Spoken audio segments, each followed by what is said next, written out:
The Fan Code European Cricket Series is back again in 2021 with over 1,000 matches planned to be broadcast on the European Cricket Network. We're in Barcelona, Spain for the first ECS of the year, and it's great to be here and it's great to have you with us. This is the Fan Code European Cricket Series Barcelona, and it starts right now.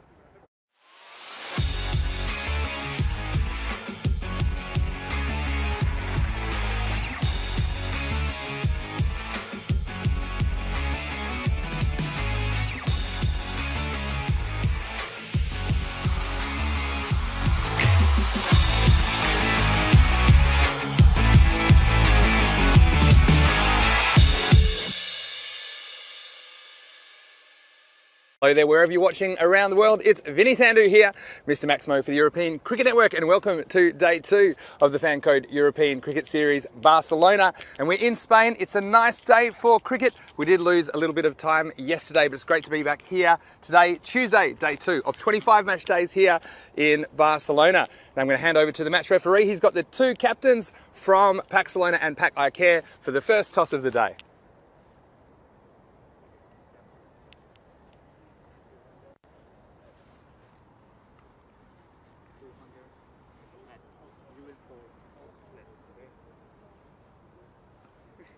Head is the goal,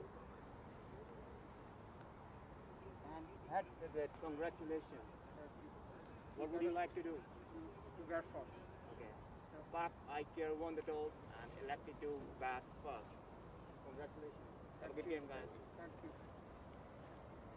So, Pack I Care winning the toss, selecting to bat. Actually told me Shiraz Ahmed, the captain, said that he was happy to do either, but he's obviously decided to bat first, perhaps bat without the scoreboard pressure. And he's looking for a big game from Mohamed Ihsan. He'll open the batting and also be behind the stumps for Pack I Care. Well, Barcelona, they probably would have liked to bat first, and their captain, Raja Khalik Ur-Rahman, was telling me that they do think they do have the players to get whatever they are set as a target. Well, the conditions today in Barcelona is still a little bit chilly, a maximum of 14 degrees, currently about 11 degrees. Now, of course, yesterday we had 3 matches ruined by rain, and there is a slight chance of rain in the afternoon today, but hopefully it stays away. Now, let's have a look at this pitch. We saw it yesterday. It did have a few little quirks and a few balls kept low, and if you see here, the wooden base, it is a little bit hollow sounding again, and there's a bit of dew, but I do think it'll dry out and get better for batting as the game goes on.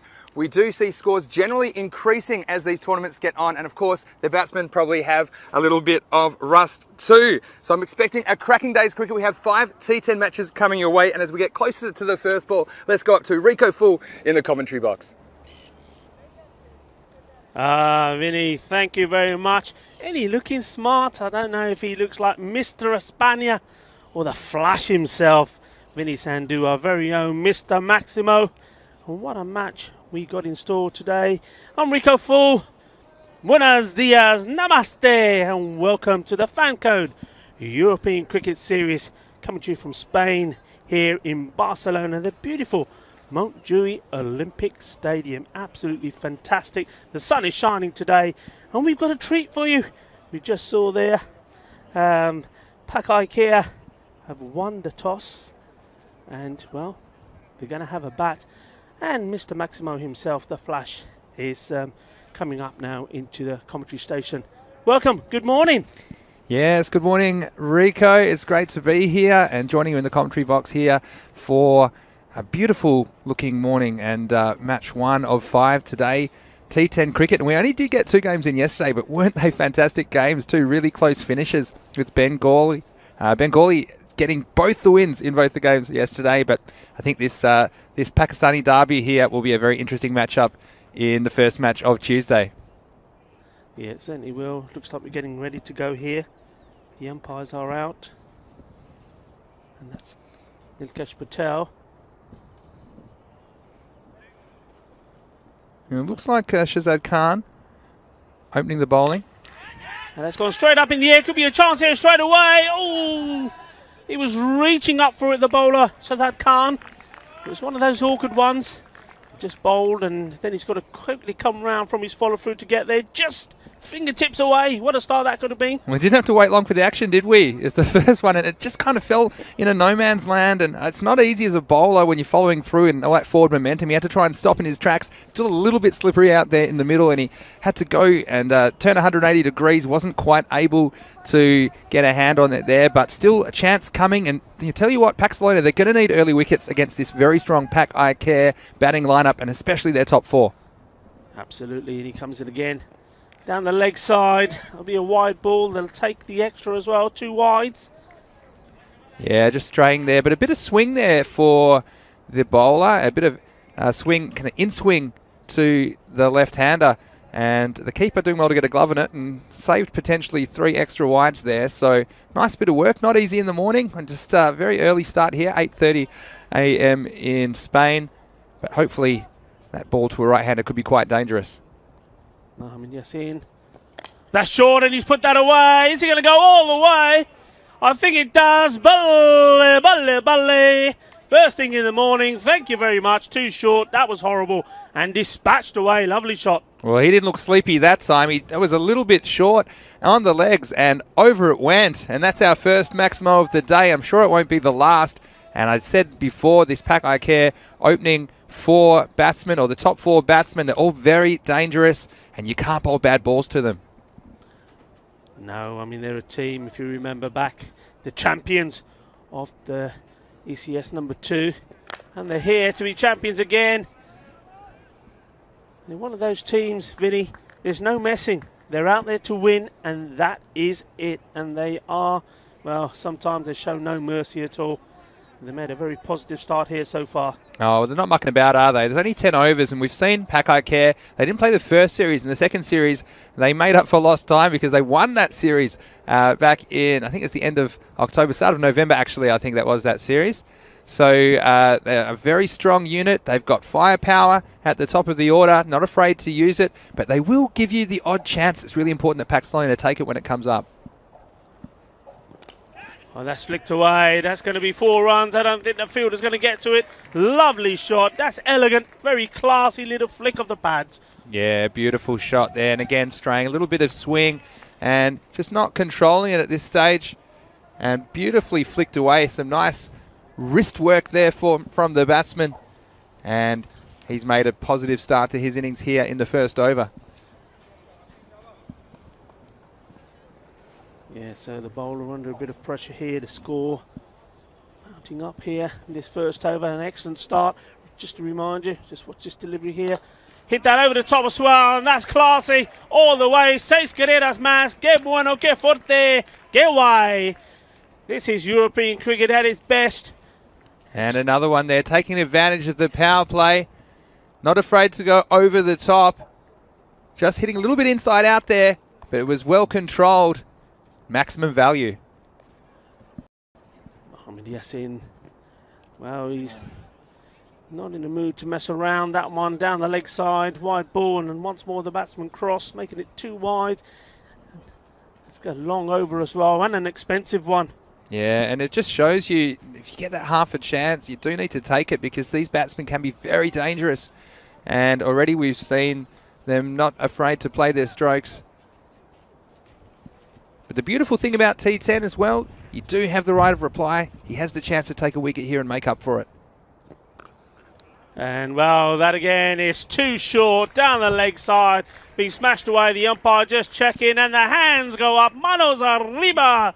Arbitro 6 más. Well, what an over. The first over. Oh, it's one that Shazad Khan will want to forget. It went for 28. So after one over, the score is 28 for no loss. And Rico, what a start we've had to Tuesday here in Barcelona. Vinny, I mean, come on. I mean, Mohamed Ishan, he is just awesome. You know, you just have to look at his stats in that European Cricket Series. The second one, I mean, he was the top run scorer by a mile. 376 runs he scored in that. And his strike rate of 264. He's not going to mess around. If you're going to bowl a bad ball to him, he is going to put it away. And he also does a pretty handy job behind the stumps as well. So he's a dual threat for this team. And I do think Pakistan are going to want to see the back of him very quickly if they're going to keep this score under control.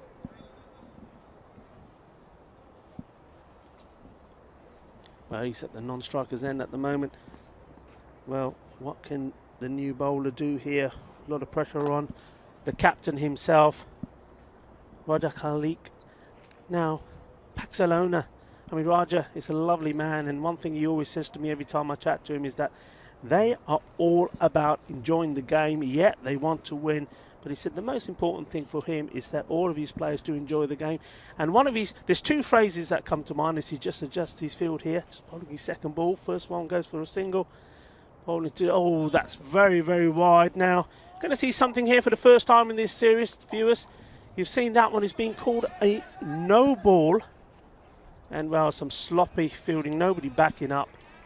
No ball being called because of this artificial pitch. It has two ridges down the edges. If the ball hits the ridge, it's automatically called a no ball as opposed to a wide, and therefore this is also a free hit.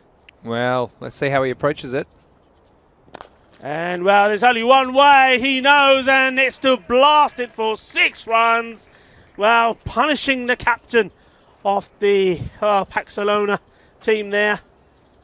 Well, I'll tell you what, this is fast becoming a full-blown emergency for Barcelona in the power play. It's a super power play from Pak Icare, and they could pass the 50 mark and comfortably in this power play. Toss this one up. It's too wide though. The arms go wide from the umpire. So yeah, Khalik saying to me, hay veces que somos muy bien, hay veces que somos muy mal. There's times we are very good, times we are very bad. And he'll be hoping to, well, put what's happened so far in this match behind him and come back strong, because this is a great start for Pak Icare. Remember, the champions of the European Cricket Series #2 here. They finished second in the Bash as well, the mini tournament. They are a strong side. And well, we've seen already here. Trying to hit that too big, but it's probably still going to go all the way to the boundary. The fielder is giving it chase, but no chance of getting to it. Not where he intended it to go, but the ball, that Kookaburra ball, still finds its way to the ropes for more. I tell you what, I do like to make a few notes in front of myself when I'm up here, but I almost need the calculator at the moment. The score's racking up so fast, and at the moment we have 44 at the moment after only 10 legal deliveries. That's over 4 a ball. Here's the next one. And that's a wide ball, and once more the batsman will cross to make it into 2. Not a good start. I mean, okay, these are lethal batsmen. They're going to punish you, but you're punishing yourself if you're bowling extras, because not only, Vinny, are they getting 2 runs for this extra ball because they're running that wide as well, but it means another ball, and that other ball is finding its way to the boundary as well. Another ball. This ball could go for 8, basically, if you can take full toll here. It's Khalik, the captain. And he's going aerial over the top. Remember, we are inside the power play. The ball dropping short.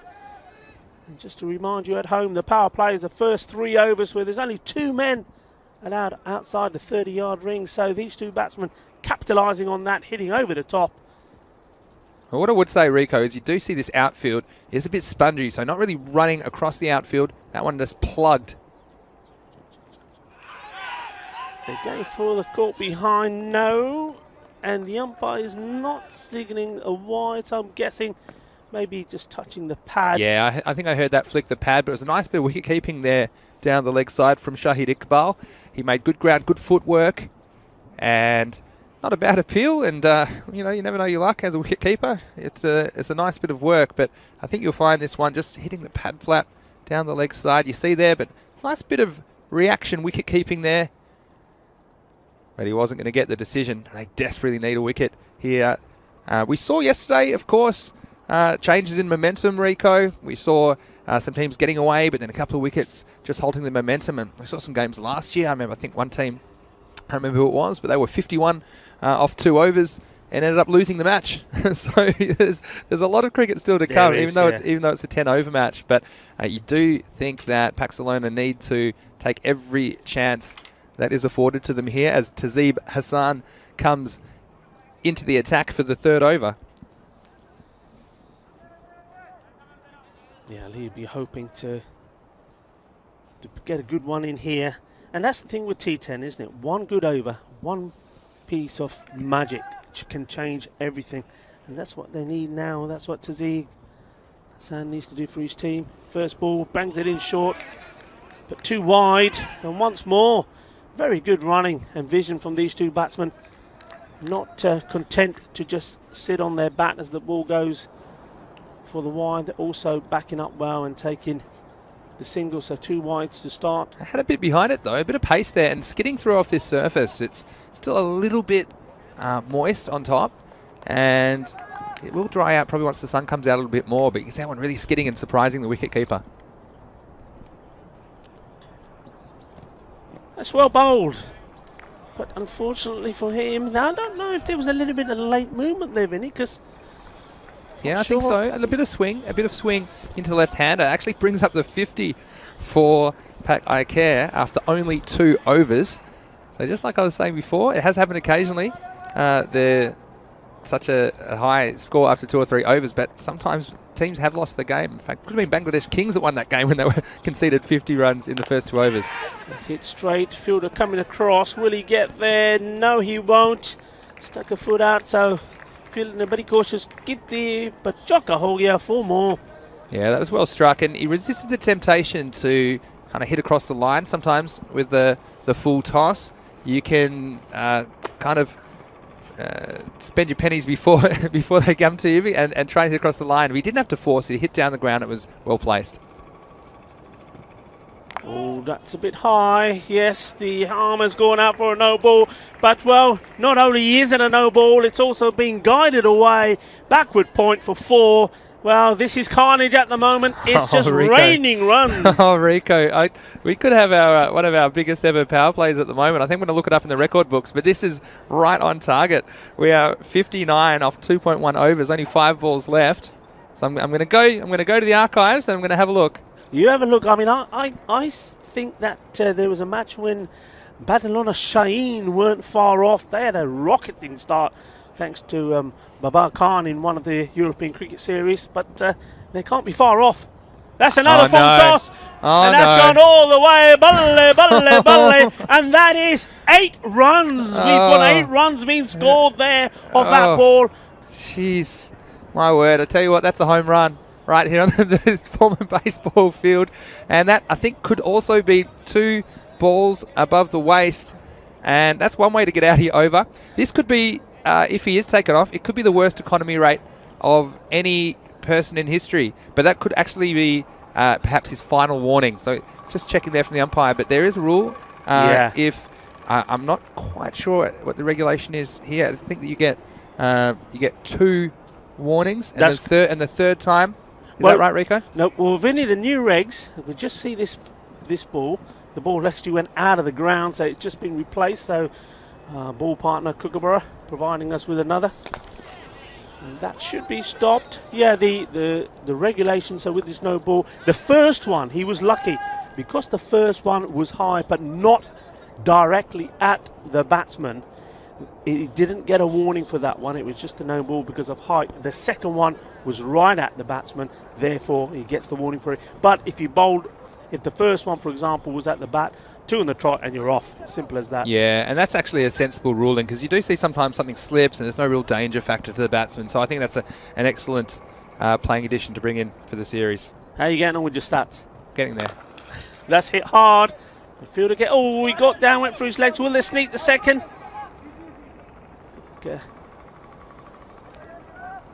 Just settling for the 1 on this occasion. All right, so I can't find the highest power play score, but I seem to remember that it's 71. That's what I think. It's going into my brain now. Well, they're not far off because that's another wide. They have to bowl it again. Scored 69 now. Determined to find this, aren't I? If you don't hear from me, it's 'cause I'm looking it up. Oh, I found it. 74. There we go. Are we on target? We're on target. It's got to be a big one. He doesn't found the boundary to beat the record.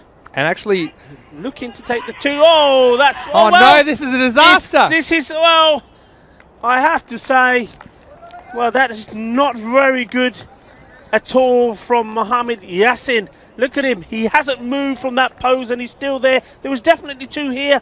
I mean, look at this. They trotted the first one so easily. I don't know what I'm seeing here. Now, and look, this is a clear case of the batsmen not looking at each other. Yeah. So you do need to watch your partner. And Mohammad Ihsan, I do agree there's probably 2 there, but he needs to look at Mohammad Yassin and make eye contact to see that Mohammad Yassin is seeing that he's running. So what happened there? The batsman lost eye contact, and this is something I do see a lot, even at professional levels of cricket. The batsmen not looking at each other because it's important to know where the ball is, but it's important to know what your partner's doing. So it's just critical that that you're on the same page, and there should be no case really where you're ever both at the same end. So, well, first wicket in the most unlikely of circumstances, and just when I was so impressed, the highest power play was actually match 35, 22nd of October, the first series here in Barcelona. And it was Badalona Shaheen who scored 74 off the power play, but ended up losing the match. They posted 143, and it was chased down by the Kings, and it was one of the most memorable games here. And we're going to see the Bangladesh Kings in action next week, so we look forward to that. But still some power play action to come here in match 1 this morning. So reminders, what do we need here for history to be made for the most runs of the power play? I think they need about 7 more, and of course by the end of this over. It's gone through for buys once again. Very slow running off. Mohammad Yassin, well, he's having a bit of a mare with his running. I was congratulating both of these batsmen. Well, not these batsmen, Yassin and Ishan, for their running earlier. But, well, they totally messed it up there. And poor Mohammad Ishan, well, if there was any way they were going to get him out, it was something like that, really. He just looked in awesome form. Remember, he's a man, excellent form at the moment. So I make that 71 with the ball to go, and they'll need 4 to beat the record for power play in ECS cricket. And he's got the man to do it on strike.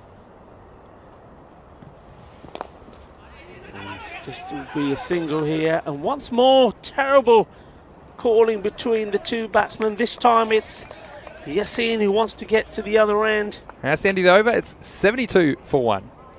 Well, a lot of excitement in that one. Not the best of cricket, really, from Pak Care. They started so well. I mean, they're still going very, very well. 71 for 1, but really crazy mix-up in the middle there for the run-out. That was absolutely nuts, wasn't it? It was just the sort of thing which may be able to change the momentum of the game, but you would say already with 72 runs on the board and with 7 overs to play, you'd think even at a bare minimum, you see the Pak Care team getting in the range of 130 plus and potentially quite a lot more than that. So anything can happen though. We've seen middle overs, changes in flow of the game. So looks like we have Numan Ruksa coming on, and let's see if he can do something about it.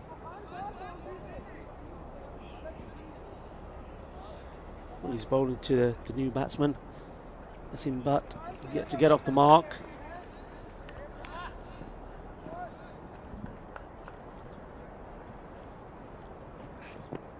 Ooh, it's a better delivery in the right areas.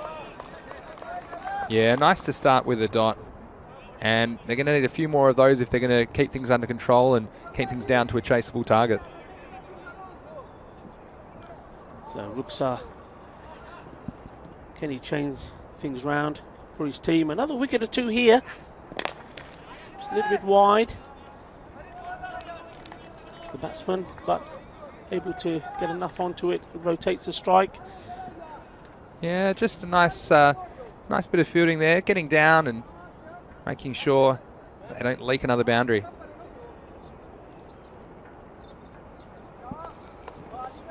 Mohamed Yassin, 31 of 11 balls.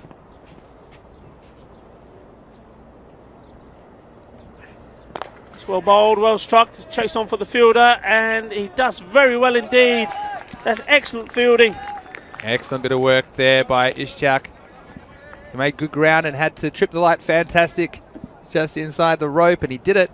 Very fleet of foot. So, yeah, the kind of little things already I've seen, 4 or 5 runs saved in the last couple of minutes, and these are the sorts of things that they're going to keep having to do. Barcelona stay in this match. Oh, he got lucky there. Came down the wicket, and well, if he didn't get that little bit of inside bottom of the bat onto that, I would think his stumps would have been shattered all over the place. Yeah, just got enough, didn't he? It was a bit of a windy woof, but Mohamed Azim Butt getting away with it. Ruksa, it's well bowled, nice and straight. Yorker length delivery. And the left-hander, Yassin, once more just able to just get a single. So Barcelona have cut out the boundaries for the moment. Probably a lot to do with that is the run out of Ishan, who's no longer there. Short. Well, that really stayed down, didn't it? It was too short, really. I don't think it was intentional from the bowler, but just not getting up. And we saw a few keep low yesterday, didn't we? And playing those cross-bat strokes, it is a bit of a risk because you can't necessarily trust the bounce, this woody surface, but a much, much better over there for Barcelona as they keep things under control, and the score moves along to 76 for 4. 76 for 1 after 4 overs, I should say. Yeah, I mean, one thing I was talking about the captain of Barcelona, who's coming back onto bowl. He's second. His first one was expensive. But it's a bit of a different ball game, isn't it, with so many outfielders allowed.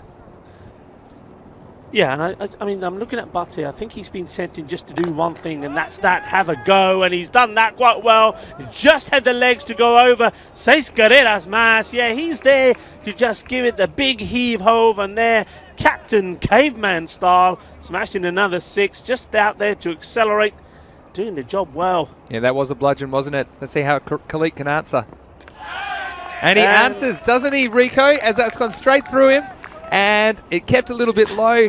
And across the line there was Mohamed Azim Butt. and couldn't get anything on it, and his lives have run out, and another wicket for Barcelona. Yeah, he's on his way back. And I was saying, you could see it coming, because from the very first ball, that's all he was interested in. He was just giving it a big heave-ho. He was throwing everything at it, including the kitchen sink, and sooner or later, he was going to get bowled. A couple of times he got lucky finding the bottom of the bat, but he's on his way. Well, he's hit a nice 6. He scored 9 runs and 7 balls. So another wicket. And as long as they keep picking up wickets, that's important for them. And I remember I was talking Vinny about Khalik, and one thing he says to me that I'll always remember in the last series, I think they'd played 5, won 2 and lost 3, and I said, you've won 2 and lost 3, and he said, no. He said, we've won 2 and the other team have won 3. Yeah, so you can see there, it's all very relevant coming into this tournament, and I don't mind him having a bit of a go there, coming out number 3. You've got another batsman scoring runs, got plenty of wickets in hand. Don't want to be chewing up too many balls.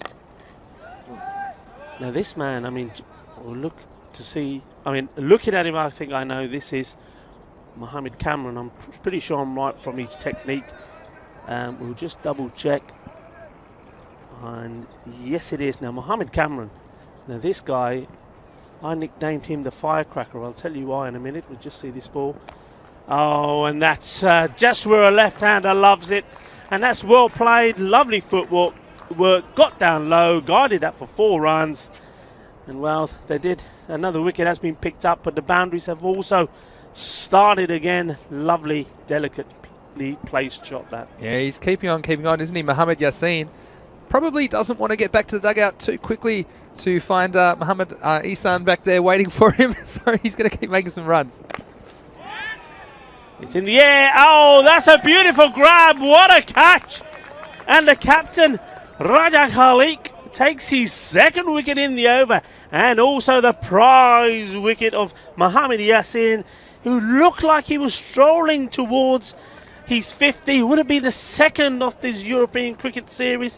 He saw one yesterday scored by Shankar Kaligatla. 51, he scored of 35 balls, but he wasn't able to get there thanks to a great catch. Yeah, it was a sensational catch, wasn't it? That was not an easy catch because it was travelling, was hit flat. And the current temperature in Barcelona is 11 degrees. That ball is coming at you at quite a pace, and to be able to hold on to that, and you've got to have soft hands to catch the ball, but they can't be too soft. They have to be hard enough to stop the ball. And that's what Tazeem Hassan has done there. So fantastic bit of fielding. And again, another wicket. Is that enough to change the momentum of the game? If they can keep it down to something like, 120 or something like that. I mean, it seems pretty unrealistic at this stage, but if you keep taking wickets, anything can happen. That's right, and it looks ours to continue. And that's a wide ball now. As before that wicket went, I was going to say and talk to you about Mohammed Cameron, the Firecracker. Well, I nicknamed him that because of his bowling. Because he is nippy, he's pacey, and he loves to bang in the short ball. And you know what? You've got to be quick and you've got to be sharp if you can put a decent, short, quick ball bouncer in on this pitch. And he can do that, but also very capable bat. And when the team needs him to step up for the big occasion, he does. Just see that shot there. It should just be a single. And a good example of that, Vinny, was when they had, in the last series that they played, that they were the champions. They lost only the 1 game. That was to Badalona Shaheen, and that was in the group stages. Now they met again in the semi-final. Badalona Shaheen were on top, but Mohammed Cameron scored a 74 not out to post a score of the 130s. And Badalona Shaheen made a great effort thanks to Babar Khan, but fell 3 runs short. But he steps up for the big occasion, and he can blast the ball. He's one of the master blasters here at the Mount Dewey ground. At the moment, it's a bit of tiki-taka from the 2 batsmen. And I think Rooks has done a great job here. There are only 4 runs scored off his first over, and so far only singles this over as well. So he's been a shining light in the field and with the ball for Barcelona, trying to keep this score under control.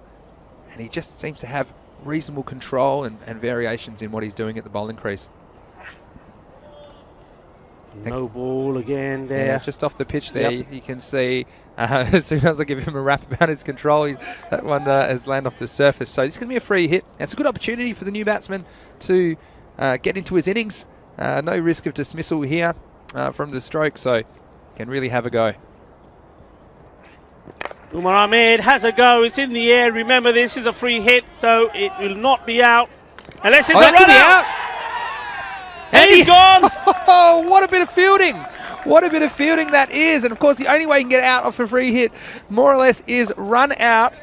And Mohammed Kamran is gone. I can't believe it. The main man, Mohammed Kamran. And, look, I can absolutely understand there. He knew it was only ever going to be a single, but he just didn't take off. And what an incredible bit of fielding down there on the boundary. It was an amazing bit of work as he took it cleanly firstly, and how many catches have we seen dropped so far as well? He's taken it cleanly, and that was Ishtiaq down there, Ishtiaq Nazir, who is a superstar for Barcelona, and he's hit the stumps on the full, and just a bit of lazy running there from Mohammed Kamran. He's only got himself to blame, and again, another kind of game breaker for Barcelona as they try and edge their way back into this match. Yeah, that is a prize, Galp. That is massive.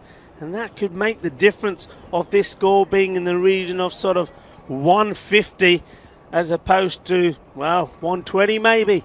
That really, really is some fantastic bit of fielding we've just seen there. Take a bow, that man. That was fantastic. And he's straight in the action again here. I was just waiting for that one to go through his legs. Normally, if you're too complimentary to the fielders, you see them make a mistake soon after. But Ishtiaq has been very good in that position out long on, and I mean, that's just an incredible bit of cricket, and you won't see a better run out than that anywhere.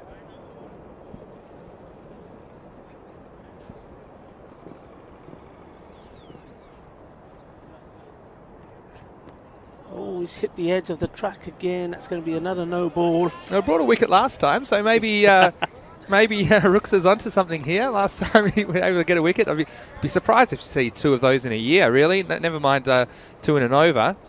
But let's see what happens on this free hit. So Saad Abbas on a free hit has a swing. I suspect that, well, I'm looking at the umpire, no. I think he might have snuck that one inside. Nice little comeback there. But I said this yesterday, I don't mind bowlers missing on the offside because it does have a good chance of being a dot. If you just miss, it's only one run. Well, that one's going to be wide. Just lost his line here now a little bit. I thought he was lucky to get away with the last one, to be honest, Vinny. I thought maybe just a little bit wide. Umpire decided he was just on the borderline there, but that one was too wide. Yeah, it certainly was. But Rooks are still keeping his team in the game.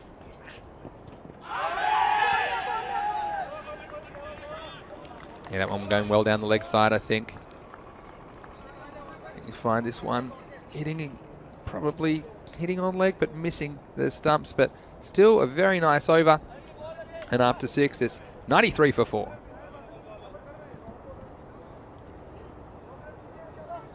Well, they've come back well. 6 overs now have gone. 4 to go. What do you think, Vinny? What would Pakai Care now be wanting from these last 4 overs to post a decent total? Yeah, pardon me, it's 94 for 4, the score after 6 overs. So, yeah, I think you're looking at an absolute minimum 10 and over. We'll take them to 134 here. I think they'd be looking for something in the region of 150. I think they probably still have a couple of decent batsmen there that can strike the ball. So 140 to 150, I think, is what they'd be targeting. And there's 6 of them. Wow, that was just short and horrible and just helped along the way. I mean, to be honest, Vinny, on this pitch, you've got to have a bit of pace to be bowling the short ball. If you haven't, it just sits up there to be put away, and that was just dispatched, really. Yeah, and the line as well, outside legs, it gives him a nice free swing at the ball, and the only fielder down there is on the boundary, on kind of just behind square leg, so that fine leg area is unattended. Short again, and that's been hit like a rocket. It's gone a long way up. Has it got the legs? It has indeed. Balle, balle, balle.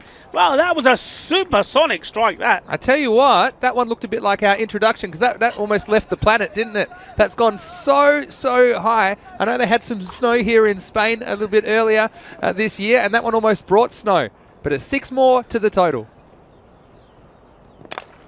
He's gone for another one. It's in the air. There is a fielder getting under it, and it's oh no, it's come out of his hands. I thought he grabbed it for 1 minute. He was reaching forward.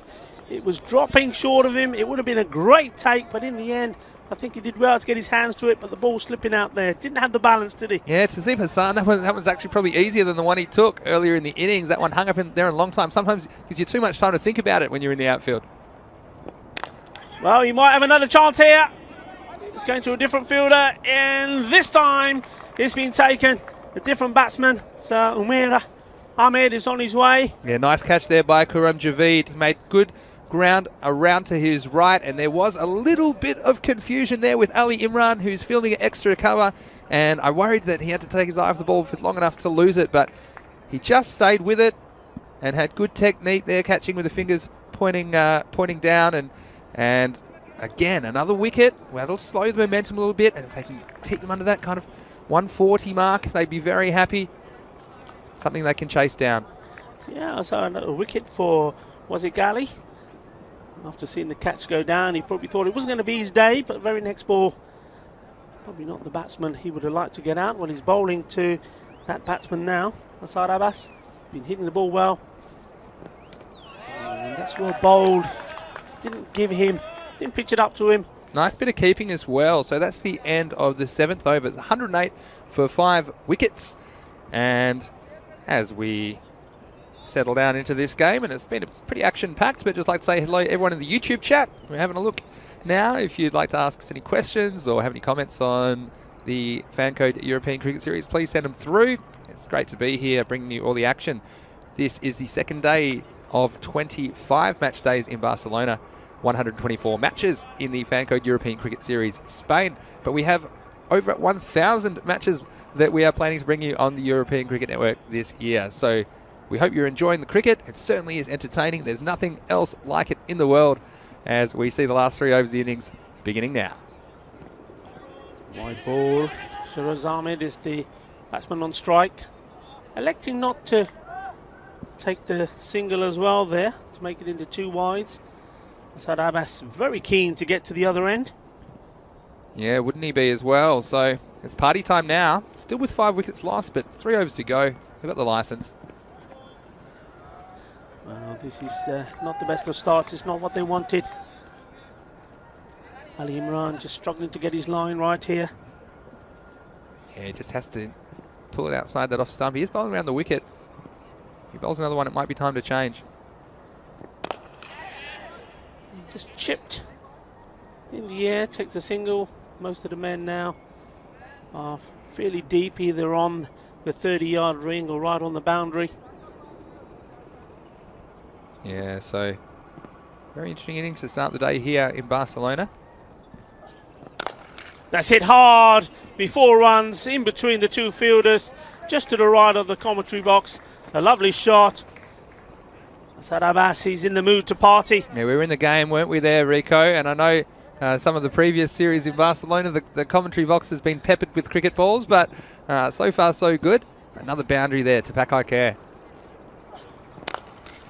It's in the zone, that's where he likes it. Anything that's pitched up on the stumps, he's onto it like a flash. This time, not able to split the 2 fielders. But it shows you, Rico, doesn't it, the batting depth here of the Pakai Care unit. And it means that they've all got the licence to keep attacking, keep playing their strokes, and they have lost 5 wickets here. But you can see these guys coming in down the order. They're still very capable of hitting boundaries. That's well hit. It's a good solid strike. Straight to the player, though. We'll take the single. And you can see they're on track for over 150 at this current run rate. So something over 150 is going to be very hard to chase. We haven't seen any team in Barcelona chase more than 150 to my knowledge, so would be a very good score, especially in their first match of the tournament. It's well bowled. It's good keeping, Shahid Iqbal. I like this, and I don't see this enough in the European Cricket Series. Getting up to the stumps, putting pressure on the batsman, and you can see that he's got good technique, good hands, and he's taken a couple of pretty good takes up to the stumps. He's hit that well. Chase on for the fielder. Will he get to it? No, he won't. That was travelling. It's like a bullet train. 4 runs. Yeah, that was very cleverly done. He just shuffles a little bit to the offside and opens that up and timed it really well. So that's what you need to do at this stage. You have to manipulate the field. And you can see that Asad Abbas doing very well, and it just had enough on it to beat the fielder on the boundary.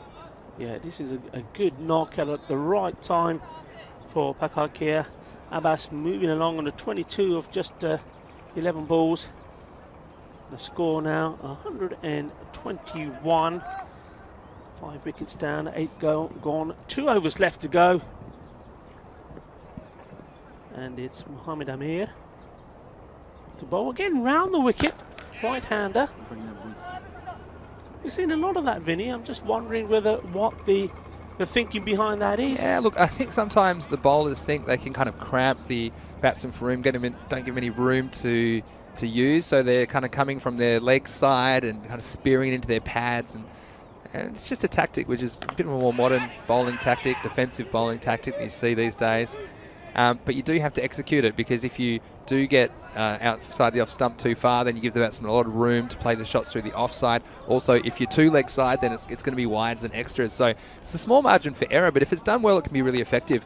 What I'd be probably doing if I'm bowling around the wicket is just try and bowl Yorkers and try and hit them on the shoes. And they're a pretty good target, and target you can actually aim at when you're bowling around the wicket. There you go, pretty well executed there from the bowler.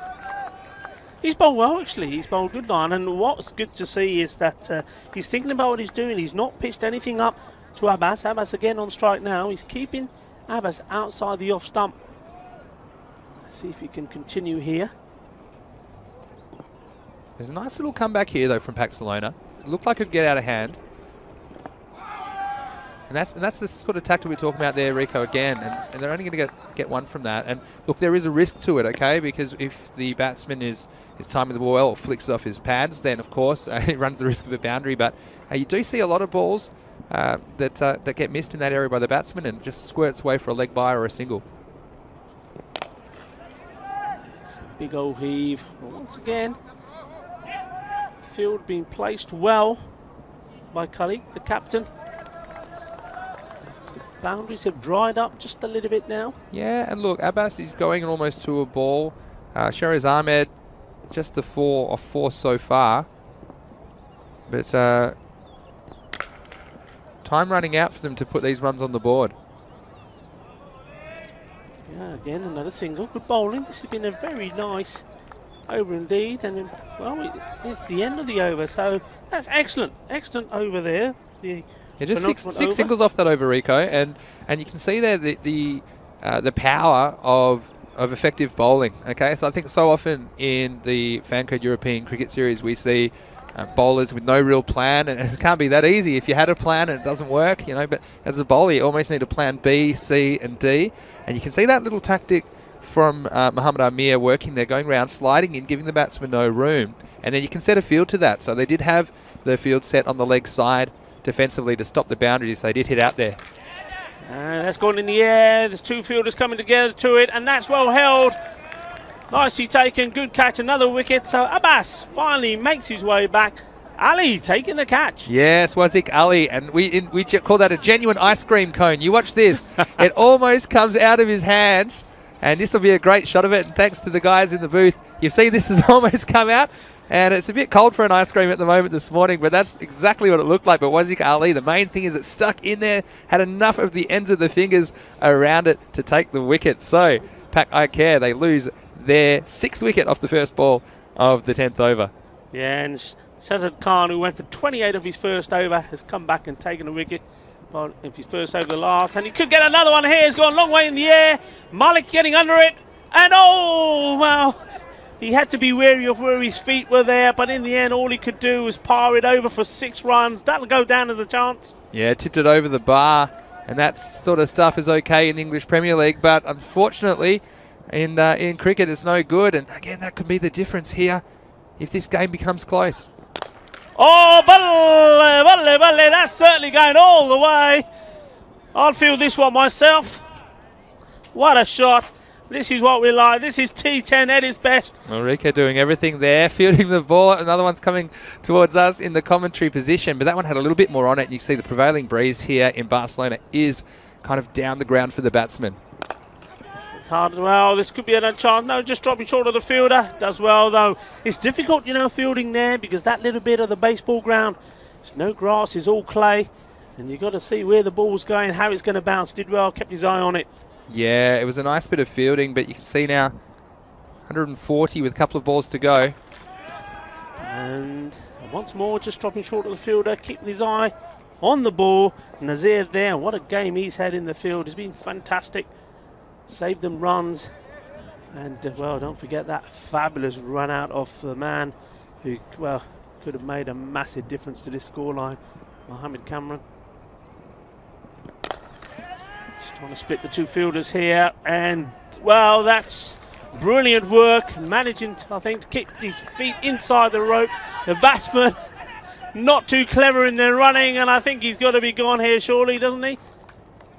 Yes, the umpire finally says, well, if you're not going to walk, I'm going to put my finger up. Well, that's the end of a very entertaining innings. We were expecting runs in this match. In fact, we're expecting runs today. We've got some great matches coming up.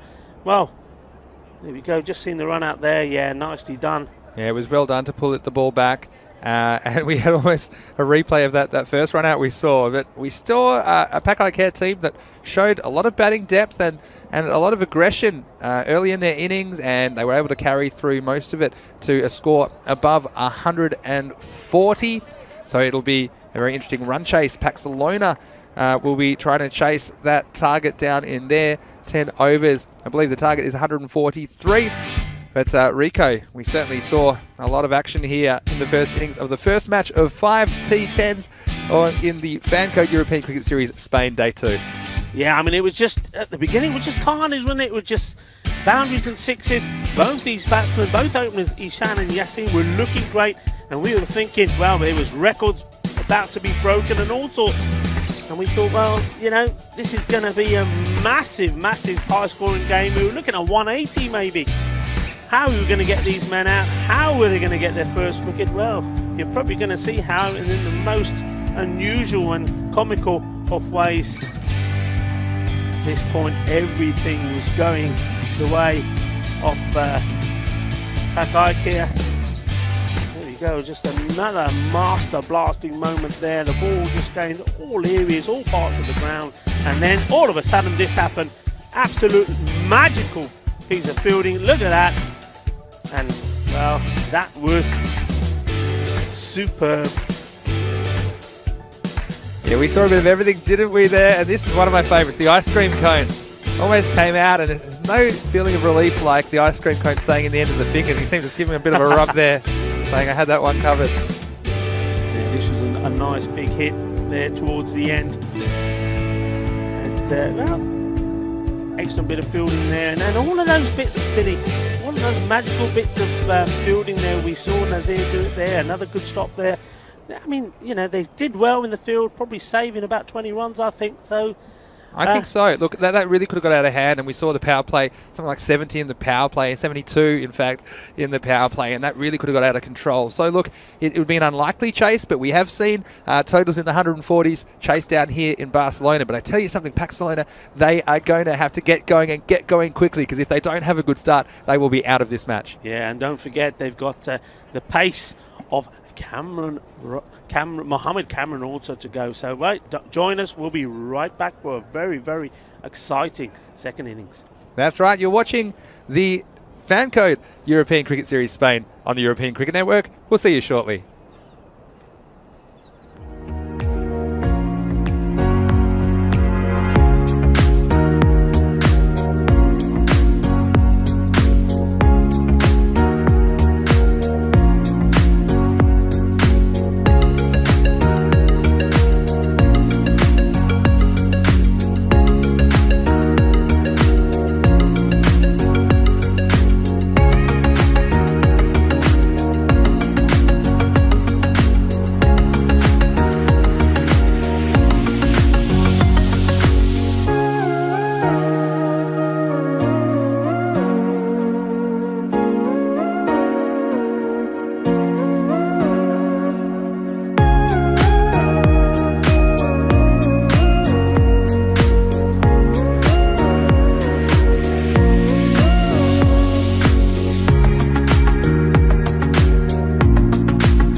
Yes, and welcome back here to the Montjuic Olympic Ground in Barcelona, Spain for the second innings of match 1.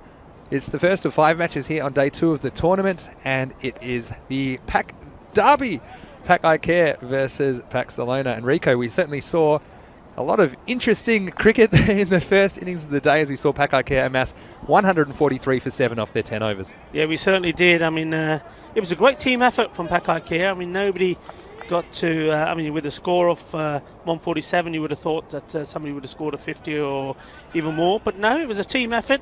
4 batsmen got into the 20s, and that helped them set a target of 148. And, well, the man that I was talking about, who was marvellously run out in excellent fashion, Nazir, from a direct hit from the boundary, by Nazir, I should say, Mohammed Kamran, the firecracker. I think he's going to be angry as well. He's going to be angry. He's going to be angry. Look, so strap yourselves in, guys. It might be a ride here, Mohammed Kamran. He's giving us a wave. He's giving us a wave saying, I'll teach you for running me out of a free hit. I was going to say, Vinny, I've seen him bowl from half his run up and he's quick. Now he's taking his full run. Here he comes, first ball. And, well, it's banged in short. Oh, the firecracker gets his own punishment to start off with. That's a lovely shot. Short ball. And that's smashed away for 4 runs. That's a good shot. A great start. And we're not allowed crowds here, but if we did have a crowd, if you had a crowd of 50,000, I think 50,000 people would have known that was going to be a bouncer first up from Mohammed Kamran. He's even waved to us. He's called his shot. But I tell you what, that takes a bit of courage. But these Barcelona batsmen, they're going to have to attack, and it's a nice shot by Ishtaq Nazir off the first ball of the innings. Ishtaq Nazir, the man who got him out. That's exactly right. Well, a duel going on here, Vinny, a duel. Right, what's this one going to be? Another bouncer, I think.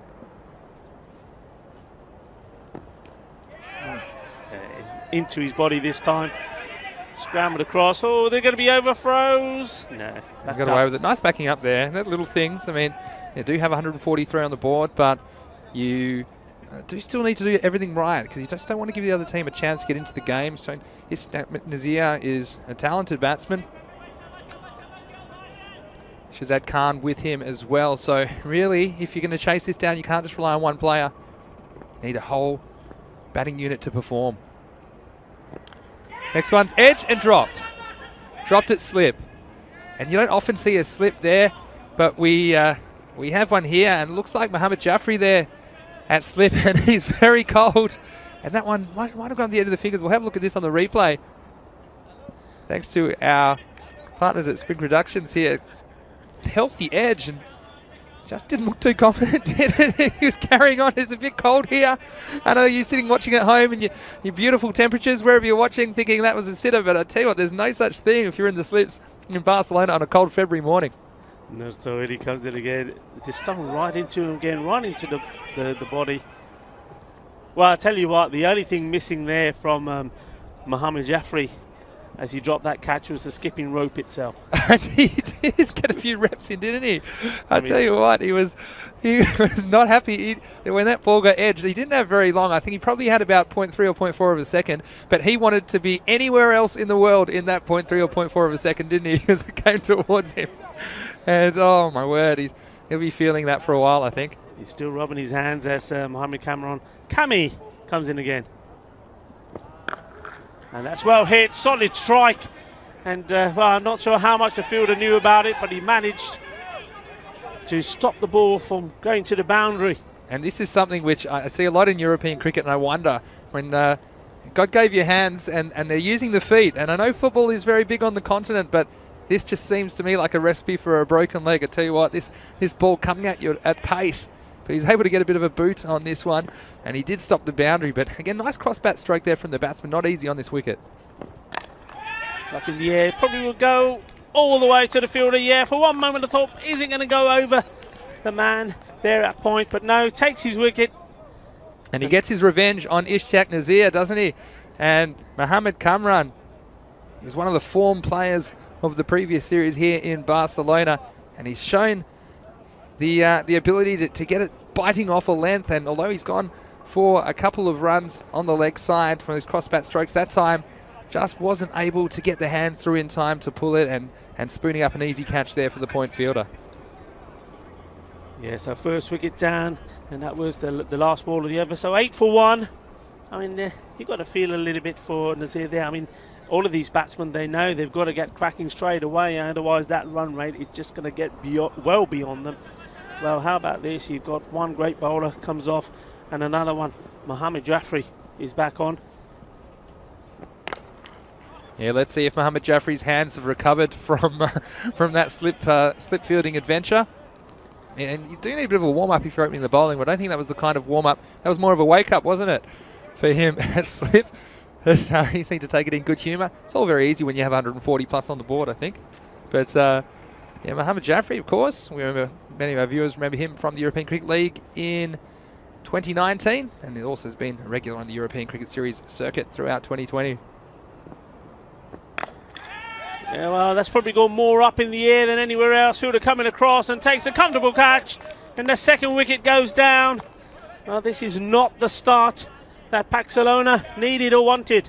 Yeah, you know, I tell you something, Rico. I've played cricket on ice in Switzerland, and it was -8, and it doesn't feel much warmer than that here. So all of these catches going up, we saw the fielder there, Shiraz Ahmed, the captain.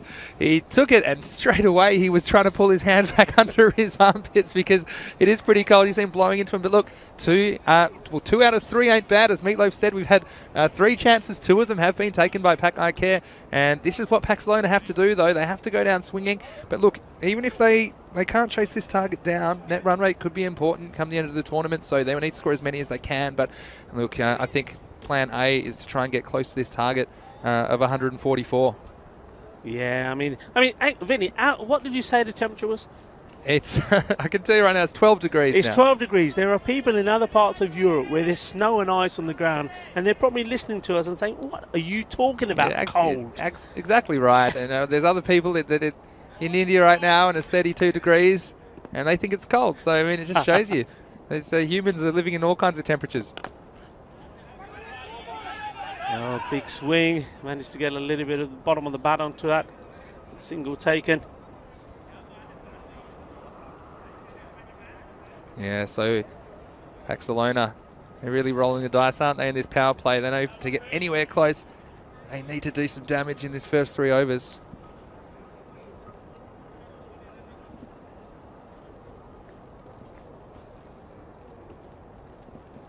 Just saying hello to Yost on the YouTube chat there.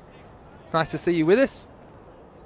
One of my favourite Slovenian cricketers, Jost Hobic.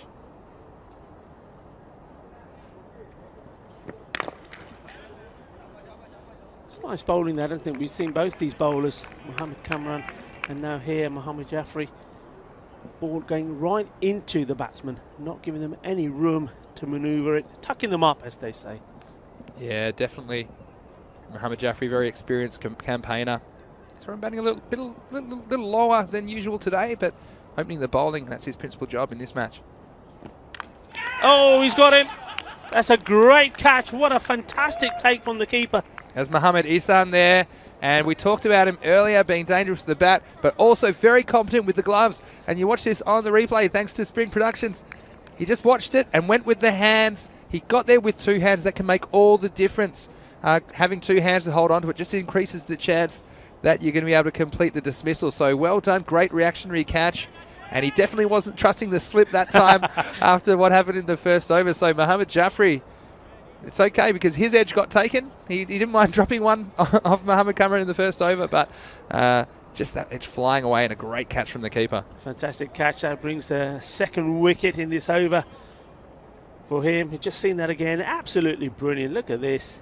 And, well, I have to say, if the wicketkeeper there hadn't taken that catch, Ihsan, I'm not sure Mohammad Kamran would have done, because he looked like he was on a walk to me. Anyway, another batsman, new batsman comes in. 3 down, the score on 10. Yeah, it's a tale of 2 power plays, isn't it, really, for these 2 teams? After 2 overs, I think Pak Care were 47 without loss. And here we are, at the end of the second over. And they will be... Well, no run there, so they'll be 10 for 3. So you can see there, it's not an easy situation to come in, is it? If you're one of the Barcelona middle order batsmen, you probably just popped off and had a cup of tea, You see there, nice bit of fielding, but safely home. Nice smart bit of work there by the keeper again, Isan. And he is one of the players to watch in this tournament, isn't he? He is indeed. I mean, you've just seen how great catch he just took there. I mean, he was sadly run out while he was in his 37, and he was looking awesome. And well, like you say, this is only their first match. They are right back on again, playing the second match today of this Fan Code European Cricket Series, and that against Hero Sabadell. So he'll get a chance again. And this young man coming on the bowl now, Mohammed Atif. I've been very impressed with him. I love his variation when he comes on the bowl, left-hander.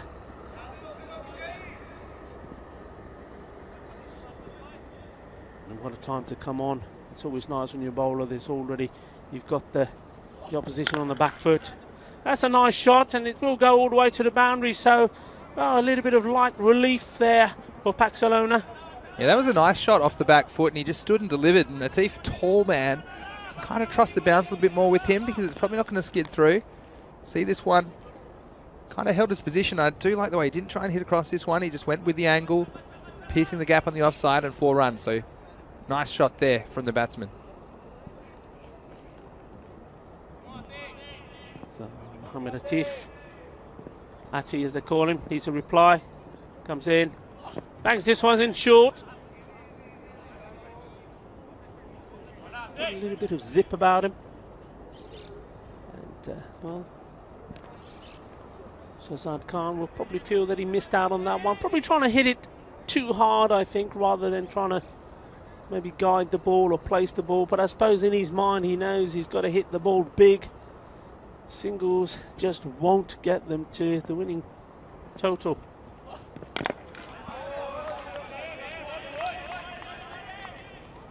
Just looking at this field, almost got that 4, a line of 4 on the offside. Slip still in place. Just the 2 men on the leg side. Strapping him on the pads, an optimistic appeal. Only the bowler going up himself. Take the leg by, which will put Raja Shazad on strike. Yet to get off the mark. Yeah, so it's not easy as the batting team at the moment to work out exactly what you should be trying to do. If I was in this situation, even obviously that run rate's spiralling out of control that's required. I think you're just trying to score as many as you can, gain some confidence. There's 10 matches in this tournament, and Paxalona, they'll if they can have a kind of rearguard action here and get something close to 100 or something close to that, then I think that kind of holds them in good stead for their remaining matches. But if you get bundled out here for 40 or 50, then it really not taking much out of the game, are you? Once more. Well, he's got hold of that well. That could go all the way. It does indeed. Seis carreras. Well, that's a little bit more like it, but even that doesn't bring any cheers or anything from the dugout. Well, if he cracks a few more of them, maybe. Well, they're also taking their pads off in the dugout, but I tell you what, this was a good stroke. Again, this stays still, hitting it over mid-on all the way. Good contact, and making the most of the last ball of the power play was Shazad. Yeah, that was a well struck, and well, the score, well, it's ticking along really. That's gone up 21 now, so the end of the power play. Mohammed Jaffrey is going to continue his spell. Be a wide ball down the leg side, just getting his line wrong there. Yeah, just straying down the leg side there. It's quite a common thing in this form of the game, trying a bit too hard to get too straight. But Mohammed Jaffrey, what a character, isn't he? A bit of a joker. Can hit the ball a long way as well. Didn't seem bat for too long today, but doing the job with the ball at the moment for Pakai Care. Oh, that's clubbed away! Balle, balle, balle. That is a super shot. That's a biz away. 6, that one. That's a biz away super strike if ever I saw one there. Shazad Khan doing what he can at this point.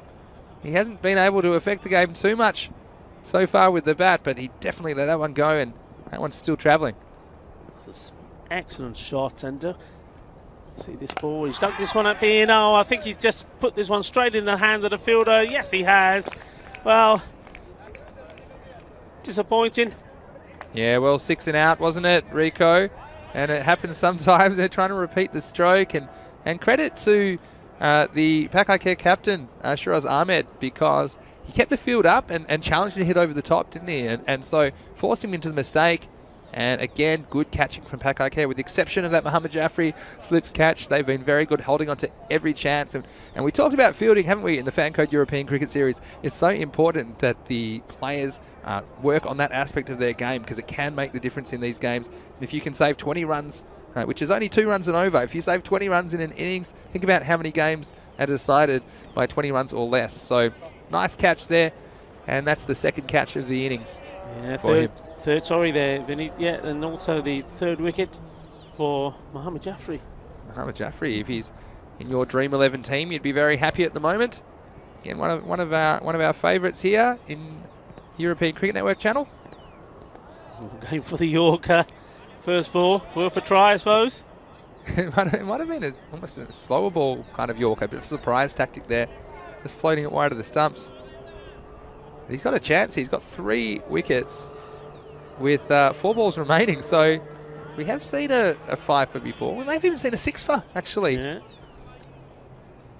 6 for 2, the best figures, by someone who might be working the next tent here for the European Cricket Network. But we got Mohammad Jaffrey now with 3 to his name this morning. Yeah, put a little bit more zip into that one. Quicker ball, just outside the off. Yeah, I mean, going back to what you were saying, Vinny, yeah, very important. The Barcelona do take something away from this game. It's early days, isn't it? It's only the first game, only day 2 of this mammoth Fan Code European Cricket Series. So it's important that something positive is taken away from the game. So, yeah, I mean, sometimes as Jaffrey comes in again, well bowled, it's hit up in the air. It's probably going to go just over the field as it does. And Mohammad Atif. It's interesting, we say that again, the outfield here, it's very spongy, so these balls, they don't really roll across the outfield, do they, if they're hit high? So you do have to clear the boundary. It's not that easy to hit them all the way along the ground. And this baseball field, of course, they generally favour the longer grass. I know there's plans at this ground to have an artificial surface, which would be very interesting for cricket in some time in the future. That's hit hard, and good work there. Again by the young Mohammad Atif, got down low well, made sure the ball was going to get past him. It was a good bit of fielding, wasn't it? And I think that would have been out. Shahid Iqbal, if this had hit the stumps, I think it would have been curtains for him, but he did well, because again, you don't quite know how this ball's going to react off the surface. He had to go, it's very slow to get going. End of the over, 30 for 4. Might be a good chance to say hello to everyone watching in the YouTube chat today. We got Yoss saying that he just came online to ECN after 2 months, and he's in the middle of work. Well, we hope you're enjoying your day in work there, Yoss. And we got Malcolm there. Hello, Malcolm. Nice to hear from you as well. And Tanush Agrawal. There's a new face in the chat, so welcome to you, Tanush. Hope you're enjoying the cricket here on the European Cricket Network.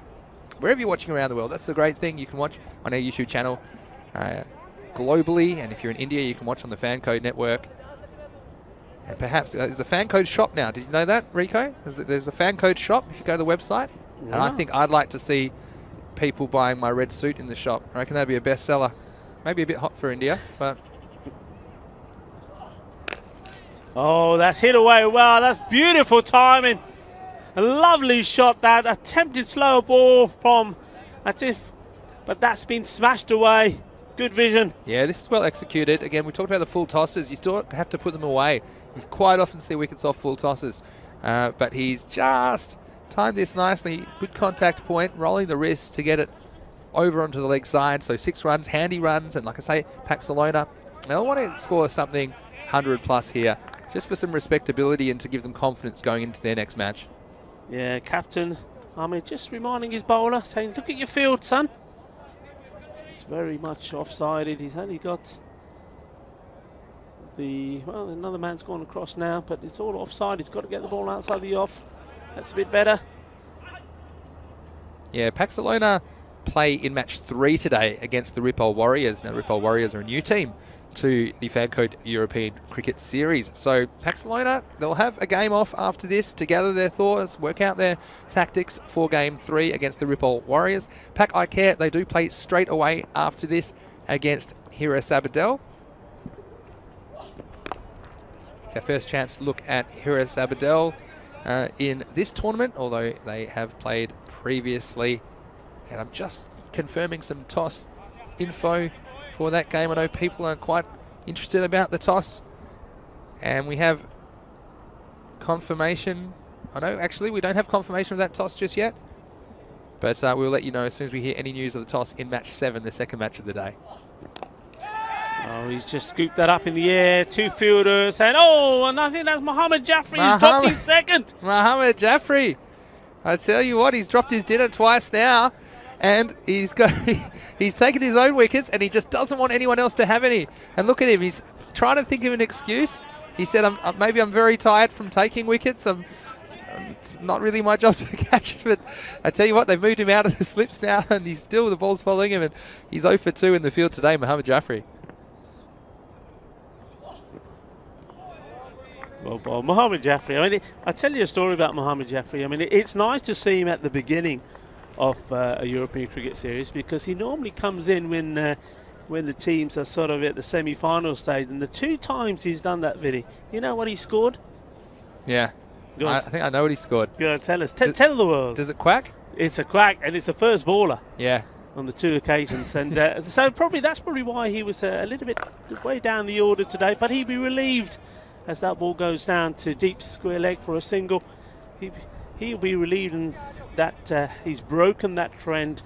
He scored 1 not out there. He sort of came in and went out unnoticed, didn't he, right at the end there of their innings? Yeah, he did. It was all happening at the end, wasn't it? That's the end of the 5th over. It's 40 for 4. Let's go back to the YouTube chat. And Tanush said that he's not new, he just had some exams. What are you studying, Tanush? Tell us. I don't really do tutoring on air normally, but it's great that there's so many different types of people in the YouTube chat as well, and a lot of people are interested about the Fancode European Cricket Series, and we're glad it's back. We've had lots of positive messages telling us that everyone's happy to see ECN back and running in 2021. First ball, he's dragged onto the leg side. It'll be misfield, but they won't leak a run from that. And we've got some other questions here. Karamat Ullah Warak says, is this an international? Please tell us. Well, this is a domestic game, the domestic league here for the Fancode European Cricket Series in Spain. So all these players live and work in Spain, play their cricket in Spain. As the next ball's cut down to third man for a single. But if you have any questions, please put them in the YouTube chat. When we get a chance, we'll get them if you're watching cricket for the first time. That's what I love about this as well. There's some people that have been watching cricket for years. There's other people that have just stumbled across the channel on YouTube and have lots of questions about cricket. So we'd be happy to answer them. And it's just great that we have cricket lovers from all around the world and all different types of people. So there are no silly questions. Please feel free to send them through to us, and Rico and myself will do our best to answer them for you. Sit in the air. Drum is rolling. Is he going to take one? Oh, he does in the end. There was a fumble there. Oh, the 3rd time's the charm for Mohammad Jaffrey. In fact, he dropped that one too. It's just lucky that he dropped it in the air and took it on the 2nd attempt. So Mohammad Jaffrey, tell you what, he might be 40 plus, and he's feeling it this morning on a coldish Tuesday morning here in Barcelona. The 3rd time, and you could just see what he was thinking as it went up. He's like, not again. But he's done well, and he remains in his position there, and he does take a wicket. So Paxalona lose their 5th wicket now in this innings, and things going a little bit off the rails for the Paxalona side. Vinny, you said there's no silly questions. So I've got a question for you. Where did you get that suit? Oh, no, I could tell you that, but I'd have to kill you. And I don't really want to do this alone because it's a long tournament.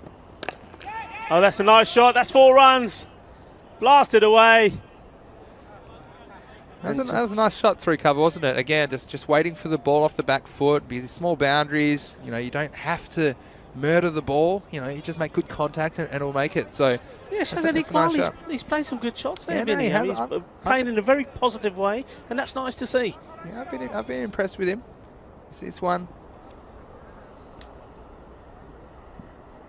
He's done well, and this is perhaps a positive to come out of the game here for Paxalona. His kind of form has been impressive. It's a single. Good batting. So to get back to my suit, and if you're not sure what Rico's talking about, you'll probably see it today at the introduction of matches, and you can look back at the start of the broadcast today.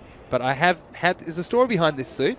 This is my red and yellow kind of number, and I bought this to host the European Cricket League in 2020, but unfortunately it was cancelled because of coronavirus. So I've had this suit in my closet for over a year now, and I thought I would bring it out here in the first week in the Fancode European Cricket Series, because we are in España, in Barcelona, and we're having a great time here.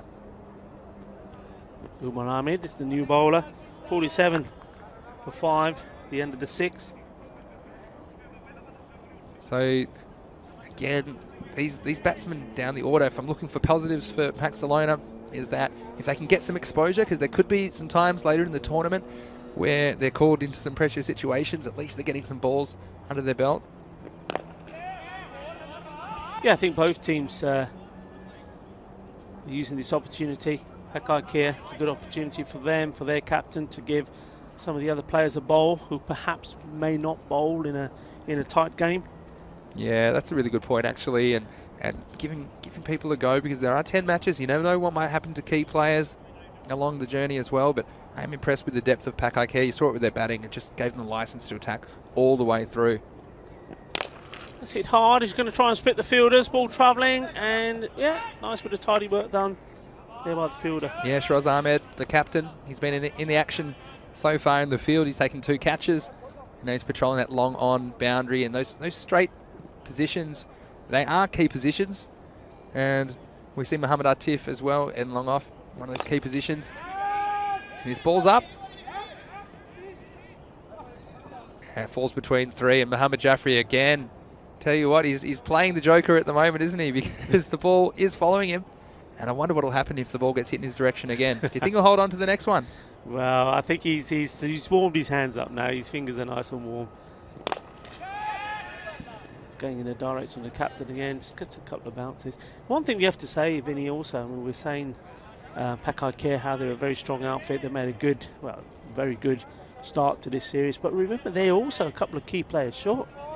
The normal captain's not in. He's a great bowler, great spin bowler, a great bat. There's Mohamed Baba. Oh, that's crashed away, but there's straight into the hands of the fielder. How unlucky is that? It was a great shot. Oh, when your luck's out, isn't it? And it's the end of a very good knock there from Iqbal, and he actually got most of that, but he just didn't quite have the elevation to get over the outfield. And these are the ones, and I said it before, I'll say it again, he takes that one on the baseball mound, so that's one degree of difficulty. Also, we talked about the temperature and a few cold hands around today, but that was a nice bit of fielding on the boundary to take the 6th wicket for Pakai Care, and Paxalona fall to 51 for 6 at the end of the 6th over. No, that's a very good catch, and I think the tournament referee, Shub Navjot Singh, will be quite happy about that as well, because it looked like it was going straight in each direction for 6 runs, so I think he'd be pleased that the player was there to take that catch. Yeah, and it was well executed, and another great bit of fielding by Pakai Care.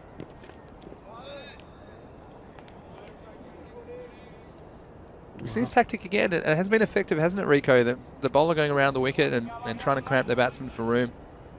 Just kind of, especially with a new batsman, kind of feeling for the ball a little bit, not super confident. One short, and goes past the man there who just took a fine catch. That's 4 runs. Yeah, nice shot there. Ruxer it is, pulling that away and placing it very well. There's a man at mid-wicket in the circle, and there's also a deep square leg, and he's just able to bisect those two, and the ball raced away over the baseball diamond for a boundary. Sliced away, should be safe. Going in the 3rd man. direction, a single being taken. Yeah, going back to Pakai Care. So not only are we missing their captain who's not playing, but there's also Sekinder Ali, a very good off-spin bowler as well, and good with the bats. And Ali himself, actually, he was ranked second in the wicket takers in that European Cricket Series. Took 13 wickets, along with Atif Mohammed as well. He took 13. The young man is playing here, but that's been hit well.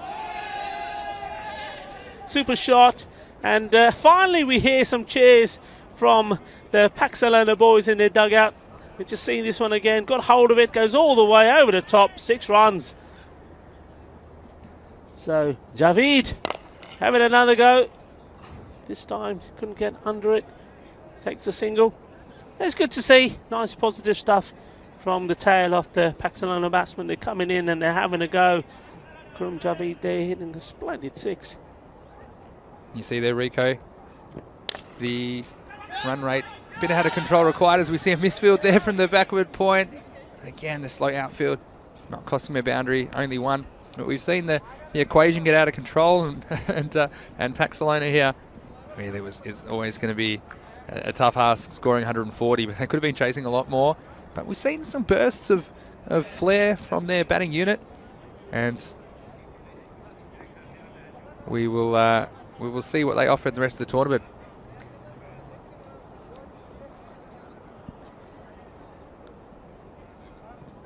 So Umair Ahmed coming in to bowl the 9th.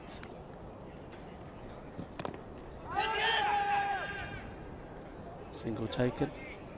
Important that these two now, I know there's not a lot of time left, leg-wise single. I thought maybe it was a little bit of bat onto that.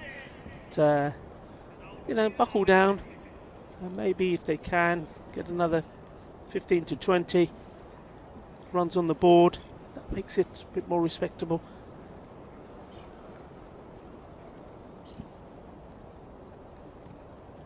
It's pitched up. It's a good line. Good length to be bowling to low order. Not trying to do anything fancy, just getting it right up there.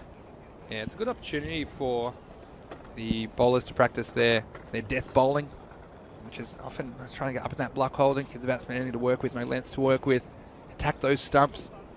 And that'll be the tactics here at the moment for Umar Ahmed. He's crashed that away. Balle, balle, balle. Smashes into the boarding there. 6 runs, 6 carreras. Genial, que guay. Así me gusta. Yeah, and you see the consequences of getting it wrong there, Rico. He's going for that Yorker, but it was just a yard too short, and it gave the batsman enough opportunity to elevate that ball, get under the ball, and hit it over the long on for 6. A little bit of inexperience there from the batsman, the lower order batsman. He could have just stepped inside of that, take the wide and get another ball. But in the end, it made contact with his legs, so it just ends up being a dot ball. Yeah, and again, cramping the batsman for room. It was better length. You see bowlers practicing these days, trying to hit the popping crease, or they'll practice in the nets, they'll put something down, and they'll try and hit that spot, get that accuracy. It's hit hard, straight to the captain there. Once more in the action. Yeah, he's fielded well, hasn't he, Shiraz Ahmed? He's done a very good job down there at long on the ground and in the air.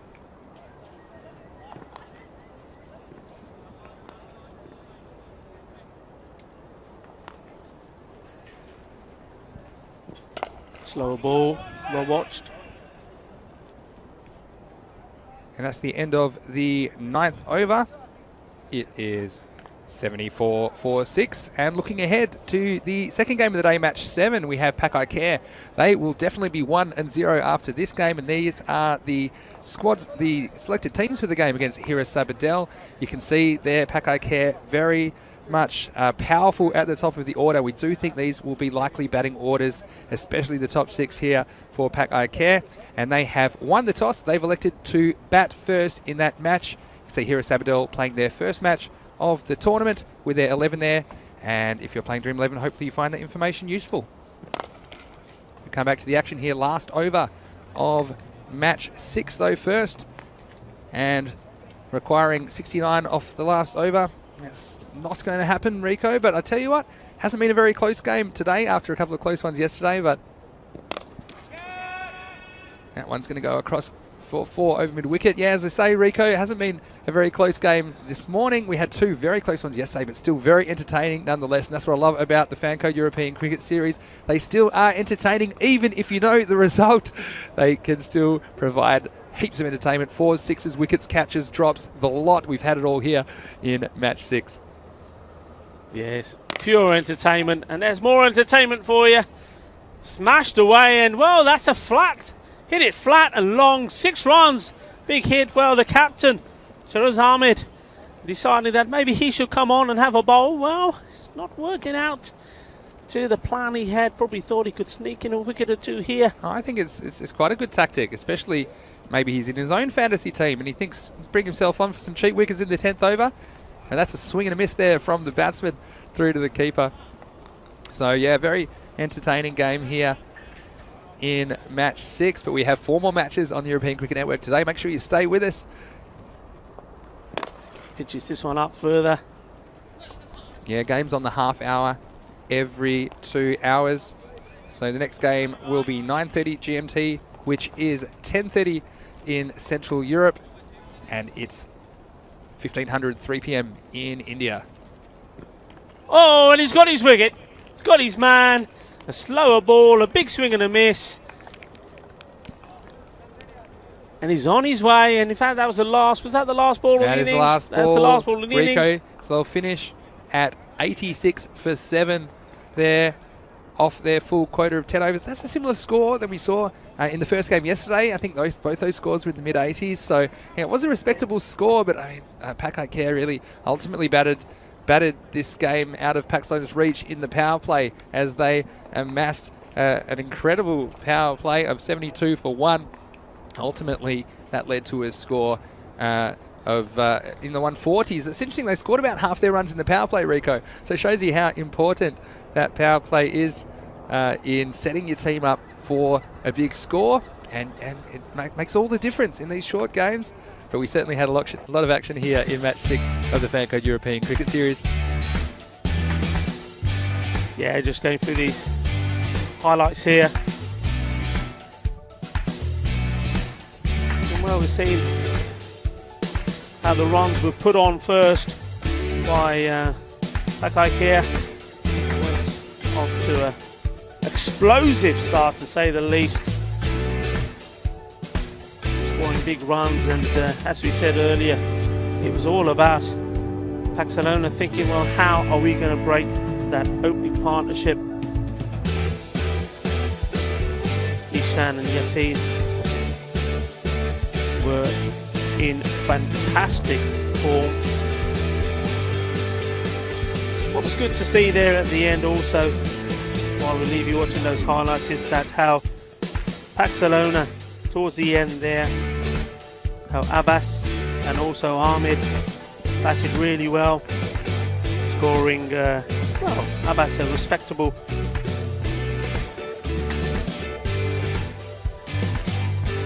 We saw some interesting fielding. That was one of my favourites. That was the ice cream cone there. Yeah, there's Kami warming up. A lot of excitement. A very interesting game. I mean, it wasn't a close game, but all action. A little bit of fun as well. There we go. Mohammed Jaffrey dropping that catch. There we go. Skip, skip, skip. What's that song go? Lou, skip to my Lou. Did a little bit of that. And then that's the way to do it. And this time the wicket keeper, Mohammed Ishan, deciding I'm not letting this one go to the slips, taking the catch. Fantastic job. But no, as I was saying, it was good that in Barcelona we were saying that it's important that they continue to well, get something out of this game. And at the end there, Shafiq Iqbal made a very good 17, and Numan Rukhsar a 26 not out, and that was good to see. Ended up with a fairly decent score of 86. Yeah, so we look ahead, Rico, to the next match. And here's my fantasy dashboard. Hopefully you find this information useful if you're participating in some Dream 11 cricket. And Pakai Care, we've seen them, but here are Sabadell. They're new to this series. They did play in the series in October. In that series, they won 1 of their 7 matches, so they struggled a little bit. They finished last in Group B. But they will be hoping for a better performance this time. They've had plenty of time to think about it, and they're likely to have Shanawaz Shahzad, the captain, at the top of their order. Bakhtiar Khalid, also a key player for them. Alumdar Hussain, he played for Gracia back in October, and he scored a very quick 50 that I remember. I think it was 59 of 25 balls, scoring 126 runs in this tournament. Shanawaz Shahzad also, he's listed there as a keeper, but if he's not keeping, he will be a bowling option for them as well. So if you're playing some fantasy cricket, that's the sort of things you can consider, and hopefully you find that fantasy dashboard useful. You can find full previews for these games on our website, EuropeanCricket.com, and don't forget to follow us on social media at European Cricket on Twitter, Instagram and Facebook to see the fantasy dashboard as soon as it comes out. As soon as the teams are named, we rush behind the scenes to get that information to you so you can enjoy the Fancode European Cricket Series as much as possible. Yeah, I mean, we've seen there what Pak Icare can do. They're a strong outfit.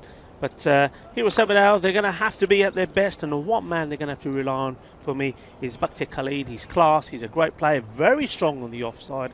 He's got to be at his best. And he's got an excellent strike rate, 157. They're going to rely on him to score some runs today. Yeah, so that was the tail of the tape here in match 6 of the Fancode European Cricket Series. It was Pak Icare over Barcelona, 142 to 86. A very entertaining first match. There's plenty more coming your way today on the European Cricket Network. Make sure you tune in about 20 minutes. We'll take you into match 7. But for now, this is Mr. Maximo, Vinny Sandhu for the European Cricket Network, with Rico Full saying we'll see you shortly for match 7 of the Fancode European Cricket Series, Spain.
Hello there, wherever you're watching around the world. It's Vinny Sandu here, Mr. Maximo for the European Cricket Network, and welcome back to the Fancode European Cricket Series Spain. We are in Barcelona for 124 matches over the next 5 weeks, and this is the second day of action, the second match of the second day, match 7 of the tournament. I'm going to see Pak Care in action again, this time against Hira Sabadell, who are playing their first game of the tournament. Next to me is Rico Full, and Rico, Pak Care were very dominant in their first match of the day.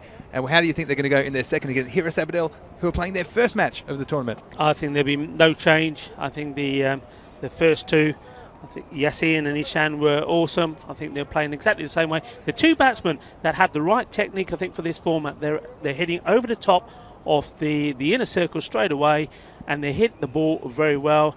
And I saw one or two of their batsmen didn't come off early on. If they come off as well here, I think we could see a repeat of that, if not more runs being scored. Hira Sabadell, well, they know what Pak Care are all about. They know what their strengths are. And one of the things that they'll be concentrating on, one of the things their bowlers will be trying to do, is keep the line outside the off stump, not bowl short. We saw that already. If you bowl short to Mohammad Ishan or Mohammad Yassin, they're going to put it away. You can't bowl short. You've got to have a plan. Bowl outside that off stump, set the field for them. Make the mistake. The other thing I'd like to see, maybe take the pace of the ball, maybe get a good spinner in there. How were these guys bad against good spin? Well, we don't know. We'll find out. That's true. Well, look, let's have a little bit of a close look at these two teams. Pak Care going in with the same lineup here, and you can see the firepower they have up in their top order. Now, I wouldn't be surprised to see Mohammad Jaffrey up the top of the order, or at least in the top 3. Hira Sabadell, well, they really would have been watching that with interest the first game, but I think that Shannon Shazad in particular and Bakhtiar Khalid, the players, they will look to try and get a good result and a good start in this game, but it all comes down to their bowlers containing Pak Care in the first innings of this match. Yeah, absolutely. I mean, you know, it's one of those things. I mean, Pak Care, they've just won a game. They're full of confidence. We saw that yesterday, didn't we? In the Group A yesterday. This is Group B, of course, but in Group A yesterday, we only got the 2 matches played. And Bengali Cricket Club, they won the first game. It was a low-scoring, close affair. Having won that, they came out with confidence against the Catalonia Tigers and won a thrilling, entertaining game, sitting at the top of the table there. And I think Pak Care is the same thing. Won the first game, they're full of confidence. You saw that as well, because it was an easy win for them. They were able to be relaxed out there. There wasn't too much tension, and really they want to be taking that into the second game. And batting first, that's what they like to do. And they'll be looking, I think, once again, 140 plus on the board, Vinny. Yeah, and look, you play your best cricket, relax, and that's the thing, Rico. That's why you see batsmen often a bit nervy early in their innings. They're worried about getting out, worried about getting their first few runs on the board. But you can see that if you have that mindset where you're not really afraid of anything here in the 10-over format, you do see some good results from the talented players. So it looks like it's going to be Adnan Abbas for Hira Sabadell, who will bowl the first ball of their campaign. And Pak Care, well, they really got off to an incredible start, scoring over 70 in the power play in the first match and effectively killing the game right there and then. So Hira Sabadell will be trying to avoid the same sort of fate as their first opponents this morning. So Barcelona couldn't hold Pak Care back. Let's see how Hira Sabadell go in this match 7 of the Fancode European Cricket Series, live from Barcelona, Spain. It's great to have your company wherever you're watching around the world. And just a reminder to everybody, if you're watching on YouTube, you can join the YouTube chat. Hello to Green Octagon. It's great that you're joining us there, and feel free to leave us some comments and questions, and we'll get to them when we can. It's great to be here with you, Rico, as we head into match 7. The first ball coming in from Adnan Abbas. And this one's gone, and it's really gone. All the way over the nets for a Maximo. So 6 runs off the first ball of the innings, and not mucking around was Mohammad Ihsan. We saw him looking likely in the first match, and he started his second match with a big 6 over long on, and that ball had a very short life, Rico. It only lasted 1 ball.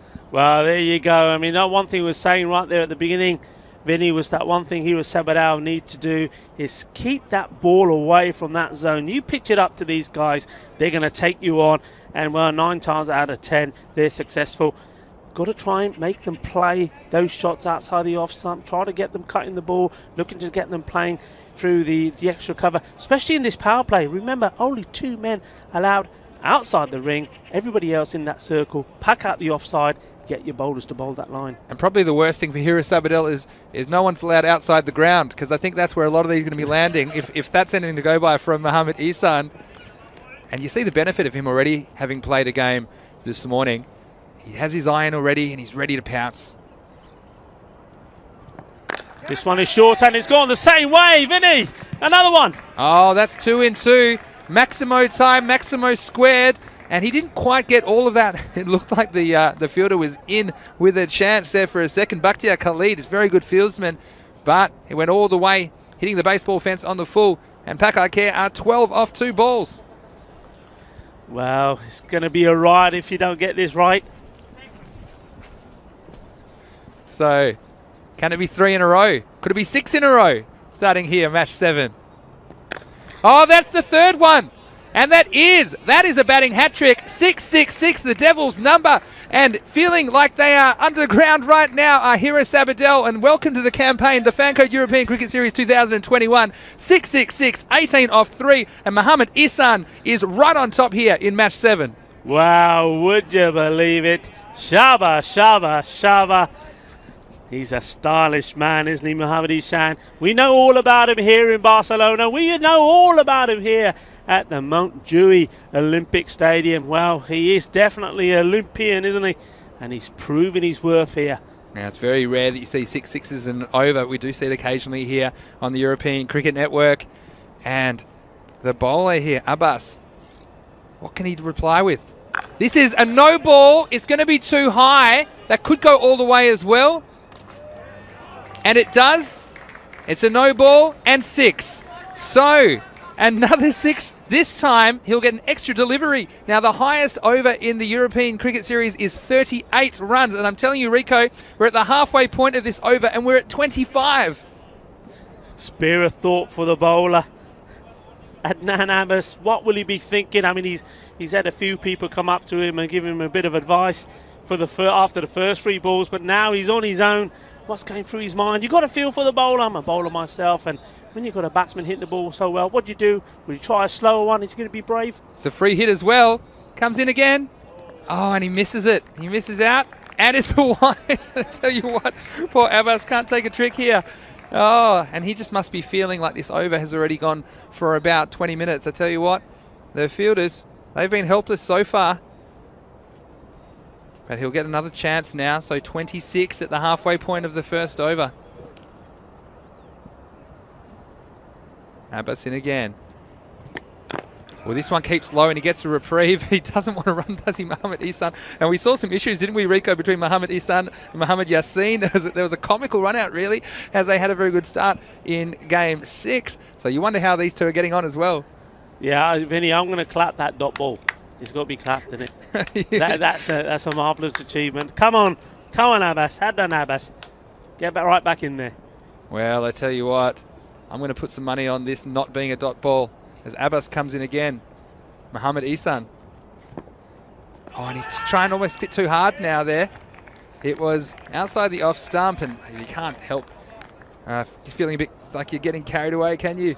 When you're having this kind of a start, but that's a classic case of perhaps just over-aggression, if that's possible, because he had no one back on the offside in the kind of cover and point region, and that's where the last couple of balls should have gone. So, again, I'm getting carried away, you're getting carried away, the batsman's getting carried away, but that's what we're going to see here in the Fancode European Cricket Series. Oh, this is too short, and this one, forget about it. I hope that ball doesn't have a family, because it's been murdered. That is out of the ground for the 5th, 6th of the over. Rico, well, full. My.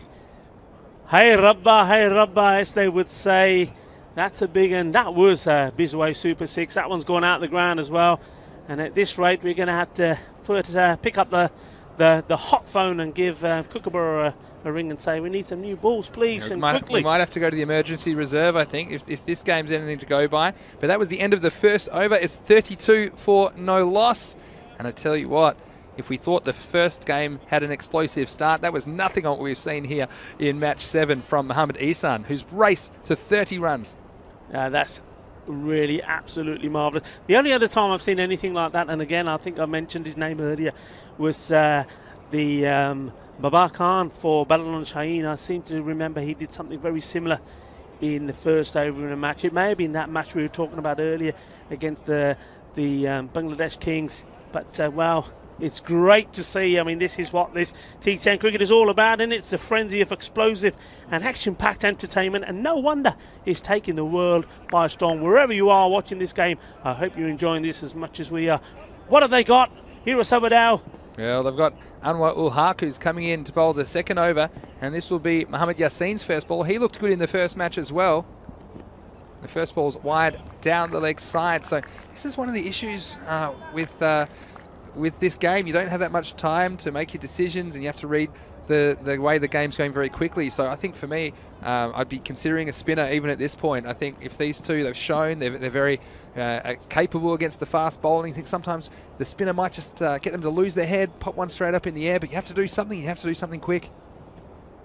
Anwar ul Haq. Again, trying too hard, and this one's a no ball for off the surface. So this one will be a free hit. So he started with 2 extras, and look, no one likes to see extras. It's not great to see, but one thing you have to be conscious of is your time in the field, don't you, Rico? But also these extras, they're worth 1, so you know, like, they don't hurt you that much. Whereas some of these balls are going for 6 or more, so I do think he's going to have to straighten up, but he also has to be careful not to get it in the zone where he can get punished.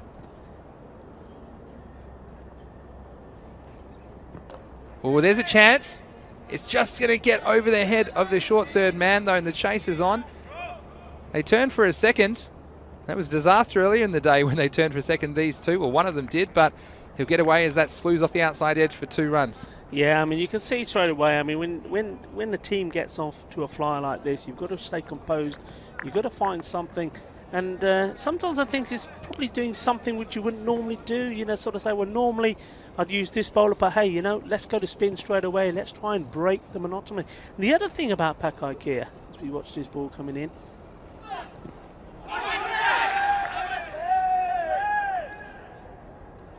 the other thing about Pakai Kia is with both these batsmen, you've got a left and a right.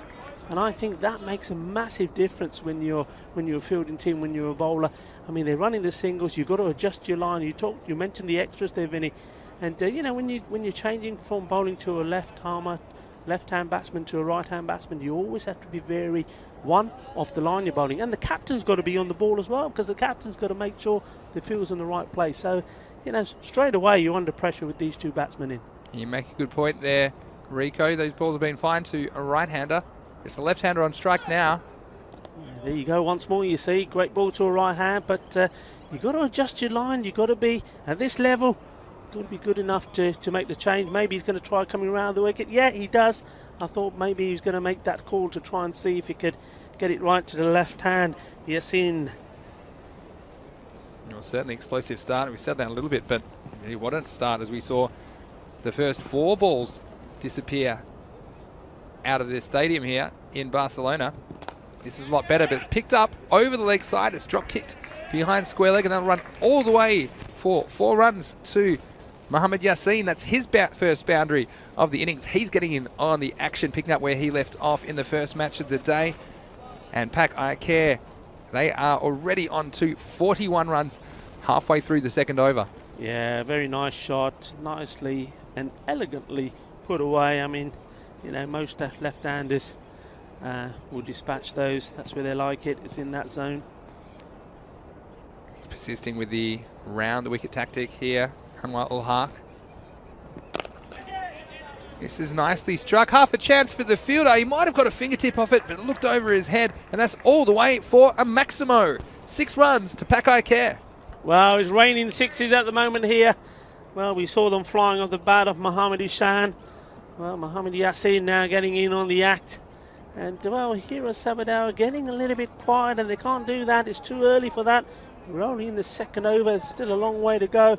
You've got to learn from what Paxalona did when they were in this position. Get some wickets. This time this is well struck, and it's the other side of the field. It's 1 bounce and 4 more. And that brings up the 50 for Pakai Kia in only their second over. It's a very similar start, and I wonder, Rico, is that all-time power play record of 74, is it in play in the European Cricket Series here? And look, this is the risk you run when you're around the wicket. You also are bowling into that really nice zone for a left-hander where they can pick you up over the leg side, and that's exactly what happened there. But it's all action here. And this is why they call it the power play. This time this is well struck, and that won't go all the way, but I think one bounce again and 4 more. So he is coming to the party here. Mohammad Yasin for Pak Care in an incredible power play, and it just shows you the first match has got them going, and they are right at the forefront of this game, and it is 55 for no loss after 2. They're just not learning, are they, the bowlers? They're putting the ball in the zone to both of these batsmen, and they're just picking it off with ease. Hey, you know, in the first game, Pak Care of 2 overs, they made 47. Here, 2 overs, 55. Now, it was only their own doing, not breaking that record of the amount of runs scored of 3 overs of the power play in the first game. Well, are they going to mess it up this time, or are they going to get it this time? We shall wait and see. Well, not surprisingly, there's a change of bowler here. It's going to be Hirilal coming into the attack after Adan Abbas was hit for 32 of his over in the first of the innings. And he'll be bowling to Mohammad Ihsan, who was explosive in that first over, and this is the last over of the power play. I think we're going to see some action here. This is hit down the ground, didn't get all of it. That will be Alumdar down there doing the fielding, so just the single, and I tell you what, Hirilal will be very happy to see Mohammad Ihsan at the non-striker's end. But doesn't get too much easier, because Mohammad Yasin in that second over showed that he's hitting him very well as well. Yeah, both these batsmen now, they've got their eye in. Mind you, I think they had their eye in after the first game. Now, having to adjust to the left-hander. So let's see if he gets it right first off. And they've got the long off back and kind of a wide long on, or a deep mid-wicket. And this has gone straight up in the air. The fielder's underneath it, and he takes it. And a very important wicket there for Hiris Abadel, their first of their campaign in the Fancode European Cricket Series Barcelona, and it is the end of a fantastic cameo there from Mohammad Yasin. Yeah, I mean, that was very, very important. I mean, Manan Ayub, a lot of pressure on him as the fielder. He knew how important it was that he had to take this catch, and, well, he kept his nerve and he held on to it, and that's a breakthrough, a big, big relief for Hiris Abadel. Yes, but doesn't get much easier, as it looks like could that be Mohammad Jaffrey coming to the wicket? Could be. He's got that walk about him. Well, maybe actually he's walking pretty quick for Mohammad Jaffrey. Yeah, I don't know. We can't see his fingers. He's got his gloves on. No, that's Mohammad Jaffrey. He looks there. I tell you what, we had a bit of a laugh between games about his catching. But again, now it's another ball and another boundary, as that one is swung away on the leg side by Mohammad Ihsan, and he's not going to stop where he left off, and 4 more runs to Pak Care. I tell you what, Vinny, I mean, he's only taken 1 single. All the other runs he scored have been boundaries.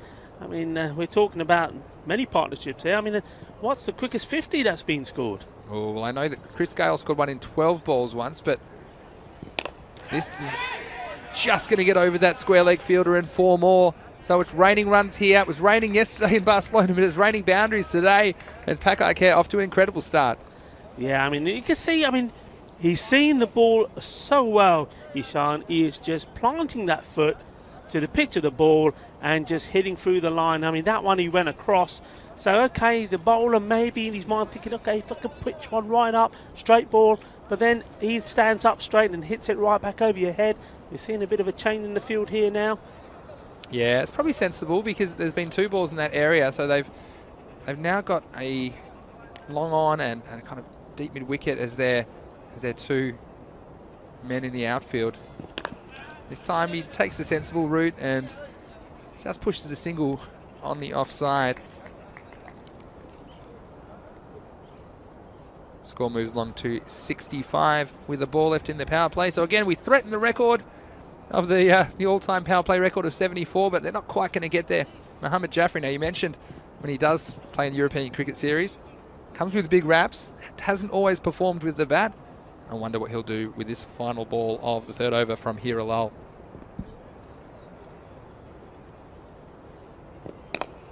Just watchfully defends there. Just getting his eye in as that's the end of the third over. And Pakai Care a 65 for 1.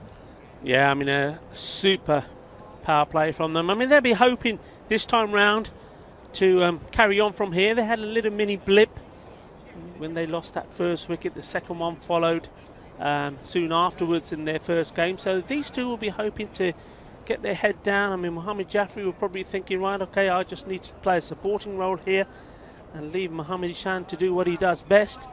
Remember, they've still got Mohammad Kamran to come in there. They bat fairly well down, so they don't need to get too excited. Sometimes that's the thing, Vinny. I think when you go into bat and you've already got a lot of runs on the board, you tend not to play your normal game. You try and play the same way as the players above you have played, hitting big shots, and then you get yourself out.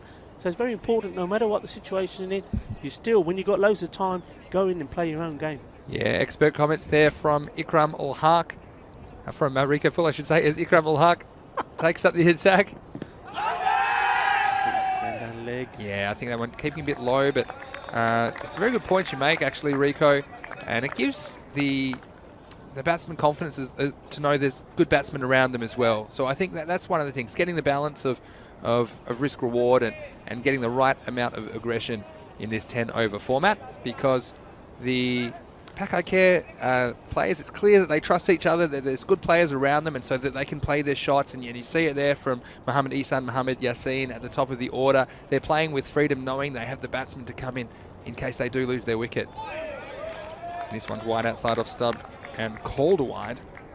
So Mohammad Ihsan has raced to 40.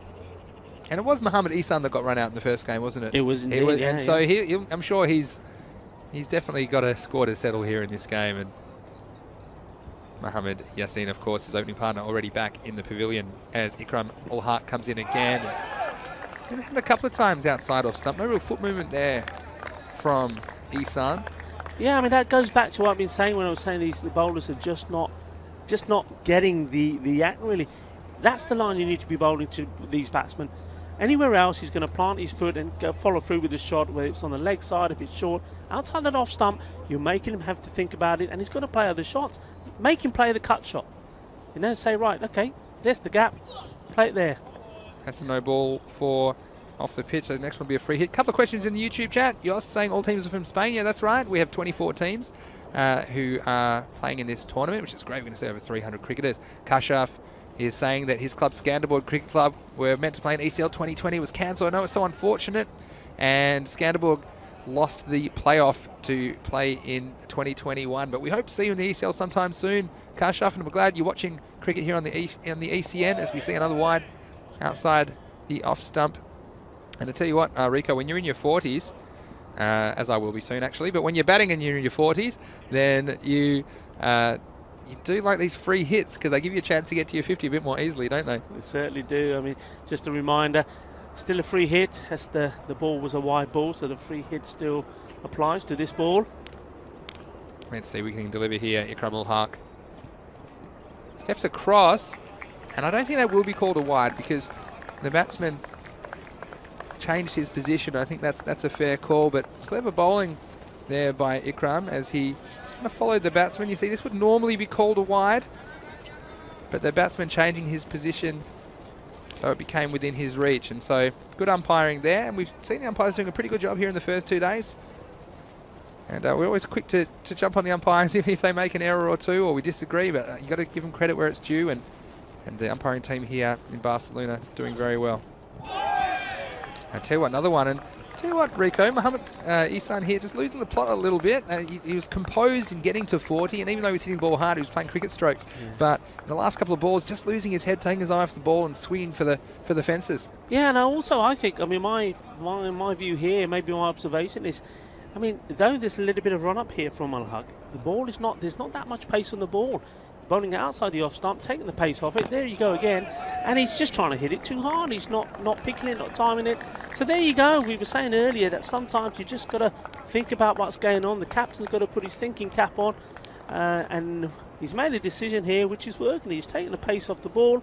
He's doing the job. I've heard a lot of fears actually, Rico, but fear of success is one of them apparently, and I feel like that's what's happened to Mohamed Ihsan here. He's just had a bit too much success here, and he's just kind of lost the plot a little bit here in the 4th over, but let's see if he can get back on track now against Ikram. This one's dragged down the ground, and it wasn't off the middle of the bat, it was towards the bottom, but it had enough power to bisect the long on and long off, and that'll be 4 more, and it takes him to 44. And again, getting close to that first half century of the tournament for Mohamed Ihsan. I mean, sometimes what you notice here is when a batsman's playing his normal game, he's scoring freely like Ihsan does, then all of a sudden I think a couple of good balls, dot balls, because he's not scoring so freely, that goes to his head, and then they start to do too much, they start to move around too much. And even with that one, he moved far very, very early. Did well in the end to get to it and get the 4 runs, but if he had just waited in his crease, he would have been playing more of his natural shot. Yeah, and that's the end of the over. It's 72 for 1, so can't be too critical here of Mohamed Ihsan, who is 44 off 18 balls. But this time there's a chance, and he's taken it. Yeah, just inside the boundary. Just inside the boundary. It's given out, and I tell you what, it was a nice piece of footwork from Alumdar there on the long off boundary, and Mohamed Jaffrey, his run continues in the ECS, getting a fair bit on that, but not quite enough. That would have been 6, but the fielder, Alumdar Hussain for Hiras Abadel, holding on to the catch. And a very important wicket there. A dangerous player heads back to the pavilion. He heads back and without scoring, and well, maybe it's that number 3 position just doesn't suit him. Mohamed Jaffrey, he comes in, like I was saying earlier, myself and Vinny were talking about it. He's made 2 other appearances here at this Olympic Stadium, and he's come in as a star player in a semi-final and being clean bowled first ball. And well, he came in lower down the order today and made 1 not out in the first game. But here again, up in number 3. Nice shot, thought he had cleared the fence, but a great catch taken in front of us here by Almudar. He's gone for a golden duck. Not a golden duck, for a duck this time. Well, any kind of duck isn't too much fun for the batsman, as it's going to be Hiralal who's going to continue. It's Mohamed Kamran, the new batsman. Again, a very dangerous all-round cricketer for Pak Aikare. Nice keeping there as well from Sharanjit Singh. Up to the stumps. Like to see good wicket keeping in the Fancode European Cricket Series. Next one's pushed through from the bowler, and it'll go down to Alumdar, the man that took the catch a moment ago. So just a single, and that will bring Mohamed Ihsan back on strike, who is on 44. He's within 1 maximo of a half century. Doesn't quite get the contact that he was trying for that time. He squirts away on the leg side for a single. He's on 45.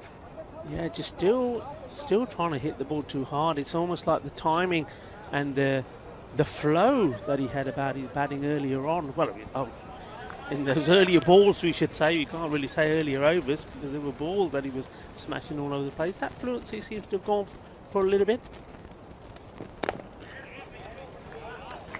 Yeah, watchful start there from Mohamed Kamran. And this is a good comeback, and we talked about taking the pace off the ball and how that can disrupt the momentum of an innings, and you're seeing that here from Hiras Abadel, so it's clever tactics. Next one is going to almost carry to the fielder, but it's a terrible misfield from Bakhtiar Khalid. It was a bit of an awkward bounce, to be fair. Kind of bounced the wrong way compared to what he was expecting, and he overran that ball, Bakhtiar Khalid. And the backup fielder just couldn't make it around, so 4 more runs there, and he moves on. That's his first boundary. He moves on to 5. After 5 overs, it's 78 for 2. Yeah, that's a little bit of uncharacteristic fielding there from Bakhtiar. He's a good player. He's very strong in the field normally, diving around all over the place. He's very vocal as well. He's always in the game, and he needs to get into this game. He needs to get behind his players, be heard, support them, support his bowlers, because he knows he's one of the key factors in this game, or in their team, that if they're going to win this game, if they're going to score big runs, he's got to play a part in it. So Okay, Ikram Al-Haq coming Yes, back in. Ikram, and he did pretty well in his first over, only conceding 7. This one's going to take some stopping. The fielder gets something on it and did well. They'll get 1, they'll turn for 2. They decide against. I think that's a sensible decision there. Mohammed Ihsan moves along to 46.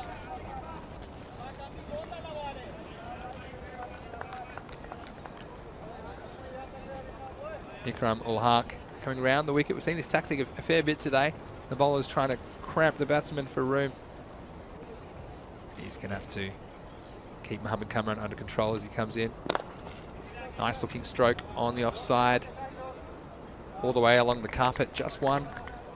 So you think Kamran here, Rika, can kind of play the anchor role, can bat around Mohammed Ihsan while Ihsan's going. I think Mohammed Kamran's just starting his innings by giving him the strike, and that's good cricket. Yeah, very good cricket. I mean, he'll be making sure he runs a little bit quicker in this match. He was out to a direct throw from the boundary, but he was really just trotting along.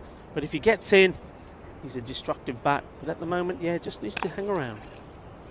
This one played away to cover, and the batsman will have time to scramble through for a single. He moves on to 47, and actually both these batsmen, they were run out in fairly comical circumstances, weren't they, in the first match? So you can see them wanting to make every post a winner here in match 7 of the European Cricket Series. Will this be one of those games for Kamran where you can deliver with bat and ball? Ikram Al-Haq, though, has been very good so far. Just going for the solitary boundary as he is halfway through his second over.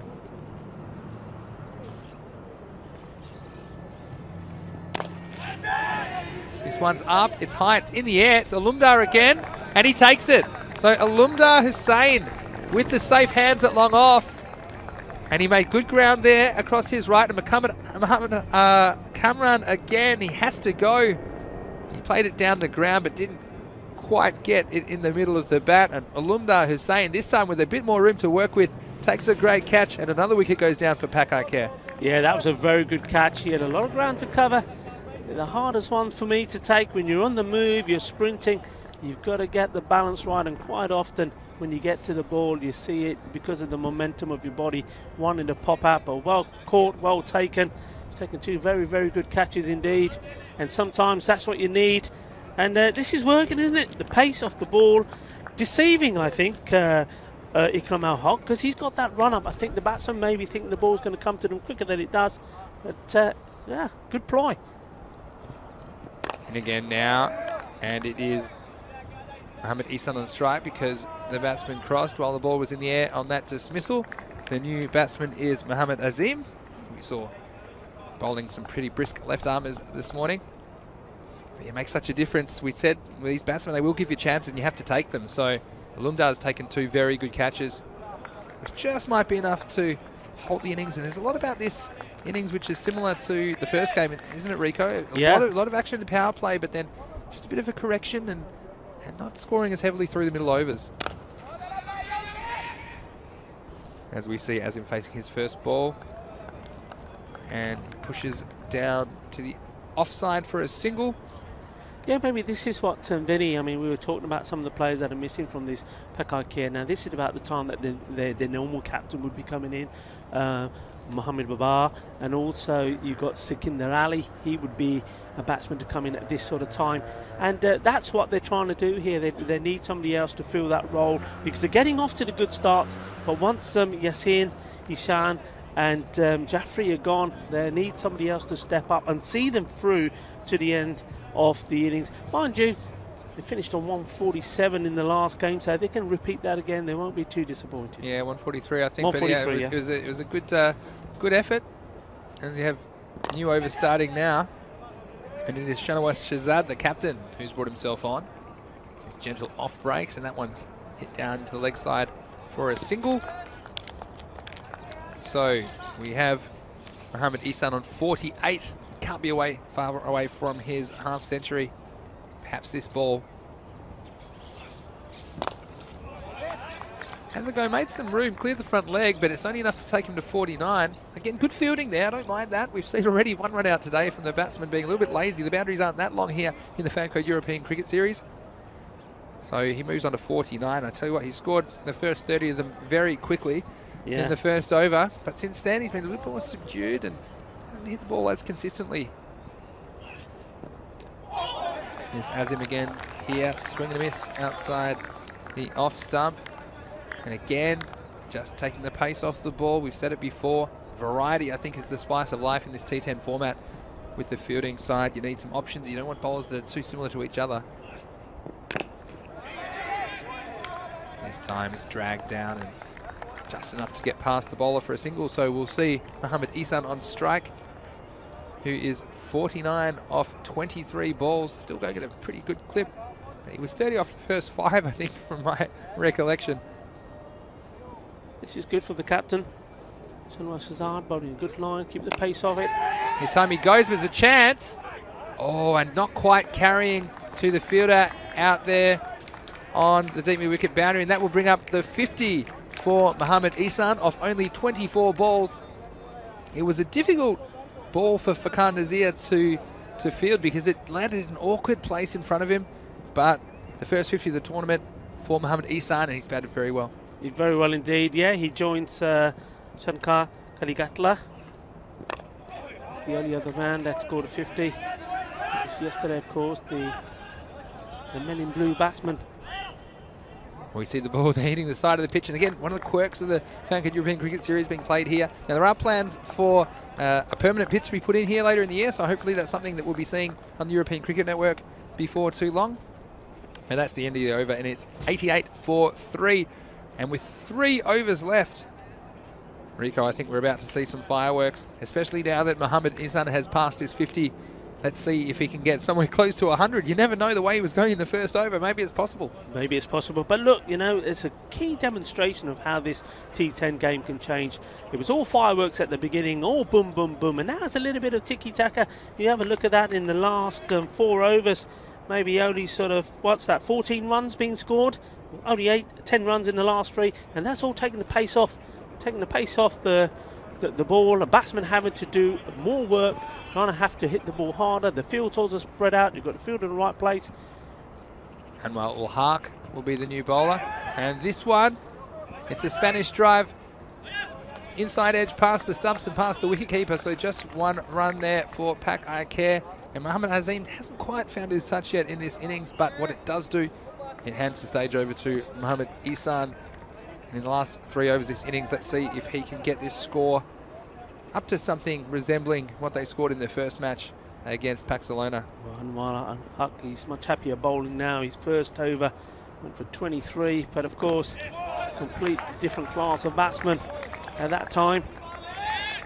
Yeah, it's interesting, isn't it? As we've seen kind of a bit of Jekyll and Hyde from Mohammad Ihsan here during this innings.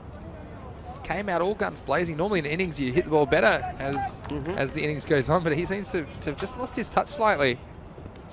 But I do think he's capable of recapturing that kind of form at any moment as Anwar ul Haq comes in again.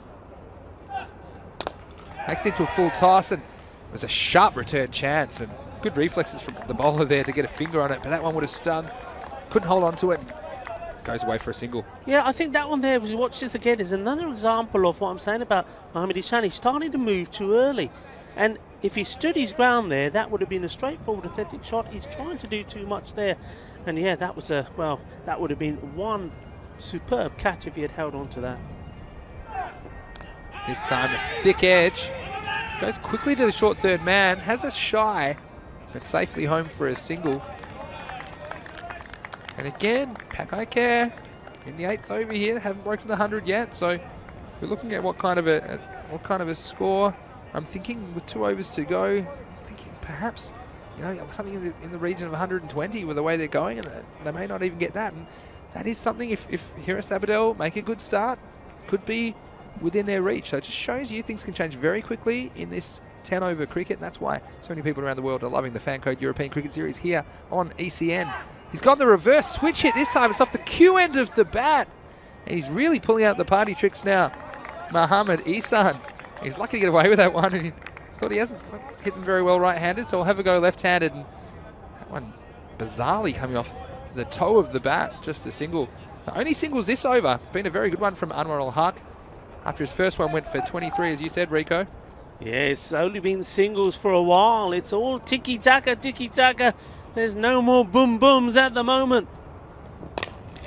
Has a go this time, but it gets straight to the fielder. Back to Khalid.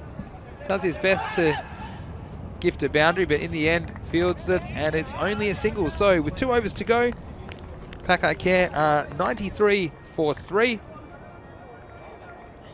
And just a reminder to all of you watching around the world to see all the match previews for these matches. Go to our website, europeancricket.com, and don't forget to follow us on Facebook, Instagram and Twitter at European Cricket.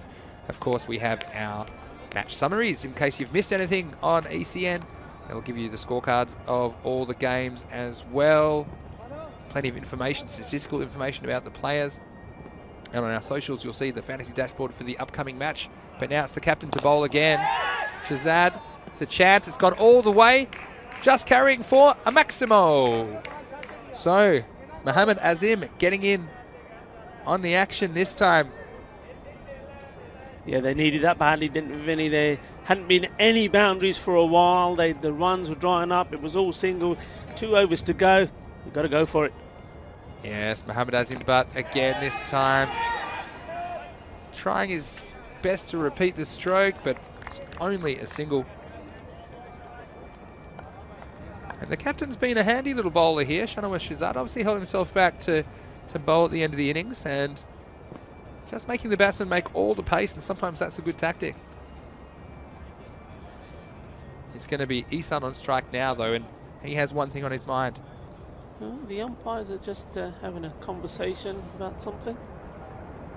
I just for a moment thought maybe they've spotted a fielding penalty, but no. This is the chance again for Alunda, is it?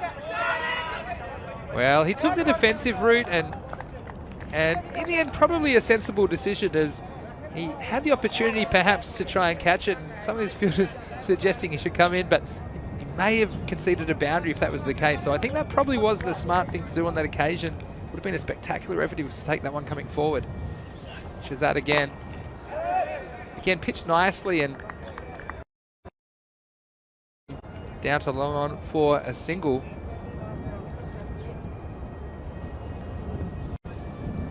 Now this is the time. There's not many balls to go. 8 balls to go in the inning. I think we're going to see him go for it here. Mohammad Isan. And he does. And does he ever? That one is gone. It is a Maximo. 6 runs for Mohammad Isan. He recaptures some of the form of that first over as he sent that one over and away, over the baseball fence, over the nets, and over the trees across the street for 6 more. Sí, así me gusta. 6 carreras. That was more like it. He was more patient, more rhythm to his movement, and more of a cricket shot rather than a slog. Let's see what he's got now. Well, it's just in time, really, isn't it?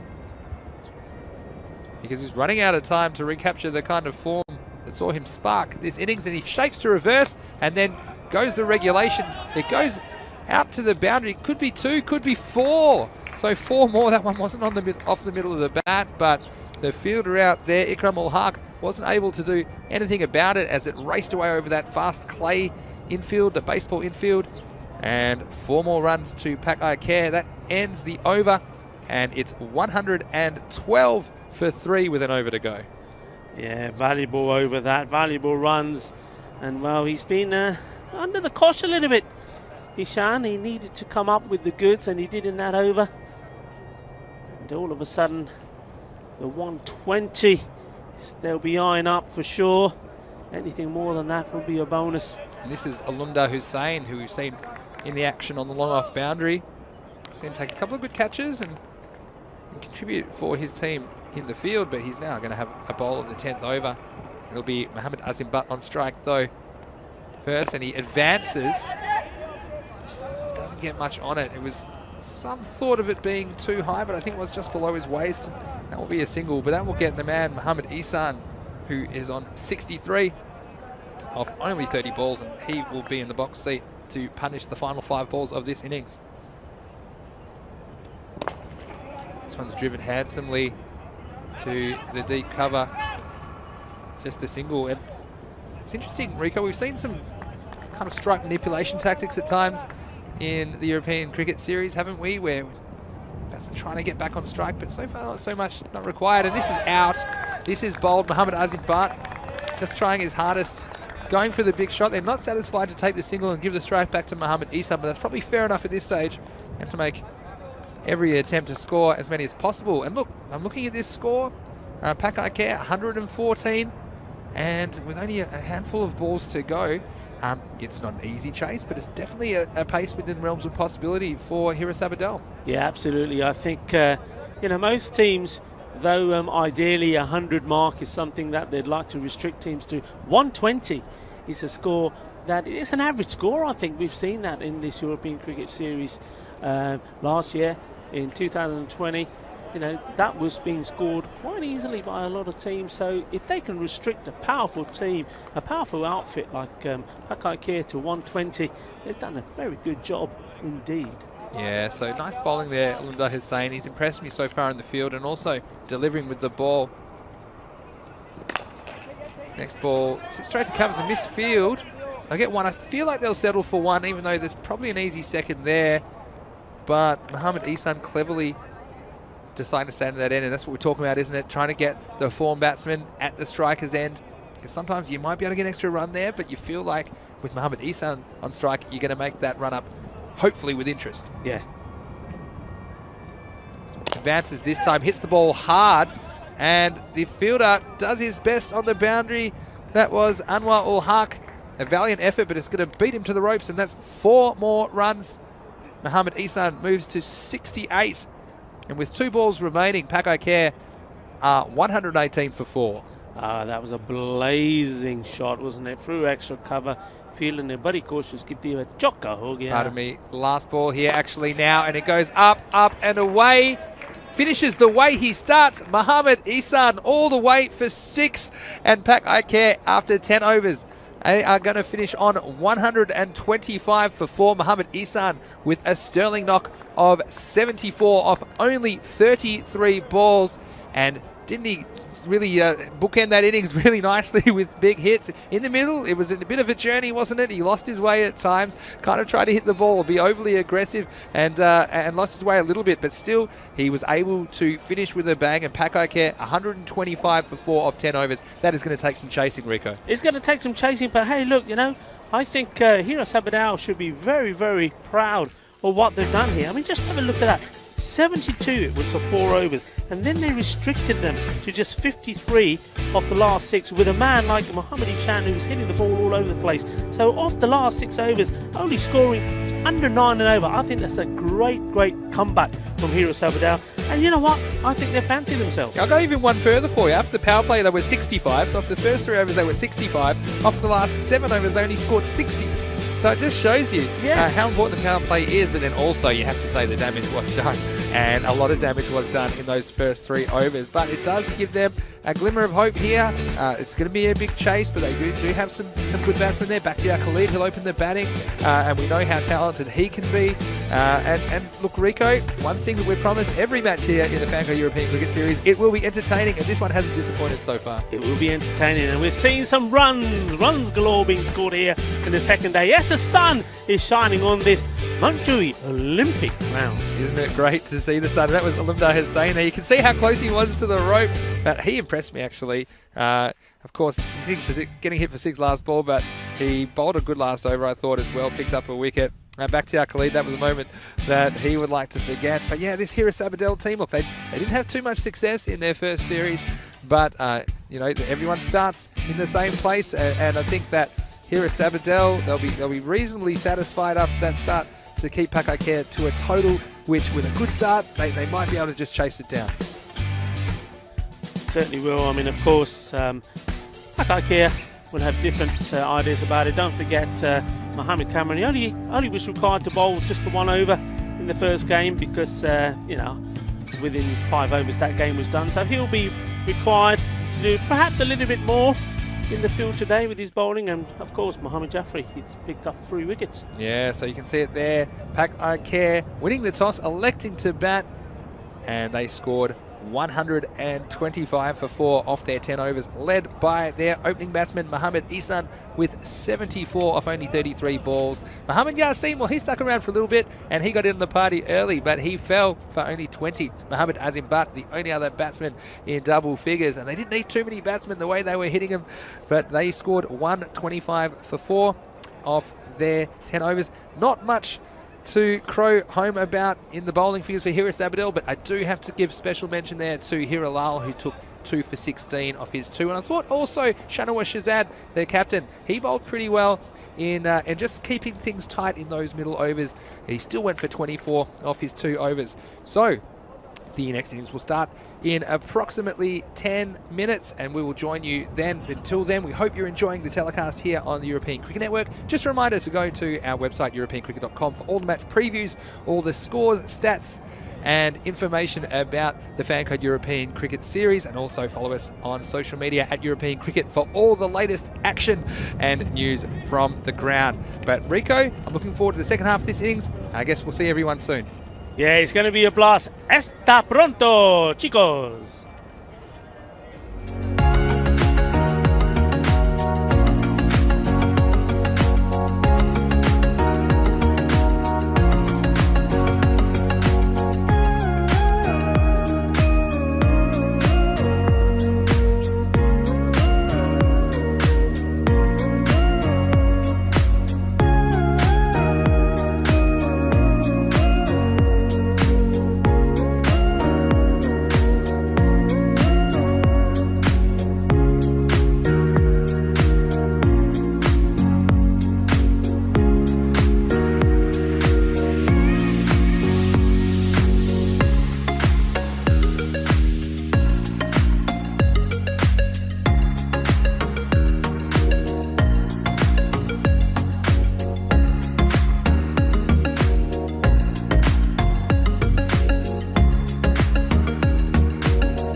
Welcome back to the Fan Code European Cricket Series, Spain, Barcelona. I'm Rico Fall, joined by Vinny Sandu. You just see lovely views from the top of this Mount Dewey Olympic Stadium. We're up quite high up on this hill, and we've got beautiful views of the harbour down below. It's absolutely lovely setting on a height of 184 metres, and of course we've got the Telefonica Tower behind us here as well, a real iconic site.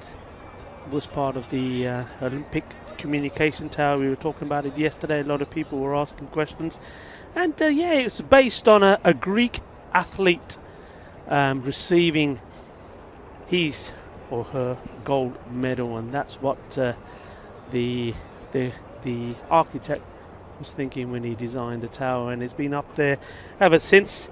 And well, it's something which was also formed part of a trophy that's been given for the Spanish Formula 1.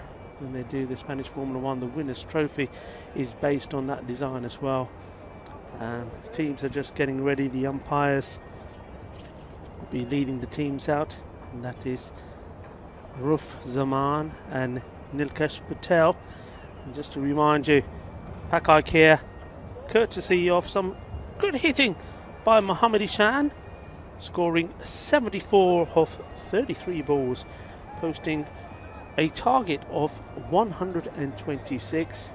And well, Hira Sabadell, no doubt that Bakhtir Khalid and Almudar Hussain was fantastic in the field, took two brilliant catches, now has to do with the bat, and they need a good start. We say how important the power play is. Well, it's definitely is the case when you're chasing down a target. They get off to a good start, and then after that can set themselves under 10 and over, then they'll believe that they're in this game all the way. But they have to negotiate some very fine bowling indeed from Pak Ikea. We know all about the abilities of the very experienced and well travelled, I should say, Mohammad Jaffrey. We've seen him in a number of European cricket series, and also he featured in the 2019 European Cricket League as well, which was the spectacular event at La Manga.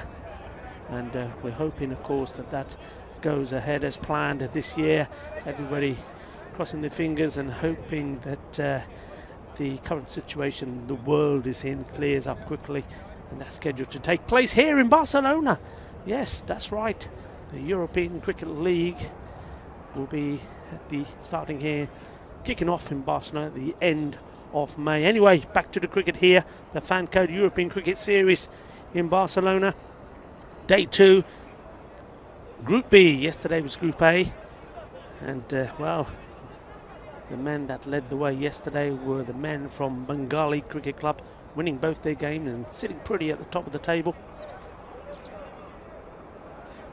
That was courtesy of some fantastic batting. I mean, the highlights of yesterday certainly was the batting of Shafir Rahman, scoring 42 and 43. Both innings not out to lead his team to victories. Well, it's Mohammad Jaffrey setting his field.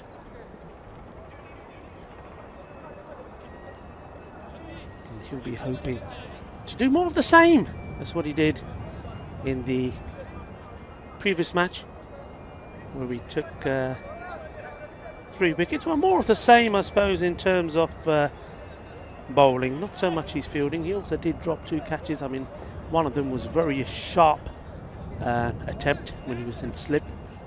The ball smashed into his fingers. He wasn't able to hold on to it. But anyway, in he comes.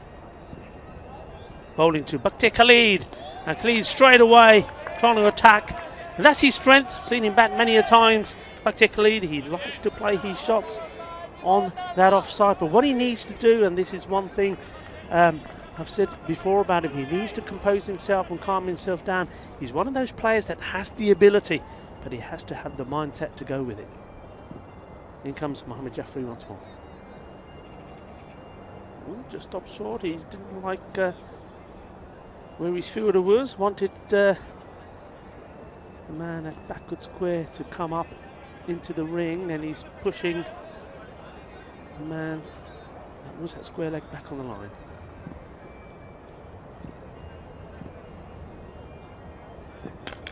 Oh, and he's had his stumps all over the place. That was a boogie, oogie, woogie. Kookaburra fireball. He's on his way back, the big man. Hasn't troubled the scorer at all. So Bakhtiar Khalid, he needed to score runs. Off he goes.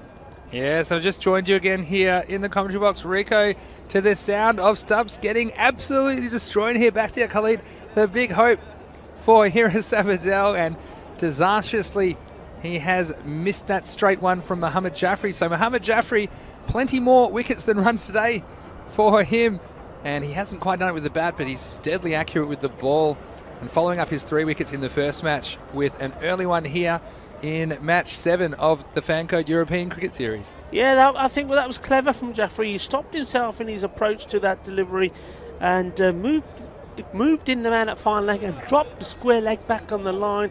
Maybe that made Bakhtiar Khalid thinking this was going to be a shorter ball. Instead, it was right up there, and now he's on his way back. First wicket goes down, not the start that Hiras Abadel needed. Certainly not, Rico.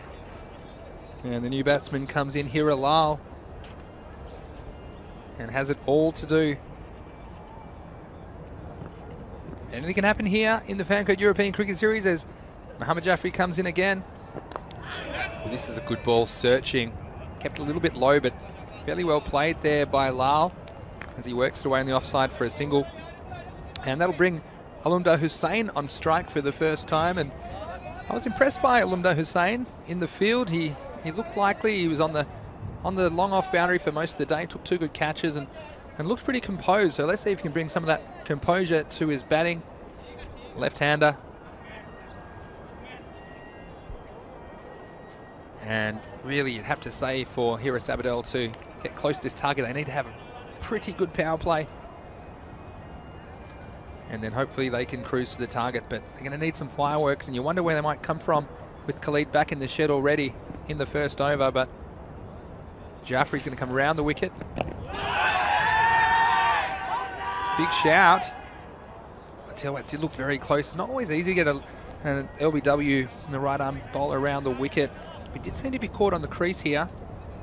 Oh, and I tell you what, I don't think that's smashing them all out of there, but the umpire and caution is the better part of valor there, but I didn't see that one missing. What do you think, Rico? No, I mean, I think you're going to have to give coming around the wicket, you've got to take that into consideration. It's going to have to do an awful lot.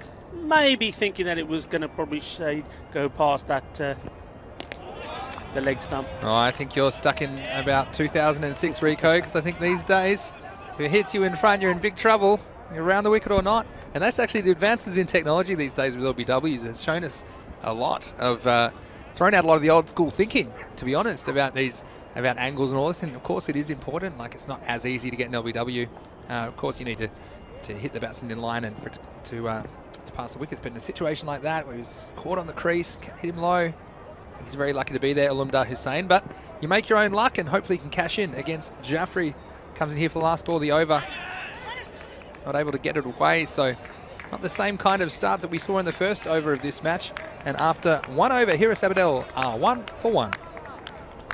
Yeah, that's a very good over from Mohammad Jaffrey. Varied it up, bowling well, and that's where you see the experienced bowler. That's where you see class showing. You know, no problems bowling to the right or the left-hander, getting the ball in the right area straight away. And wow, if Hiras Abadel were pleased that he's 1 over out the way, well, they just got to look up and see that it's now Mohammad Kamran getting ready to bowl the firecracker, as we call him. He goes back to his longer run up, and well, he's even practicing that short ball. He even bowls bounces when he's practicing. I like that. A firecracker. He looks a bit like a match, doesn't he? And that shiny head.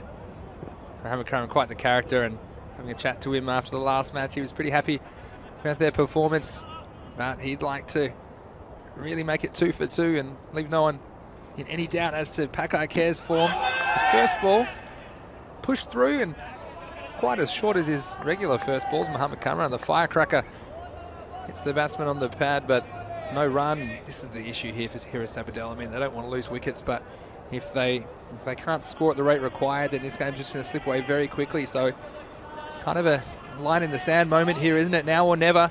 We're into the second over already. Cameron, not the easiest ball to get away, but you have to try your luck.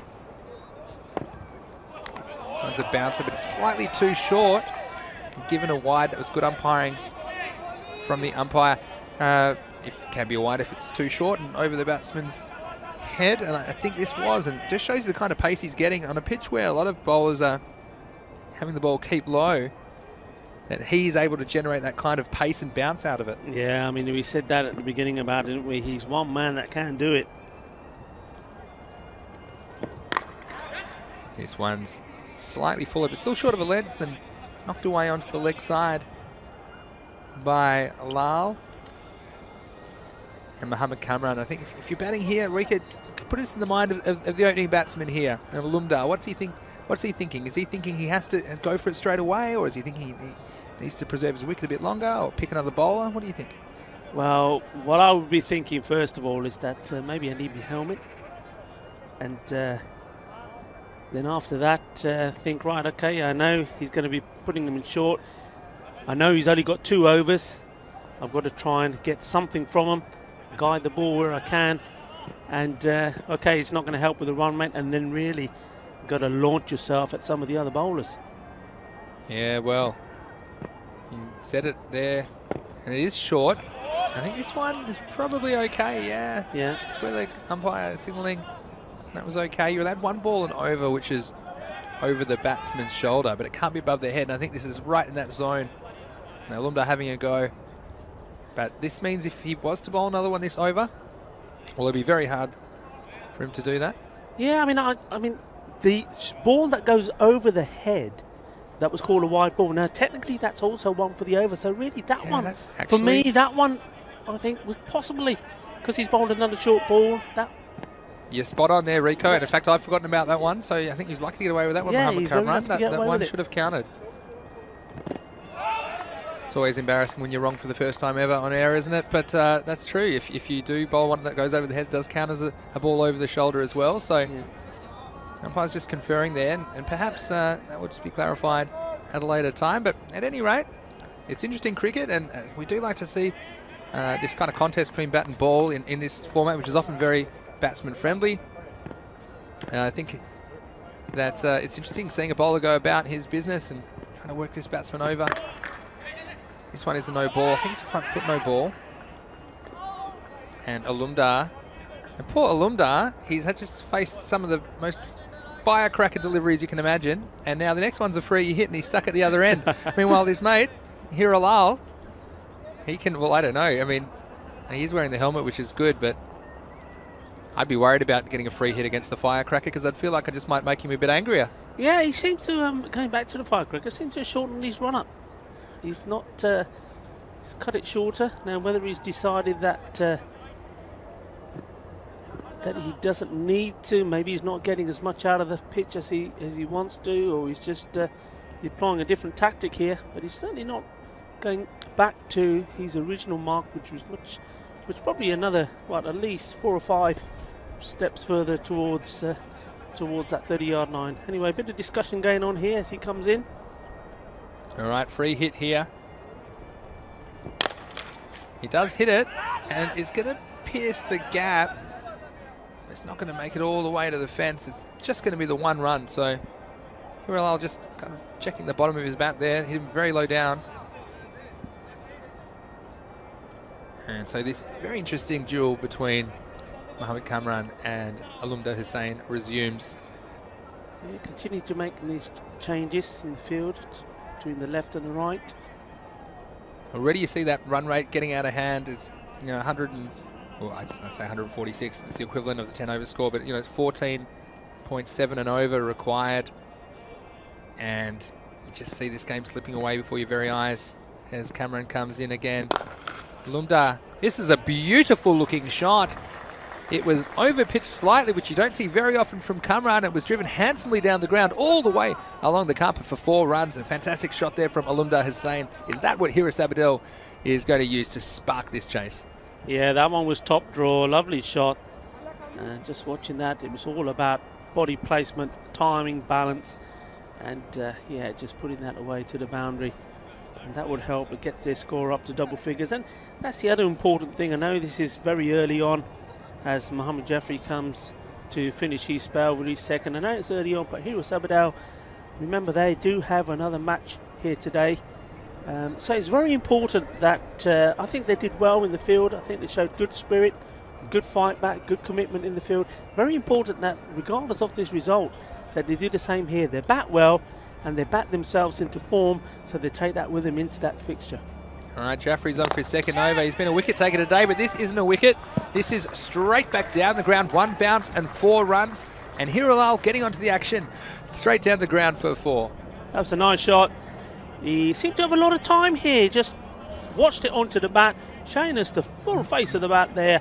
Knows there's no fielder there. That's a very, very nice shot indeed. And that certainly gives Mohamed Jeffrey something to think about. Yeah, well, last over the power play as well, so they've got the licence to go over the top of the field. Jaffrey, what will he come back with here? A little bit shorter, looks to be going down the leg side this time. And the batsman will pass through for 1 leg by.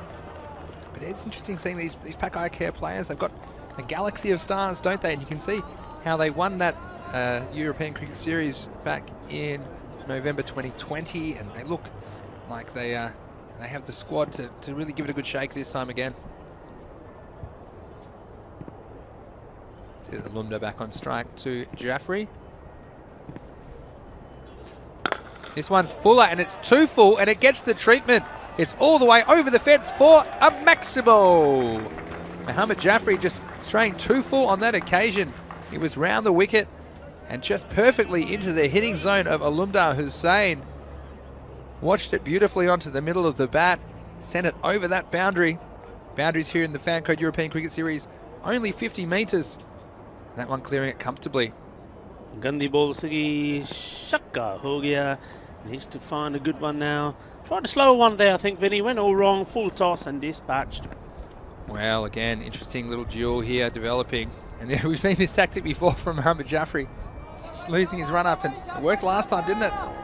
Against Bakhtiar Khalid, but that was nice to see. You see Jeffrey stopped his shot, the wicket keeper moving as if he took the ball, and the batsman playing a shot like he was doing a Dilshan. Very entertaining stuff. And this time he does release.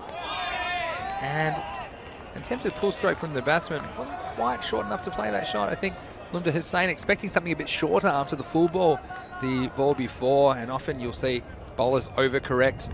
And this was short, but you can see, I think he had it on his mind that could be playing a cross bat stroke and wasn't quite there to play the shot. But good bowling, good comeback from Mohamed Jaffrey. He's been impressive with the ball, and look, he can also bat. We haven't seen it yet so far in the Fan Code European Cricket Series, but I'm sure that we'll see him clear a few boundaries before the 5 weeks are done in Barcelona, as he comes in again to Alumda Hussain. Was that an edge? Great take from the keeper, but the umpire is unmoved. Yeah, it'd be interesting to see this again. The keeper certainly moved a long way here. Mohamed Isan there. It's actually seam movement, I think, Rico. You see that? It's actually moved off the seam quite prodigiously, and it's amazing on this pitch. We haven't seen so much sideways movement, but it just shows Mohamed Jaffrey the skill there, extracting that movement out of the pitch, and big appeal, and you can see why, because the ball did seem to deviate prodigiously, but there was no bat in it, and Lumda survives. Yeah, he's under pressure here, Hussain. He's being made to play the big shot. He's frustrated. He can't get bat onto board. You can see that there afterwards, his reaction. He's in danger though, really. I mean, he's playing those shots, but he's in danger of chopping it onto his stumps. Yeah, and that's the end of the over and the end of the power play. Hiris Abadel 21 for 1 in response to the Pack Eye Care total of 125. So again, Hiris Abadel, it's one of these things where it looks like this game is going the way of Pack Eye Care, Rico, but still very entertaining cricket. We're seeing contests, we're seeing some skill, really from both sides. We've seen some beautiful drives all along the ground. We've seen that fantastic ball there from Jaffrey coming back, hitting the seam and making the keeper dive all over the place. So what I love about this form of the game is we do get a lot of close games, and of course we love those, but even in these games where it does seem like the result is clear, we get a lot of cricket entertainment, and that's why I suppose so many people around the world are enjoying the Fancode European Cricket Series, whether you're watching on our YouTube channel, ECN European Cricket Network, or whether you are watching on Fancode if you are in India.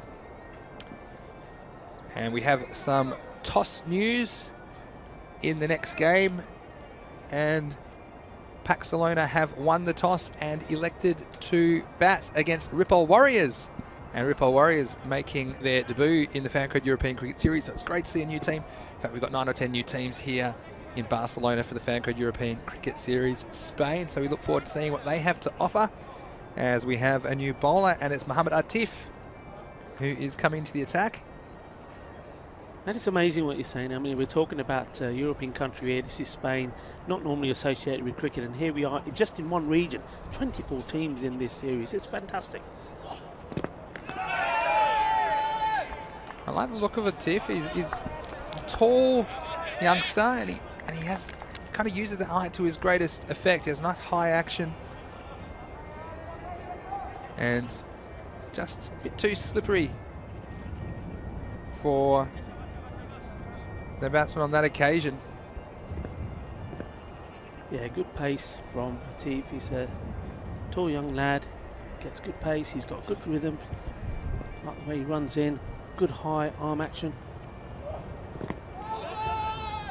It's a very optimistic appeal, but it's again clever bowling. Like he perhaps just rolled his fingers across that one, a kind of fast off-spinning action there. That's one way to take a little bit of pace off the ball. And the bowlers in this format of the game, they do have to be innovative and come up with different ways to try and deceive the batsman, because if you just go in and bowl the same ball every time, the batsman can get in a rhythm and can punish you, especially with these short boundaries. But Mohamed Atif really getting to bowl in a situation where there's not too much pressure, and he can just try and execute his skills in the best way possible. Yeah, Mohamed Jaffrey just having a chat with the bowler. They have a little discussion. There's been a little bit of field change, and is he trying to get him to bang on this in short? That's well struck there by Alumdar. He stands and delivers just wide of the long on. One bounce, 4 runs.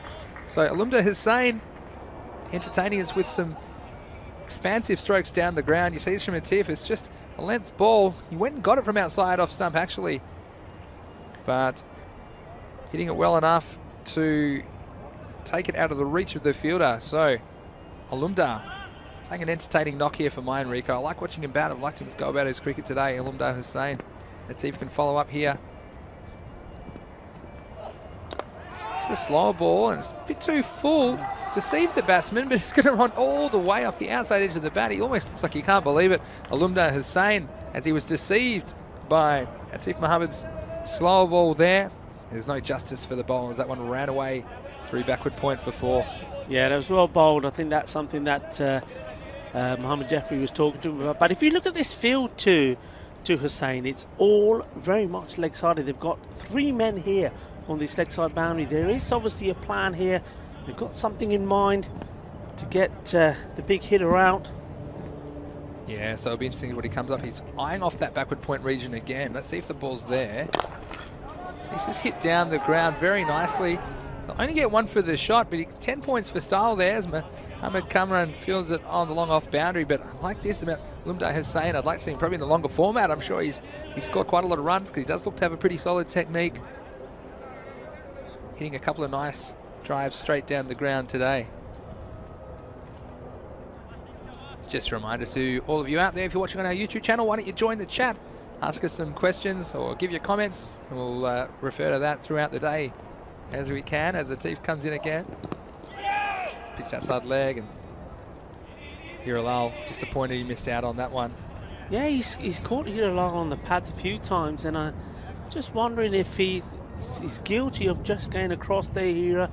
And I'm just, you get a good ball right up there, Yorker length, gets him on the toe, and I'm sure they'll all go up, but he's just been a little bit down the leg side to the right-hander, just needs to get the ball to go across him a little bit more, and then I'm sure we'll have a chance of an LBW there, because he seems to be putting his foot across and leaning across and missing out on that. Yeah, so that's the end of the 4th over. The score 32 for 1 for Hira Sabadell. So game kind of slipping out of reach already, the required rate, almost 16 and over. But it's going to be the captain for the day, Pac Care's captain, Shiraz Ahmed, to come in to bowl the 5th over. Again, he's another one that's impressed me with his cricket today in the field, leading from the front with captaincy duties today. He's had safe hands and also executed his skills admirably at the bowling crease, and he gets his opportunity now to try and break this little partnership. Yeah, I think it's a good time for him to come on. You got the squeeze on. Okay, Ahmed, I was saying, he's playing some good shots, but his partner at the other end is struggling. He's only got 7 of his 9 balls, so a good time to change it up a little bit.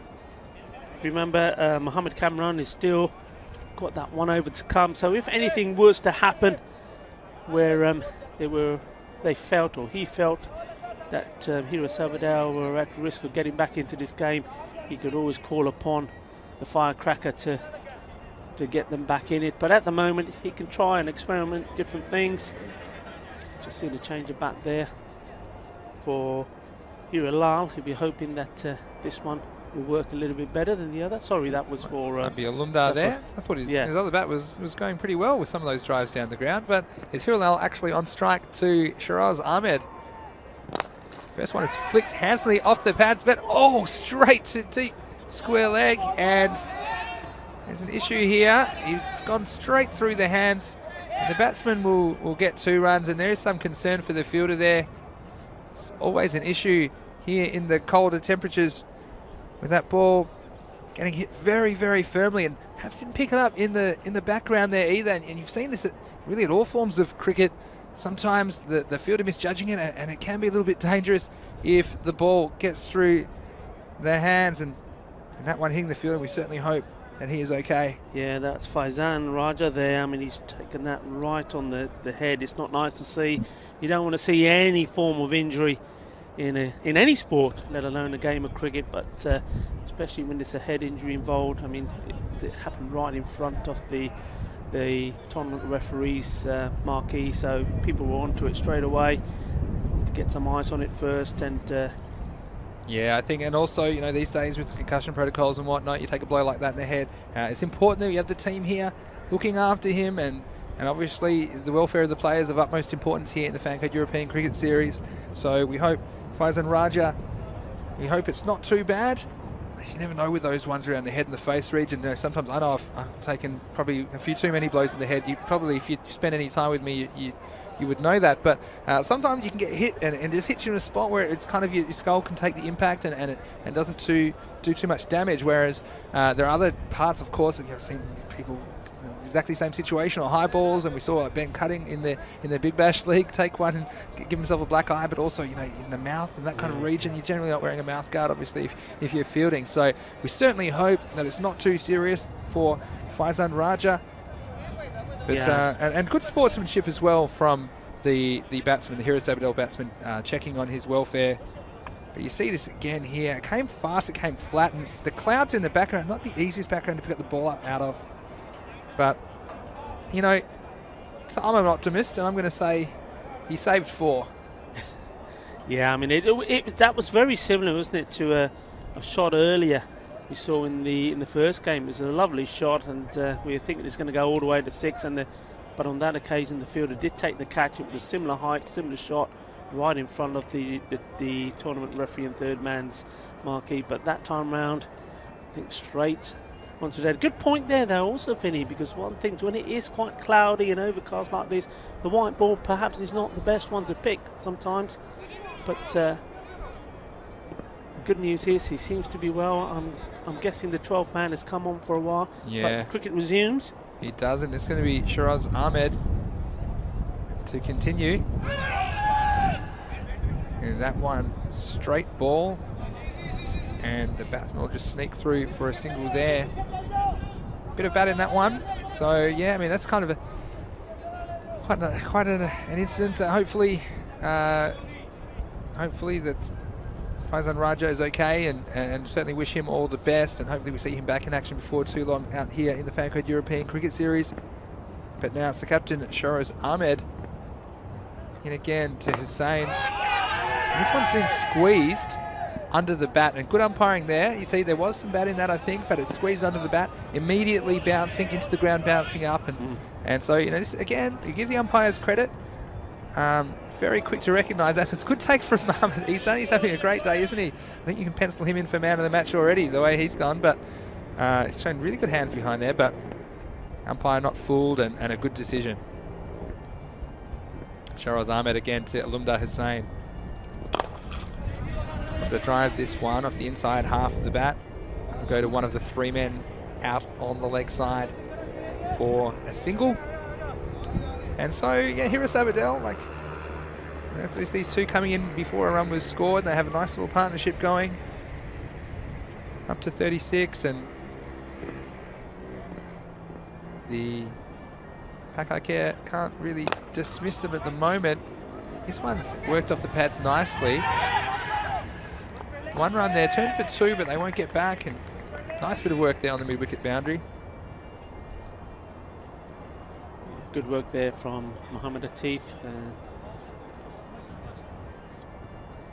Young man gets across, got down well. We've seen him do that well a few times, even in the first game. He's showing how important it is, not only to get your hands down to the ball, but to make sure you've got some body behind it.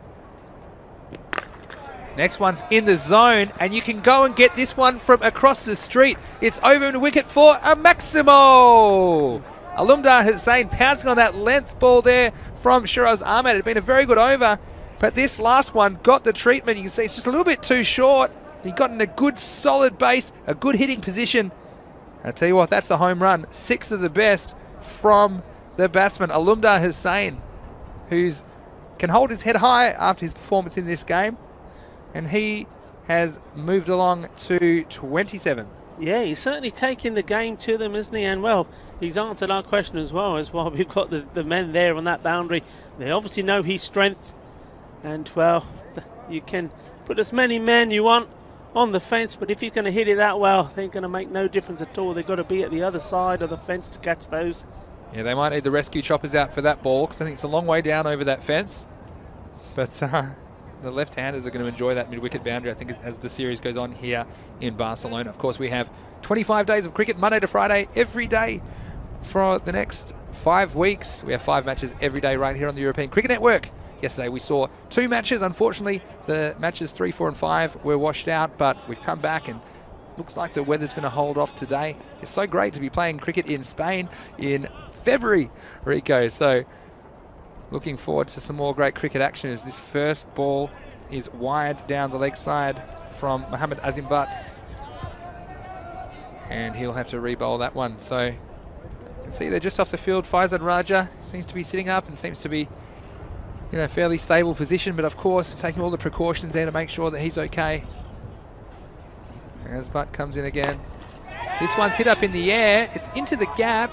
There'll be 1 bounce and that will go to the boundary. So Hiralal getting in on the act, and again that one wasn't quite out of the middle, but luckily it fell in between the 2 outfielders out there at deep mid wicket and deep mid on respectively. And 4 more runs. Hiras Abadel, innings just getting going. This is a good response, you know. I know that projected required run rate now is around at 16, but a couple of good overs here, Vinny, and it's game on. Yeah, it's true. We've seen things change very quickly in this series, especially with bowling like that. That's wide down the leg side. And the keeper, that's very innovative wicket keeping as well, seeing the non-striker backing up and just firing it back to the bowler, and maybe thought they could catch the non-striker napping. And we've seen some things, haven't we, like that. We've seen Mohammed Kamran earlier in the day run out when he was kind of half asleep running through the wicket. So you like that kind of alertness. As Butt comes in again. This one's a full toss on the pads. Fielded down there on the boundary. Is that our friend Mohammed Jaffrey down there? He's had quite an adventure in the field today, hasn't he, Mohammed Jaffrey? But you know, it's true what you said. I mean, the required run rate is right up there. But you know, we talked about the PONR yesterday, my point of no return, and I generally have it about 16 in these matches. I think once it gets above 16, it ain't coming back, and we're right on that kind of mark at the moment. So we need some fireworks, and we need them now from these 2. And he tries here, and this looks like it's got the legs. The fielder tries his best, but he cannot get a hand on it. That's 6 of the best from Alumdar Hussain. Another Maximo. Yeah, and this is what we're talking about. This is what's required. And well, while he's out there and being supported by Hilal Ahmad Hussain, he had a fantastic day in the field. Now he's having a great day with the bat. Well, we talked about it. We just kept it under that PONR. As the next one is another full toss. Fielded on the boundary by the captain, Shiraz Ahmed.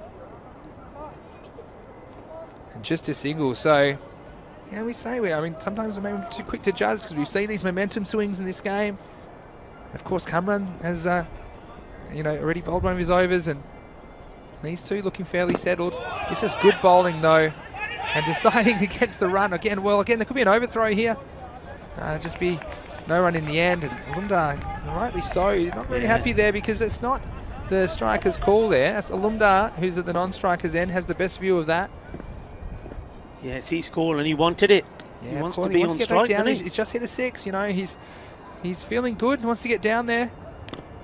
There's a lot of pressure now, but he's going to get away with one here, straight through the legs. He's nutmegged himself, and he's pounced, and he's got 4 runs for it. It doesn't matter how they come, as long as they come, that's another boundary. Really, it's a bit of the Watusi there, step off the pitch, on the pitch, off the pitch. And then fortunate to get a little bit of bat on it. And that will be the end of the over. It's 61 for 1 after 6 overs. So, again, I keep feeling that this game's out of reach, but when I look at it, it really could go either way here, especially with these two set batsmen. Alumdar Hussain has shown that he can clear the boundaries. So we have 4 overs left and requiring 65 runs off 24. And have we got another close finish? Surely not, Rico. Well, I tell you what, looking at the little huddle there, social distance huddle, of course, between the Care mature, experienced players. They're having a discussion, they're having a think, they're getting rattled a little bit. They know that a couple more overs like that, especially with Ahmad Hussain there, that anything can happen in this game. They need to break this partnership. More importantly, they need to get the big left-hander out, who at the moment seems to be set in his way. And other than Mohammed Kamran, who seemed to bother him a little bit, he seems to be standing up and fighting and looking very confident too. In comes Mohammed Atif to have another go.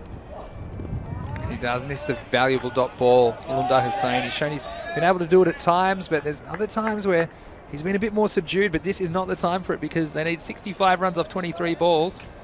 And they really, I think, Rico, need one big over here. If they can get a big over of 20 plus, something like that, it just brings them back into the game. And we talked about my PONR, my Pona, 16, I think. Once it goes above 16, it's very difficult to pull back. And especially with a dot ball, that's just going to push the rate higher. Almost up to 17 and over now. Mohammed Atif comes in. This is very wide, but maybe just snuck it inside the line. And a big glare from Alumdar Hussain. He can't believe it. That's clever bowling. Two reasons. One is he's keeping it the right line outside the off stump. And that one, for me, definitely took the pace off it. A slow delivery. He's still having a discussion. And what I was saying, he's got to be careful. Yeah, just need a replay of that one up. But it just snuck inside full and wide. It's good tactic if you can sneak it inside the line. And 2 dot balls. And the game swings back to Pakai Care. Much like the other game where they didn't let up for the whole match, and it's his point now, 3 dot balls in a row, and Alumdar Hussain, you can't believe his luck. Another wide one, and that one did look to be comfortably inside the line, but again, just too slippery for him. And again, if you get some bat on that, and if it doesn't go to the third man fielder, if it goes either side, that's 4 runs, and there's 3 in a row where really you'd have to say something has to happen in the back end of this over. Yeah, otherwise it's going to be game over, isn't it, Rico? Yeah, this has to be the big shot, doesn't it? It has to come here. Well, already now with that run rate, these next 3 balls for Hira Sabadell have to go to the boundary. Otherwise that run rate is going to creep up even more. Let's see what happens here. Pressure on Hussain. Well, this will relieve some of the pressure as it's off the pitch, and I think it's going to go all the way for 5 extras. So again, just shows you every time you think the game's going one way and you know what's going to happen next.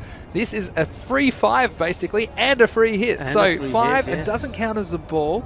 So it's now 60 required off 22 balls with a free hit to come, or 21 balls I should say. Yeah, a bit of inexperience there from Mohamed Atif. He's bowled 3 superb gold dust deliveries, dot balls, and then really he didn't need to do anything else, just needed to get the ball there on line, no extras, and he's done that, and that's gone all the way.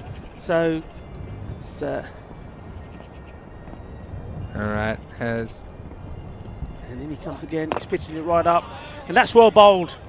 Give him credit there. He bowled one horrendous delivery ball before, wide, no ball, went all the way, and to come back with that a free hit, and Hussain would have wanted to send this one packing, but wasn't able to. So the young man, as they call him, Butcher, well bowled Butcher. Yes, well bowled indeed, Butcher. He's impressed me today, Mohamed Atif, and I think it's a great experience for him and players like him playing in the European Cricket Series. This one, danced down the wicket. It's nice and straight down the ground, all the way for a Maximo. So, Hirilal having something to say about it here, trying to get them as close as they can to this target. Could they pull off a miraculous victory? We saw it yesterday morning. We saw Bengali come from nowhere, come from the bleachers to win an entertaining run chase. And could it be an unlikely victory for Hira Sabadell today? Surely not, Rico, but you know what? With these two there, anything's possible. T10, baby, anything is possible. That was a lovely shot. It's time for party time here for Hira Sabadell. These two are looking good. They're building a very, very good firm partnership. Is it going to be enough? Can they cause another upset? We saw one yesterday, Bengali beating the Catalonian Tigers. Can this be another upset? Well, this is well bowled. That's right where you want it at this stage of the innings. It was middle stump. It was a Yorker.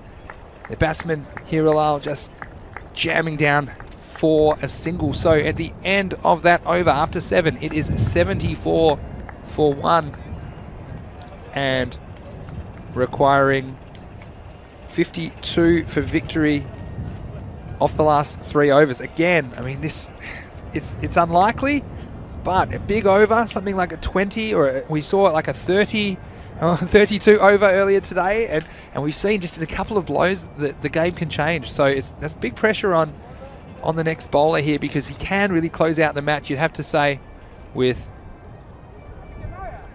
a good over. Yeah, absolutely, and it looks like they're calling upon Mohamed Asim and Mohamed Kamran probably. I mean, you see him there, he's just in his usual spot really, on the boundary.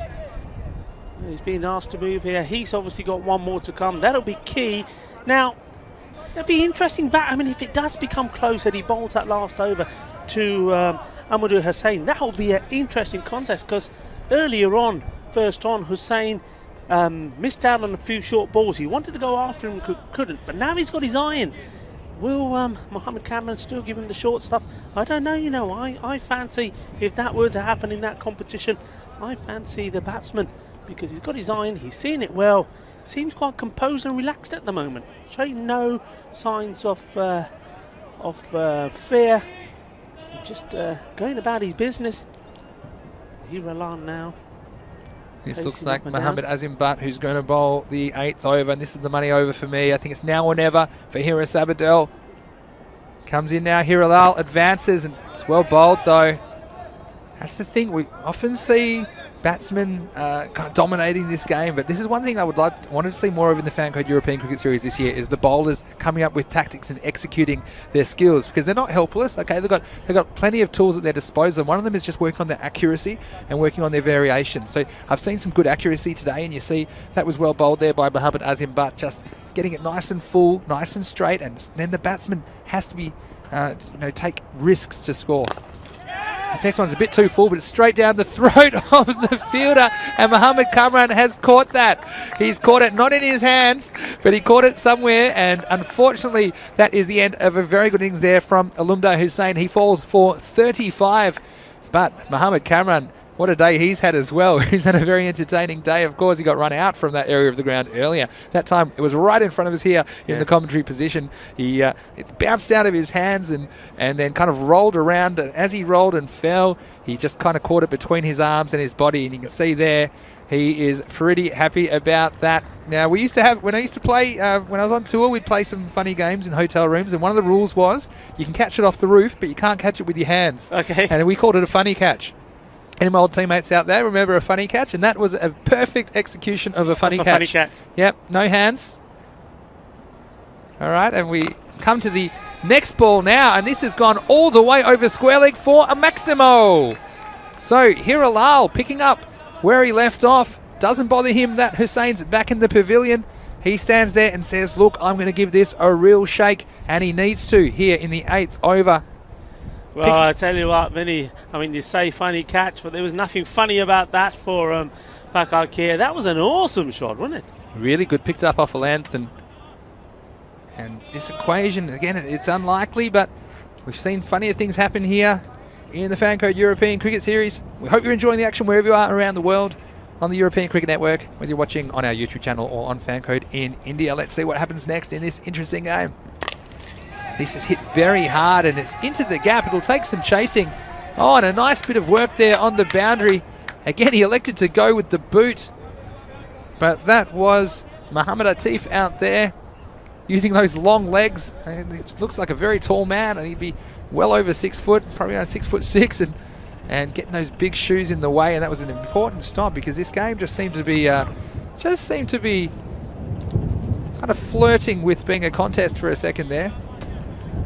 Yeah, that's fantastic. I mean, going back to Mohammad Kamran, I mean, most of the European Cricket Series we've been here, he's fielded right in front of us, and he's got a very good, safe pair of hands. Well, this next ball, he's not mucking around. This is high in the sky. It's not coming back. It's a Maximo, and Hiralal is giving it a real shake here for Hiris Abadel in Game 7 of the European Cricket Series. Wow, this is what it's about, isn't it? It's about not giving up. It's about going all the way. And we'll talk about going all the way. That did go all the way and the rest. Long way, that one. Again, any time he's been given any length to work with, he's been able to get under and send the ball out of the park. But when the bowlers have got up in that block hole, then he hasn't been able to. That's really important here. And he tries here, but overcorrects, and it's a full toss. But I think he'll get away with it, as it'll be 1 run down to the deep mid-wicket. That's the end of the over. And after 8 overs, it is 90 for 2. Still requiring 36 off the last 2 overs, but Hiralal, the way he's hitting him, it's still possible. It's still possible. He's disappointed with that shot of his, but what he has done, at least he's still kept the strike, and that's important for him. It's all happening out here. That last one, he ended up playing it one-handedly. Well, if this ends up being a good over, who knows? And it's going to be, well, yeah, good decision that, rather than take it into the last. They're trying to finish it off here. Well, look at this, Mohammad Kamran, you said it. He is ready, and he's not going to be an easy one to score off. I think they might need a bit of luck as well. I think he's not going to give him too many easy balls to send out of the park, that's for sure. And Hiralal, he's been good off that length, but I think Mohammad Kamran, if he takes it in a bit shorter, it could be a risky stroke, but then it could equally go for a run. So it's going to be very interesting. 9th over. With that short ball, you do risk a boundary. The batsman attempts that horizontal bat stroke. We have the fine leg in the circle.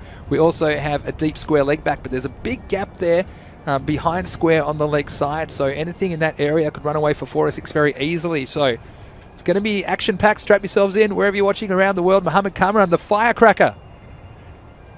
And this is well bowled. This is full and outside off stump. And Hiralal, you can't blame him really. It was pretty slippery delivery outside the off stump, and he tried to jam his bat down. And you see a bit of reverse swing there. You don't see that very often, but that one just kind of drifting away from the right-hander. And fantastic bowling skills, Mohammad Kamran. He's one of the standout players in this series, and he's showing why. So now or never, Rico. Yeah, just took a few steps back there, extending his run up a bit, and he comes. This one's shorter, not able to make contact here. Hilal again, can't be easy on this pitch as well. You know, it has been a bit variable with the bounce, and you've got someone like Mohammad Kamran steaming into you at a decent speed, you know, up in a 130 plus on this surface. It's not easy, and you can see there, Hilal doing his best to make the horizontal bat stroke work, but again, it's a different pace than he's been facing throughout his innings. So let's see if he can manufacture something against Mohammad Kamran. This time it's a nice looking shot. It's flicked off the hip, well placed as well. It beats Mohammad Jaffrey at deep square leg, and there's 4 of them. Yeah, I mean, he got himself into a good position, didn't he? So that early movement, played it beautifully, and that's 4. I need a few more of those. Interesting though, one thing I've noticed, Vinny, is that Pakake have not really changed their field now. A lot of these shots that are being played are on the leg side, they're on the onside, but they've stuck with the guards on the offside. Nobody's come across. It's a big gap out there, and they're leaving it open. Yeah, they are, aren't they? And it does surprise me. I think they'll probably find someone else back there, but let's see if he goes full enough stump again. He tries. This is well struck. Don't think it's going to have the legs to make it to the boundary as Shiraz Ahmed comes across to cut that one off. So Hiralal, look, I think, you know, what I like about this Hira Sabadell team, they've shown a lot of fight here after losing a wicket back here, going in the first over without a run being scored. I like that they've rebounded, and even if they don't quite make it in this game, they can be very proud of their performance as Cameron comes in again, and this is just a bit too quick for the new batsman there, Anwar ul Haq, beating him outside off stump. So we had a game here, Rico, where a lot of people watching would say this game really was never really in doubt, but it's going to come down to perhaps around a 20-run margin or something like that. So it hasn't been a blowout by any standard at all, but Pakake look on track to win their second match of the tournament. Or was this one? Oh, this is a nasty ball. This one's just short, and it's hit him in the midriff. And has that hit the stumps, has it? They might have come back down onto the stumps. It beat me. I thought, you see here in the replay, it's, well, I think he actually may have trodden on his own stumps there. So it might be a hit wicket dismissal. You can see there, he's in the follow through. He's been pushed back so far that he has hit his own wicket. So a very rare method of dismissal, but that's one way to fly the white flag anyway, as Anwar ul Haq. He's hurt. He's lost his pride. He's lost his wicket. And I tell you what, Mohammad Kamran, there's nothing more satisfying than to get a batsman out that way. I've only ever done it once. It's the most satisfying feeling I've ever had, because he's almost pushed him all the way back. And you can see he's right in front of us here now, Mohammad Kamran. No one knew what happened there because it seemed like the ball went well away from the wickets, but you see what happened on the replay, and great work there from our team in Spring Productions to get you the replay there on the European Cricket Network. You see the batsman just back, all the way back, and he's pushed so far back that he's accidentally, well, I think it's accidental. Accidentally knocked the bails off. Now we got Shiraz Ahmed, the captain, to bowl the 10th over. Still requiring 31 off this, and you know, Rico, we did see 32 off an over earlier today, but I can't see it happening here. But Pakake, you know, they are probably the favourites in this group to qualify, and they have shown in this game that they warrant that tag. Yeah, but I think the other thing that we have seen, and the other teams will be encouraged about this in the Group B, is that if you get those first couple of wickets early, then you can contain them. Yeah, definitely. This one's dragged down the ground. A nice bit of fielding, and Pakake, they can be very happy about their day's work. They can go back and put their feet up and perhaps watch some of the other games. And of course, we've got plenty more cricket coming your way on the European Cricket Network with 3 more matches. The next one will be starting pretty shortly, actually, at 11:30 GMT, which is 12:30 in Central Europe, and it is 5 PM in India. And we hope you can join us for that one. We'll get our first look at the Repol Warriors. The first time we've seen them in action against Barcelona, who went down to Pakake. Again, a fairly competitive match, the first match of the day, and we love to see close contests here in the Fan Code European Cricket Series. It's great to have your company. Make sure you drop a few comments and questions into the YouTube chat. We'll get to them when we can. As Shiraz Ahmed just closing out this game for Pakake. But this game, we certainly saw it starting a blaze of glory. It's kind of petering out now, but we've seen a lot of entertainment, Rico, and we've seen Pakake really put down a marker here in Group B. Yeah, but Maxi, I have to say, you know, I mean, going back to Hira Sabadell, give them credit, and they should go away from this with their head held up high. I think they made a good fight of it. We've seen some very good, entertaining and positive cricket from them, not only in the field but also in the batting. I think they've done well, and they've got another game, and they know that if they can put in a performance like this, just tidy a few things up, then that game that they have later on today against the Repol Warriors, that could be an interesting contest, and they certainly will fancy themselves because they've been out there, they know what the pitch is playing like, and they're going to have to take that into that game. Last ball of this one then, and Hiralal look probably going to be stranded on 49 as they'll just get the single off the last ball. He batted very well, making 49 out of 29 balls, but that ends the innings of Hira Sabadell. They do make the 100 in the end. They make 101. So in this game, match 7 of the Fan Code European Cricket Series. Pakai Care 125 defeated Hirasabadil 101, and Mohammad Isan, I'll tell you what, he'll be upset with those 4 byes at the end. I'm telling you, as a wicket keeper, he's had it. I know sound long doing 10 overs, but it does take it out of you, especially this early in the morning. But he's done a very good job behind the stumps. But I think he's my man of the match. I think his innings and his contribution, the way he started things off with 74 of 33 balls, he really is the one who is the difference between the two teams, really. You look at that final margin of 24 runs, and it really was the start in that power play. So it was a really good start. Both their power plays, they're very strong. They have a strong opening batsman, top 3. They scored 65 in their power play in this match. They scored 72 in the power play in the first match of the day. So you can see here some of the highlights. And isn't it a beautiful cricket ground here? Montjuic Olympic Ground, the baseball stadium of the Barcelona 1992 Olympics. It's great to be playing some cricket here, and it was a very entertaining second match of the day. Yeah, so like we saw in Group A, we've got one team that has won both of their matches, and that's Pakai Care. They'll be very happy with the work they've done today.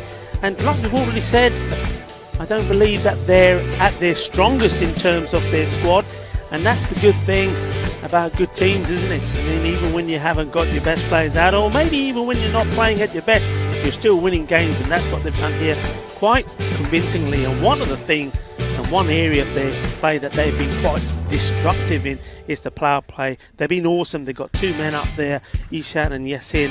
They're absolutely awesome. And well, with the what do they say about the old timers there, Mohammed Jeffrey, he's certainly still got what it takes. He certainly will score some runs in this tournament, but he's certainly taking some wickets. He's been a key bowler for them.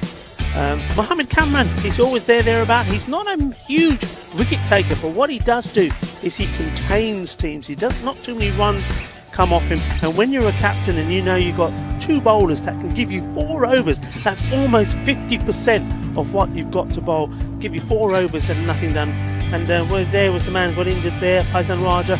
Hopefully he's okay. I know he's receiving some medical attention as well. That's mainly just to make sure he's okay, any head injury. And there's that catch. Yeah, all smiles from Mohammed Kamran. Of course, all smiles for Pakai Care. They've done a good morning's work here.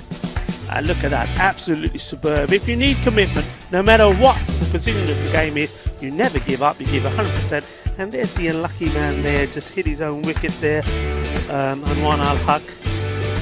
Mohammed Kamran, he's quite the character, isn't he? We certainly enjoyed match 7, but not too far away from match 8 right here on ECN between Ripoll Warriors and Barcelona. There is my fantasy dashboard. If you are playing some Dream 11 cricket, wherever you're watching around the world, there are there's some great information on that for you. See, Ripoll Warriors, their first game in the European Cricket Series, and Prince Diman, I think for him, he is going to be a key player for them, very talented player. Also, Mohsin Ali, well, he has 260 runs to his name and a strike rate of 188 across all ECS Barcelona editions, including 27 Maximos. So I think we could see an explosive opening partnership there.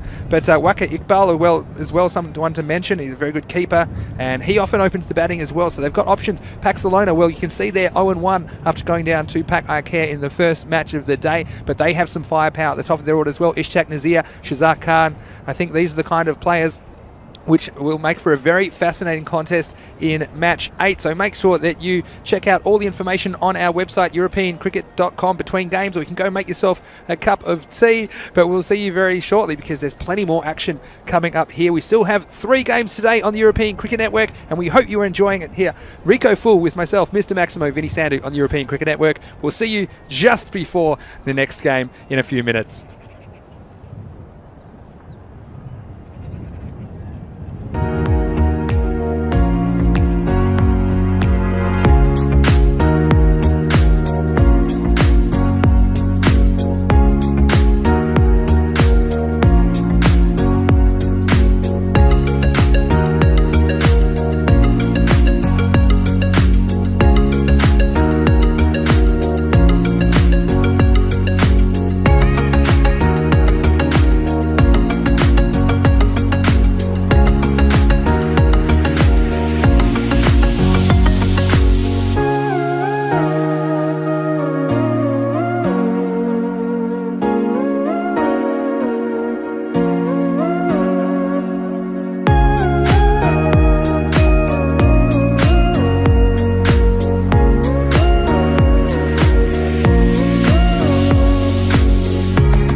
Well, hello and welcome back to the Montjuic Olympic Ground in Barcelona, Spain. It's day 2 of the Fan Code European Cricket Series.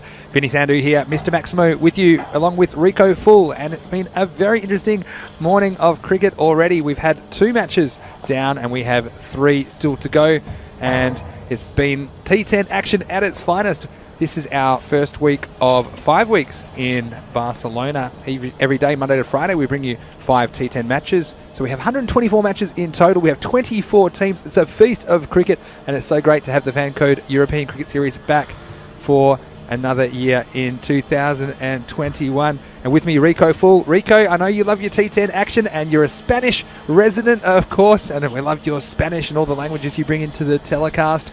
And what do you make of these 2 teams, Ripoll Warriors? We haven't seen them in the Fan Code European Cricket Series before. They're playing their first game of the tournament. They're playing against Barcelona, who of course we saw in match 1. They went down to Pack I Care. But what do you think about this contest? Do you think there's a favourite? You know what? When I was looking down the team sheets, and 2 names really came to me straight away. I mean, we talked about Prince Daman. Now he's an awesome player. I've seen him turn out for a couple of teams before, and he's just outstanding. He's one of those players where, you know, as a captain, you always need something you can fall back on. And whether it be with the ball, whether it be with the bat, he always tends to perform. He's always in the game. Not only that, I've seen him take some fabulous catches also in the field. He's going to be key to the Ripoll Warriors. And also don't forget you got Mohsin Ali. Now both of these guys with the bat, they've got a strike rate of 188. Now that's, you know, that if the 2 of them get going, then I think they can quite easily put on a score on the board similar to what we've seen Pack I Care do, and even more than that. So really, once more, I'm not saying it's they're a 2-man team.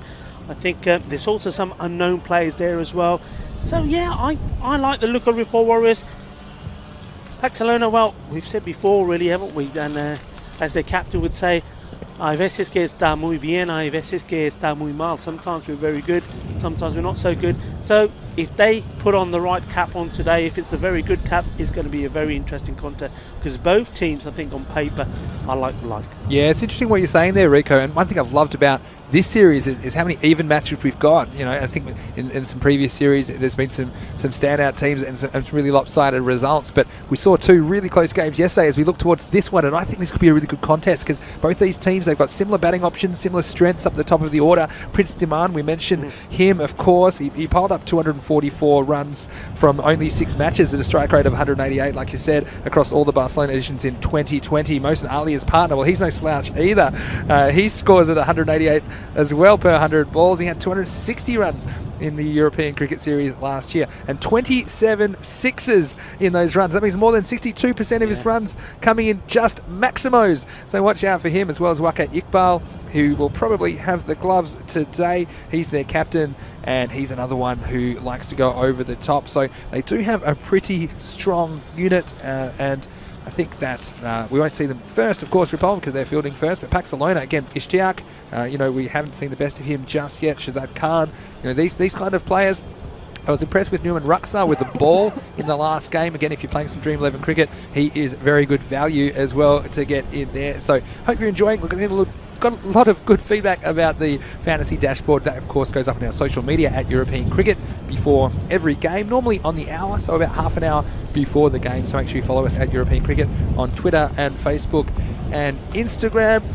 And yeah, Ripoll Warrior, it's great to see new teams in cricket in Europe. Rico, it's just growing at an exponential rate, and the fact that we're showing this cricket and people are aware. Sometimes people, of course, they might live here and they might come from a country that is a cricketing country, and they're not really aware cricket's played. Yeah. So it's fantastic that they see this, and it just means more teams, more players, and more matches to show. Absolutely, and I think the other great thing is that how, you know, we've got these federations all across Europe now that are really supporting the cricket, not only for tournaments like this, but also for their own in-house country tournaments, and that support is helping the sport grow. You know, we're getting a lot more younger players coming into the game, and just talking about here in Spain, a lot of youngsters now. Here in Barcelona, a massive number of people playing cricket, not just boys but also girls. Women's cricket is coming up. It's all fantastic stuff, and that's what we like to see. This is what I love to see. So in the YouTube chat, we've got Carlos Pina Lopez saying he's new to cricket. watch it here, pay attention to during a game? Well, you know what? I think, Carlos, you can just enjoy the big hits, and if you do have any questions, put them in the YouTube chat. We'll try and make it as simple and plain for you new viewers as you like. Stanifix says, when is the ECS getting cheerleaders? Well, I'm not sure about that with COVID right now. They have to be very spaced out at the moment, but who knows? Carlos Pina Lopez just saying he's a bit confused, but we're going to try and help you here in the live telecast as well. Jost Hobic, well, I know Jost Hobic was new to cricket for a while now. He's actually playing cricket there in Slovenia, and I've promised I'll pay him a visit as well now that I'm in Europe, so we'll see once that travel's a bit more possible if I can make a little trip out there, because they've got a very nice cricket ground over there in Slovenia. Luke Belgium, of course, he's given a couple of handy links for you guys if you get a chance between games, and I'll explain cricket. Sometimes it's overcomplicated, but pretty much if I'm explaining it to a new person, I just explained that one team, they're going to get 60 throws. Look, I know they're not throws, but you know, if you say bowls to someone, or balls, they're going to say that you get a basket of 60 balls, or you get bowl or dinner bowls. Yes, they're going to have 60 chances to score some points or runs. And then the other team's going to get the chance. And I don't get into overs or anything like that. I just keep it simple. I say one team's going to get 60 throws to hit, the other team's going to get 60 throws to hit, and whoever can hit better wins. So that's all that really matters in T10 cricket. It's a great form of cricket if you are new to the game, because it's all action all the time, really. And so with only 60 deliveries to face, the batsmen really do get to follow their aggressive instincts. And of course, the ways you can score runs or points, the ways you can score runs. Now, if you can hit it all the way out of the field or over the boundary without it bouncing, then you get 6 runs. So 6 points for that. If you can hit it past the boundary, but bouncing first, if you like, or if it rolls over the boundary, then you get 4 runs, and you don't have to worry about actually running yourself. The other way to score runs is physically. If you hit the ball and you and your batting partner can cross and switch ends, and every time you do that, then you get 1 run. So they're the basics, and that's all you need to know. And at this stage, if you're new to the game, and just follow the score. Just the score on the bottom left of your screen, that's all you have to follow. That's how many runs they've got. And then maybe after, a month or 2 after that sunk in, then I sometimes go into overs, because they don't understand over, like over what? What are you going over? Well, an over is just, it's a set of 6 balls. And the rule is that one person, they can only deliver 6 balls at a time. So that's why we call that an over, because then you have to change over, right? You have to change the bowler. So that's why we call them overs. And so this is a 10 over game, so it's 60 balls in total. But it's one of those things. If you cricket players, they always think they're explaining it in a simple way to people. But sometimes I've seen attempts and people's eyes glaze over. But what we're going to see here is a brand new team in the Fancode European Cricket Series in the Ripoll Warriors. They've got some pretty nice looking outfits as well here. They do look like jungle warriors, don't they? Here they've got almost the camouflage on, but it's going to be Paxalona, and I do think having a game under your belt is a bit of a help. I think it's going to be an advantage for Paxalona here with 2 pretty even teams. The fact they've already played on this wicket this morning, that could give them a slight edge. But the Ripoll Warriors will want to make a very good impression in their first match to a global TV audience here on the European Cricket Network. And we hope you're enjoying the telecast wherever you're watching around the world. We're going to start this match now. So here we go. First ball, batsman stuck. It's a big swing, and it get lucky. Didn't quite get as much pad on it, I thought, for one moment. He was going to go past through third man and point to the boundary, but off the mark straight away with the first ball. Yes, Akhtar Iqbal Khan, the bowler, and a nice start for them.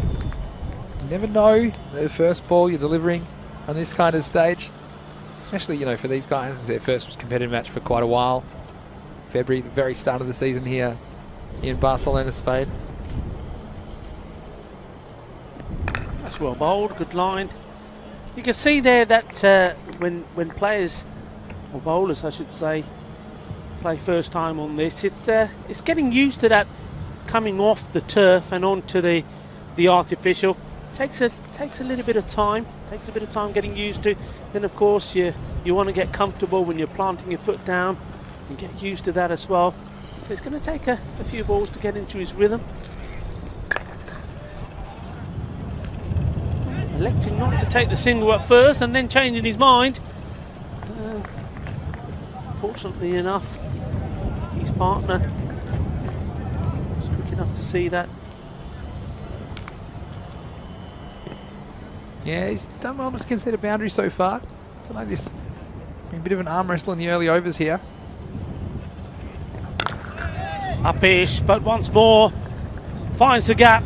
4 runs, 4 carreras, and that's the first boundary of this innings. Yeah, nice shot there. Stood and delivered, didn't he? It was just, wasn't very pacey delivery. It was outside off stump, but he picked the gap perfectly. And now, in fact, they're going to push a man back there on the offside, bringing one across from the leg side. Yeah, good shot by Ishtaq Nazir. 6 men on the offside there now. And that's hit firmly and straight through the gap. That's 4 more back-to-back boundaries. Yeah, beautiful shot again. He doesn't quite have the pace to challenge the batsman at this length. And this is flat batted. There's no fielders there right behind the bowler. And that crashes into the fence here at the Montjuic Olympic Ground for 4 more runs. So a pretty good start here. We did say both these teams have powerful opening combinations, and Paxalona definitely showing that at the moment. With a ball to go, they're already at 10 in the first over. Oh, and you see there, that one's shooting through, and that's the kind of variable bounce we've been talking about on this pitch. And very lucky to have his wicket intact there is Ishtaq Nazir, as Akhtar Iqbal Khan, oh, so unlucky, just shaving the off stump, but not quite able to knock them over. So after 1 over, Paxalona 10 for no wicket. Yeah, that's a good start for them. They'd be happy with that if they can continue at this pace all the way through and perhaps get a good magical over in here or there. Anything above 100 will do them well.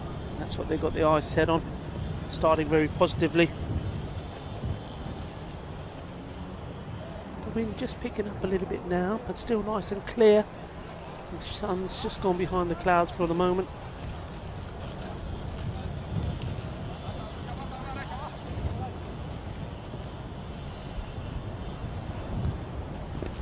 It's well bowled and well played away as well. Not trying to hurry through the shot, allow the ball to come onto him. So Amir Raza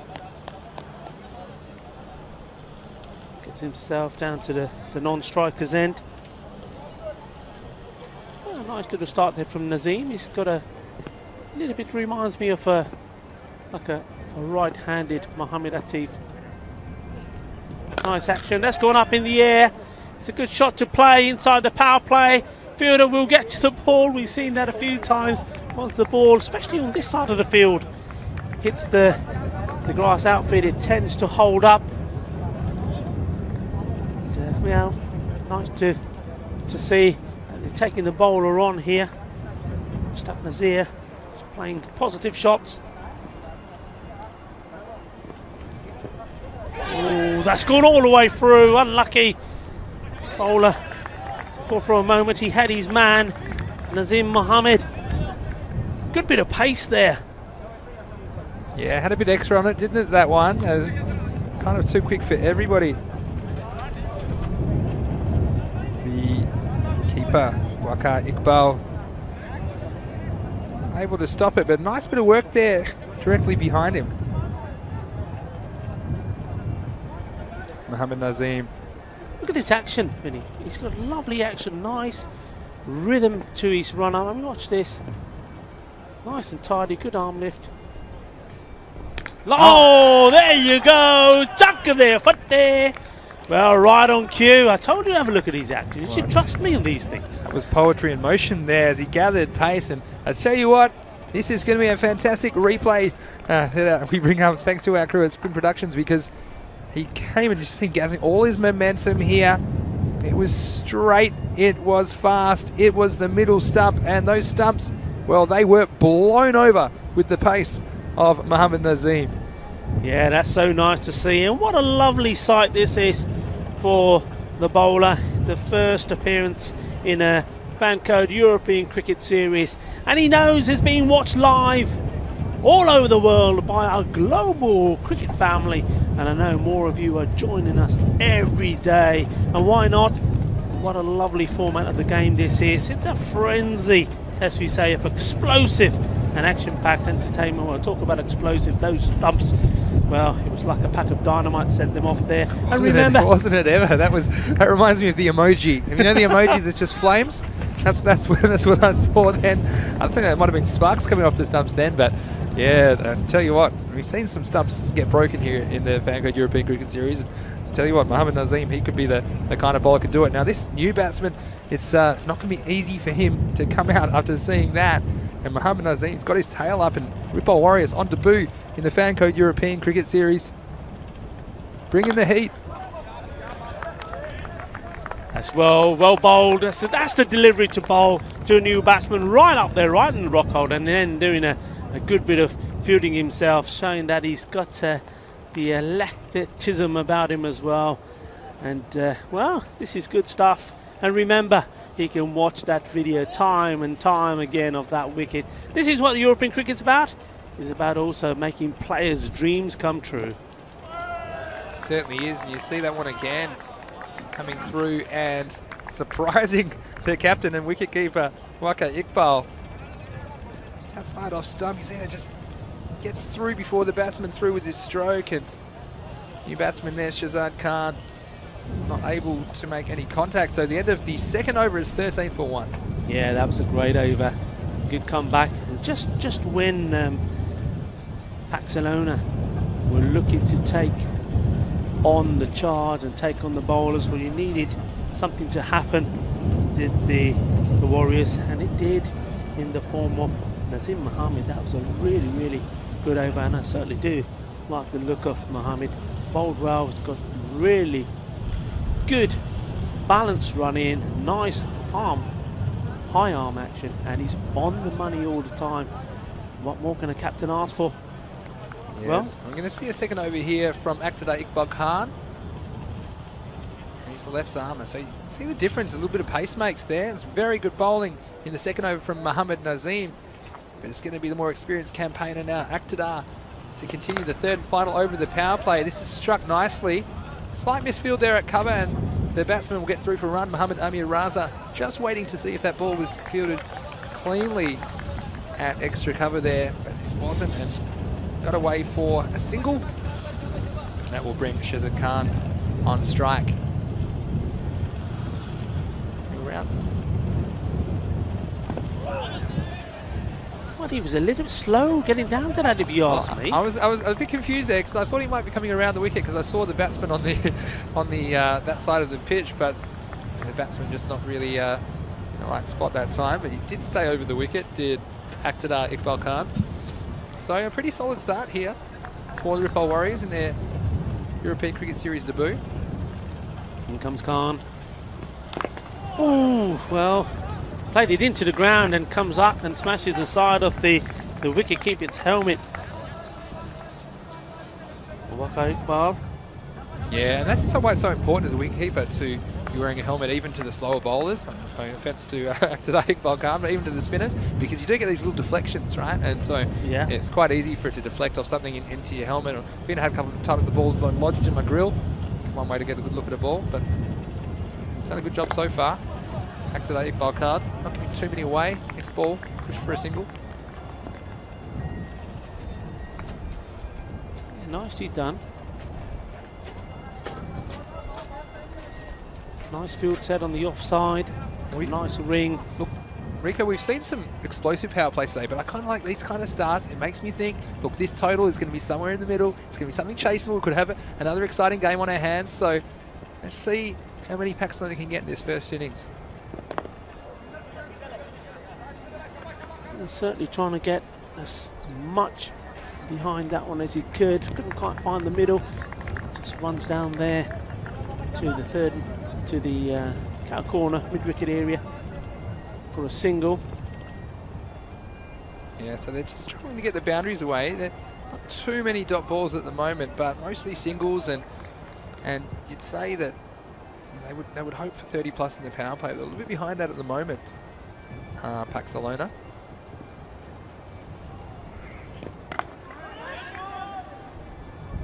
for the over push behind point for a single.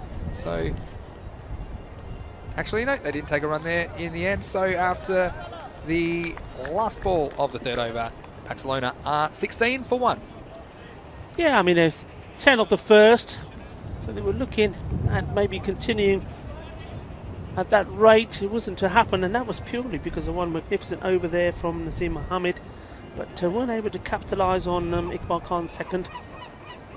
Yeah, discussion about who's going to come onto bowl here now, Vinny. Going to take a bit of a moment to go to YouTube chat. Sorry, we're quite busy here, of course, keeping track of everything. Plenty of cricket and action going on here at the ground in Barcelona, but hello. And Wolsey7 wants to know where his shout-out is. Mr. Maximo. Well, hello, Steve. It's nice to see you. Happy New Year to you too. Happy New Cricket Year as well here in the European Cricket Series. Also, Bitlob saying that Luke Belgium answers every question. He loves him for that. Luke Belgium is very patient and he's got all the time in the YouTube chat. And he's trying to hold down a job as well. I don't know how he keeps his job, Luke Belgium, because he spends a lot of time in the YouTube chat.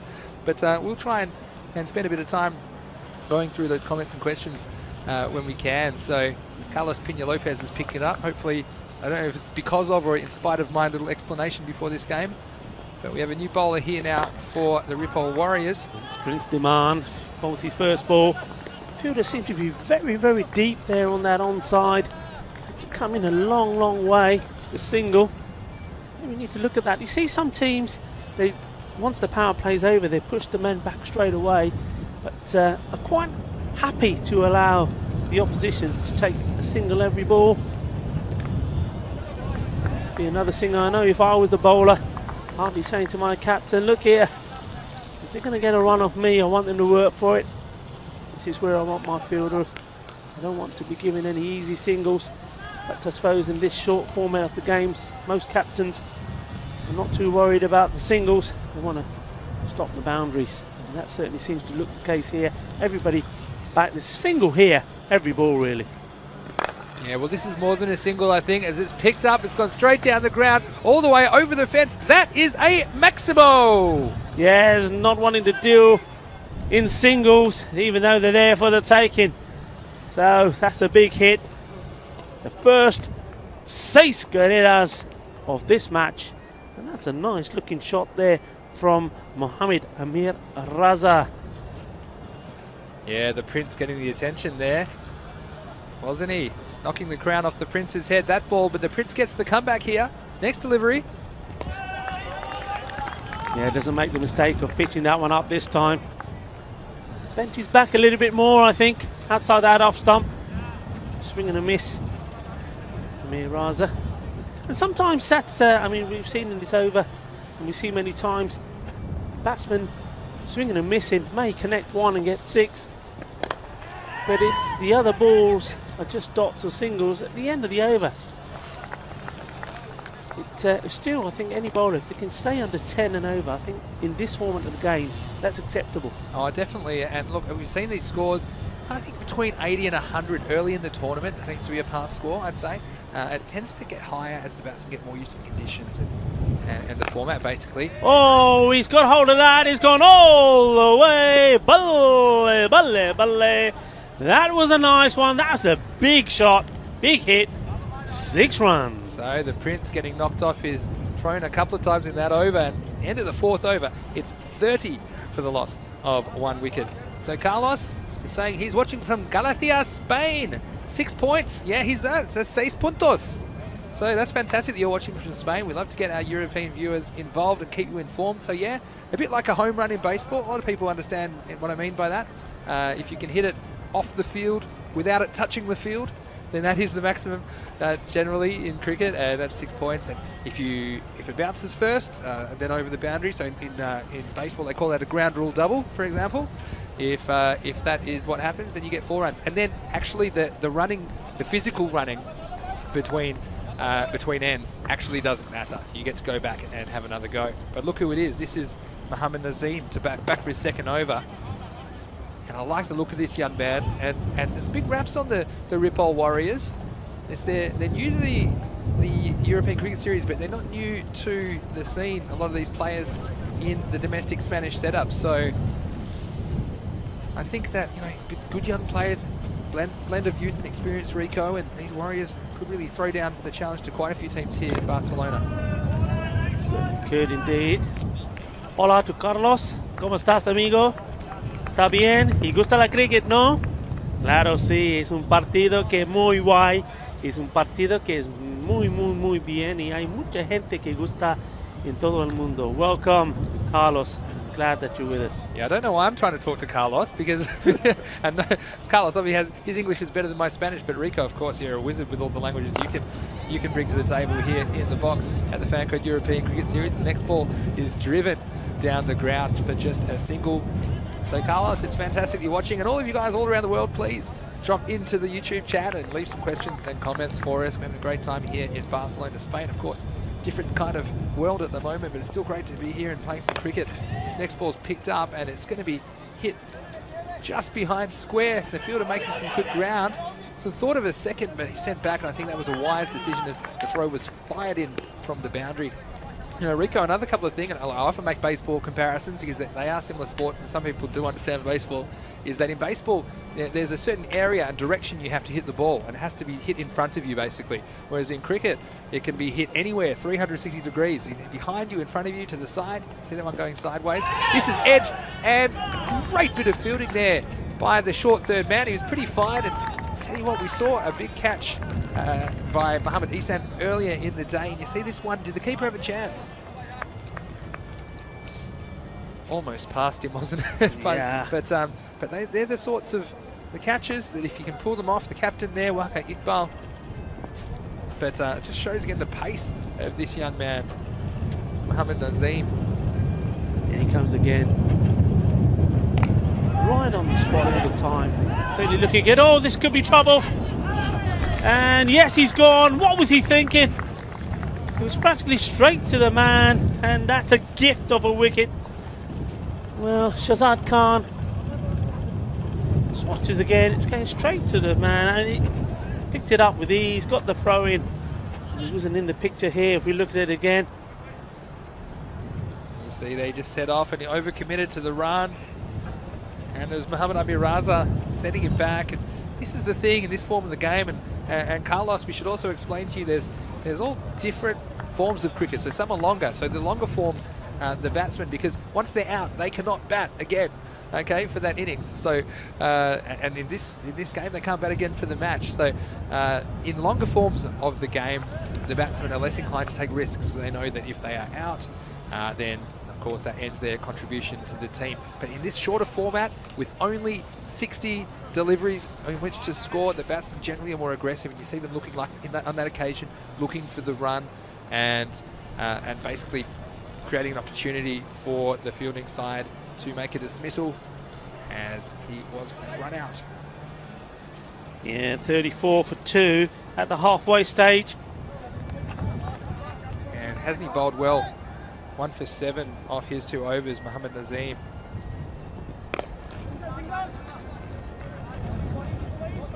Single to shout. Once again, nobody in there. He's got a strong arm over the keeper, but it's a little bit sloppy. no Most of the fielding's been very good, actually. I think I've noticed an improvement, and I think a lot of these players have worked hard on their fielding, because in some of the earlier tournaments we've seen quite a lot of sloppy fielding and some comical cricket, but I've noticed quite a bit less of that. We've seen a lot of good catches held as well, which has impressed me because of the conditions. Of course, it's not exactly the middle of summer here. It's 14 degrees currently in Barcelona, Spain. So it's good to see improvement in that area. Play that there behind square and comes across. It's another single. So Deepak Rana brought into the attack. He's bowling a little bit too short at the moment. He's got away with it for now.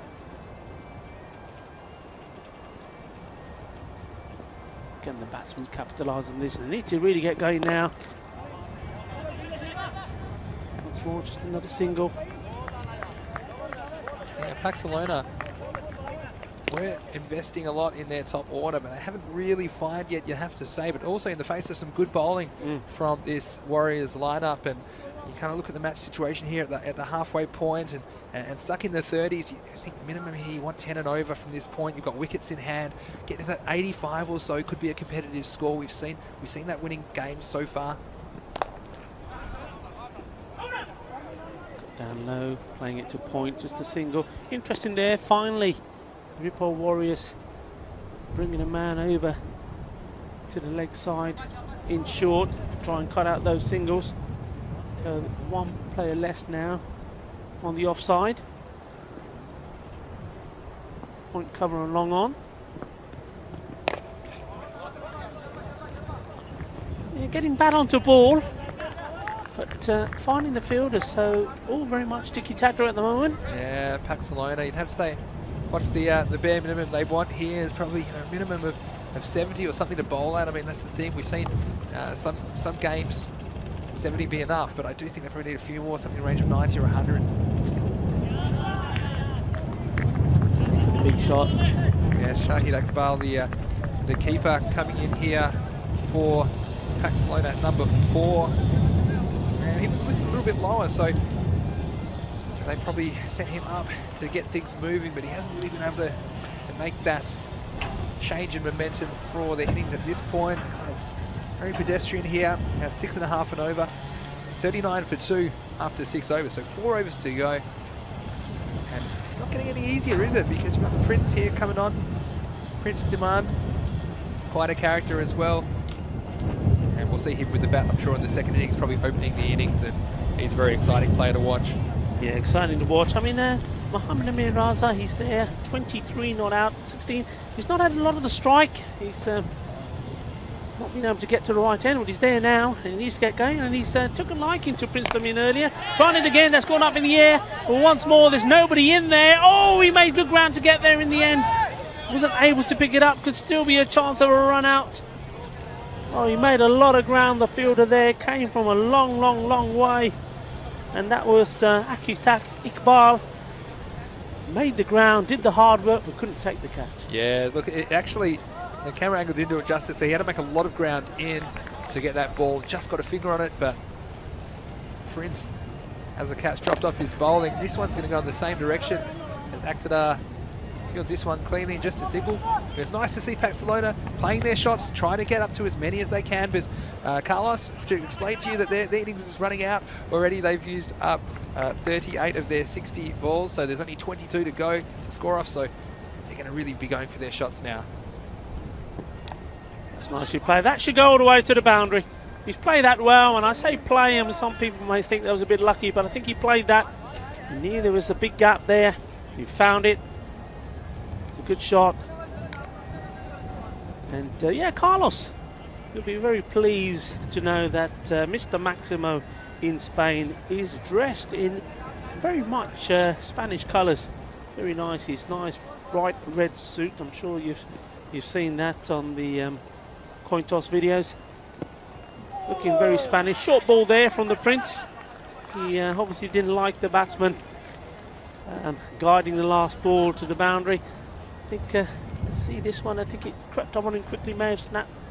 Yeah, oh, could have been nasty that. I think just missing his chin, a little bit of chin music there from the Prince. Wasn't it? He wasn't happy with the tune played either, but Prince generating a bit of pace now. It's well hit, made good contact, but there was a man out there sweeping that boundary, just a single. Yeah, so again, the keeper Shahid Iqbal for Barcelona playing that stroke along the ground. Is extra pace, not giving him the time to pick his spot or get it up in the air. Hit well. I don't think the Prince fancied putting his hand in the way of that ball. Thought about it and then sort of held it back. The Prince strikes me as a pretty cool dude, isn't he? I can tell he's like fielding in front of us in the long off boundary. And I can tell you what, I bet Prince can't wait for the nightclubs to reopen. For sure, I think. That's the end of over number 7. And it is 48 for 2. So you can see only 3 overs to go now. And again, this 10 and over will get them close to 80. I think 80 is kind of a bare minimum to bowl at for Barcelona, because we've seen the kind of batting talent that the Warriors have at the top of their order. And for the first game in the Fancode European Cricket Series, I've been very impressed with the Warriors. They've shown good skills in the field and with the ball as well. And after we saw Pak Ikea, of course, sweep their 2 games this morning, you do think that the Warriors could be the team that could challenge them here in Group B. Yeah, very much so. Very much so. I mean, back to this game. I mean, Barcelona now, but he lost the 2 wickets, plenty of wickets in hand. It's time really to have a go. It's time to use the long handle and try and get bat onto ball. Take the aerial assault is what we need to see. We need to see a few maximos here and get some healthy runs on the board. It's going down to the leg side boundary. Good pick up and throw. Lovely arm there again. Superb work there by the fielder. He's like the Lone Ranger there. Controlling that leg side boundary. He is, absolutely, Rico. And look, we do get to see the Warriors in action again. The next match after this will be match 9, and they're playing here at Sabadell, who we saw in match 2. So we get to see back-to-back Warrior action here on day 2. And the Warriors, well, they've taken like this to the European Cricket Series like a duck to water, haven't they, so far? And they look pretty good in this game, but you never know. A late flurry from Barcelona could get them up to a score that is defendable. This is Amir Shahzad. That's a lovely shot. That's gone all the way to the boundary. Take that. And they need a bit more of that. That's nice, positive cricket. Shahid Iqbal finding the gap there in the offside. You see a lot of big hitting. You see a lot of aerial shots, a lot of Captain Caveman shots, and every now and again we see some classy shots like that. It's a proper cricket shot. And well, Shahid Iqbal batted very well in their first game as well. Yeah, it was a nice shot. Right onto the back foot and stroking their way through point. That one could be close. I don't know if there's a bit of bat involved, maybe. There wasn't any bat involved, but I think just sliding down the leg side, I think you'll find this time it was low, and I think you'll find his pad was maybe in line with the stumps, or perhaps just outside the leg stump. That one was always sliding down the leg side. I've seen a couple of LBW shouts today. Haven't seen too many given actually, but a lot of hitting the ball with the bat so far actually today. So LBW not really coming into play. But Shahzad doing a nice job here at the back end of the innings. It's gone in the air, should be taken. It's gone a long way up and well held. So, well, I was just about to say that Mohammed Amir Raza, he's been there a while. He's got to get going now. And he certainly had a go, but only managed to get under that one. It's gone up in the air. And a safe pair of hands taking the catch. Yeah, and it was well done under that ball, because it was up there a long time, and there was a couple of other fielders, and that sometimes can confuse you if you're in the infield. There's at least 2 fielders that could have caught that, but nice early call, made good position. Again, good technique there as well from Deepak Rana to take that catch in the infield, and it's a big improvement in the catching. I know we've seen a few go down, but you see them go down at any level of cricket, don't you, Rico? So it's great to see the teams really working hard on their fielding, because they know it can make a difference in this T10 format, especially when you've got batsmen on the other team that are superstars. If they do give you a chance, you need to hold on to it. You don't want to give them a second chance, as we see Shahzad coming in again. Just a little bit too fast for the batsman, but a little bit too wide as well. And the umpire's going to say has to re-bowl that one. A wide in cricket, of course. It's 1 run to the batting team, but the ball will have to be re-bowled. Numan looks as the new batsman and non-striker's end. Some room for himself, and that's well fielded. Good cricket, good work, and he's got his man as well. Yeah, just over-committed there, did Shahid Iqbal. Went with the stroke, and Numan Rukhsar hasn't quite got the legs pumping just yet. And you look at this early call. I think Rukhsar might have sold him up the river here as he took a couple of steps. Shahid Iqbal responded, but then changing his mind and said, well, you're on your own, buddy. And Rukhsar's come straight out to the wicket and run out Shahid Iqbal, who's been there for quite a while. So that's unfortunate for Barcelona, but they're the kind of things that happen towards the end of these 10-over innings. That's unfortunate for Shahid. He will be fuming. He'll be fuming, but what brilliant work that from Manpreet Singh. Did really, really well. Got down low, got the ball clean in his hand, and had the vision and was alert enough to get the throw in quickly. Excellent work. Good for Warriors, looking the part here. Yeah, and again, the fielding, I mean, that's one that you'd hope to take, 8 or 9 times out of 10. I think you just got to field the ball clean and get it back to the wicketkeeper. But we've seen those miss in the past in the European Cricket Series back in 2020, and you can already see the improvement with these players with their fielding and their cricket skills. So wherever you're watching around the world, if you're watching from a cricket playing country, a more established cricket playing country, you can see the improvement that the European Cricket Series has brought to cricket in Europe, as the next ball is dragged out to deep wicket for 1 run. end of the 8th over, and it is 56 for 4. Only 2 overs remaining. A nice over there from Amir Shahzad.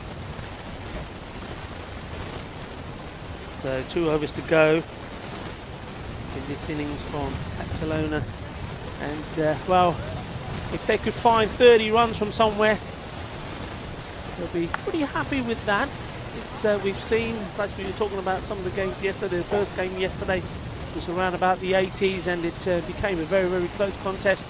And I think if you can bowl well and bowl tight and field well, that's the other thing, then that is a score that you can defend. But anything less than the 80s, I think we're going to struggle. I mean, we haven't seen, of course, football warriors yet, but we do know the likes of Prince Daman, Hussein Ali, they're good attacking batsmen.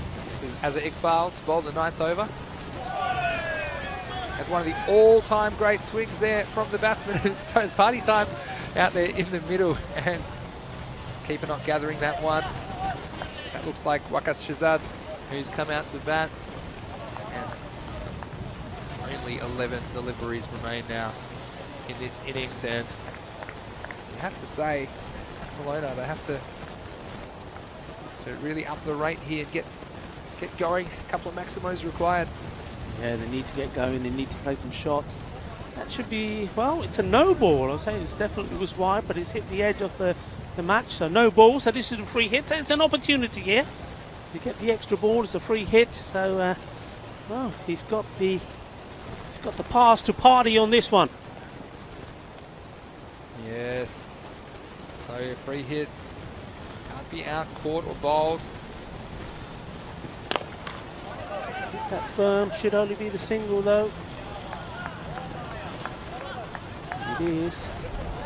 So very happy with themselves so far. With Warriors, you can feel and hear that with them in the field. And why shouldn't it be? At the moment, everything is going their way. Yeah, you'd have to say so. It's impressive debut from the Warriors here in the ECS. And there was a call there. It's a nice little wicket keeping there from the captain, Waqas Iqbal, but just a little bit wide of that line. You see here, smart bit of work. See, I like the way he got his feet across there. And that's wicket keeping. Yeah, your hands are so important, but also your feet and your footwork. And you see there, moving sideways, tracking the line of the ball, and he was in perfect position compared to just throwing his hands at the ball without moving his feet. So nice bit of wicket keeping there. Nice bit of craft. Slicing that away, trying to hit it big and over the top. Just getting a little bit of the inside. And this that arm again. Too powerful, isn't it, really? The youngster there. The Jugraj Singh out there, I think.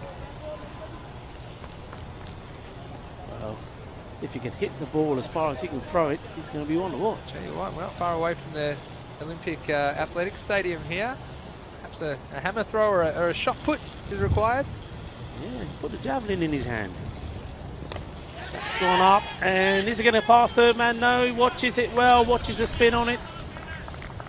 Puts it up one hand and gets it into the keeper. Good work once more from the Warriors. Yeah, and they've impressed me a lot, to be honest, here. Barcelona, they showed they could hold a bat against Pakistan in the first game. They didn't quite get within range of that score of 140 plus, but Warriors have executed their skills well here in Game 8 of the Fancode European Cricket Series Spain. It's well bowled and good keeping again. Yeah, look, I like that. And we didn't see that much of it last year in the European Cricket Series, but I do like the keeper up the stumps as attacked. You see he's staying nice and low, comes up and nice, just receives the ball. Nice soft hands, and he's within reach of those wickets. So if the batsman was to stray out of their crease or be up the wrong side of that line, it's a chance to pick up dismissal and create a wicket.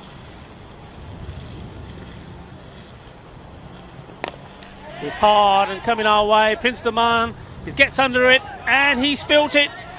Puts it down, and again for a second. Oh, it's bad cricket from the Prince all round here. Well, he dropped it, and of course nobody means to drop him, but you've got to get the ball in quickly. And he pondered around, and they take the 2 runs. Well, so 64 for 4 at the end of the 9th over. We talked about Prince Daman earlier, didn't we? We talked about him being at home in a nightclub. Well, he might like to drop some sick beats, but on that occasion, he dropped a catch, and it was a dolly. The Prince would be very upset with himself for that one. It cost him 2 runs, and after 9 overs. It's 64 for 4. Yeah, it's almost like he couldn't make up his mind how he wanted to take it, and right at the end, I think he distracted himself by planting his leg in the way. Anyway, it went down. If there is a plus side for him, it's none of these batsmen are looking too dangerous, and the score is only still just in the 60s. We're in the final over now. Yeah, so 6 more chances to score.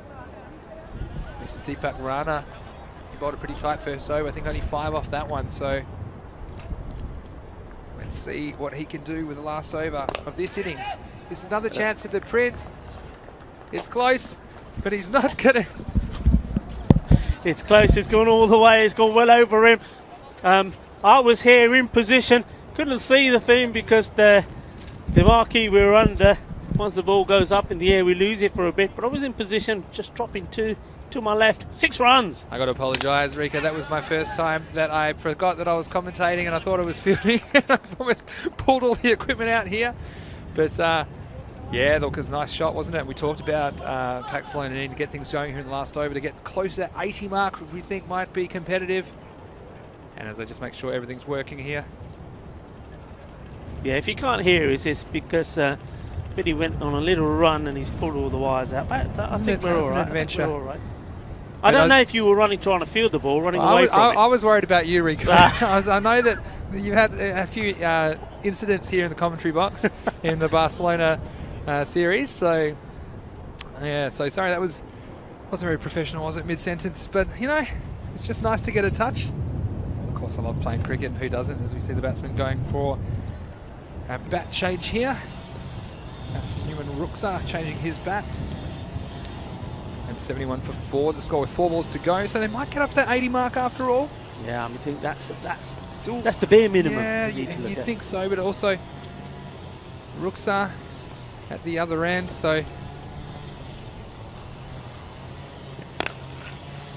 this is well struck, and it's going to go over mid-wicket. It's going to bisect the outfielders for 4 more. So it's finally all coming together for Paxlone. You wonder if it's a little bit late, but this is a nice shot there from Raja Waqas Shahzad over the mid-wicket, who was in the circle, and 4 more runs. So again, yeah, he's showing the upper order how it's done. Yeah, isn't it? 75 and counting. They only get a single there, and I would have loved to see them maybe try and push for 2, but probably was never there, to be honest. But he was hitting him well, wasn't he? So it's a shame that he's down the other end, and now this is the thing now. Newman Ruksa, I should say, he is in a bit of a quandary because he's probably going to go for it. Doesn't want a dot here because the other batsman's hitting well. At least a single, though. Doesn't want a dot. He hits it very nicely, doesn't he, Rico, as it comes down to the long off. Just the single. So will be 77 with the ball to go.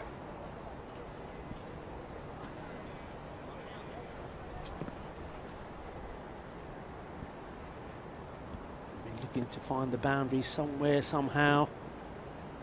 Finish off on a high. Has a big swing and a miss. Well, it may still get the boundary. Somewhere, somehow, I said. And it's buys. Yeah. 4 buys. Oh, the keeper. He's kept very well, actually, up to the subs. But this is one of the issues with this surface. It's just bouncing a little bit in front of him, and he'll be upset with himself there, the captain, Waka Iqbal. And, you know, Christmas is long gone now. We're a couple of months past Christmas, but the gifts are still coming because that was 4 runs that Paxlone desperately would have wanted in their innings, and it gets them above that 80 mark, gets them to 81 for 4 off their 10 overs. So they've got into that zone. We talked about the 80s and how it's created some really good cricket games, and there's 2 ways this game can go, I think, in the second innings. I think it could be in the first couple of overs, the Warriors could come out and just blow them away, or could be a bit of an arm wrestle. See some highlights here from the first innings of match 8 of the Fancode European Cricket Series. Barcelona, you see that one? Just a little nice little head knock. That's the kind of head knock that we can handle, just brushing their helmet there. But you see these Warriors players, did they love to get out there in the Fancode European Cricket Series? We saw some nimble work. We talked about how the fielding has improved a lot from the previous European Cricket Series. This was a nice bit of work from Azhar Iqbal. And just some miscommunication. We saw it a couple of times between the Paxlone players. But They have got 81 on the board. Plenty of action still to come here in the second innings of this one in Barcelona. Yeah, we saw a nice shot there. One of the shots off the innings, really. Got into position, rocked back, and guided it through the point. A lovely shot. This one, going aerial, and a fine catch being taken. Kept his arm back. And what we're saying, the Warriors generally were very good. This was superb. That was a Manpreet Singh there. Excellent bit of work. Got down low, picked up the ball, got the throw in, and the wicket keeper, Bakir Iqbal, didn't have too much to do, the captain there. So other than a couple that went down, we saw Prince Damien put one down as well earlier. Their fielding was very, very good, and I think that also is what helped them to keep this score to 81 for 4. And right at the end there, I know Vinny Maximo himself, a little bit harsh there, I think, on the keeper. I think they're the hardest ones, the ones which go in between the batsman and the stumps. Didn't quite see it very well. Got done by the bounce as well. One underneath him, gone all the way for 4 byes. But in the end, well, it's been a very, very good debut so far from the Ripoll Warriors. Barcelona, they're the experienced team. They've been here before. They know what it's about. They know the game. They know the surface. They know the pitch, having played here earlier. Ripoll Warriors, they were new to this. Got a couple of experienced players in their setup. Did very well indeed. Just looking down that scorecard, Mohammed Amir Raza, 28. He was really the main man that helped them get the runs on the board. But some fine bowling performances there. Atik Awal Khan, 2 overs for 13, and as we said earlier, if you can bowl your 2 overs and be under 10 and over, so anything around the 18, 19 up to the 20 mark, you've done a great job. And well, that was some superb stuff there. Nazim Mohammed, he was the pick for me. 2 overs, 1 wicket for 7. He looks good. I think we're going to see a lot more of him as this Fancode European Cricket Series here in Barcelona progresses. But for now, we are well poised in this match. I think Barcelona managed to get to a competitive total, 81 for 4. They certainly would have liked to get to 100, but it's something that they can defend if they bowl well. They know that they've got to take some early scalps, and the men to watch for me in this one, well, Prince Damien didn't have the best of introductions to this series in the field. I don't think he bowled at his best. Certainly didn't field anywhere near his best, so he's got to make his mark somewhere. Will it be with the bat? Well, join us in about 10 minutes time to see. Rico Paul signing off. Hasta luego, hasta pronto.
Welcome back.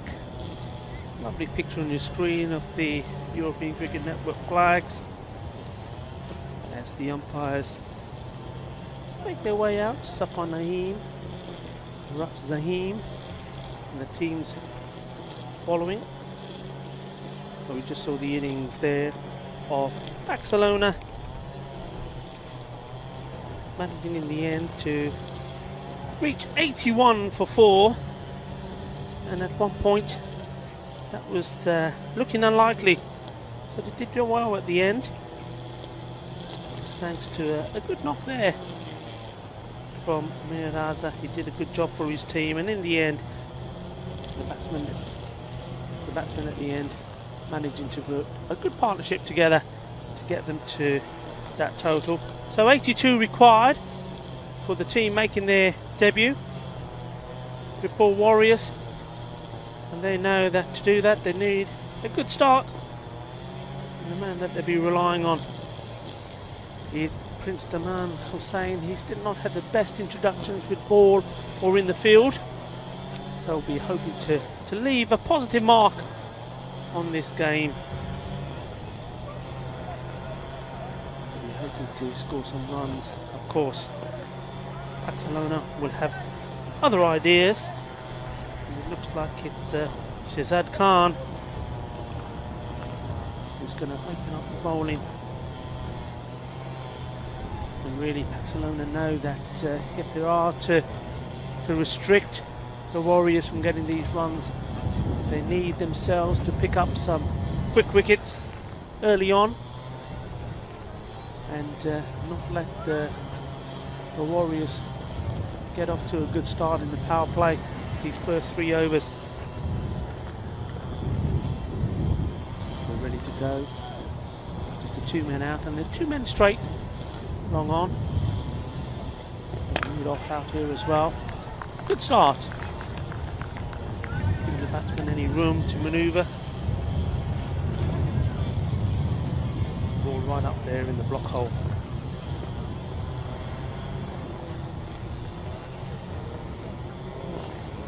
Still quite nippy out here with the wind, and we are in winter, of course. Midway through February, it certainly does make a difference to the temperatures once the sun's out. Still behind the clouds at the moment, and that wind just making the chill factor feel a little bit more. So you'll see some of the fielders keeping their hands warm, making sure that the ball does come their way and safely take the catch and put the pressure on the Newport Warriors. Well, they're off the mark, the single. Iqbal on strike. And we've heard a lot about Bakar Iqbal. Of course, the wicketkeeper did a very good job, I feel, behind the stumps. Unfortunately, the 4 byes right at the end, which we'll be hoping will make a difference to the outcome of this game. By all accounts, a very explosive batsman. Likes to deal mainly in boundaries. Hits the ball a long way once he gets in. The non-striker's end at the moment as Prince Daman on strike. Oh, balle, balle, balle. That one is out of the ground. What a lovely shot that was. Absolutely awesome. Super. And that's just all about timing and perfection. And that's gone a long way. That's a big boundary over there. Well, makes his introduction in style. Now, what's the reply from the bowler? Zad, and he comes. Oh, and that's a classy shot. Well, the fielder got very lucky. Well, I don't think he knew too much about that. Put his foot down and managed to stop the ball. It came at him pretty quick. See this again. Lovely shot once more. Yeah, well, a good bit of footwork there. That's what you call saving it on the line. Just a single to the Prince.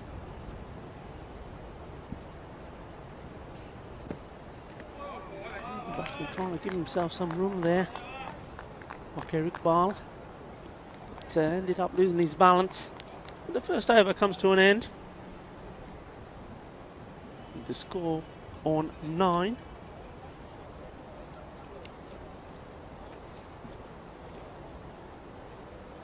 So a good start by these two. We'll be quite happy with that.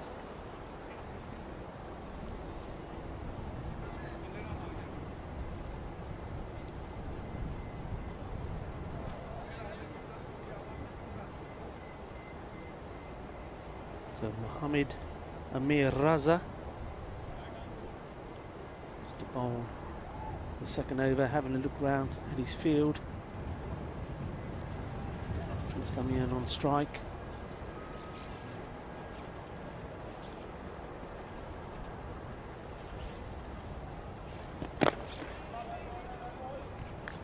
You can see there straight away the plan is to keep the ball outside that line of the off stump, not give anything to either one of these batsmen in the arc where they can get underneath the ball and send it packing. So bowl staying a little bit low there. Oh, fielder taking his eye off the ball there, allowing the batsman to come through for a single.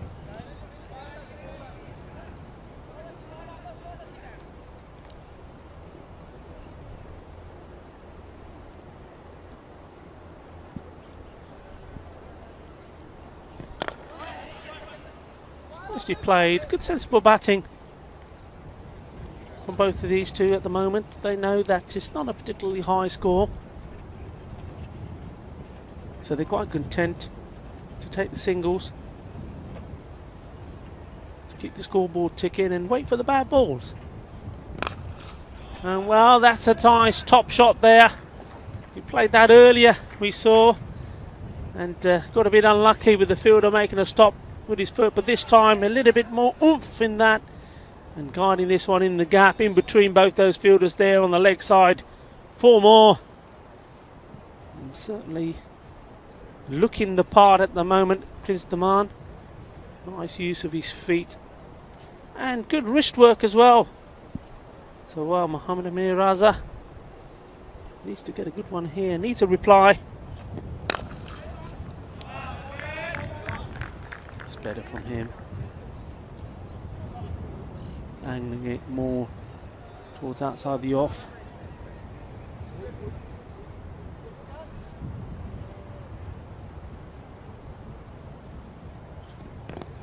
Going across, trying to work this way, trying to work the ball through the gap there between the man at a sort of fine leg and backward square.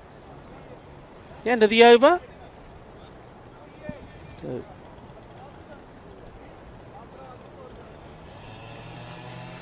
at the moment, the Warriors on 15, no wickets down, 1 more to go in the power play. Interesting how to go about this one. Do they try and make full benefit of just the 2 men allowed outside the ring? And both those men are pretty straight at the moment.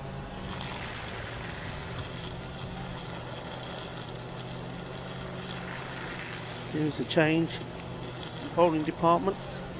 It's Numan Ruksa, another bowl.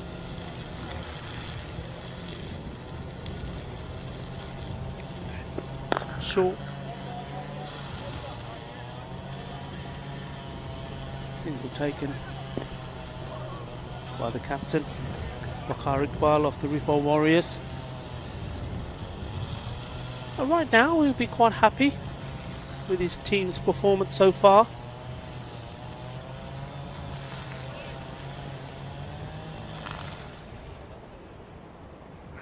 Slower ball, well watched.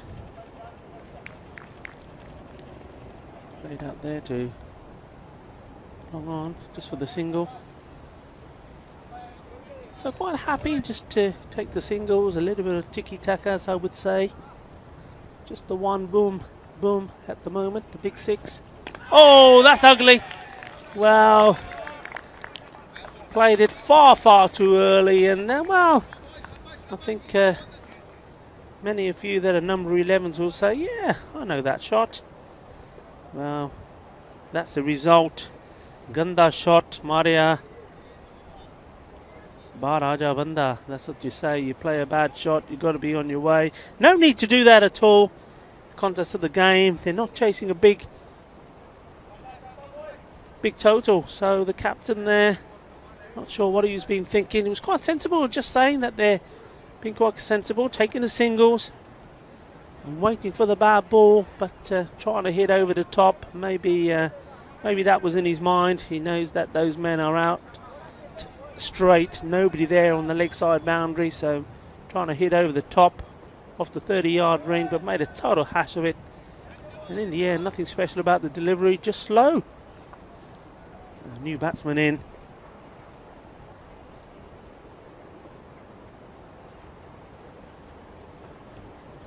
So Ali takes his first ball. Oh, and he's gone the same way!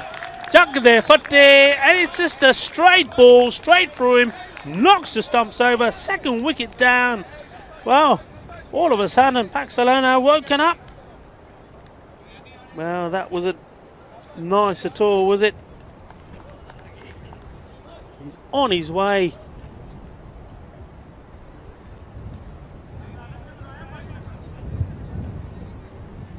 Well, Mohsin Ali, he's a classy player. We were talking about him and the amount of runs he scored. He's got a good track record in European cricket series.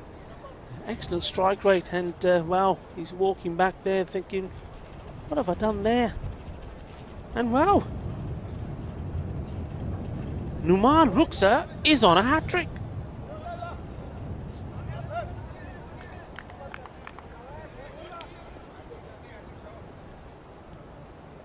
Barcelona were very quiet out there earlier. Well, they've picked themselves up a little bit now. Here we go, hat-trick ball. Oh, he bowls a no ball. So this will be a free hit because, as we've said, the ball so wide it didn't even pitch on the pitch itself. Well, you're on a hat-trick and you go and do that. Free hit. Short, clubbed away, there's nobody out there, and that I think is one bounce, 4 runs. Well, that would take some of this tension off the Warriors, losing 2 wickets in that style. I mean, sometimes that's what happens. T10, you saw Iqbal just throwing his wicket away, really. And Mohsin Ali just missing the straight ball, and that's more like it. That's what he's been bowling.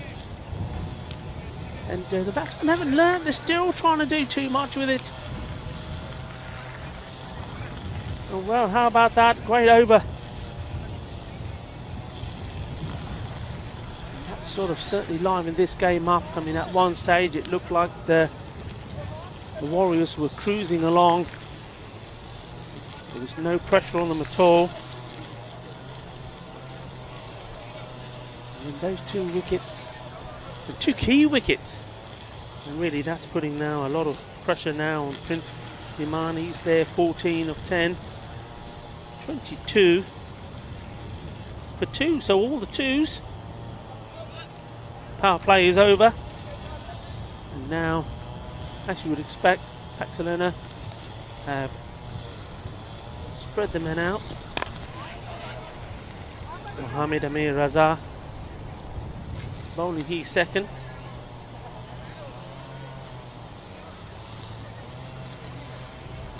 And once more, we keep saying it's going to be one of those games. It's going to go down to the wire, is it? Barcelona will know if they can get a couple more wickets. They're in here for what? Well, perhaps even to them, it seemed an unlikely win. And well, there's another one. Another hoik right across the stumps. What are they doing? That was horrible. Oh, that's 3 wickets in very similar fashion. And Prince Daman at the non-striker's end is wondering what on earth is going on here, as another batsman bites the dust and makes his way back. Oh, at the moment it just seems that Paxalona, all they have to do is bowl a straight ball. And that scorecard is looking pretty ugly, as Imran Hussain is gone for 4. Well,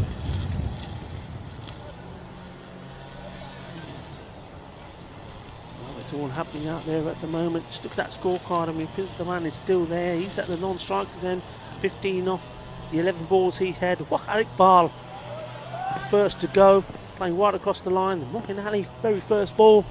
And just then Imran Hussain as well. Barcelona right back in this game. They fancy it now.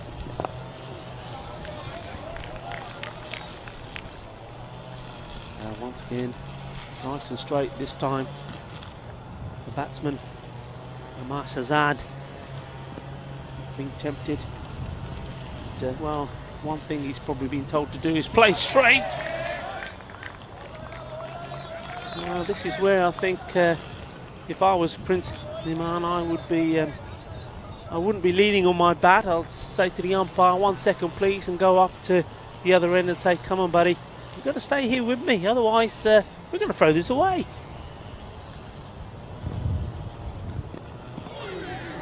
That would be a wide ball. T10, anything goes down the leg side, it's a wide, even if it misses the stump by a fraction. And you just get the feeling that another straight ball here, pitched up and straight, is going to get another wicket. Amar Shahzad does not look very confident at all.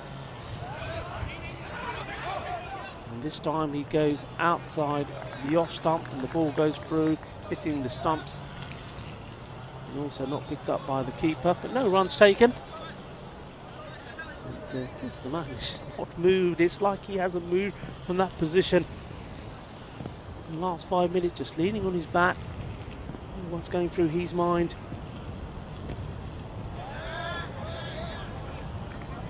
And the over comes to an end. And the man is finally having to move to get down to the other end and take strike, and having a conversation between each other. Score 24, 3 wickets down, 4 overs gone, and the runs required per over creeping up, almost up to 10 now here.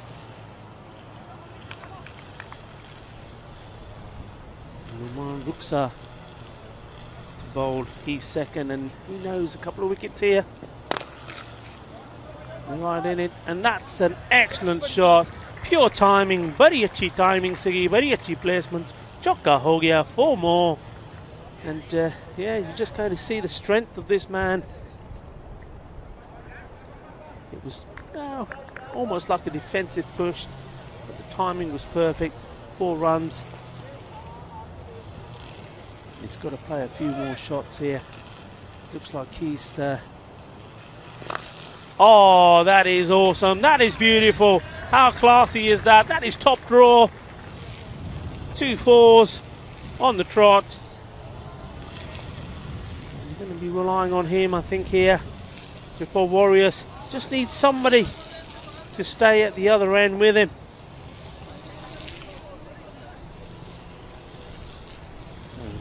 What's he going to do here now? Well, a bit slower, gave it a little bit more flight. Maybe it was a flight there that beat Prince Daman there.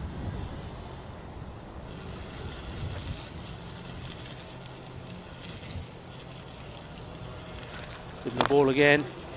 This time trying to whip it away in the gap there on the leg side. He goes for a single. So now the pressure right back on Amar Shahzad. He's had 4 balls. Hasn't managed to get bat onto ball yet. So can Ruksar get through and break his defence. Gets the wide. He was asking for it. Gets it. Bit naughty that. Let the umpires do their job.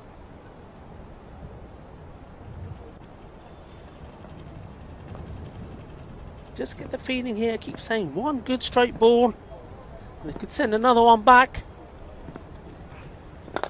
That's gone up a long way. In fact, it's gone all the way. 6 carreras. Ginna, Badda, Shakka. That one's gone out of the ground. Well, he can hit it, and when he does, it goes all the way.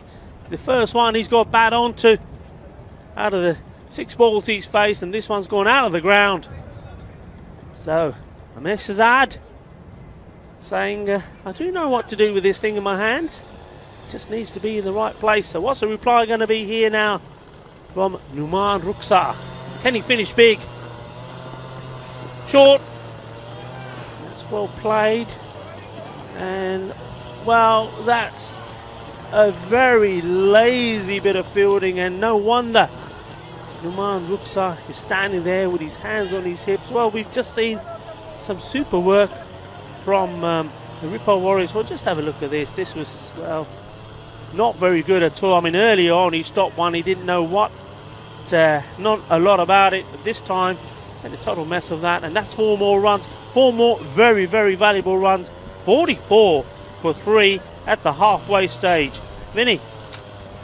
Yeah, so just come back here at the halfway point of this innings, and just when you thought after 4 overs the Warriors only 24 runs, you see a 20-run over for the 5th over. It just shows you when you're defending these low targets, lowish targets, that you can just let it all slip away in 1 over. And you'd have to say that the Warriors are in the box seat to win their opening fixture in the Fancode European Cricket Series. But it's all the Prince at the moment, isn't it? It's all the Prince, although Amir Shahzad played a couple of nice strokes in that over as well, so showing that he can also get it done. But yeah, Prince, I've been impressed with the way he's gone about his business here in setting about the chase of this low target of 82.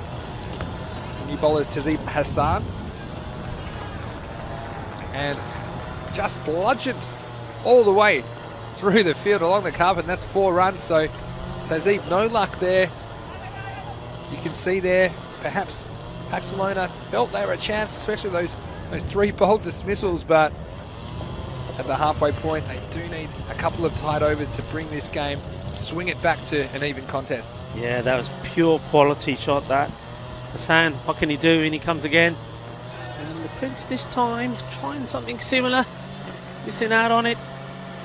Got to keep a cool head here. I still believe that he's the key. Pick up his wicket and they could crumble. Oh, absolutely, and 1 or 2 quick wickets here, and you think they could easily be 50 for 5, and it's a whole different ball game. Hassan comes in again. Oh, that's awesome. Absolute brilliant. That's gone like lightning.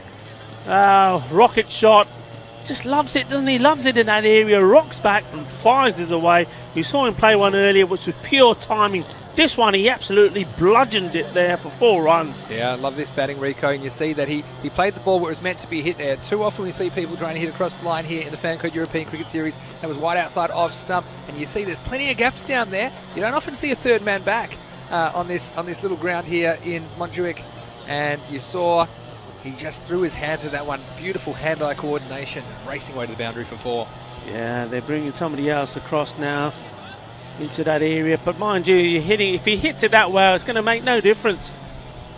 Just got to be careful how many men they got out the ring.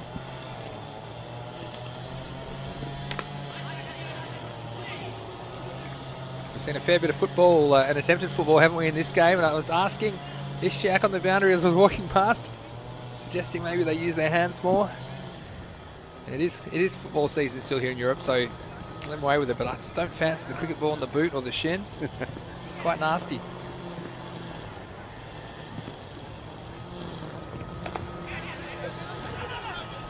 Well, there's a genuine one hand, one bounce there, the point, wasn't it? And he stuck out the hand. Imagine if that was on the full.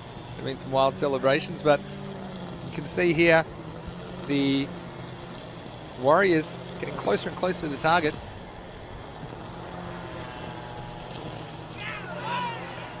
Wide ball, and they can't afford the extras. That's the other thing, a low scoring game. There's been quite a few extras here already.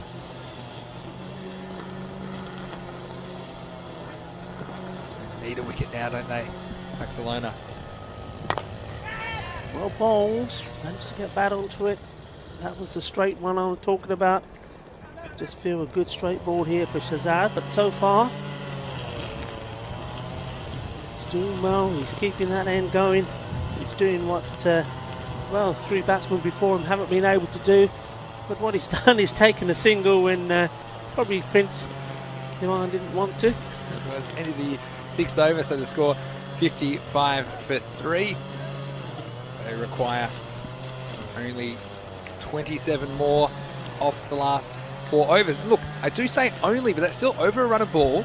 So Rico, if there's a couple of dot balls here, perhaps a wicket or two, especially one of these key players, I think we'll see the cat amongst the pigeons. And that's what I love about Fancode European Cricket Series, this format of the game. So much of the game is this exciting conclusion, a greater proportion is this exciting conclusion. We see the captain coming on now, Raja Rahman from Barcelona. Yeah, got a wealth of experience behind him. I'm trying to put that into play here.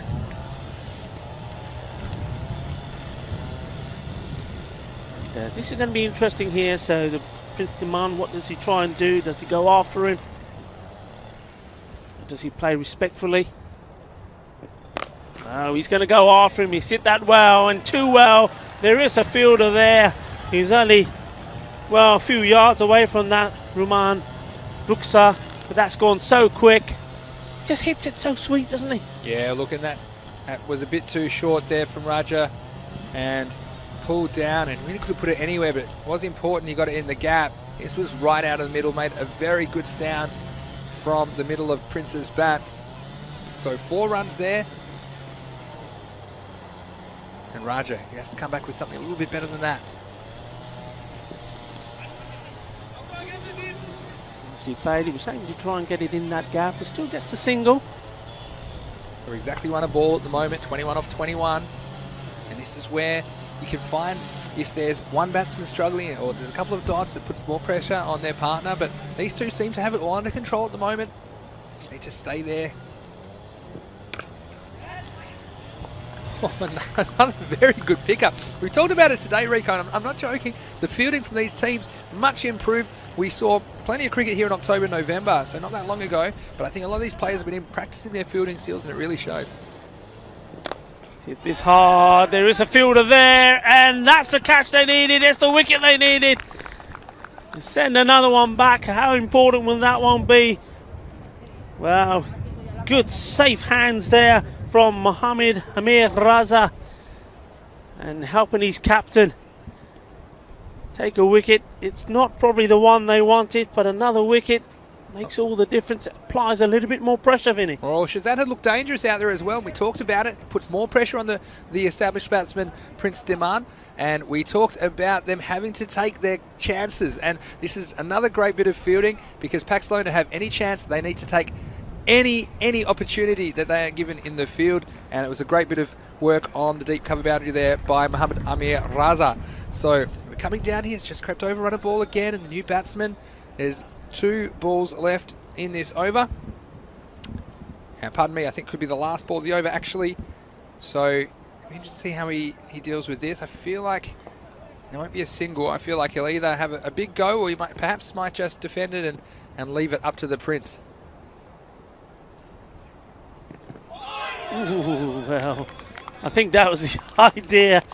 I think he's probably been sent out with instructions to say, just block it. And, well, that's what he tried to do here. Look at this. He went a long way across there and almost played that onto his stumps. Well, he's got... he's done what he was asked to do, one way or another. Yeah, end of the over, 61 for 4. So requiring 21 off the last 3 overs. And this is what I love. I've said it so many times, Rico. These games, you feel like one team's got it under control, but there's just a couple of things that can happen that can swing the momentum the other way, or swing it back into a 50-50 toss-up situation. And that's why the Fancode European Cricket Series, it's unlike any other cricket that you will watch anywhere on the globe. We have so much cricket and so much excitement in a day's play because of these close finishes that the T10 format throws up. So looks like we've got Shazad Khan here for Barcelona. He's been trusted to bowl the 8th over. It's hit hard. There was shouts of catch it for a moment. They did put a man out there for him, but he was going to catch that. That went past him like a bullet. It's 4 more. Prince Deman, well, we were saying he didn't have the best of games in the field while he was bowling or fielding. He had to make a mark on his European cricket scene here.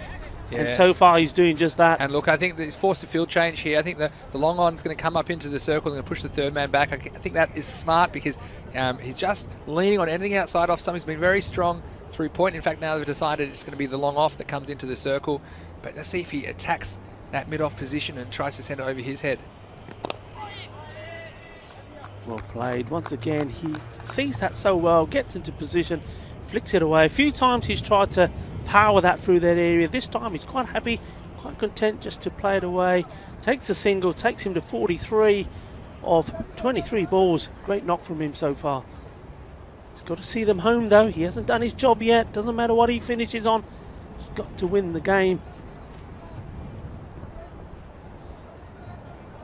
Important here for Iqbal Khan as well, not to chew up too many balls at the other end. Needs to keep the score moving. A run a ball at the moment. Doesn't want to put extra pressure on Prince. Nice stop ball at this stage. Anything you can do to try and put some sort of perceived pressure on the batsman. And you know, we still have 3 more balls in this over, so if you can get a couple, sneak a couple past Akhtar here, then there's every chance Prince could be forced into a mistake. Well, they've taken the single on. He's good bowling though, he's just keeping it wicket to wicket to the new batsman. And interesting here, Prince Daman decides to try and take the single. I know what's going to happen, Rico. Go on, tell me. Prince is going to whack a boundary and then he's going to get a single. I'm inside his mind here. This one's going to go, and then regardless, he'll take a single off the last ball. Let's have a look. Well, don't you hate it when that happens? I've been playing this game longer than you, buddy. Tell you what, Prince is very subdued there. He's actually decided, no, I'll just take the one. He thinks Akhtar's good for a dot at the other end. I'll double or nothing, Rico. There won't be a run this ball. Oh well, I'm off to the casino, everyone. I'm due. Yeah. I think the drinks are on Vinny tonight. I tell you what, how unlucky can I be? What is going on with this? Oh well, I'm not going to chase Mills anymore. No more predictions for me. I'm actually known for my predictions as well, so I've ruined my reputation there in 2 balls. But you know what? It's good to see that they are taking us. You know, I think many a time in this sort of situation, somebody like Prince Daman at the other end would be saying, no, don't take it. I want the strike. It's good to see. I think he's got confidence in his team players. And it goes back to that old saying I always remember, you know, when I was in similar situations, and whoever was batting, we would say, look, you know, no, we're not doing that. You've got a bat in your hand. You know how to use it. No, you know, if it's there, if the runs are there, you take the runs. Yeah, when I was batting with the tail, I always like to give them the strike, because if they get out, then it's better for my average. so I would kind of put it under the guise of you know, and I'm backing you here. I think, you know, it's fine. Take them on. But anyway, that just shows you probably why I wasn't very popular amongst my teammates. But no, we've got every chance this could go down to the last over now. We've got 13 required off 2 overs. Bowler is Ali Imran. It's just down there for a single to deep square leg. Yeah, Ali Imran, he's had a bit of a mare in the field today. I mean, if you can get a couple of wickets here, that'll all be undone. The villain can turn into the hero. In he comes. He's hit high, he's in the air, there is a chance, there's a massive opportunity, but it's just over his head.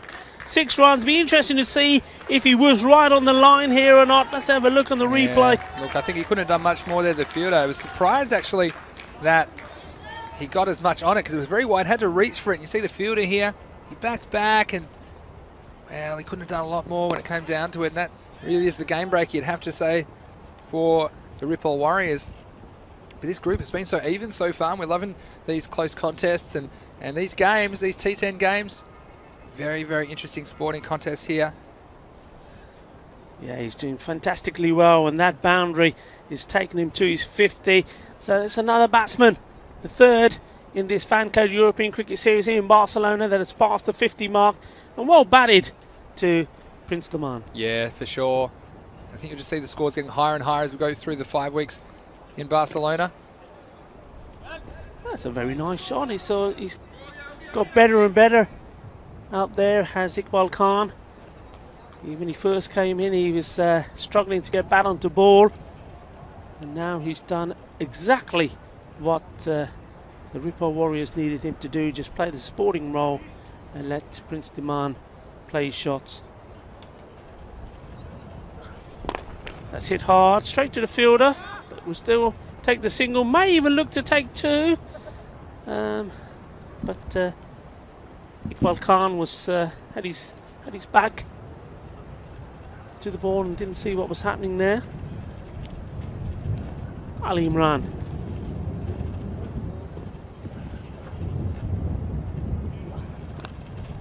Well, a little ledge there. Thinking to take this single, and once again, the bowler running between the umpire and the batsman. It's all happening out there at the moment. So the end of the over, and the score is 79. The wickets fall down. So we're into the last over. Anything can happen. It's a funny old game. Yeah, so another last over finish here in Barcelona. So you see moving ahead, it's not far away on the half hour. We'll be starting the fourth match of the day. Here at Sabadell, come back to play the Ripple Warriors, who'll be fresh off this game. It looks like they're going to have the win in the bag, but if you're playing some Dream 11, then there's that dashboard. You can find it at European Cricket on social media as we move into the 10th over here and a last over finish in match 8. Well, I tell you what, if you can pick up a wicket here, Hassan, with this first ball, well, we're going to have some finish. Well, he's done the complete opposite. He's bowled a very wide ball, so wide that it's a no ball. So score moves on to 80 and it's a free hit. Well, this is the problem here with the free hit. You can hit one straight up and almost win the match, couldn't you? If you can come back for 2, there's absolutely no pressure. And I think the Prince is going to take one more blow and get back on his throne. There he goes. He's hit that well and he's finished it in style. Shaba shaba, balle balle balle. Game, set and match. And Prince Deman, well, we queued him up. We told you all about him.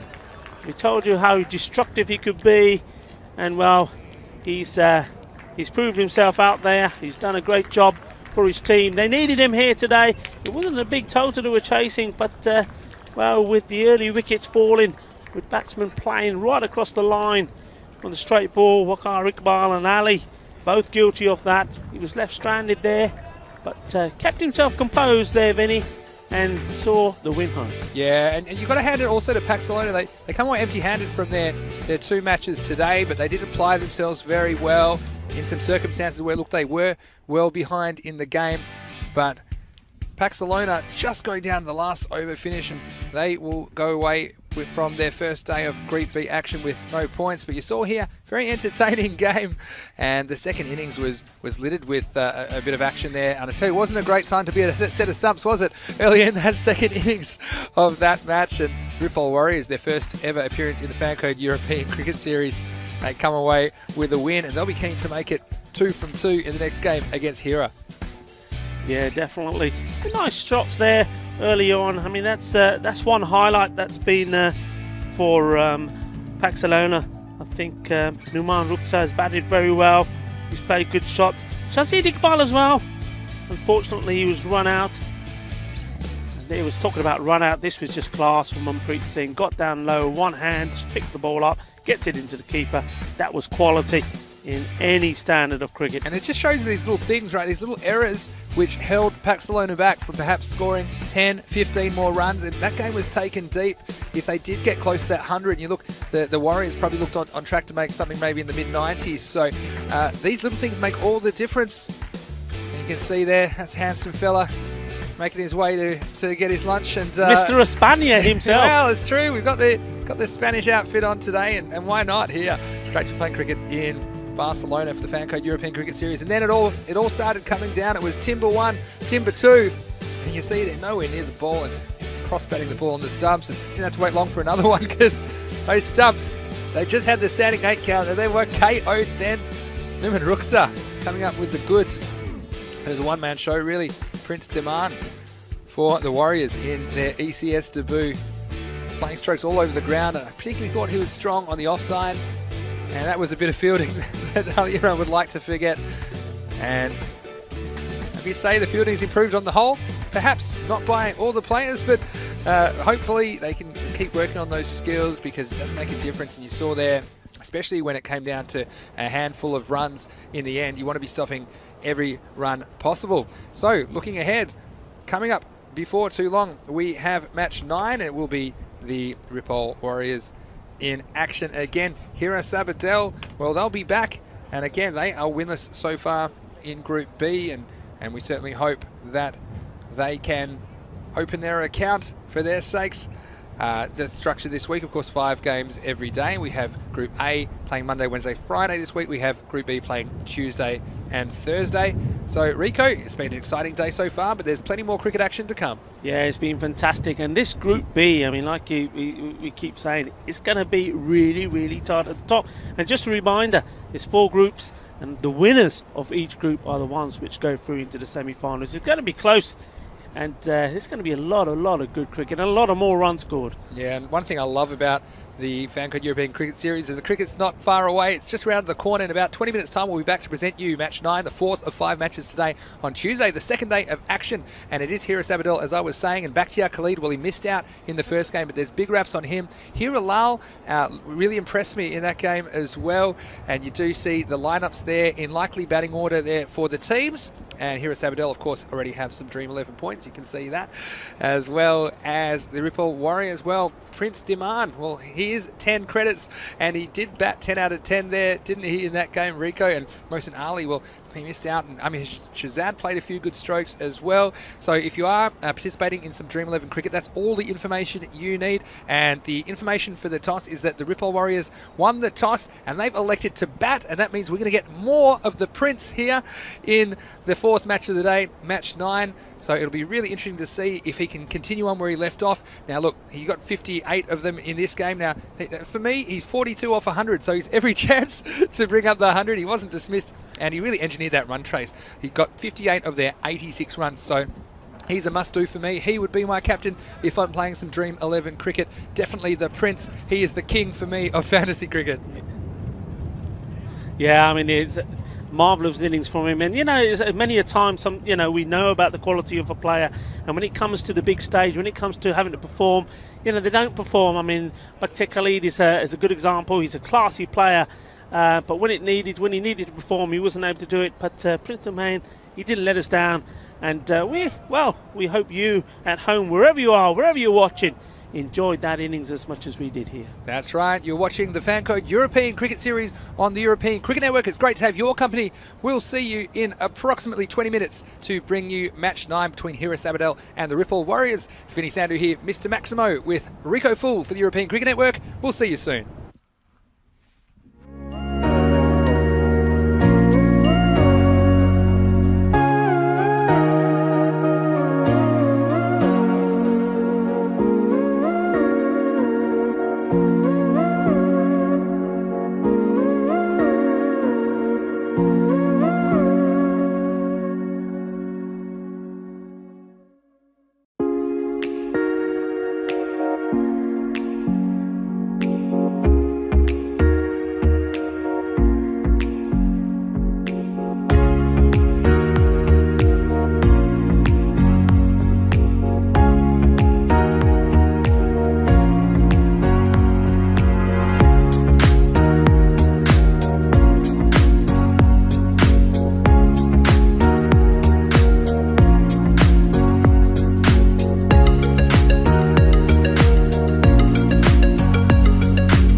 hello there, wherever you're watching around the world. It's Mr. Maximo here, Vinny Sandhu for the European Cricket Network with Rico Full. We are here to present match 9 of the fan code, ECS Spain Barcelona.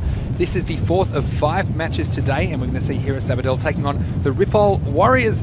Now, the Warriors were very impressive in their ECS debut in match 8, winning that game in the last over. They were led by Prince Diman, and you can see there on my fantasy dashboard all the players to watch out for. This is in likely batting orders, of course. This is T10. They may change a little bit, but I think we'll see Prince Diman out there in the middle very shortly, because the news from the centre is that the Ripoll Warriors have won the toss and elected to bat first. I think we'll see Prince Diman opening up with Mohsin Ali. He's also a very talented player. Hamish Shahzad, well, he played some expansive strokes in match 8 as well. They've got a pretty good batting lineup, and for an ECS debut, they showed no nerves in clinching that game in the last over. Well, Hira Sabadell, they have played 1 and lost 1. They lost to Pak Care earlier in the day, and they missed out on any runs from Bakhtiar Khalid, who unfortunately fell very early in their innings. And Hira Lal, he looked pretty good. You can see there, 131 runs. He was probably a shining light. He scored 49 not out in their win, but he is missing some help there, because Hira Sabadell have had to force a change in their innings because he was helped along in that chase by Mushtaq, but unfortunately he's been unable to play this game. So you can see that all the fantasy points of all the players, also got the credits, and Hira Sabadell will be very keen to get a win on the board before the day is done. And we come and see the players coming out on the field now. It was Alundar Hussain, that's the name I'm thinking of, that was unfortunately ruled out of this game. But here we go then, we have action not too far away out there in the middle, and the rain has held off. And Rico, this time yesterday we were battening down the hatches on the way back to our hotel, but today it's been a really nice day. We had no rain falling, sun's been out a fair bit, and you can't believe that it's February in Barcelona and we're playing cricket. We're playing cricket, and you know what? Okay, it may be a tad chilly, but when you're seeing exciting games of cricket like this, it's keeping us warm, it's keeping us on our toes, it's keeping us excited. We're jumping up and down, we're avoiding a few Kookaburra cricket balls as well. It's all fun. It's good to be here in the thick of the action, ready for this match 9. Yeah, that's going to be a big blow, isn't it, for Hira Sabadell? I mean, Alundar Hussain batted very well, looked apart, 35 he scored of 25 balls. And well, he almost did enough to win the match for them. They did well. Hira Sabadell, they kept going. I mean, sometimes we do say, even if you think you're going to lose, try and lose well, so it takes you into good stead for the next game. And they did that. They scored 101 runs in that chase, and they've been looking to improve on that and get a win under their belt. But they know to do that, they've got to get a few wickets here, and including the classy wicket of the classy batsman. Yeah, I think the early hits the key for sure. In that game, they let Pak Care off to a huge start. In fact, 60 plus in the power play. They did pull things back, but they weren't able to chase the score down of 125. They did score 101. So in this game against the Warriors, they'll be hoping to keep it a little bit tighter. And it does look like it's Hira Lal that is going to open the bowling for Hira Sabadell.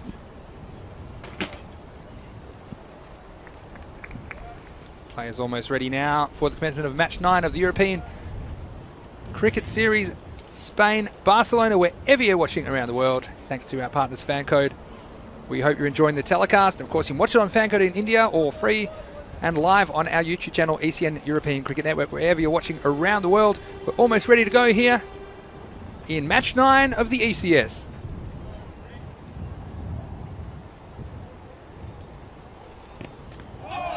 And Lal pushing that first one through and beating the batsman. And nice start there. It is the Prince on strike and coming straight off 58 not out in the previous match. And Hira Lal, he just slips him through medium pace, and the keeper up to the stumps putting the squeeze on. I'd love to see the back of the Prince early in this one. This one's shorter and pulled away.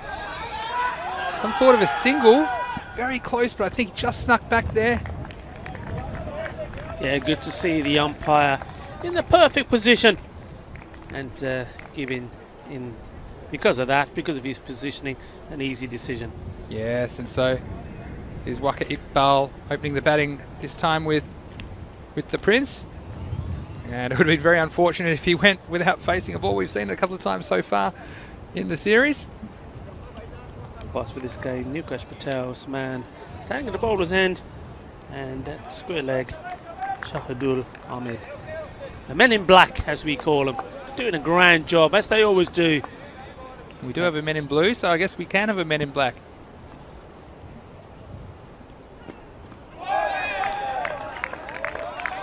Another one slid through, and the Prince, tell you what, I think I saw him at the lunch cart, just filling up. It might have been carbo loading. It's coming a little bit sluggish here, not quite on the pace of Hiralal.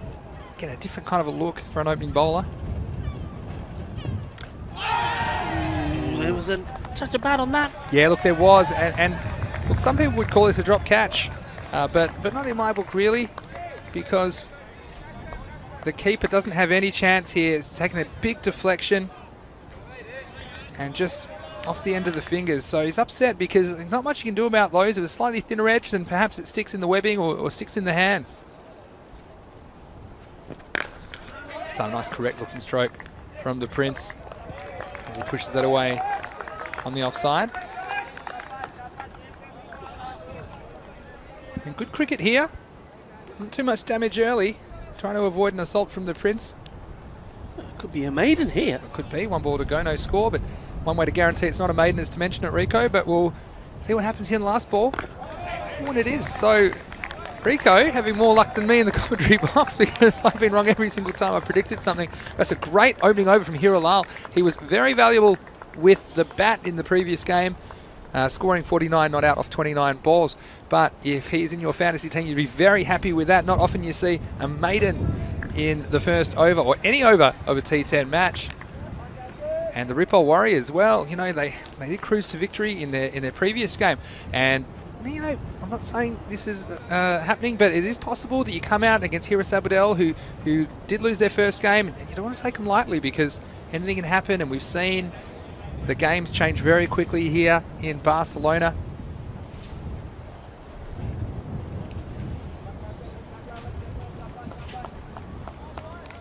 Shamraj Shahzad, the captain, bringing himself on quite early in this match. And there's the first runs there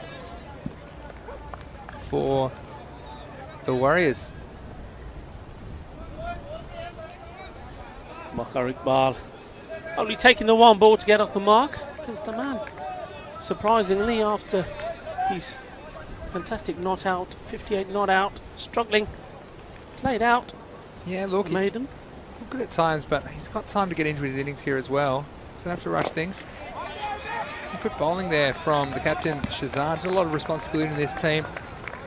They bat in the middle order, maybe number 5. One of their go-to players. And again, against Pakai Care, they never looked in the money really, but they only lost by about 20 odd runs and went too far away. So 20 odd runs, it's only about 2 runs and over when you think about it. If you can find 2 runs and over from somewhere, they win that game. So much better start for Hiris Abdel this time.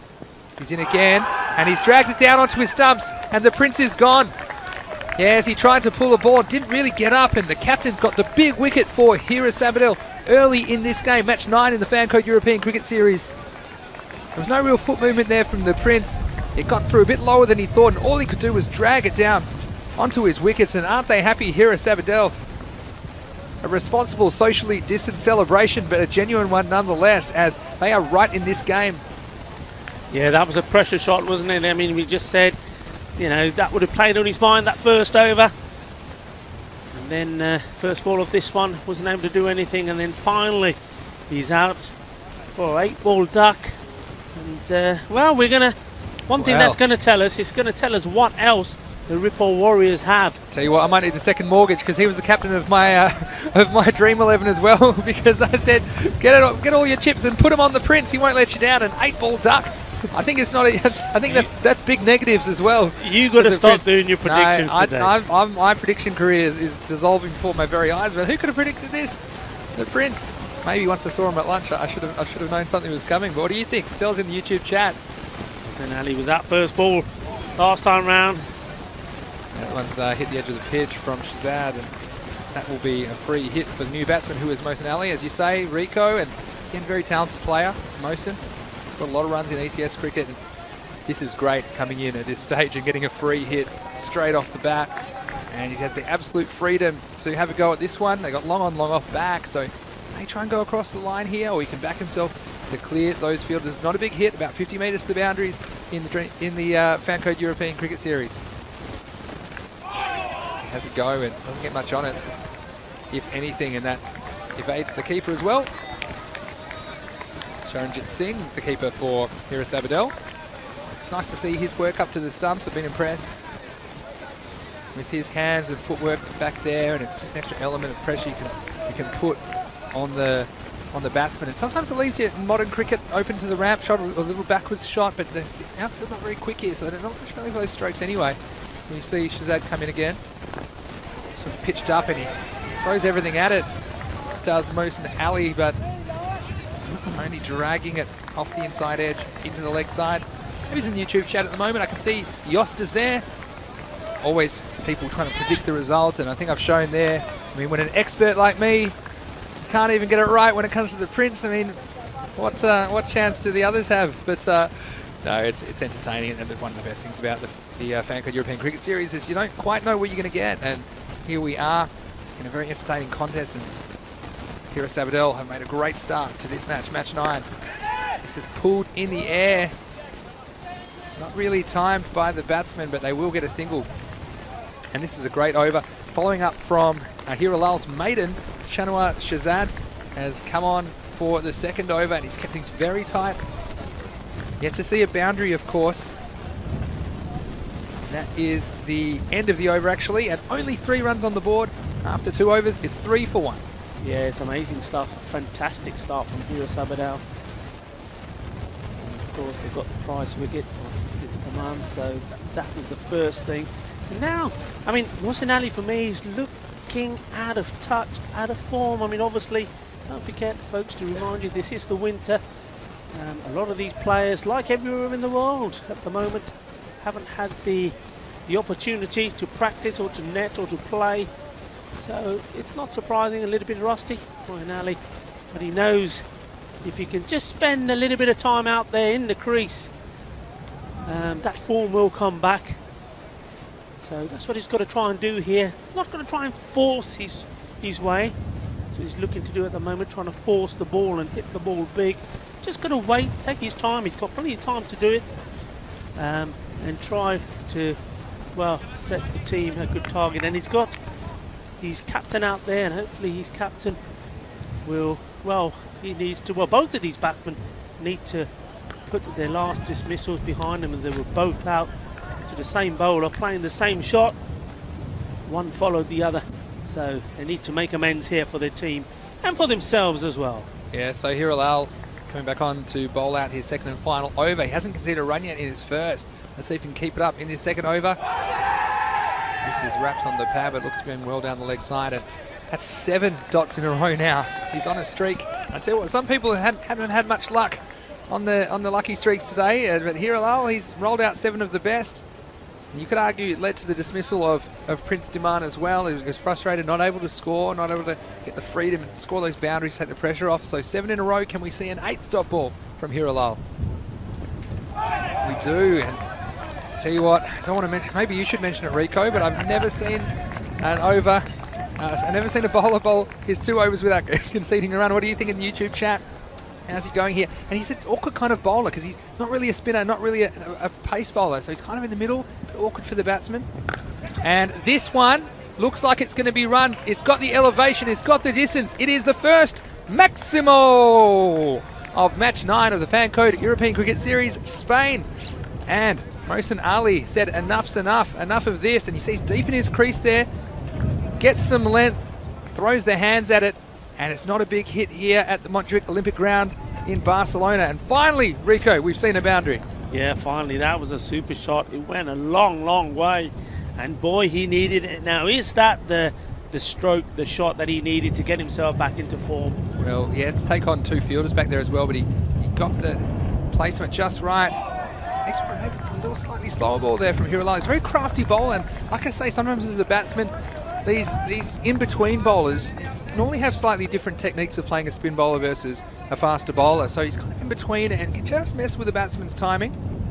Relive doing a good job for his team.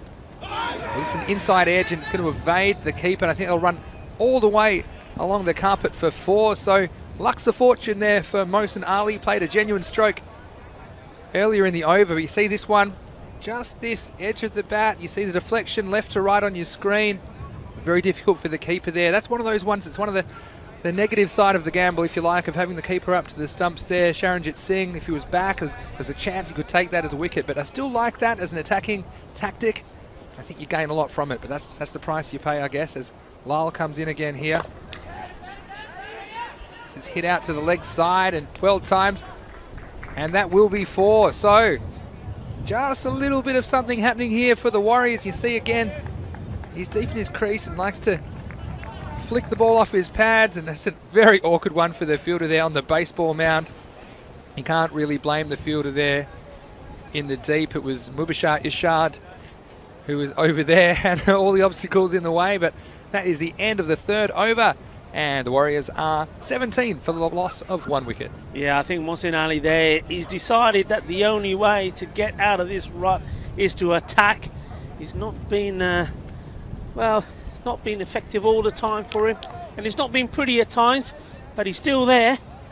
And it's, a little bit of good fortune there also. The ball looks like it was going on to hit middle and leg. He managed to get a bit of inside edge, and he goes all the way down for 4 runs. We mentioned the wicketkeeper, Sanjit Singh. I think he's doing a good job. I think he's the one who's putting the pressure on the batsman. He's the one who put the pressure on Prince Daman, I think, by keeping him in his crease. So yeah, okay, you got the odd one that may go across the 4, but that pressure is all playing on the minds of the batsman. It's a nice bit of keeping again there by the man you mentioned there, Sharanjit Singh. He's given a wide, a bit harsh there. Let's have a look. Oh, maybe not. No, it's definitely outside that indicator line. And nice bit of work there. It's just clever. It didn't look as wide the way the keeper took it. He's very quick to get back to the stumps. And they've decided to bowl out, he's decided to bowl it himself. Shanawaz Shahzad, the captain. I do like that as a tactic. Sometimes bowlers will bowl a good first over and they'll hold them back, but it can be a different ball game later in the innings. You know, you've got different batsmen in, different feel of the game. So I do like this tactic. If you've got some bowlers, like we've seen Lal and Shahzad early in this game, I do think it's a good tactic to bowl them out and try and force them into mistakes later in their innings as the next ball is flicked off the pads for a run. This time the fielder doesn't have to contend with the baseball mound out there, Mubashir Ishard. And that's one of the things I love about the European Cricket Series as well. You have these, so we've seen football goals on the field, we've seen a baseball mound on the field. I think we've even seen trees on the field before in other countries, but this is some of the most interesting cricket you'll see, and you're watching it live right here on the European Cricket Network. As Shahzad just trying to hold the Warriors down here. Here at Sabadell, they would give their right leg for a win, I think, at this stage, and they've been close but not close enough so far today. Can they pull out a win in match 9?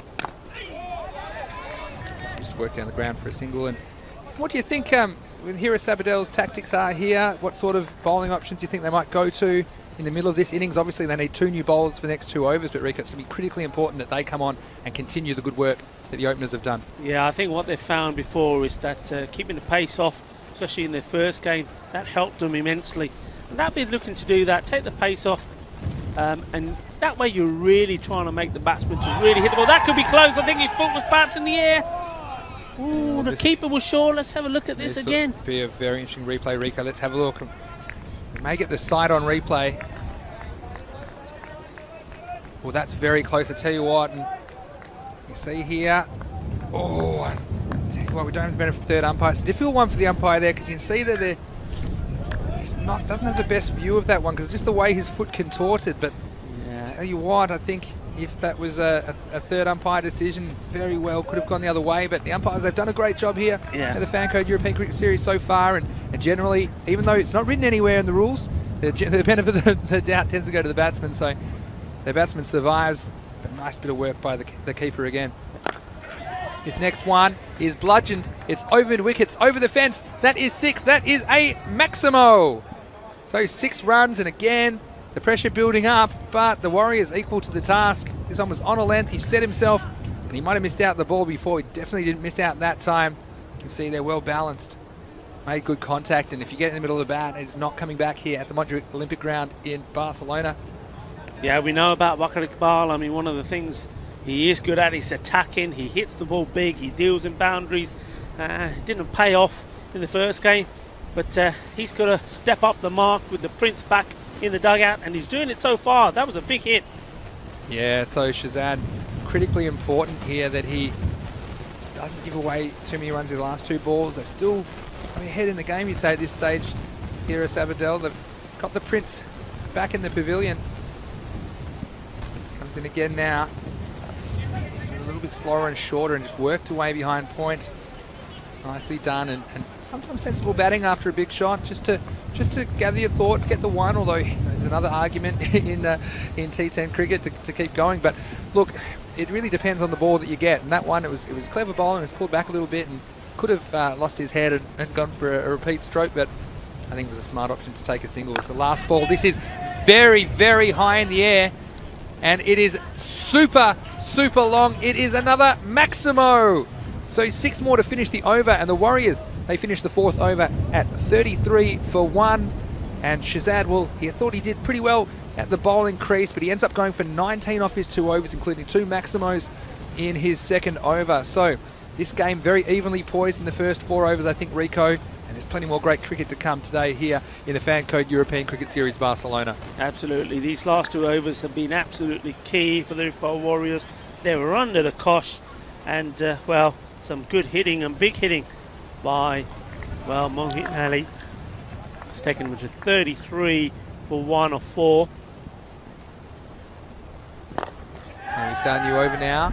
This one is dragged out wide of long on. They'll just get the single. The new bowler is Anwar ul Haq.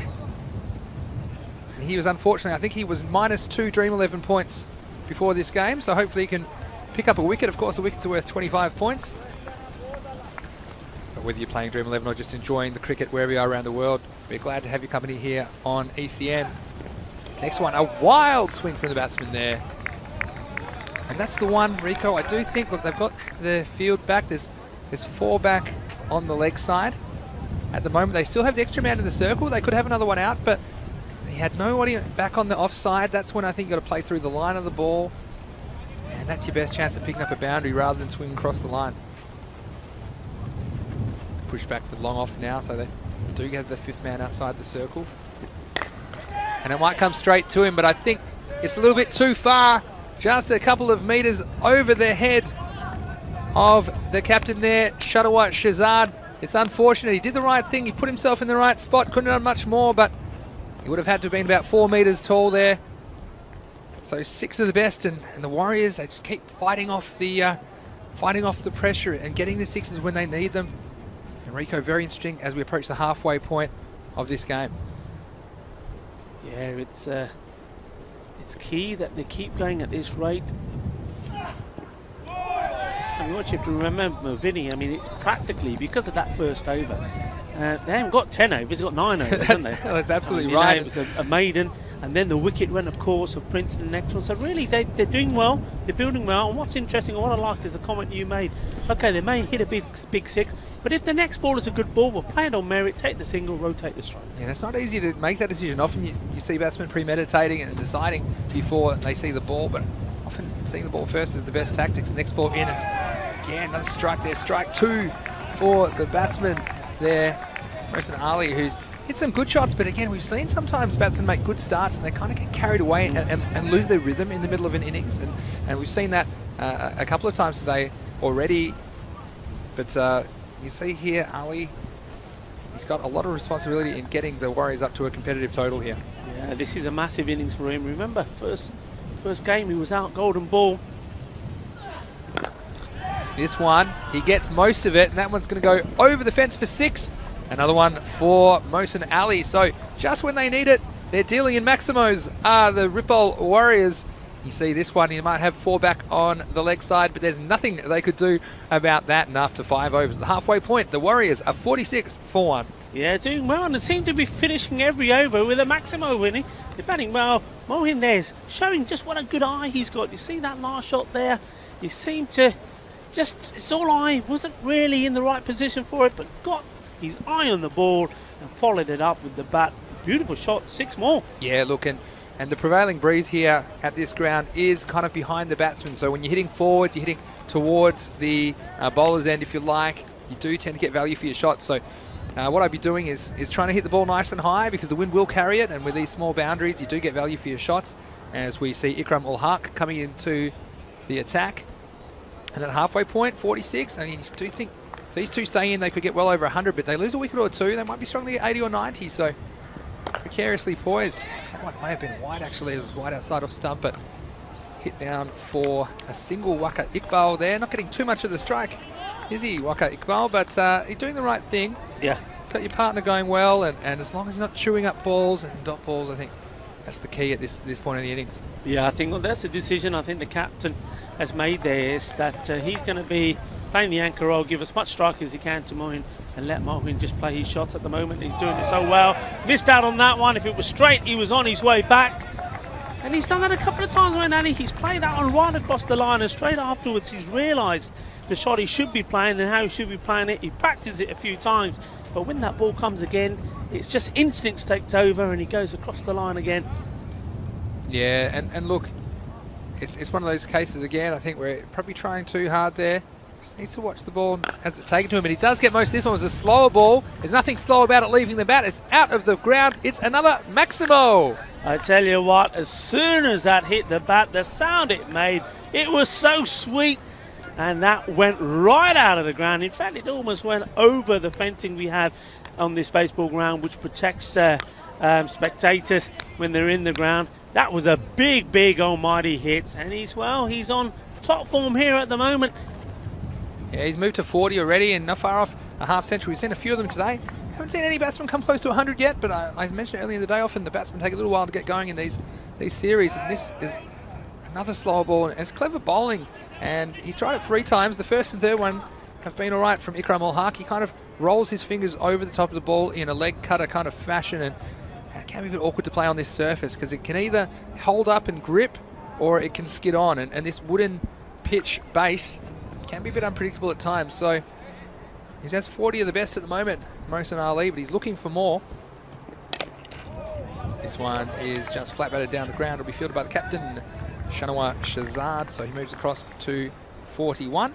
What I like to see there, Vinny, is with these two batsmen, very different to a lot of the batsmen we've seen. Every time the ball is hit, they're off quickly, they're running the first one really quick, they're putting the pressure on the field, and that's nice to see. Well, you say you're off quickly, but Mohsin Ali just trotting off. I thought he might have had a bit of an injury concern, but I think he might have a broken bat, and well, that bat, perhaps it's hit his last Maximo, but he's hit quite a few with it today, but he's just had a bit of an issue there. I think it's a bit chipping off the bottom perhaps, or perhaps a little crack, and this can happen. And it's very emotional for a batsman when your favourite bat, and lots of players have favourites. You'll see professional players might have multiple bats, but there's normally a favourite one, and when that goes, well, it's almost like a death in the family.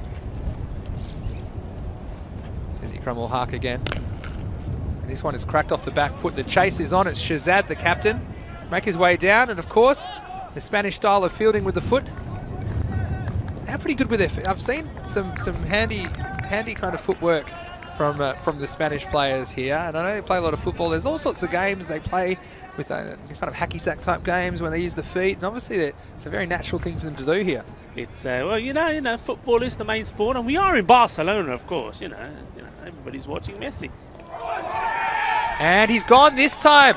What a bit of work from the keeper there, Charanjit Singh. He had the bails off in a flash, and that is the end of that innings there of Waqar Iqbal. He didn't get much of the strike, but it was an excellent piece of work.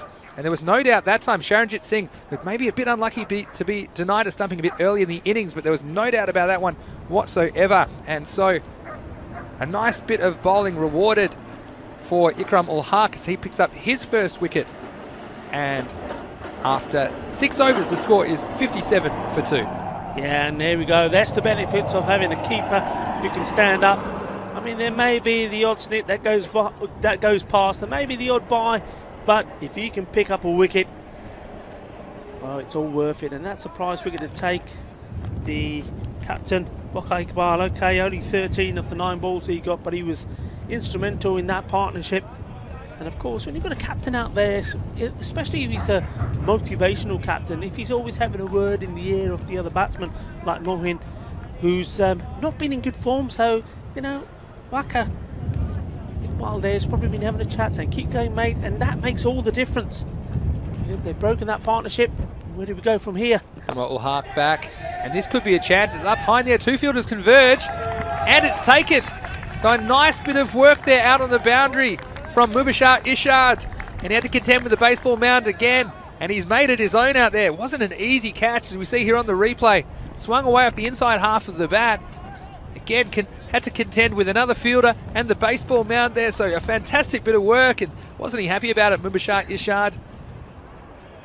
That was an absolute gem of a catch, because once more he's in that area where it's probably quite difficult to pick up the ball. We've already seen one unfortunate injury at that side. He had a lot of ground to cover. Took a very, very good catch. Yeah, so Mohsin Ali departs for 41 of 21 balls. Still a very good innings. In fact, he's got 41 of their 57 runs. So it shows you only 16 other runs have come from the other batsmen and extras combined. So this game really is on a knife's edge now. We saw a really good start from Hiris Abadel as they had the Warriors 3 for 1 off their first 2 overs. We had a bit of a resurgence, but with the wicket of Mohsin Ali, this could be a crucial flashpoint in the game, as Amir Shahzad has come out to the middle with 4 overs to go, just under. This one sliced up in the air, could be another catch. The fielder's back and he takes it. So another great catch here at the fan code ECS Spain. We talked about the catching improving, and aren't these guys happy about it as well? Here is Sabadell, another wicket, so wickets in consecutive balls, and he's on a hat-trick. Well, that's a team hat-trick, isn't it? Because that was the first ball of a new bowler. Fantastic, isn't it? A team hat-trick. Yeah. And also, that means, well, so what's your view on this? So is Ikram Al-Haq on a hat-trick next time he comes on the Well, bowl? no, it depends how it works. A team hat-trick, yeah, 3 consecutive wickets off balls in the innings, or they can include run-outs and stuff like that. I mean, if you go back into the proper Wisden definition, then they'll say it has to be one bowler with no wides or no balls included. I've heard some of our commentators, Michael McCann, he's banging on about it, a broken hat-trick and all these things. And a broken hat-trick isn't a thing. It's something like it's 3 wickets in 4 balls. We just call that 3 wickets in 4 balls where I come from, but definitely I'll tell you what, the wicket's falling now, and another one goes down, and there's another one. So 3 consecutively, 4 consecutively here. Incredible scenes. And he has to go. And excited, it's good umpiring there, making sure there's no breaches of the COVID regulations. But watch this from Anwar Ul Haq. An almighty heave, little inside edge onto the stumps. Another one departs. And I tell you what, he got some elevation in his celebration, did Anwar Ul Haq, and the Ripoll Warriors off a win in their last game. They are staggering in this innings. And isn't he happy? And it all comes down to the fielding as well, taking the chances. Doing a great job here is Anwar Ul Haq. And that is 3 wickets in 3 balls, so he does take his hat-trick. And that's why he was celebrating. And how unlucky are you when you take a hat-trick, Rico, and you're not allowed to high-five anyone? You're not allowed to hug or celebrate, only from a safe distance. But Anwar Ul Haq, I tell you what, he was celebrating with the clouds there as he picks up a hat-trick. It's the first hat-trick we've seen here in the Fan Code European Cricket Series in 2021. Absolutely amazing, and that's 4 wickets on the spin as well for the team. In he comes again. Ooh, and he bowls that as a wide. Well, genuine hat-trick, 2 catches and a bowled, of course. And again, well, there's still plenty of overs to go.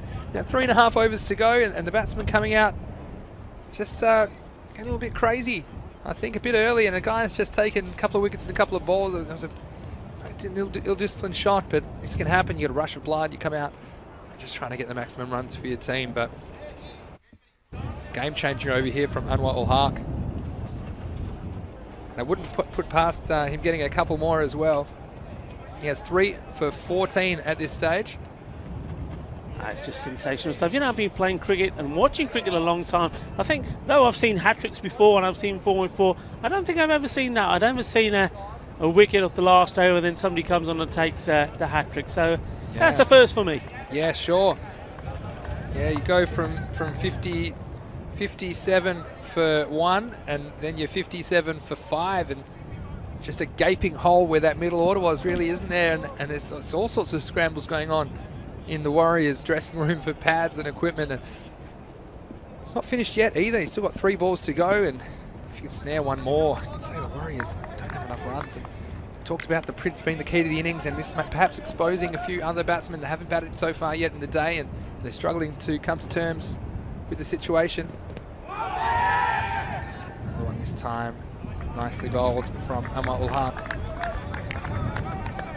Hello to everyone in the YouTube chat as well. I just see Mushfiq Rashid has sent a message. I'm just going to say hello back. And we're glad you're enjoying the action. What do you think about the hat-trick here, guys? It's been an exciting day's cricket here, and plenty more to come on the European Cricket Network, as we have 124 matches over 5 weeks here in Barcelona, Spain, in the Fancode European Cricket Series. Well, that could have easily been another one. Nice fielding again. I think he might have just made it. He wasn't very quick out of the blocks there, but just got home, and so a valuable run there for the Warriors. You can see some replay. Didn't he slid his bat very well, just at normal speed? We'll have a look. Another nice bit of fielding. Great position there. Just not gathering the ball, so not in any danger. But again, sliding the bat. I mean, you're taught to slide the bat, but sometimes on this spongy field as well, it's a bit risky as well. Can get stuck in the ground. But both teams here locked in a very tight contest. Here is Sabadell. They are going to remember that over for a long time. I think Ul-Haq taking the first hat-trick of the 2021 Fancode European Cricket Series.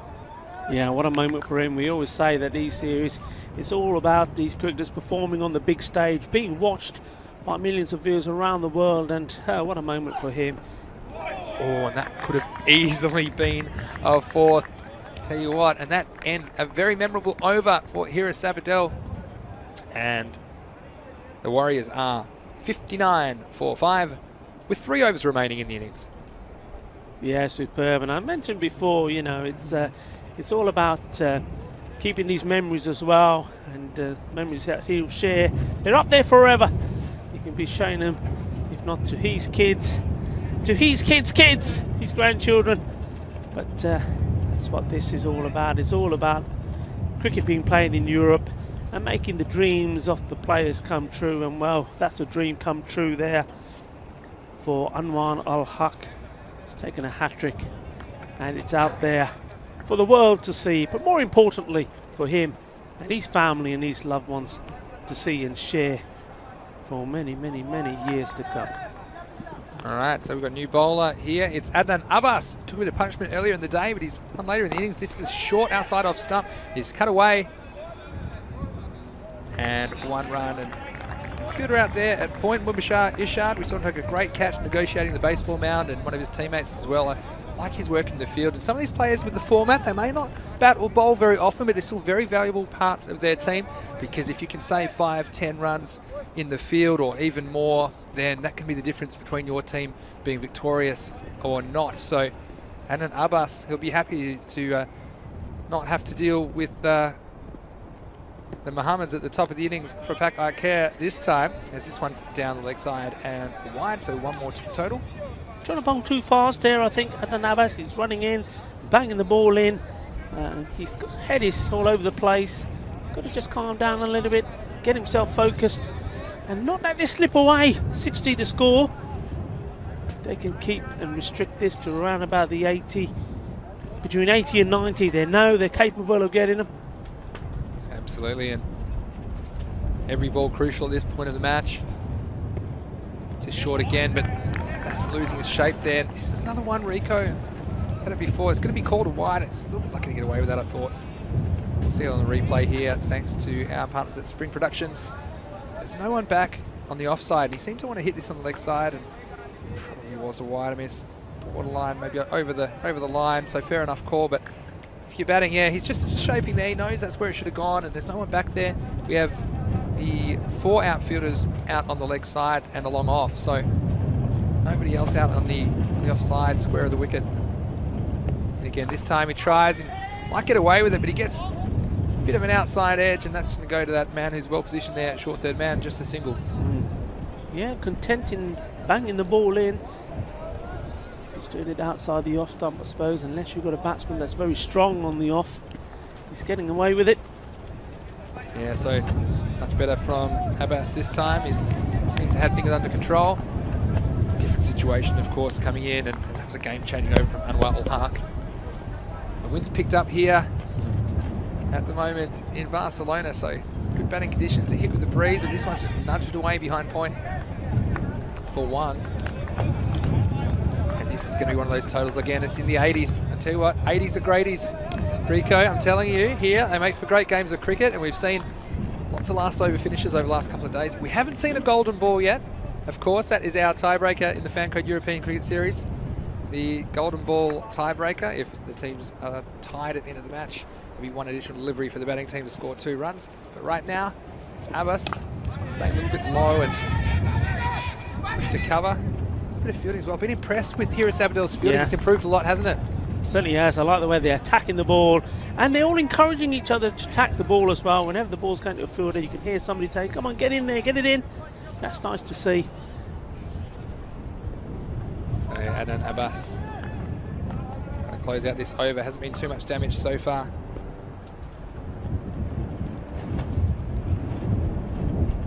Again now. Short banging in, short of a length, and that's, they're probably the balls to play the horizontal bat strokes too, aren't they, Rico? But just not really wanting to take the risk at this stage. Yeah. Was Akhtar Iqbal deciding to just nudge it away on the offside for a single, but this is the point where you can tell that wickets are on their mind as well. At this point in the innings, you really want to be going 100% attack mode, but with 5 wickets down, if they lose 1 or 2 more wickets, then they're running out of batsmen. The guys coming in probably aren't going to be doing too much damage on the scoreboard. As this one's hit down the ground, it's hit pretty well. I think it's going to go all the way for 6 runs. Lovely stroke there, and 6 runs just at a great time for the Warriors. Yeah, and that's that is Mohammad Nazim hitting that one down the ground and clearing the boundary. He'll be happy with that stroke. Yeah, very welcome boundary indeed, and you can see the urgency and how important that was to the Warriors, because when that went all the way, you could hear the cheers from their dugout. They know those are important runs. A few more like that, and they'll be setting quite a reasonable and respectable total. Yeah, so nice work there. End of another over, and that was 6 signalled by umpire Salim. 72 for 5 after 8 overs, the Ripoll Warriors. And Salim, you know what his nickname is, don't you, Rico? It's very popular around here. They call him the Salami. The Salami. Yeah, Salim the Salami. As this is Ikram ul-Haq coming again, and why not? This is great keeping there down the leg side. It was called a wide with Sharanjit Singh again. You see, that is one of the negatives of the keeper up to the stumps. If the keeper's not good enough to stop these ones, then that's definitely going for 4. You see this moves early, spots it early, and you're blinded by the batsman. So as a wicketkeeper, that is kind of the test, I suppose, of your skills, because it requires good reactions, concentration and technique. So Ikram's in again. This is pulled away, straight to the fielder. I'll get a run. But you see, Rico, when both batsmen go straight away, they often can get the single, because these fielders, they are back towards the 30-yard circle, aren't they? And sometimes we've seen some indecision, and that's when the run-outs happen. So it's funny at the end of the innings how all these runs are there. Sometimes at the beginning of the innings, you see these runs not being taken, but you really want to take every run if you're going to set the best score possible. Yeah, quite often you do see that. You see at the beginning of the first 6-7 overs, teams not taking those singles. See this delivery. Good slower ball here, actually, and going to get a bye. I think the keeper, Sharanjit Singh, was a bit deceived by that slower ball as well. So, again, only 1. So, you see that one, he just kind of holds that back in the palm of his hand. So the arm comes over at the same speed, but the ball comes out a bit slower. So clever bowling and clever variations there from Ikram. Yeah, so teams, they don't take the singles earlier, they don't put the pressure on, and then they're doing it all in the last 3 overs, and you think, well, if you're doing that earlier, you could have had 15 to 20 more runs on the board. This one again, it won't be a boundary. It's hit away by Akhtar Iqbal Khan on the leg side for a single. So, tell you what, here is Sabadell. It's going to be a really good chase. Like we might be in the 80s and the 90s. The nervous 90s, they're called nervous for a reason. You're going to have some nervy finishes here in the Fan Code European Cricket Series, and really enjoying the action here wherever you're watching around the world. Hope you're enjoying it as much as we are here at the ground. It's another attempted slower ball. It's that kind of set. It's big mix up here. Hits the stumps. There's an appeal, but not out. And the keeper there, Sharanjit Singh, he just took a bit too long to work out what to do. He didn't really know where the ball was, and you can't blame him really. Picks it up, hits the stumps. You can see the batsman, good running there. And again, that's the non-striker's call because it's behind the batsman. And he thought he'd get there, and he did. So good running, got to take everyone on offer.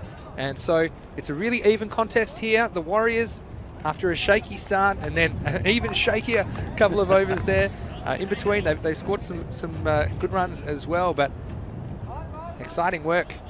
Yeah, and we are not quite done with the 9th over, so almost heading to the 80s. We've got 77 for 5 with 2 balls to go in the 9th over, and these two just kind of plodding along here, but they're struggling to find the ropes. They love a Maximo right now. Oh, Well, that's very close. Tell you what, that is very close, and umpire Salami, just have a look at this side. Just wondering if he had the ball there, Vinny. I think he threw it onto the stumps. That was my initial reaction. You see this? You see he's thrown onto the stumps, and can we get another replay of that one? I think maybe the bat was possibly in the air. I had a feeling this is out. You often see with the replay, and the umpire doesn't have the benefit of the replay, but didn't seem to get it down, but he was close, and I think, look, sure, in slow motion, that seems like he's out, but you've got to realize how quickly that would have happened. Yeah, and you've got to take into account these umpires haven't got the facility of what we're seeing here. You can see their normal speed, it's a lot closer. It seems like it could have been a tie, but this next ball's picked up nicely, and it's hit away on the leg side, and there's no one back there, so that will be 4 runs, and a nice finish to the over for the Warriors. They'll move on to 81 after 9 overs, 1 over remaining, and this game is on. The Warriors, after winning their first match, trying to post a target for Hiris Abadel, and I'm certainly looking forward to Hiris Abadel trying to chase this with Bakhtiar Khalid, of course, and Hiralal coming off his 49 not out. Also got Amway Al-Haq, who probably could bat at the top of the order as well, so they'll be already perhaps thinking about how to approach this run chase. But first they have to keep things under wraps. And this last over is all important because we always focus on the last over of the second innings because that's when we know exactly how many they need. But you know, every run you can save in this over, it's one that you don't have to chase, and you don't want to give away too many extras as well. So there's been some good bowling figures here. Amnul Al-Haq, of course, with his 3 wickets, his hat-trick, 3 for 15 off his 2, and most of the bowlers have kept it tight. This one, miss hit, and only get 1 there to the infield.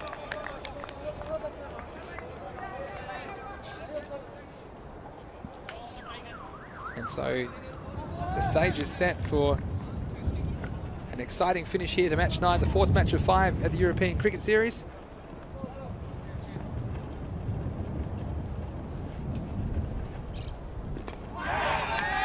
And he's gone, so Mahmood Akhtar, he does the business with the ball. Just getting it up in the block hole. And that could be a key wicket in the end. Akhtar, he did a good job for his team, contributing 10 and just keeping the score going. You see this one was full and straight. And it was that time of the inning he had to go for it. And Mahmood Akhtar gets the wicket. And another one goes down for the Warriors. Yeah, he's doing what he's got to do there, isn't he? I mean, if you're bowling at the end, you've just got to keep the ball up there. You've got to bowl good line, wicket to wicket.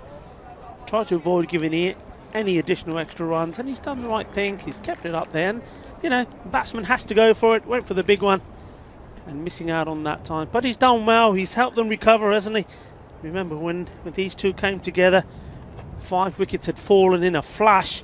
It's gone from 57 for 1 to 57 for 5. That's what happened. That's the situation that these two were in. They had to put something together. It wasn't explosive stuff. There was the odd boundary here and there, but they put the runs together. And well, with these remaining balls, they can get maybe into the 90s, squeeze themselves out the 80s into the 90s. They will feel that they've done a good job and made a good recovery. That's right, and we'll miss out on this one. So now only 3 balls remaining, and new batsman unable to make any contact here, and this is another half a chance there for the keeper, Sharanjit Singh. I tell you what, T10 cricket is all going to happen, so you better be ready. And Mehmet Akhtar doing a good job for his team here. This one's well struck, it's upish. Long off comes around, I think he'll cut it off. The captain, Shazad, only be 1 run. So, again, we're in these 80s. I'm getting excited. It's like 80s is entertaining. You like the 80s, Stranger Things. It all happens in the 80s. You watch a bit of Netflix? 80s is greaties. That's a hashtag. Put that out there. So we've got Akhtar again. This one's hit away. Could be a chance. Yes, and well taken. Great take there. Looked like Bakhtiar Khalid down there. Safe hands on the boundary, dragged, and again, a crucial wicket in the last over. That could save you potentially 5, 6, 7 runs, and that could be the difference in what's sure to be a close match here in match 9 of the Fan Code European Cricket Series. Yeah, Bakhtiar Khalid will be more than happy now to take that catch. Maybe things are changing for him as well as for Hiras Habadal. Remember, he dropped one in his first game, and we said it's very, very unlike him to do so. But he's caught the catch. Maybe they're all getting into form. Yeah, so only 1 ball remains in the innings now. The score is 83, and that could be the difference. Maybe that burst through the hands, goes for 4 or 6. And at this stage, it could be chasing 90 if that's what happens. But taking the catch, that means the new batsman comes out. Not sure if the batsman crossed. I don't think they did actually. So the new batsman will have to face with 83, and we've seen a lot of these scores around the mid-80s. They make for great cricket matches, and we hope you're enjoying the action wherever you're watching around the world here, live on the European Cricket Network, whether you're watching on YouTube, our YouTube channel, of course, or on Fancode in India. It's the last ball innings, 83, plus whatever we get off this.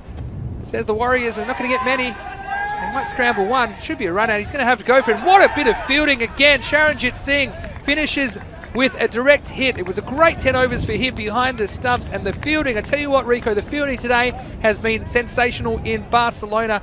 You see here, Sharanjit pouncing on this, and you can see him tossing up whether it was worth throwing. Didn't want to risk an overthrow, but he thought, no, I'm going to back myself here, and he wasn't even really in a position to throw the ball. He was still down, and a nice bit of fielding there, middle stump, over go the stumps. It's not a great day to be a set of stumps in Barcelona, I tell you what, because they've had a bit of damage, and nice way, and look, who knows, it could come down to the last ball, and that could make all the difference.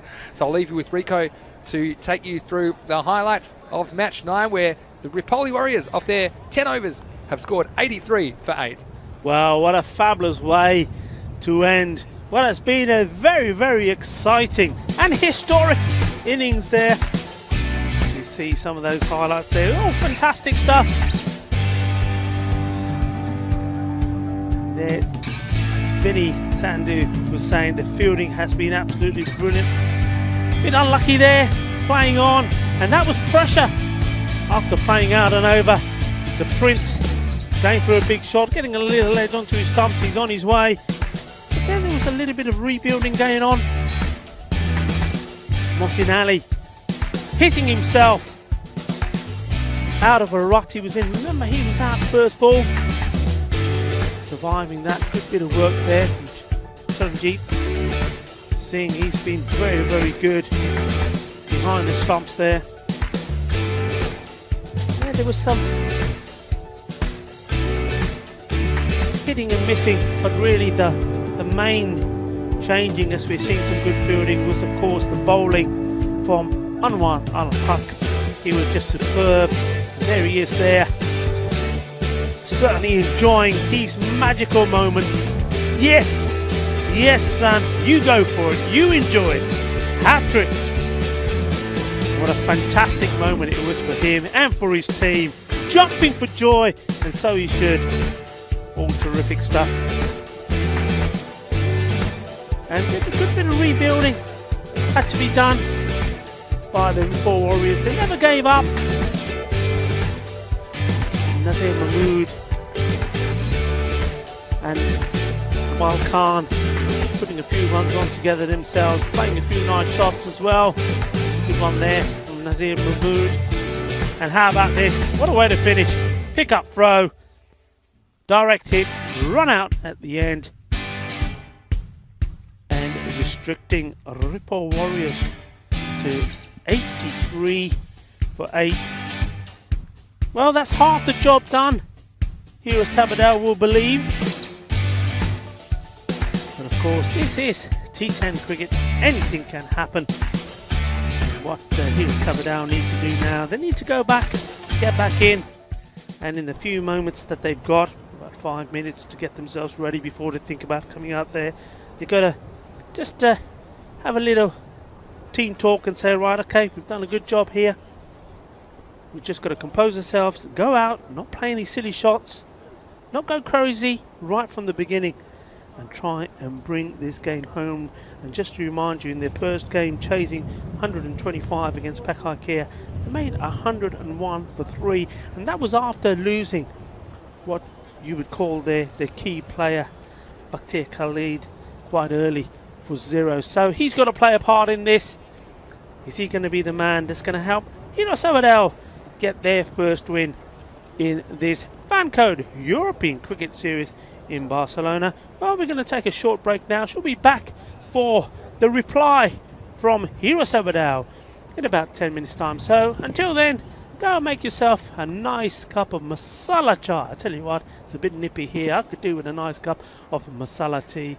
And yeah, while you're at it, you could throw in a few samosas or some bhajis. That would be very, very nice if anyone's listening. But yeah, 10-minute break, make yourself a cup of tea, get comfortable on the sofa when you come back, and get ready to see what promises to be a very, very exciting chase for Hero Sabadell, chasing 84 to win. We shall be right back.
Welcome back. The umpires have made their way out. So Salim and Nilkesh Patel, Hero Sabadell, Bakhtir Khalid is the batsman that will be on strike.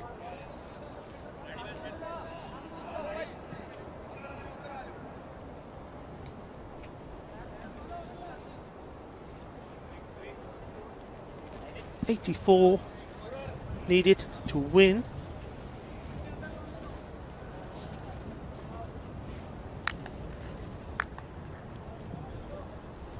Akhtar Iqbal, the man who will want to give his team the best of starts.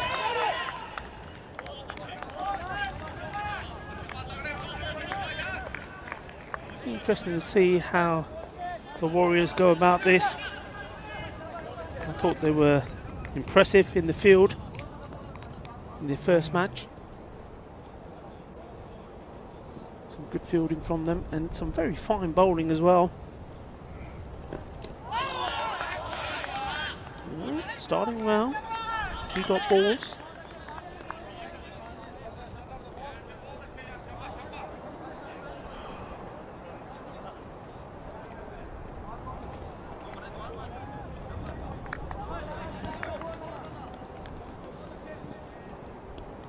Anwar Al-Haq, the hat-trick hero, is the man at the non-striker's end. Oh, that's well hit. It's hit a long, long way. And it's gone out of the ground. Super hit. That's gone right over us here in the commentary stands. Big hit indeed. And, well, a little bit of advice being given by Wakar Iqbal, captain wicketkeeper, to his bowler. Well, that's the way to open your account and open your innings and start the run chase. Big six.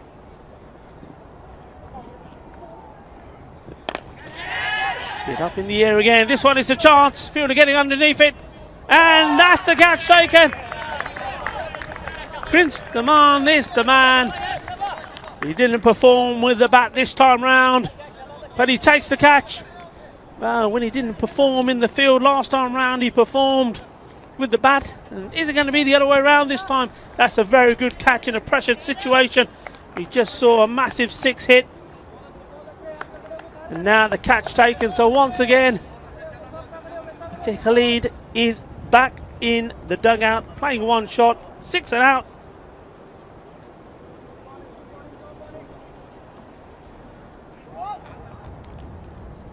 Now this match is going to be a bit like a seesaw, I think. The batsman did cross. So Anwar Al-Haq on strike. It hits him on the pads. Half-hearted appeals. Appeals from around the ground, not surprisingly. We've got our Warriors. They know how important it is to pick up a few wickets here and put the pressure back on Hero Sabadell. They are the Warriors and they will fight to the end, no doubt. Iqbal Khan comes in again. Up again, the batsman is going across the line, but got to get it straighter. We see the replay here again.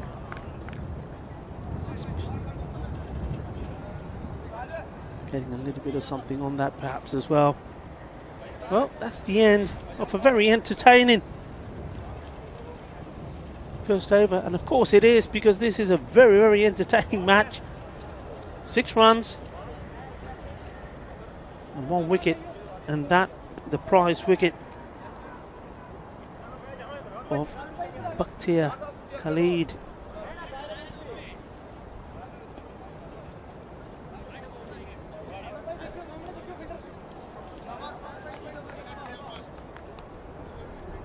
We've seen here Mohammed Nazim. I was very impressed with him. First time saw him bowl earlier today. Good wheels, as they say. He's got a nice rhythm. In he comes. Starting with a loosener. Give him that for his first ball. Wide. Down the leg side. Well, there's not too many runs to play with. He's going to have to sort that out pretty quickly.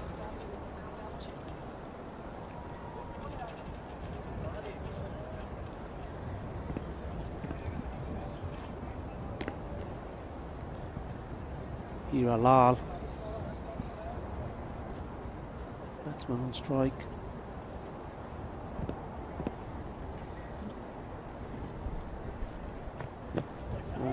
Well, just got to get his line right here. Just seems to be falling away when he comes into bowl. You see just here, just drifting, falling down towards the leg side. Just got to keep that arm nice and straight. Been given a few words of advice.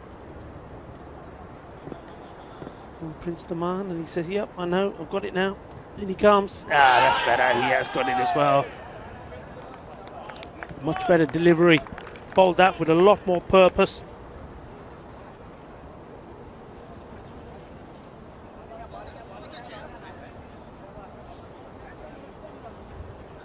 What a tension you could feel here from the dugout of Hero Sabadell and from the players out there.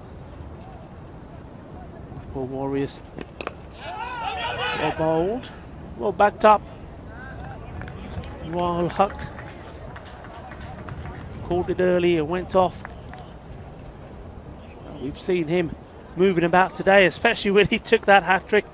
He was jumping about all over the place. Well, he's got it all to do now. Of course, taking a hat-trick is fantastic, but he wants to be talking about it and also talking about having taken it in a match they won. It's too wide outside the off stump this time.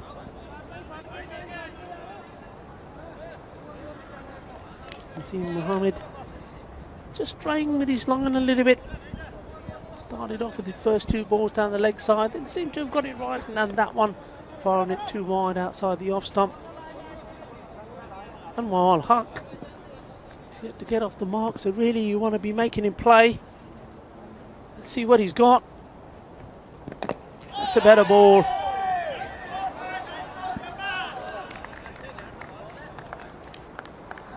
Is shaping out to be a very tight contest indeed. You just get the feeling here that if the Ripple Warriors can take another one or two scalps, that they'll fancy themselves to make it 2 wins out of 2.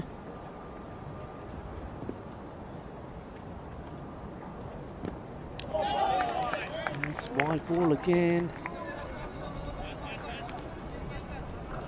These are all very costly runs that they're giving away in a low-scoring game. The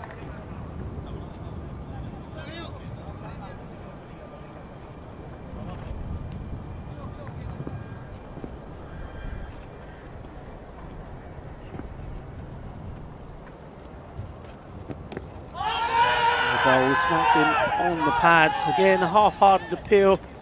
First glance, I'm thinking maybe just drifting down the leg. Mohammed not sure, walking back, shaking his head a little. He thought he's had his man. The umpire Salim says no. He's a good finish here. 13 for 1 at the moment.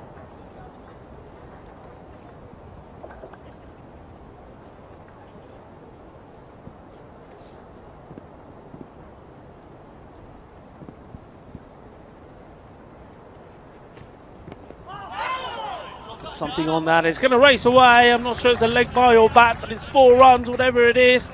Yep, off the bat. And, well, very, yeah, just a little of touches. Nothing the wicket keeper or the man there. Very, almost like a backstop could do about that. Races away to the boundary.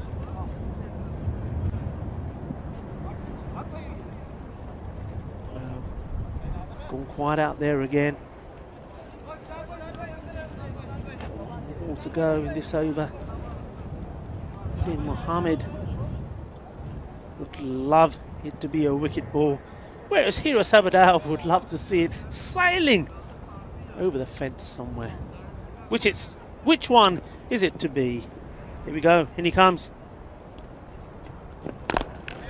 It's well bowled, better line, got it right towards the end. The end of the over. Well bowled indeed. The score 17 for 1. And it's 2 overs gone.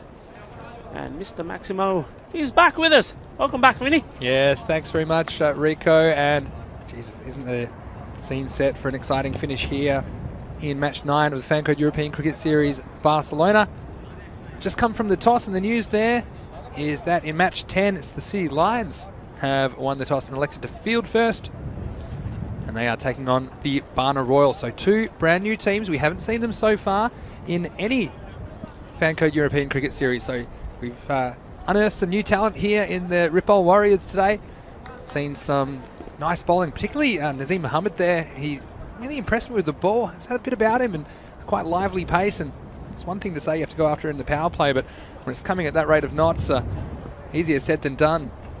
And it looks like we've got Iqtidar Iqbal Khan to take up the attack, and this will be the third and final over of the power play, and 67 runs required in 48 balls, so this game could go either way, and both these teams would be desperate to win this one and finish their day on a high.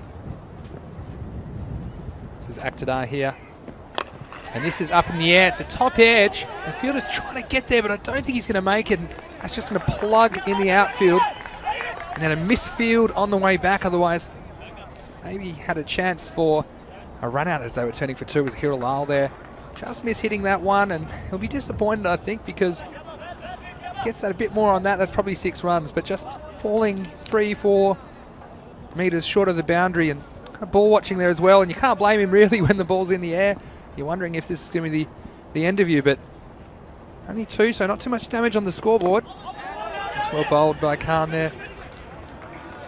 Which is on the leg side for 1 run. So these players, I tell you what, it's their first day of competitive cricket for 2021. I'm sure a few of them are feeling it at the end of the day. You might say it's only 10 over cricket, but I'm telling you that, you know, playing 2 T10 games is actually, you expend more energy than a T20 game. And the similar experience, I suppose, is that I've often had to play 2 or 3 T20s in a day. And when I played 2 T20s, I felt a lot more mentally tired than when I played a 50 over game, because there's more downtime in a 50 over game. You can relax a bit, you got those middle overs, but it's all the pressure and excitement of the T10 really does take it out of you. So these players will sleep well tonight, I think. This next one, chance, and taken. Oh, what a great catch that is on the boundary down there. Looks like Jugraj Singh there, who's been making that spot his own so far, out on the boundary, and he just had to be aware of the rope, and he held his nerve there, and you'll see this is a pretty good shot from the batsman, but Jugraj just was aware he had a bit of room to work with, and then safely pouched it there. And Rico, what an important wicket that might be for the Warriors. Yeah, how important is that? And what a fine catch. It's not easy out there. It's difficult. It's sometimes hard to see the ball. Also, you've got to remember there, Vinny, the fielders there, they've got to get used to being on the grass, off the grass, on the clay. That's a very, very good catch, top catch. And, well, putting the pressure right back on Hero Sabadell. Yeah, so I love these 10 over games because you never know what you're going to get. And I talked about the 80s, didn't I? I said the 80s are greaties, because we're going to get some good close finishes. So unfortunate there for the batsman just holing out. Yeah, and while Huck the hat-trick man is out for a duck, he seemed to be in there a long time. I mean, he faced 7 balls for that duck. So he'll want to remember this day and talk about this day about his bowling, not his batting. This looks like the captain out there now, Shanawesh Shahzad. And he's applied himself well today as well, leading from the front. And he said, you know, these guys coming off a winter and they'd be so excited to get out there, and like I say, plenty of cricket coming your way. So these are Group B teams. Of course, the first time we've seen them in the tournament today, but we'll see them again on Thursday. This whole week of matches is solely comprised of Group A and Group B fixtures. See that one knocking the batsman on the pad, but they will get through for a leg bye. Yeah, so we do see 12 of the 24 teams this week. Now next week, week 2, we will see the teams from Group C and Group D. So plenty of new and exciting players to watch, and the beautiful spectacle of these close T10 matches, and of course thrilling people all around the world. And the Fancode European Cricket Series is a cricket tournament unlike any other, and we do appreciate your company here on the European Cricket Network, and let us know you're enjoying the coverage in our YouTube chat. It's great to see a few familiar faces and a few new ones there enjoying this game. This one's a bit short, but didn't really get up, and let's just come off his pad into the keeper. And again, sometimes the ball not really getting up. You'll see this one on the replay here. Just rolled his fingers on that, and oh gee, that missed the stumps by very much. Maybe just flicking the pad. And the keeper not able to hold on, but there was no bat in that. But Hiral can consider himself pretty lucky to be there after that. And after 3 overs, it's 21 for 2. Yeah, going along at a good rate. They're just missing a few big shots, really. Ripple Warriors will be quite happy at the moment. They're defending 83. Power play comes to an end. You know, Vinny, I was looking at these shirts of the Ripple Warriors, and I just kept thinking about, I've seen it somewhere before, especially the front of it, and I know what it is now. You tell me what it is. It's Jurassic Park. It's Jurassic World, isn't it? You think so? It is. What do you reckon, viewers? I don't know. There's not that many dinosaurs in this team. They're a pretty young team. But it looks pretty cool, isn't it? Yeah. It does look like Jurassic Park. That's a good pick. All right, I tell you what, there's a bit of pace about this young man, Nazim Mohammed, who comes in and again beats the bat. Oh, that's brilliant. Big appeal, but I think he was home, but another nice piece of fielding. Rico, I've said it before, and I know there's a lot of press about the fielding in the European Cricket Series last year, but you look at some of this work, picks it up one-handed and throws the stumps down. Waka Iqbal, the captain, all over it. And this is a good bit of running by Hiralal, because we've seen it other times in the Fancode European Cricket Series, the batsman taking it easy and not really running 100%, but he made sure he got there, because that's the kind of fielding we've seen today. Yeah, it's been very, very impressive. And on a day where it's been a bit blowy at times, it's a little bit freer, as you say, it's going to get safe. Yeah, that popped up in the air. It was a leading edge, but unfortunately for them, the power play's over, and the fielder there, Akhtada Iqbal Khan, was pushed back to the fence. But if that was last over, you'd think that was a definite dismissal. Now I just keep saying that Jurassic Park, where now you've said it, but oh look, it's really great to see so many teams, and people are quite interested in the uniforms as well. Some pretty cool uniforms. He's just squirted away on the leg side. I think I'll just get one there. So look, it's all set up here for a close finish and make an early. You know, I've made a couple of predictions today, haven't I, Rico? And I don't think I've got any right. So I'm going to make a really, really outlandish one. This is just to save myself today. But I'm going to predict it could be a golden ball in this game. Okay. I've got the golden ball tingle. You've had that on your brain, haven't you? You probably could tell me I might have to see a doctor for that, but that's not what I was getting at. This one's a bit short. Look at the pace there. That you was see that? Quick. Oh yeah, and he's bent his back a bit, and Hiralal, look, he's done very well for his team today, scoring 49 not out in the first match, but he's struggling to get going here in the second. We saw this in the earlier match. Early in his innings, it took a little while to get going. Could score runs at the end. And look, only chasing 84 for victory. It's a lot different than having to chase 100 plus like they did in their first game. So yeah. Let's see if Nazim Mohammed can kick this fire up. Well, this is pitched up, and it's half a chance. I think it's going to go all the way with the breeze, over the top, down the ground for a Maximo, and Hiralal getting the work done for his team. Yeah, what a good response that is from the batsman. The ball previously, it was, came onto him so quick, probably hurt him a little bit, but he stood up strong, showed no pain, and then comes up with that beauty. Yeah, so that was the first time really that Nazim has given the batsman any chance to drive down the ground, isn't it? I don't think this one will be pitched up. Oh, it is actually, and it's been given out there. It was full.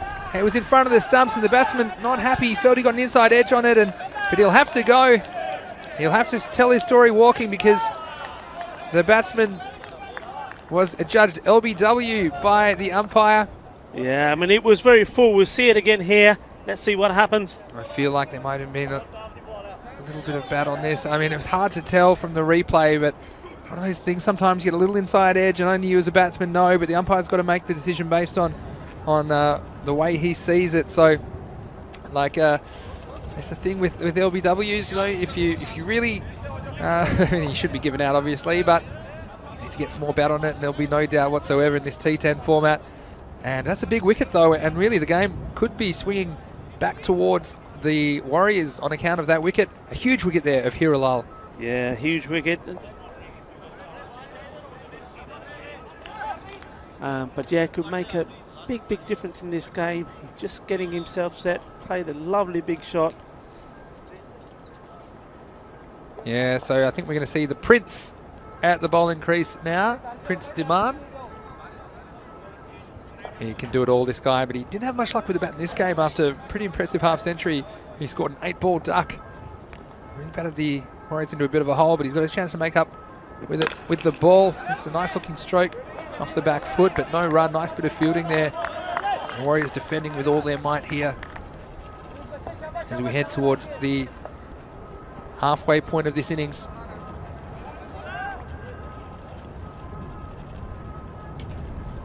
See what the Prince can deliver. Oh, slow ball, clever bowling there. It'll be pulled away into the onside, and just the one that's calm during the fielding. Now, we saw this field from the Warriors in their first game. Now, in that game, they were obviously batting second and they've had everyone back. But this game, they know what the target is, and it's not a big target. And you would think they'd have somebody in there to stop these easy singles. Yeah, I think so. And if you can get those dot balls, also an attacking position, isn't it? Because you can get a catch in these balls that hit in the air with not too much force behind them. Prince bends his back this time, and it's going to beat the keeper as well. It tells us a bit extra on that from the Prince. I'll go through for a bye, one bye. So, yeah, it's going to be a close finish. You can see at the moment, there's 52 required off 33 balls. So, this rate, it's definitely an interesting match. See that run per over, if it's between kind of 9 and 10, it means that the game's in the balance. This is a nice shot. No real footwork, but throws his hands in it, but they'll get through for a single. Good running there, and I like the communication there between the batsmen. We've seen a couple of times today the batsmen not looking at each other and getting caught at one end and leading to indecision. But the thing, when you look at your partner, then you're on the same page. And like I said before, you should never be stuck at the same end as your partner. You should be looking at them, make good eye contact, and make sure that you're on the same page. As Prince comes in again. This is well bowled, and just a little bit of lazy footwork there from the batsman, kind of opening up a little bit too far, and he needs to concentrate. Manan Ayub here, getting into his innings, doesn't want this rate getting out of control, has to keep picking up the singles. He can leave the heavy scoring to his captain at the other end, perhaps, in the first part of his innings. Well, he might not get a single there. Now he's going to go, or is he? He didn't know it was the hokey pokey. He had 1 foot in, 1 foot out. He was shaking it all about, and he lost his footing on the edge of the pitch there, and then he crawled back for his dear life, and that could have been a disaster, really. We talked about the run between the wickets being a little bit better between these two, but that will be the end of the over, and it's 33 for 3 at the halfway point of the innings. 5 down, 5 to go, and what a finish we've got set up here in match 9. Yeah, very good over there from Prince. The man, I was saying earlier, when he took that catch in the first game, he wasn't great in the field or with his bowling, but he was great with his batting, and he didn't bat very well in this one. So maybe it's he's changing it over a bit and he's performing in the field. Well, if he bowls his second over like that, he's certainly done his part of what he's got to do for his team. Yeah, and only 3 runs off that over, so every over can change the game at the moment. That's what I love about this format. Over 1,000 matches of T10 cricket coming your way on the European Cricket Network this year. Mr. Maximo here, Vinny Sandhu for ECN, bringing you all the action with Rico Full and Barcelona, Spain, the setting for the first Fan Code European Cricket Series of the year. Amir Shahzad starts with a wide, and this equation's now 50 runs in 30 balls, so anything can happen here, anything will happen.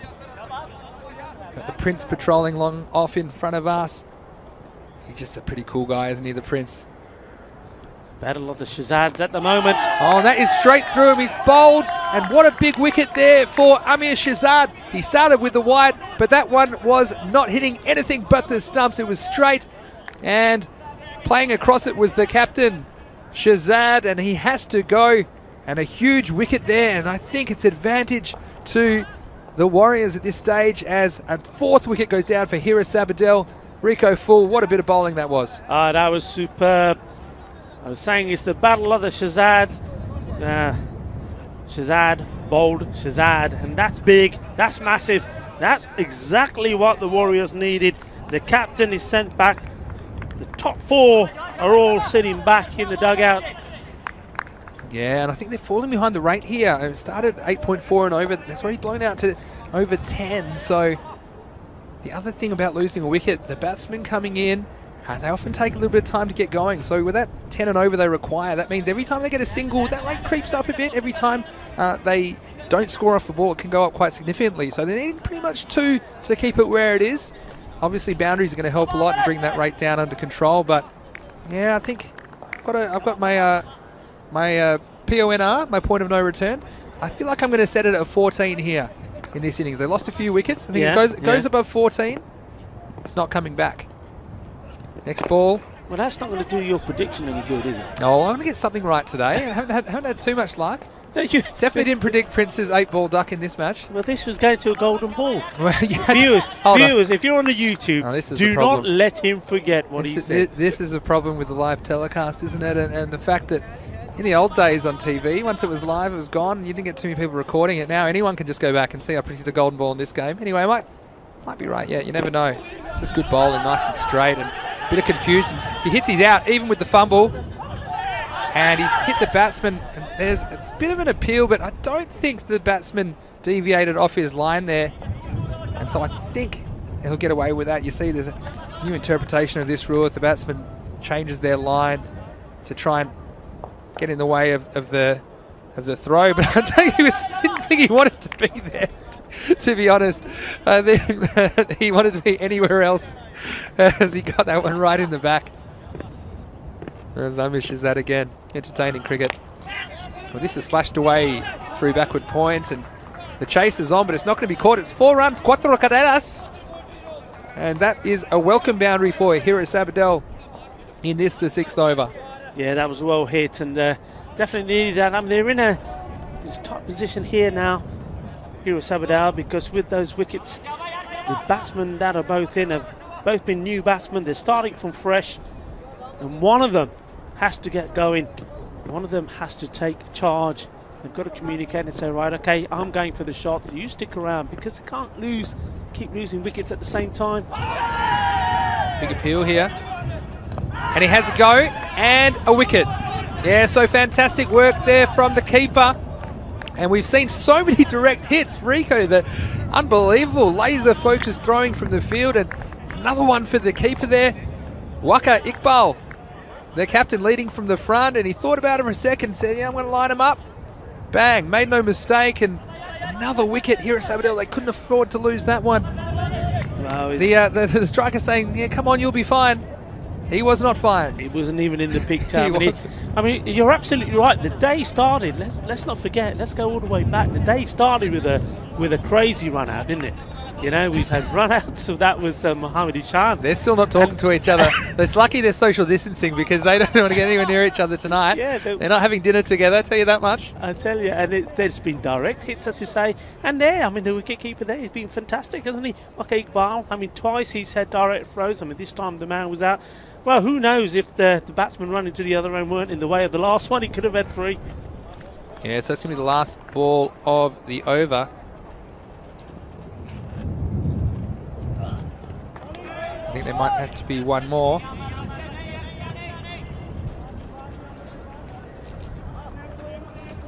So I'll have to re-bowl that one, and yeah, the equation getting a bit more difficult for Hira Sabadell. And you can see people say wickets are relevant in T10, but I think they are important in slowing the momentum of a batting team, especially in this. We knew that with only 83 on the board, Warriors would have to take wickets to have a chance, and last ball of the over then is pushed away for a single.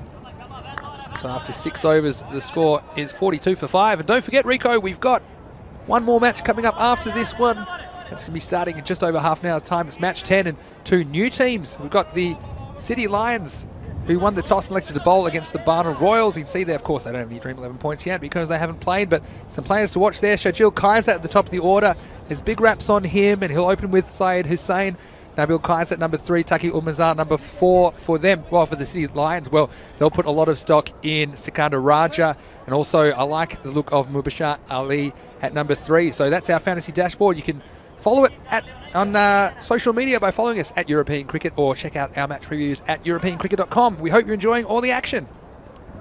Back live here now, and it's the Prince bowling his 2nd over, and this is cut away, and there is a 3rd man, but he's not going to be able to do anything about it. So 4 runs to Hira Sabadell, and they're going to edge towards this target. And this is a key over for me, Rico, because that rate, it's above 10. If they're not getting 10 plus, that could get out of control very quickly at this stage of the game. Yeah, absolutely. I think Prince just trying to put too much into this. His most important thing he's got to think about is getting the line right, because that's the thing, isn't it? I mean, we talk about taking the pace off the ball, and one of the beauties of that is his shots like that don't happen. Once the pace is on the board, any a little snick on the bat, it's going to race away. That's right, this is up in the air, but there's no one home. It's going to fall safely. He's going to pick it up, thinks about throwing, but using the 6 inches between his ears there, not throwing and giving away needless runs at this point of the game. The score moves along to 47. 37 runs off 22 balls again. So for a cracking finish, those wickets are a concern though for Hiris Abadel. And there's another one. Yes, Prince. He's done the job with the ball again, as this was fired into the pitch and just hitting the top of middle and leg stump. And the Prince, when the game's on the line, the Prince delivers. Not much the batsman could do about this one. In fact, got a bit of an under edge. And unfortunately, that's the end of Ikram ul Haq. Yeah, he's got to go.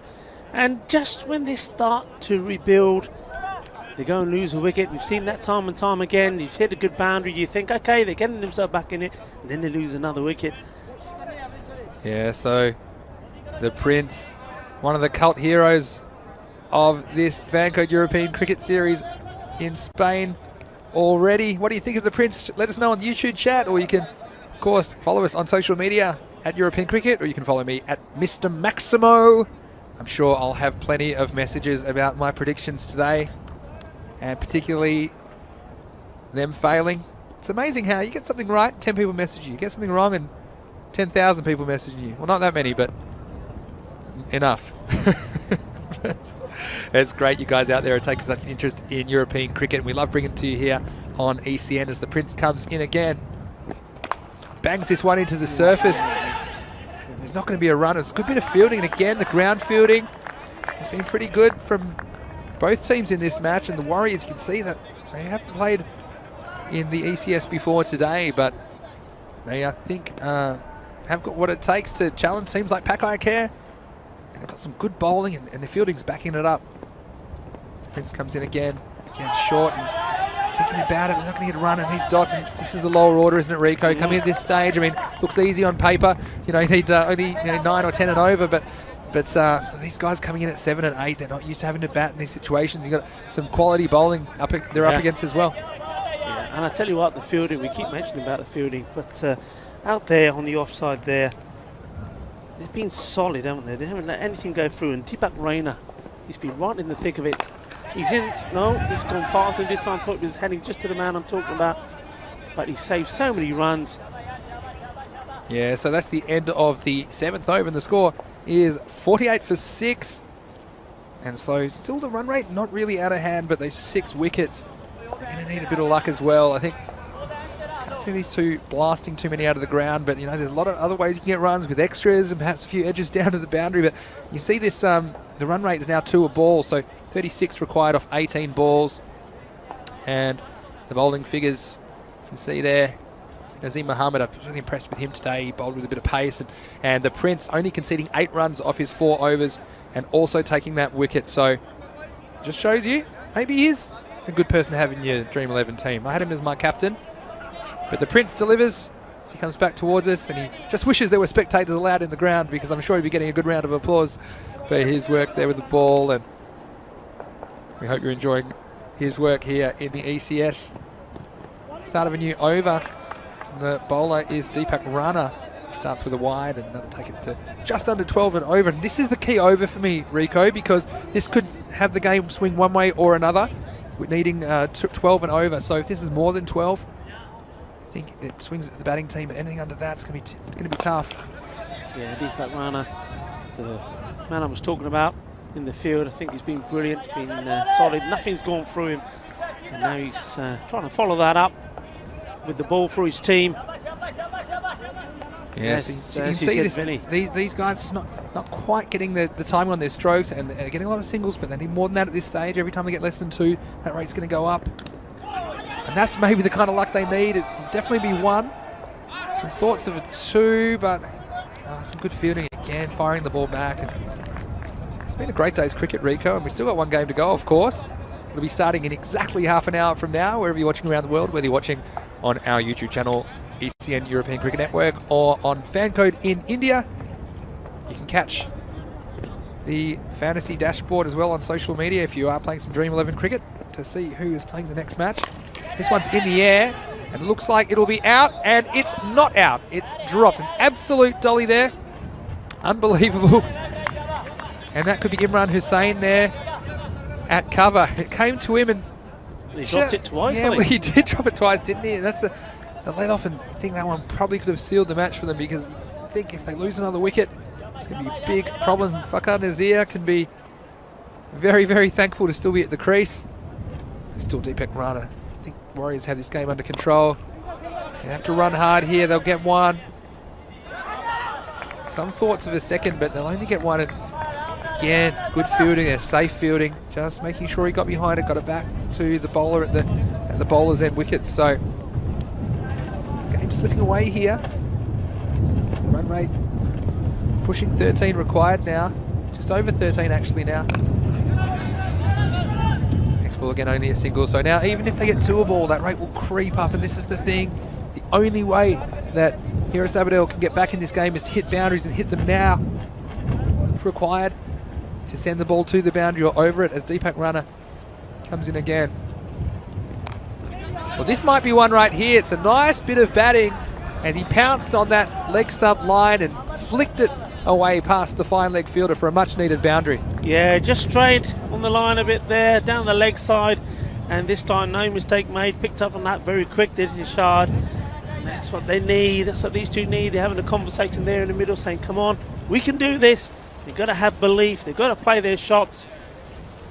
The Warriors themselves know if they can get this one good over in here, pick up a couple of wickets, keep it tight, then really the game is there for the taking. 13 required per over here at the moment. Yeah, so it's still possible for sure. And I've said this before, as you see the score, 58 for 6 after 8 overs. When they need 13 and over off the last over, or 13 and over the last 2 overs, they're always good games. But normally there's a few more wickets in hand, and I'm a bit concerned about the wickets in hand for Haris Abadel, as the first ball is hit away to cover, and it's only going to be a single. But okay, I think they need. I don't think they can get more than 15 off the last over. We're going to make a call here. All right, so they need to get how many more? A few. In my calculator, I think I can't see getting more than 15 off the last over. We're going to see. Hamish Shazad comes in. It's going to give you a single. They're going to run hard. Yeah, Some thoughts of a second, no, but again stumbles slightly, and absolutely no chance for a second. That's the Prince there, and this is the difference when you have fielding of a standard with all these guys.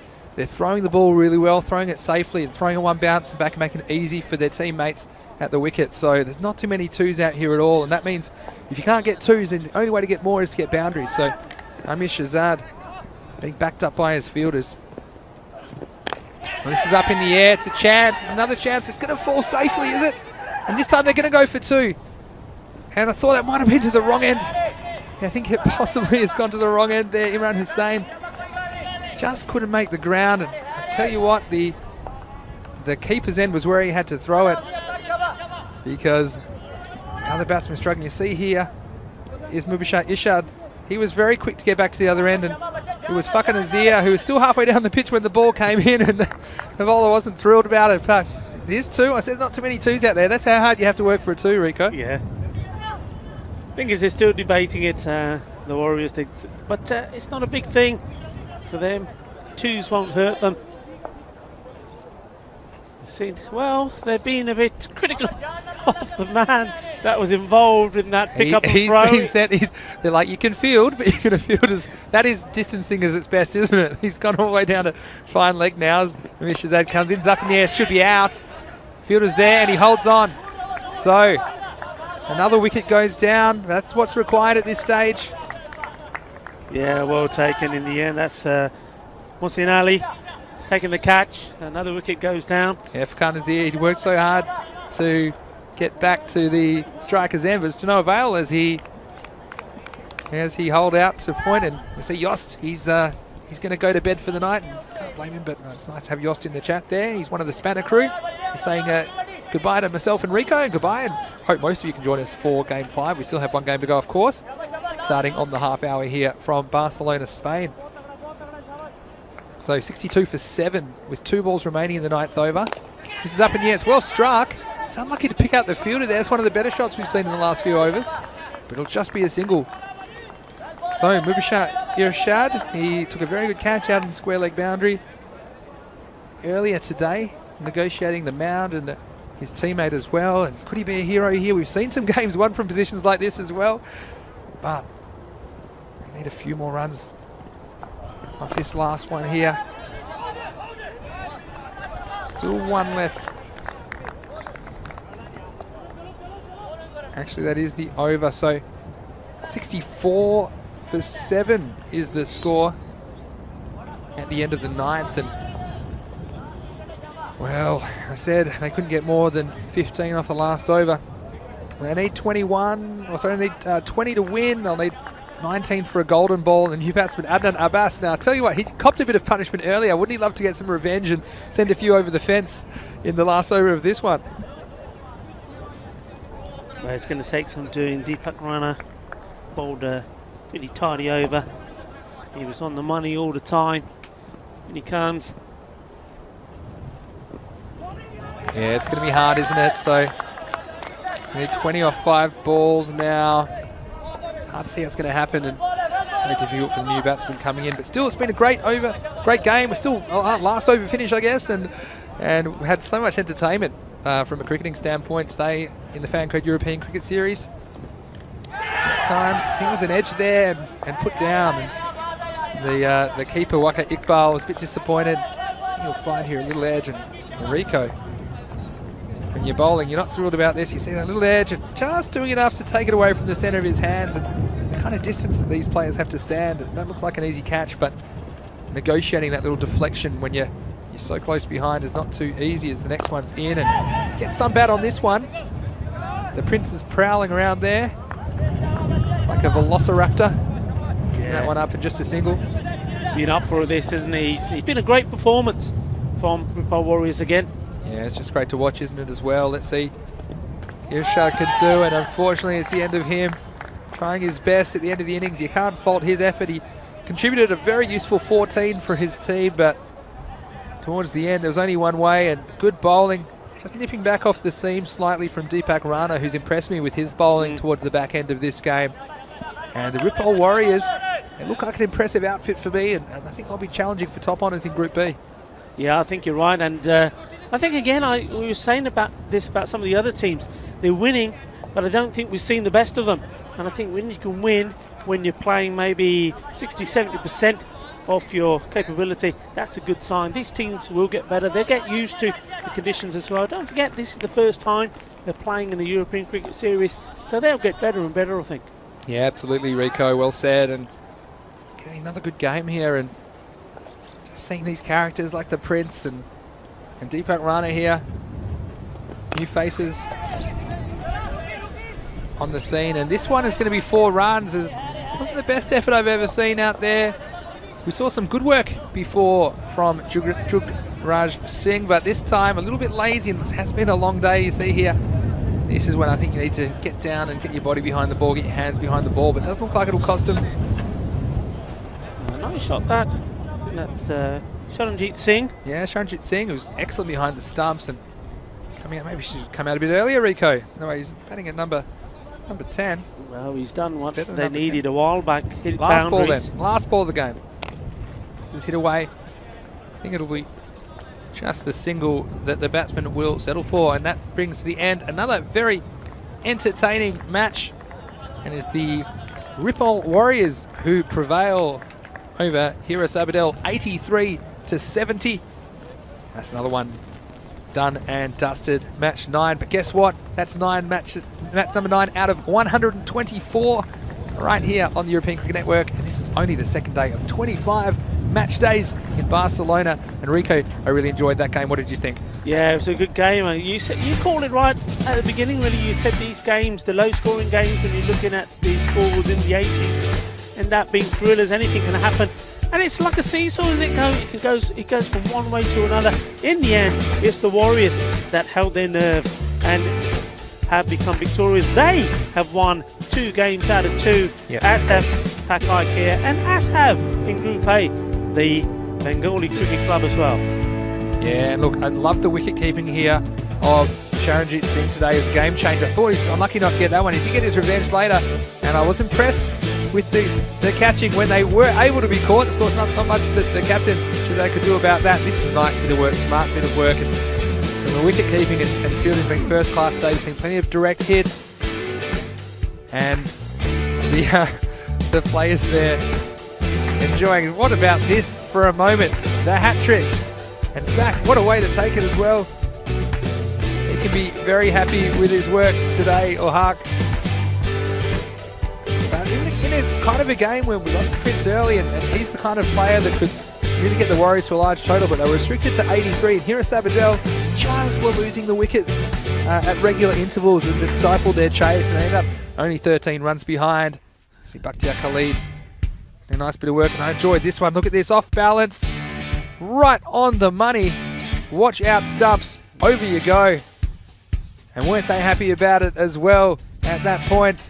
Keeping him in the game, and that's what it's all about. Loving our cricket here in Spain, the Mediterranean. Prince enjoying his work as well, one of the cult figures of the Fan Code European Cricket Series. And Rico, that's 4 games down, but we're looking forward to Game 5 as well, and 2 new teams, so all action all the time. T10, the fast and the furious, as you always say, Rico. That was a nice bit of work, and just giving us a little wave over there. It's a shame we can't get more spectators, or can't get any spectators, of course, due to the restrictions at the moment, but we hope we have plenty of spectators around the world enjoying the action here. That was another great bit of fielding, wasn't it? And like I said before, that's the Prince with his trademark celebration. And in the end, here at Sabadell, although they tried their hardest, but it was just a few too many. They could only manage 70, and the losing 8 wickets. We saw 16 wickets fall in that game, actually. 8 from both sides, but of course, moving ahead to match 10, we have 2 brand new teams, and I've got a lot of people asking me for my opinion. The Barna Royals versus the City Lions. Well, I kind of favour the Barna Royals. I think players like Shajil Kaiser at the top of the order, he'll really relish the chance to show what he can do, and I think that the Lions on debut, it's interesting because the Lions won the toss, elected to bowl first. They said, look, it's our first game. We'd just like to have a look and know how many we have to chase because we're a bit inexperienced. They wanted to know exactly how to approach their innings, whereas the Barna Royals, they were keen to bat first. So it was interesting that no matter what happened with that toss, the City Lions were going to field first and the Barna Royals were going to bat first. But you see all the information, of course, with the player roles and credits. If you are playing some Dream 11 credit, we'd love you to get involved and enjoy the Fan Code European Cricket Series as much as you can. And of course, these dashboards will get even more useful as the tournament goes on, and there's more information and more points with all the players. That's everything you need in one spot to pick your Dream 11 team. So that was the end of match 9. A fantastic contest, but they were victors over here at Sabadell, 83-70. Their best performers there, Mohsin Ali with 41 off 21 balls. He was a standout batsman in a game where no other batsman could manage more than 14. Well, the bowlers, I think, will remember it always for Anwar Ul Haq's hat trick and the way he took it as well, with the 3rd wicket knocking the stumps out of the ground. Have you ever taken a hat trick, Rico? Oh, many, Vinny. In your dreams or in real life? In real life. In real life. I mean, I could, show you the trophies and the memorabilia to prove it as well. You see, I got things to back up what I say, Vinny. Well, I tell you what, I'm going to have to actually pull those trophies out, I think. Well, I thought it was an achievement. I think it is an achievement getting a hat-trick in the Fan Code European Cricket Series. Apparently, Rico thinks it's just a normal thing to do, but wasn't it great to see the fielding and the bowling and the teams backing each other up? Yeah, I mean, it's fantastic. Going back to the hat-trick, what you have to remember, I mean, I never played T10, so when you're talking about hat-tricks in all-day games, where, it's normal. But to take a hat-trick in T10, I think that's a massive, massive achievement. So once again, well done to Anwar Ul Haq for a superb performance. Unfortunately, ending up, though, on the losing side. Yes, definitely. Well, we're really looking forward to match 10 and 2 brand new teams to Group B, the final 2 teams to hit the park in Group B. We'll see you in about 10 minutes time to bring you into match 10 here in the Fan Code European Cricket Series Spain. This is Mr. Maximo here, Vinny Sandhu with Rico Full. We'll see you shortly. You're watching ECN.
Well, hello and welcome back to the FanCode European Cricket Series 2021. We're in Barcelona, Spain. It's Mr. Maximo here, Vinny Sandu for the European Cricket Network, and all is in readiness for match 10. We're going to see two new teams for the tournament.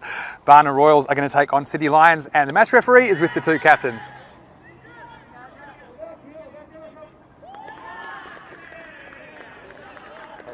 Head is the call. Head. No, Lions have won the toss. What would you like to do? You want to bowl first, yeah. Okay. Lions have won the toss and elected to bowl first. Okay, so you see City Lions captain there, Ahmad Shakur. He's won the toss and elected to bowl. He told me before the toss that he just likes to know how many that he needs to chase. When a bit of inexperience in this lineup, he would like to have that information before they bat for the first time in the FanCode European Cricket Series. Well, the Barna Royals, they actually told me they wanted to bat first, so both teams got what they wanted out of this toss. It is their first game of the tournament as well, of course, and they wanted to bat first because they want to get the runs on the board, and they'll be looking for some big runs from their opener, Shajil Kaiser. So their captain, Nabil Kaiser, who is deputising today for their regular captain, Saeed Ali, he'll be hoping to lead them to a victory in their first match. It's over to you, Rico. Thank you very much, Vinny. Well, there you go. It's both teams happy. Both teams getting exactly what they wanted. Still waiting for the umpires to lead the teams out. Umpiring this game will be Safwan Naheem and Rauf Zaman. They're starting to make their way out. Quick shout out to our title partner, FanCode, a few other partners involved with the European Cricket Series. Kookaburra, as we all know, is the ball partner, travel partner, Bizaway Travel, very nice people organising, getting us all round where we need to be. And of course, we'll see in week 5 those magnificent trophies on display from our trophy partner, Locker Lifestyles. And of course, the production team, Spring Production, is doing a grand job. And that's Almaz, Alvira, and Martin here are superb. And a shout out to the men in blue, the European cricket team, Sam Williams, Max Bai, Andy House, Leslie, Stefan Gooch, Sharad Brumbat, Vinny Sandu, of course, Barry Eaton, all doing a magnificent job behind the scenes. Tournament referee, Nadeem, umpires Nadeem Ashak, Nisa Ahmed, Abdul Khan, Salim Suleiman being fantastic. Tournament referee, Shub Navjot Singh, all working very hard. And of course, we must mention the Catalonian Cricket Federation, who have organised this event, and we see loads of workers behind the scenes, Roberto and Davinder Singh Kaur, Kushveer Singh Kaur, Ranjit Singh, here very early in the morning, getting things set up, doing all the markings of the pitch. And of course, we have to say hi to Sarah, who is keeping us all nice and warm with her lovely coffees.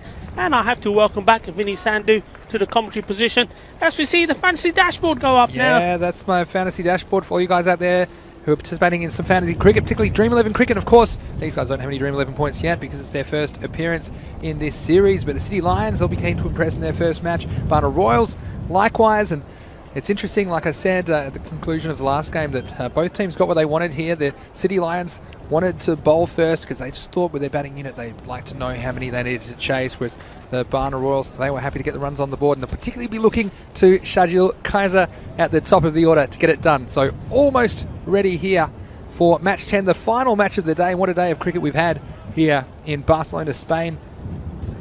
The FanCode European Cricket Series. Barna Royals will be batting first. And Rico, we haven't had that golden ball yet. I wonder, imagine playing your first game in the European Cricket Series. We've seen it a couple of times and had golden ball games in their first game, but now you're not going to make any more predictions now. No, I'm done in the prediction business for today. I had a good run for a while, but not today. So this is going to be an interesting game. It's interesting for everybody. Probably interesting for the other teams in the group. They'll be watching with interest because we really, we've got some good players in there, as we know. But it'll be interesting to see how this game goes. The Barna Royals batting first, and happy to do so. That was good, as Vinny said. Both teams happy, so we're both teams and both sets of players starting off happy with where they are. Let's see who's going to be happy in about just under 2 hours' time when this game concludes. First ball loosener. We give him that in these sort of pretty cold and wintry conditions for Spain. Amar Shakur, the bowler.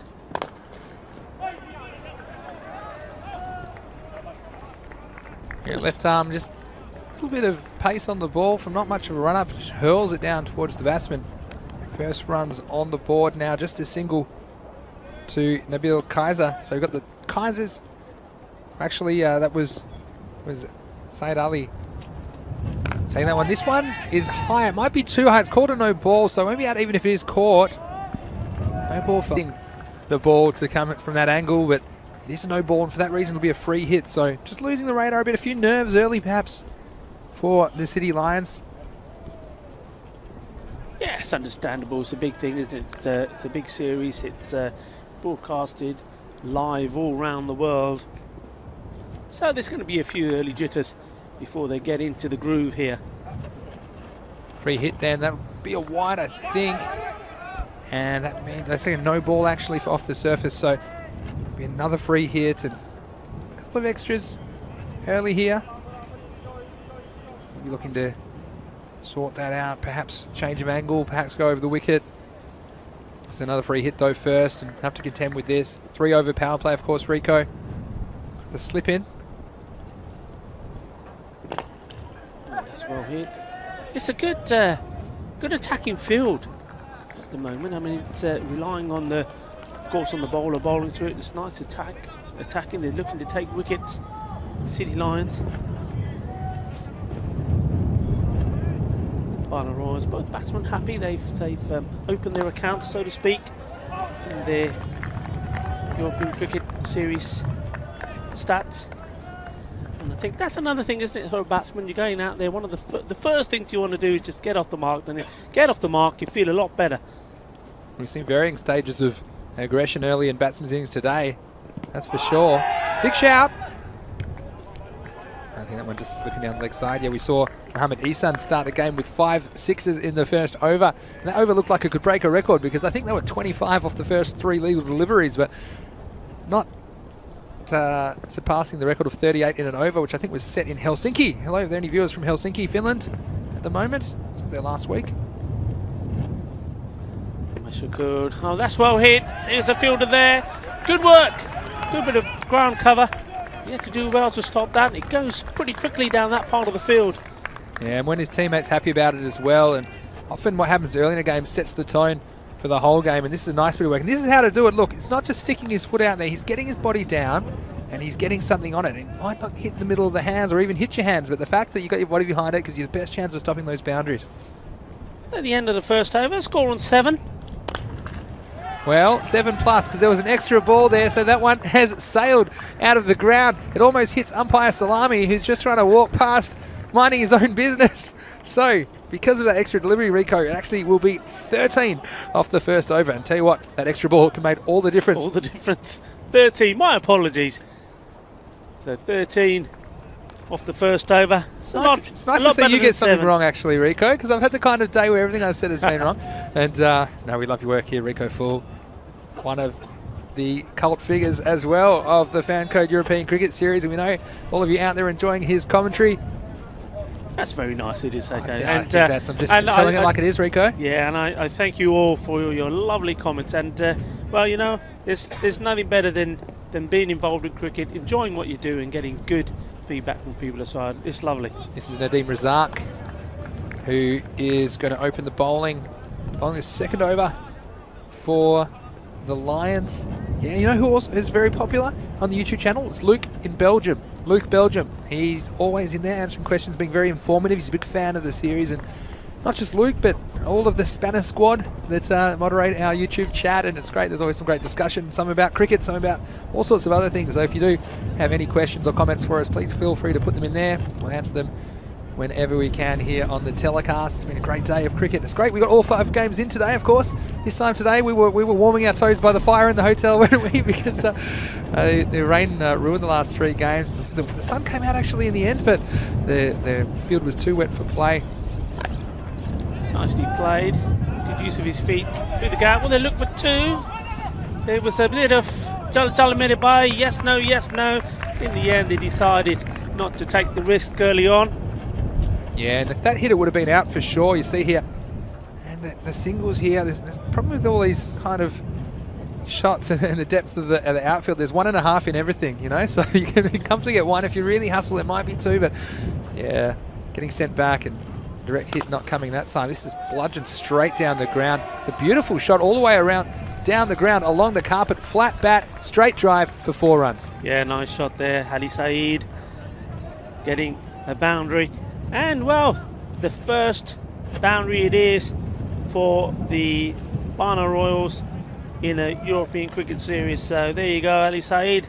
You're the first for your team to hit a boundary. No 6 yet, so who's going to be the first for Barna Royals to hit a European Cricket Series 6? He had a go. Yeah, and you can see there, Ali Saeed just a little bit fooled with the pace of that ball. It was a little bit slower, clever bowling. Nadeem Razak, be about in the middle order for the Lions, I think, today. They'll be wanting to keep the opposition to as few as possible.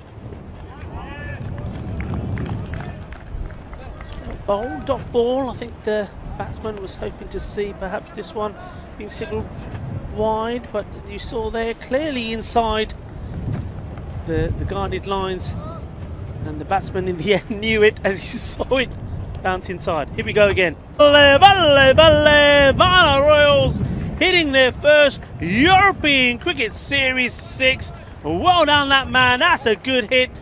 And, well, Ali Saeed goes all the way over the top. 6 runs. Yeah, and what a strike, and at the right time as well. That's the way to finish the over. So they move on to 24 at the end of 2 overs. So Barna Royals, after a bit of a slow start, they certainly know how to finish the overs, don't they, Rico? That's 2 Maximos off the last ball of each of the first 2 overs, and Nadeem will be upset that the batsman got off the hook there with a big Maximo to finish the 2nd over. But this is a key over for me, the 3rd over, because both these batsmen, they've had a couple of overs to get their eye in, and when you have 2 set batsmen in the 3rd over, you need to cash in, because this could be the difference. We've seen the power plays can be the difference today. Batting not so easy late in the innings with the fielders back and this kind of spongy outfield. We've seen the run rate going down, if anything. Kinder Raja coming to bowl. That was a slower ball, wasn't it? It's quarter wide. Yeah, it was slow. We had a little discussion there, and it looks like Amar Shakur has probably got an injury because he was supposed to bowl this over. The discussion. Another swing. He's a key player, isn't he? Kinder Raja. I think he'll probably bat up the top of the order, and these teams in this 10 over format, you often see these players, they're very key players for their team because they can hit with the bat and the ball, and Kinder Raja, that's the sort of person you'd want in your Dream 11 team. That looks very close. He's on his way, went right across. You saw the nod of approval from the umpire. Finger goes up, and there's the first wicket. And this was missing off and missing leg and hitting middle. Rico full. There's been some conjecture about some of the LBW decisions today, but this one was absolutely plumb. Yep. And Shajil Kaiser, well, they were pinning all their hopes on him, or quite a lot of their hopes there, the Barna Royals, but he has to depart. He only goes for 3, and not a very happy start to his Fancode European Cricket Series career. No, but a good one for Raja Sikandar, picking up a wicket in his first over. And waiting for a new batsman to come in with some very colourful pads there. Some of the pads, I was just going to say, I like the keeper's pads. Got the kind of lilac colour, and you just get pads in any colour these days, can't you? But I know that so many people around the world, they always ask me where can I get these kits as well. There's plenty of people who are into that kind of thing. And Luke just saying great work from us in the commentary box. Well, thank you, Luke. It's nice that you're enjoying the telecast, of course, on our YouTube channel. His next ball is misfielded there. They get 2 here comfortably, and the last game of the day. What a game! What a day of cricket we've had here, 5 games, and don't forget there's 5 more coming your way tomorrow. In fact, every day on the European Cricket Network, Monday to Friday, this week and the 4 weeks after it. 5-week tournament here for the ECS Spain. Once wide outside off stump, nice bit of wicket keeping there. It's Kashif Ali behind the stumps for the Lions. Then Kaiser on strike, he was off the mark straight away. His first ball, his European Cricket Series debut, 2 runs on strike though. So a bowl, it's gone up in the air, should be a straightforward catch. It is indeed, well taken. Wow, he scored 2, missed 1, and then puts 1 straight up in the air, and he's caught and he's on his way. Yes, Nasir Ahmed there at mid-off. He had an eternity under the ball. And what a moment, of course, for a first time on live TV. The ball goes up in the air. There's no easy catches here in the Montjuic Olympic ground as the wind's picking up a little bit too. He's still a little bit chilly. The hands out there, but he was very cool about it. Tall man, just took it 2 or 3 steps back and pouching above his head. So very handy wicket there for Raja Sakanda.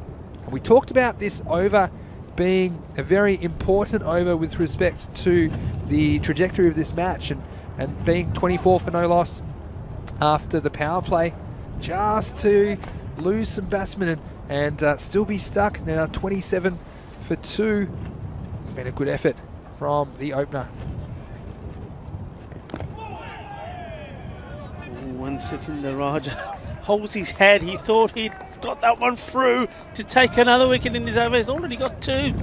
I can start from him. And this, the last over in the power play, and that is the end of the over. Yeah, and so well done him. 28 for 2. So only 4 runs off that over with 2 wickets for Sakanda Raja, and he will be a key player in this game. So do you know that with the Dream 11 points, 2 wickets, it's like getting a 50. Did you know that? Get 25 points a wicket. So it seems a lot easier to just go out there and get 2 wickets than slaving away, hitting balls over the line. And Nasir, what a nice start to his European Cricket Series career. He didn't look nervous at all. Who knows what he was thinking inside there. And he's got the hands in the pockets now trying to keep warm in it. He's getting a little bit cooler down here. It still says 13 degrees, but it feels a little bit cooler with the wind. This is Zahid Nawaz to take up the attack. Of course, power play is finished so they can have... That's well bowled. Getting good support from his players. That's the line to be bowling and now. Look, again, I like the attacking wicket keeping here from Kashif Ali. Oh, there you go. You've got to bowl a line, wicket to wicket. He was unlucky the first time round. This time, straight through, hits the stumps, gets a wicket. Well bowled. Yeah, it was well bowled, wasn't it? It's right on the money, and you've seen, and this just shows the Royals batsman here, first time playing on this wicket. It does shoot through a bit lower than you think, and so these cross-bat shots, and we saw it yesterday when the teams in Group A, a lot of these dismissals hitting the stumps, people trying to play cross-bat shots, it's not really on, so that's the kind of ball you need to still play with a straight bat, I think, because if you don't, you pay the ultimate penalty, and that batsman sure did. Yeah, I mean, wickets tumbling here now. They need to start to build some sort of partnership. Yeah, Syed going, and he was really one of their top batsmen as well. So the fact that he is no longer able to contribute, the Barna Royals, I tell you what, it's teetering here. Another couple of wickets, and they could get rolled over. Now 28 for 3. So after a great start, they've lost 3 wickets for the addition of only 4 more runs. So critical flashpoint of this match, match 10 of the Fan Code European Cricket Series. So that's a nice shot, Rico. It's probably the same ball, to be honest, and you see the different approach. Yeah. They're playing with a straight bat. Gives you more margin of error, because if you're playing with a straight bat, if that ball keeps a little bit low or bounces a bit more, then because you've got the vertical bat face, you've got the margin of error and tolerance built in, whereas if you try and play across the line, swinging across with a horizontal bat, then if any of the bounce is different from what you anticipate, it really leaves you open to missing that ball, and if it's on the wickets, it's going to be lights out.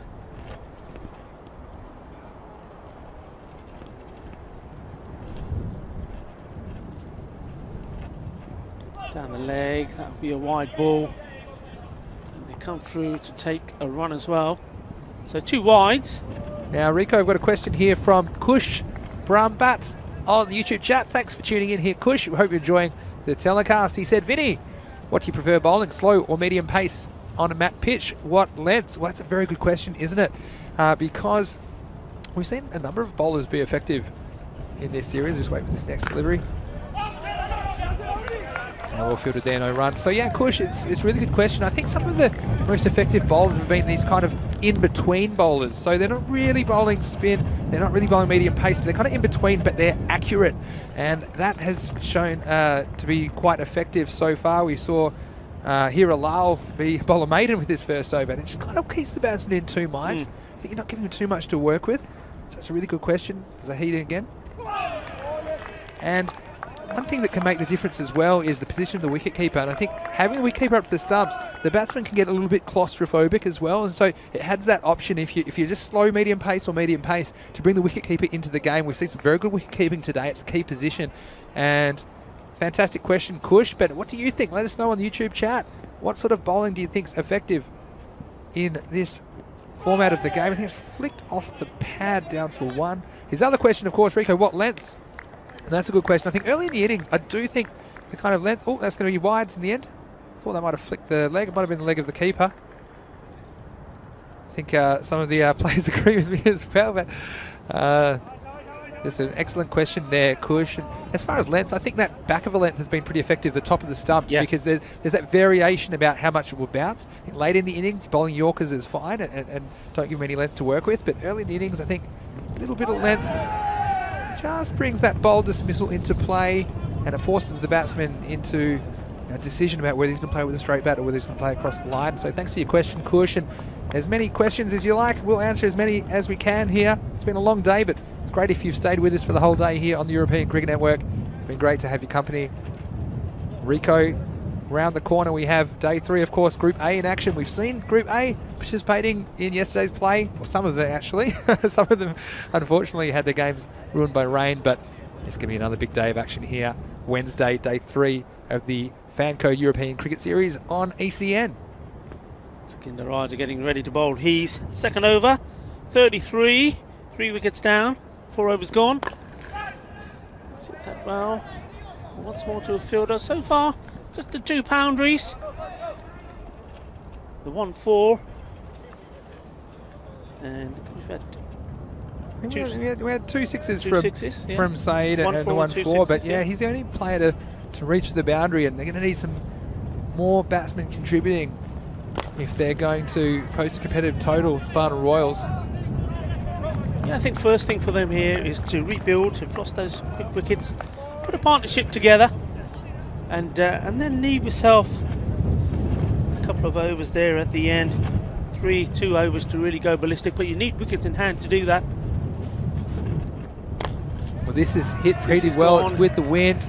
It's going to go all the way. Yeah, that's what you need. Right on cue. We're just talking about the boundaries. Que bien, que fuerte. Así me gusta. Y eso necesita más. Mucho más. 6 carreras. 6 más 6 puntos. 6 carreras. Well, he hit a 6, and then, well, it's revenge for the bowler. Sakinder Raja gets another wicket. That's his 3rd. That's the way to do it. And we're talking about it. We're talking about a question we were asked. What do you need to bowl? Well, you got to have confidence in yourself.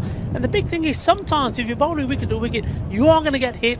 You are going to get unlucky. You may get an inside edge that goes against you, but you're also, sooner or later, going to get that bowl at the stumps. You get your wickets. Yeah, absolutely. And that's what we were talking about, Kush. The lengths we're talking about. It was just short of that length. It was probably what you call a good length in cricket, and the batsman expecting to bounce a little bit higher, but you just kept a little bit lower. And by a little bit lower, I mean like 1 or 2 kind of ball widths, if you like, lower than the batsman expected. And if it's straight, then it's going to be lights out for the batsman. And Barna Royals, I thought they had slight favourites going into this game, but the top order has faltered, and there needs to be a rescue mission from their middle batsmen here in these overs as we approach the halfway point of this innings.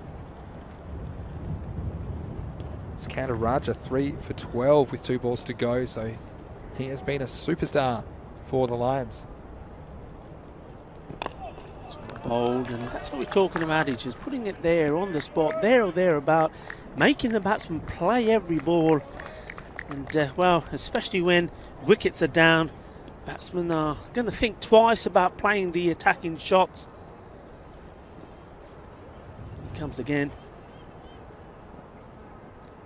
Raja. Batsman have a swing at this. They should take the 2. Very slow to get going in the second run, but they'll make it home. So going back to these points we were talking about on the Dream 11. So if Saginder Raja picks up another wicket, so that's 4. Is that the equivalent points of getting a ton? Yeah, it is. No, you get 1 point, and obviously there's certain bonus points as well. I think if you reach 50 or you reach 100, you do get some bonus points. But in strictly aggregate terms, I suppose, getting a 4 is like getting 100 runs. The we see there, it is 42 for 4 at the halfway point of the game now. Rico, what do you think? Are we going to hit the Grady's 80s again? They're right on target for 86 here, although they have lost 4 wickets. But if we do see a score in the 80s, of course, with the City Lions, they haven't played before in the Fancode European Cricket Series. It's just that kind of score that could give us a cliffhanger, and we've seen it before in the last game of the day. We've seen a golden ball, haven't we? And it can get right to the end of the day, the sun going down, and the action just beginning out there in the middle. Yeah, we saw just a view. That's gone hit high in the air. I think it's going to drop safe. Well, it does drop safe. It drops safe on the other side off the rope. 6 runs is a good hit, and I think a little bit of wind assisted there. At one point, I didn't think it was going to go all that way. Yeah, well, that's what I was talking about earlier about the height, and the prevailing breeze is behind the batsman here. So when you hit it high, then there's a feeler. And Inam Khan is a nice little welcome to the new over there as he finds that out for himself. And 6 runs to the total, and Barnet Royals just getting something going here, starting the second half of their innings with a 6. It is hard, and this one he doesn't find the middle of the bat. Unfortunately for him, it drops inside the 30-yard circle where no fielder could get to it. Yes, and that brings up the 50 for the Barnet Royals in the 6th over. So they're primed here for an assault. They still have 6 wickets in hand, and this is going to really be a test of their batting depth, I think. Taki Ulmazar and Anas Sultan here, trusted to rescue their innings, but if they lose a wicket or 2, again, that'll be a game changer. Lower order will be in before they be comfortable. That's well bowled, is unlucky there. Yeah, big swing there. That's what we're talking about. We've seen this field all day, haven't we? We've seen 3 or 4 men out on the leg side. Of course, you can have 5 outfielders. At the moment, we have the Lions persisting with a 3rd man as well. So they've got 3 men out the leg side as well as long off and a 3rd man. So kind of hedging their bets a little bit as we see Inamin again. Good bit of cricket there, well bowled. This one just pushing that out to the off. Thought about taking the single, but the fielder was always on his way in. Picked up the ball, got it in quickly. I got a feeling there'll be a golden ball this match, Rico. If I say it every game, I'll be right eventually. Tell a self-fulfilling prophecy. Inamin again. Small hit, but straight to the fielder once more. Single will be taken. In the YouTube chat, we'll keep an eye on you now late in the day. Hope we keep you entertained there wherever you're watching around the world. We're certainly enjoying bringing you all the action on the European Cricket Network. The fast and the furious, as Rico would say. Fancode European Cricket Series action right here, all day, every day. I find that gap between the 2 fielders, and He did well there.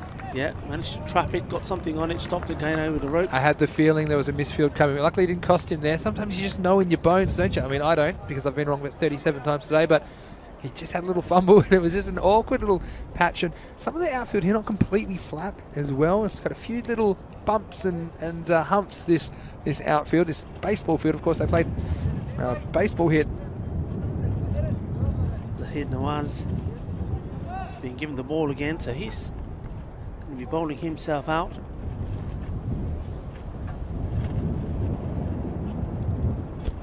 Mazhar on strike. Giving it a big swing, and that's what they've got to do now here. 2 overs to go after this.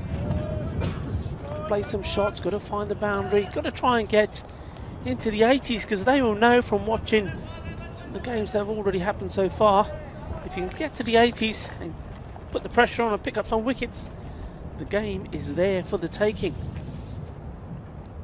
Well, they're going up for it.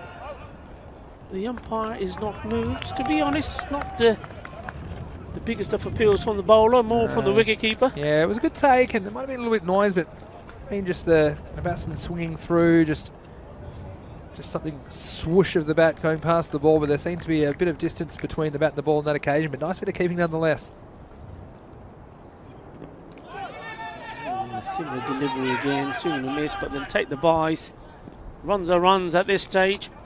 And in the YouTube chat, lots of great comments there. KSR says, bat first play was poor, but doesn't have any idea of the match result because the teams are quite similar. So you never know that the second team could have exactly the same. We've got Mohammed Osman Ghani, who's in Bangladesh, and he's watching telecast. Hello and welcome. Thanks for tuning in.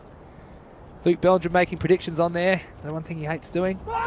Oh, he could be gone here. It's a straight full toss. He missed it, and he's a goner. He's on his way. LBW. Another one bites the dust. Well, this was one of the easier decisions, I think, that the umpire will have to make today, because this was on the full. And again, that full toss, you still have to put it away. Playing with a horizontal bat. Watch this. This is not hitting anything but stumps. We see Zahid there. He'd be thrilled to take this wicket. And back leg. And Rico. I mean, that's the sort of one that you would review, but I think that we'd all be in agreeing. It's not often you all agree on an LBW, but I think even you'd have to say that the batsman's got to go for that one. He's got to go. He's on his way. Well, you're one of those, I know, let's say we're a different generation, but you're a little bit more, let's say, experienced in world matters than me, and you still have this, oh, well, you know, batsman benefit of the doubt. What about the poor bowlers? Yeah, you know the bowlers are getting smashed all over the ground. And they get one that's LBW, you reckon, oh, might be slipping past the stumps. Give them a break. Just watch this delivery and I'll answer that as it goes out just for another single. You know what it is, Vinny? I think many years ago, I would have anything like that, anything that hits the pads, if it's there or thereabout, I'm up and I'm saying, come on, that's got to be out. But those were in the days when I was a bowler and a player. Then having done the several umpire courses, level 1, level 2, being an umpire standing for a while, you've got to take that out of the equation. You've got to take those feelings out, and you've got to look at the possibilities of where the ball's going, what it's doing. And you've got to ask yourself a few questions. So I like to see it a couple of times before I can make that decision. But like you say, when you're standing there as an umpire like these guys are, you haven't got like we have in the commentary box. You haven't got that advantage. You've got to give what you see. And if you're unsure at all, like especially these close run-outs, you've got to give the benefit of the doubt to the batsman, because you haven't got that review system that we got the luxury of here. Yeah, look, that's true. And I think things like run-outs, though, it's one of those things that the umpires now have the benefit of watching on replays, and so they can kind of calibrate themselves a bit better for the run-outs, I think. And so it's good that we have the TV coverage here, so some of these run-outs, they see something similar again. And most run-outs are pretty closer than you think. And next ball's a dot, but yeah, these run-outs quite often, for example, direct hits. You'd be surprised when you look on the replay how often they're out. So I know that's one reason that I find myself reasonably accurate when looking in real time, because I've just seen so many, and I've seen so many replays of situations that you tend to improve those skills. So it's just fantastic that we're able to provide this coverage here, and it provides feedback to the umpires and hopefully gets them to improve their skills as well. Keep it back now, but same result. No contact from the batsman. Yeah, good bit of bowling this from Nadeem Razak. Getting good bounce. Yeah, certainly, and seems to have reasonable control. Hasn't held too many extras. And this innings, under 3 overs to go now. It's just teetering. That's a good shot. Well placed. Good timing. Jokka Hogia. They need a little bit more of this. Very nice shot there. And that's what we're talking about. Lovely. Good positioning. Got into position early there, and then just followed through with the full blade of the bat. 4 very valuable runs. And wasn't that well struck, and he just kept his balance that time, didn't he? And stroked that down the ground. The mid-off was in the circle. He was able to beat him, get it away for 4 runs. Sultan Khan taking up the attack for the Varna Royals this time, finding a man who will take the single. It's a boundary just when they needed it. And we saw this early in the innings as well, didn't we? So at the back end of overs, just getting that 6 when they need it, just dragging them up. And you see that they're going about 8 runs and over at the moment. So on target for 80. You know, I get excited in the 80s, Rico. Should be a wide ball. It's coming around the wicket, but not able to adjust the angle. And that's wide down the leg side. Yeah. Don't want to get sloppy now, do they? They've done good hard work. They want to keep it tight. Yeah, look, every run could be crucial. It could be another one of these low-scoring chases, and these scores around 80, they make for great games of cricket. And I still think there's a few chapters yet to be written in day 2 of action here in Barcelona. Next one, I missed outside of stump, and I've seen the batsmen to be more effective when they hit that ball on the offside, and just lifting their head. And we saw that beautiful off drive earlier in the over. That's the kind of shot I think is going to bring you runs. And if you can be very crafty, you can even kind of get it a little bit squarer using your wrists to hit a bit inside out, because there's no one back on the offside except for the third man in the long off. So you've got that whole sideways region open to you. It's well bowled and well played as well. Ali Saeed kept his eye on the ball. Didn't lift his head, didn't go crazy trying to hit it big. That's the end of the over. So after 8 overs, the Varna Royals are 63 for 5. There's 2 to go. They want to be looking for at least trying to get 10 and over here. Yeah. We'll get them into that, that handy 80s, we should call them, really. You get in the 80s, anything can happen. No, it's exciting 80s, that's for sure. And look, Rico, it won't be long before we're back with more Group A action. And we missed a couple of teams in Group A because of the rain, but we saw Bengali get off to a great start. We saw the Tigers go down, so I don't think we see the Tigers again until Friday, but the other teams in Group A will be in action tomorrow.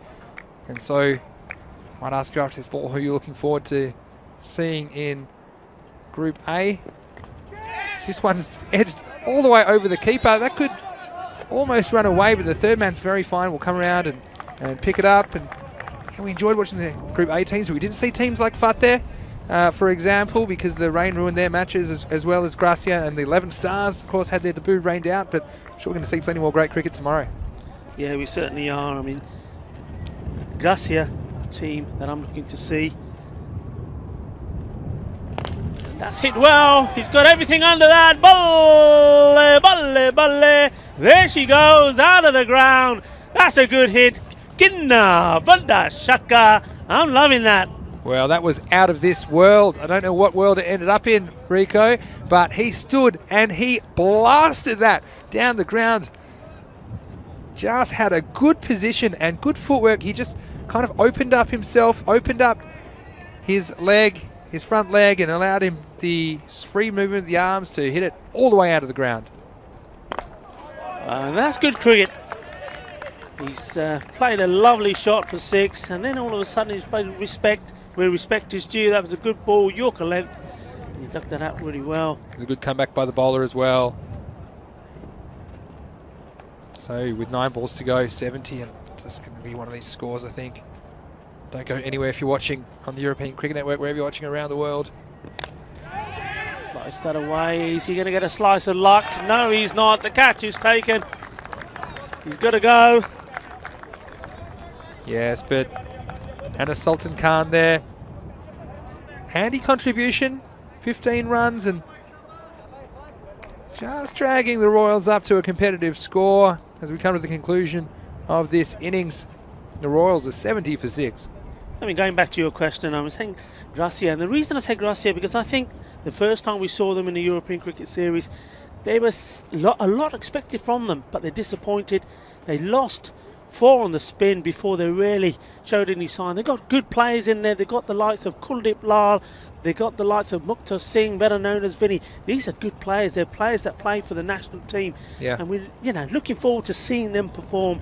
And if they do, as they were tipped for them before, we should really be seeing them hopefully knocking on the door of the semi-finals. Yeah, well said, Rico. And well, talking about knocking, he's knocked that one out of the ground as well. That's a big one. Balle, balle, balle. 6 carreras más. Qué fuerte, qué genial. Esta hombre tiene la fuerza. Yeah, well, that is the way to do it. isn't it, Rico? Full, as we've seen that drop short of a length, and the batsman taking full toll on that. It just sat up and begged to be hit, and it got what he asked for. 6 runs, and these are really handy boundaries for the Royals who come to the conclusion of the innings. They get closer to 90 or in the 90s. I think they'll be a lot more competitive in this game. Oh, it's a pattern that we've seen in this game, haven't we? We've seen the big hit, and then afterwards we've seen the comeback from the bowler. And did well there. Nan Khan kept his composure, didn't get put off, and then he, sends his man back. Yeah, so a handy little knock there from Saeed Ali Naki. The end of the over, the end of the 9th over. It is 76 for 7 and over to go, and this game is wide open. Yeah, wide open indeed. I had a question on the YouTube chat. Again, another question from Kush. He said, Vinny, can you please let us know about the format and rules, the matches, pre-group and qualifications? Well, it's a really good question. I can tell you there are 24 groups here in Barcelona. They've been broken into 4 groups of 6. 24 teams? Yep, 24 teams. What did I say? 24 groups. 24 groups. Oh, I tell you what. We'll be here all year. Next year it might be 24 groups. Yeah, 4 groups of 6, and they'll play each other twice within the group. So each team will play 10 preliminary matches over the next 5 weeks. And only the top team from each group will qualify for finals day, which will be on the 12th of March. So plenty of great cricket action coming your way. We'll see Group A and B playing in weeks 1 and 3. We'll see Groups C and D playing in weeks 2 and 4. And then each group will play a day in week 5 as we see a no ball off the first ball of the last over. So gives us a chance to get to know these teams, get to know these 12 teams this week. We've seen them, most of them now, or almost all of them because of the rain yesterday, but by tomorrow we would have seen all of the teams, and we'll get to see the C and D teams next week. So Kush, wherever you're watching from, it's good if you want to let us know where you're watching from. Kush Brambat. We can promise you plenty of entertainment here on the European Cricket Network from Barcelona, Spain.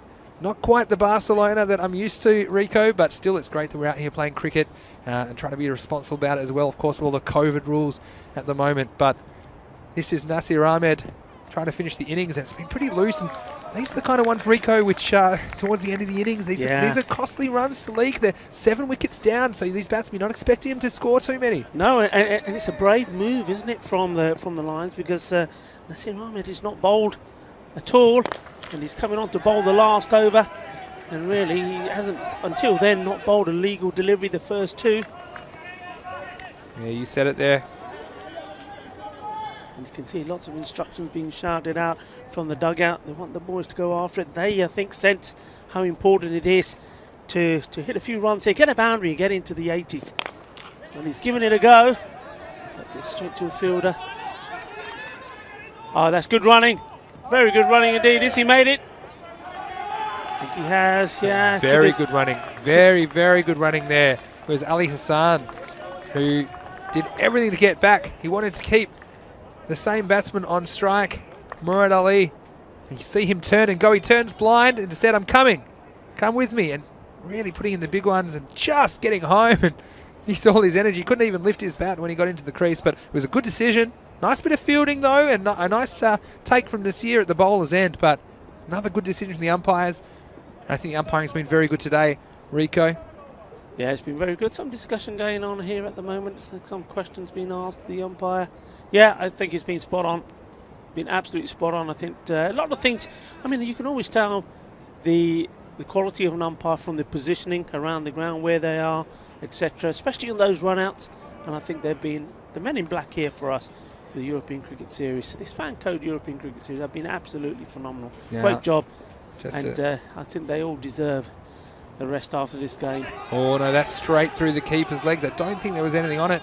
Got all the way, but nice bit of work down there, right behind the keeper's end, and I think it will be byes. This is a risk. You talked about it, and this is one of the things the keepers, and the key here for the keeper there, just needed to stay down. Kashfali there needs to stay down there, because some of these do shoot down low, and needs a nice low base as a keeper and only come up with the ball. So easier said than done sometimes, of course. Another swing and a miss. And the ball previously that went for byes. Well, you've got to ask yourself a question: how important was that stop? And well, a very, very soft dismissal there. I think he's walked out of his crease and made no effort to go back, and the the bell's taken off. Yeah, So be it's on his way. very interesting replay here. It's all happening. We do apologise for the score going off the screen. We're just double checking. We want to make sure it's exactly right what we put up on the screen.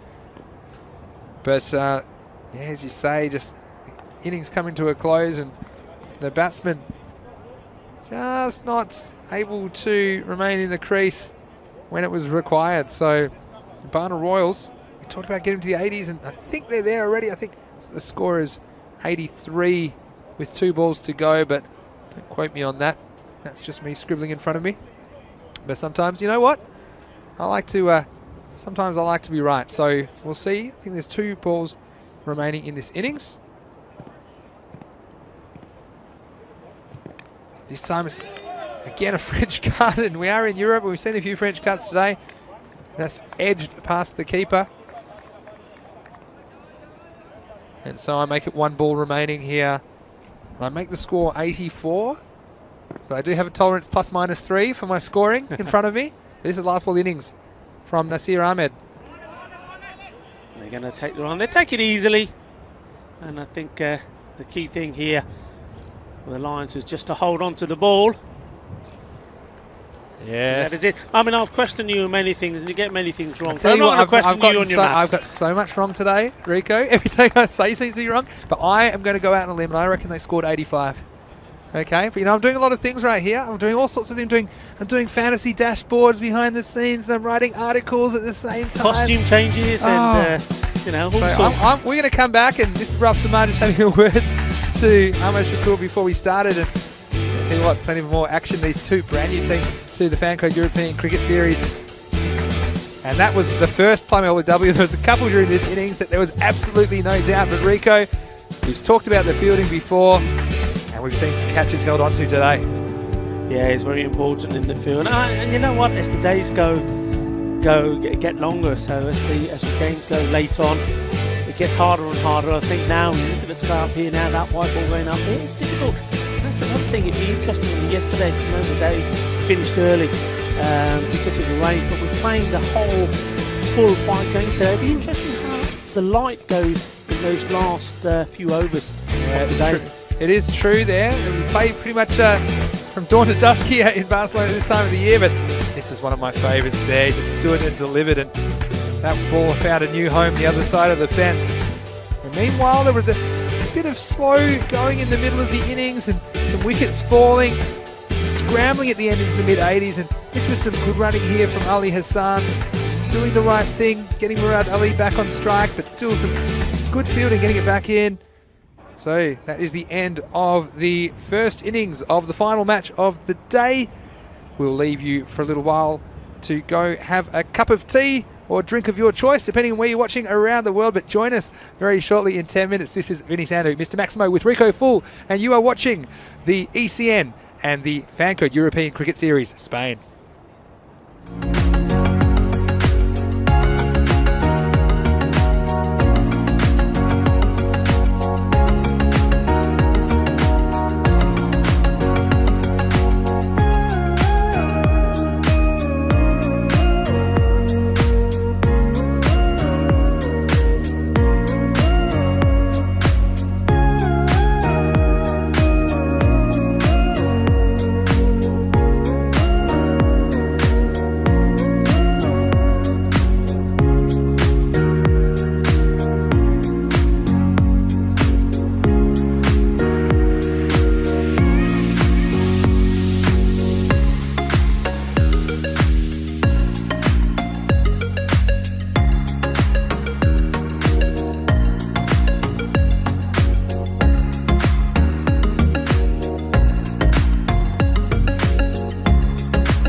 Yes, and welcome back here to the Montjuic Olympic Ground in Barcelona, Spain. It's the conclusion of day 2 of the Fancode European Cricket Series, Spain. And in match 10, it was Barna Royals batting first, and they amassed a total of 86. And Rico, that's exactly what I said, 86. Plus, give or take one, but they've scored 86 off their turnovers, and the City Lions are going to bat for the first time in ECS cricket. They'll need 87 for victory, and the 10th match is shaping up to be a tight contest. We're in the Grady's 80s again, Rico, so could we have a really close match to finish day 2 here in Barcelona? Well, you've been talking about this golden ball. I think it's your baby, isn't it, a golden ball? And we talk, maybe we won't just be talking about it, maybe we'll be seeing it, because we are in the 80s, and, well, we know that these two teams, I think they're very much similar, and well, a good start is needed by the City Lions here.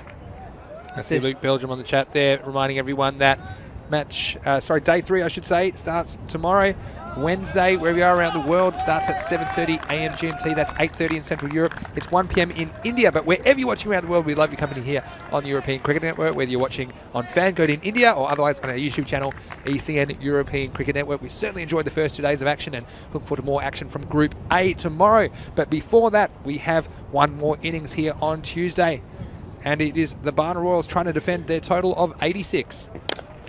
Well, they're going for it big. It's gone in the air. 2 men goal. Well, for one moment I thought maybe there was going to be a collision there, but in the end it dropped right in the middle of those 2 men. Could have been a wicket off the very first ball from, well, what a start there. And that this could have been. I can tell you had a great angle on this. It felt perfectly between the 2 men, and it was a tough one because I think with the wind pushing it that way, if the outfielder probably has the right of way in that case, running in, and the wind bringing it towards him, that was very high in the air, and lucky let off straight away for Sikandar Raja. Umar Zaman could have started his Fancode European Cricket Series career with a wicket first ball. It was not to be. Follows it up with a good one, a dot ball. So Abid Hussain.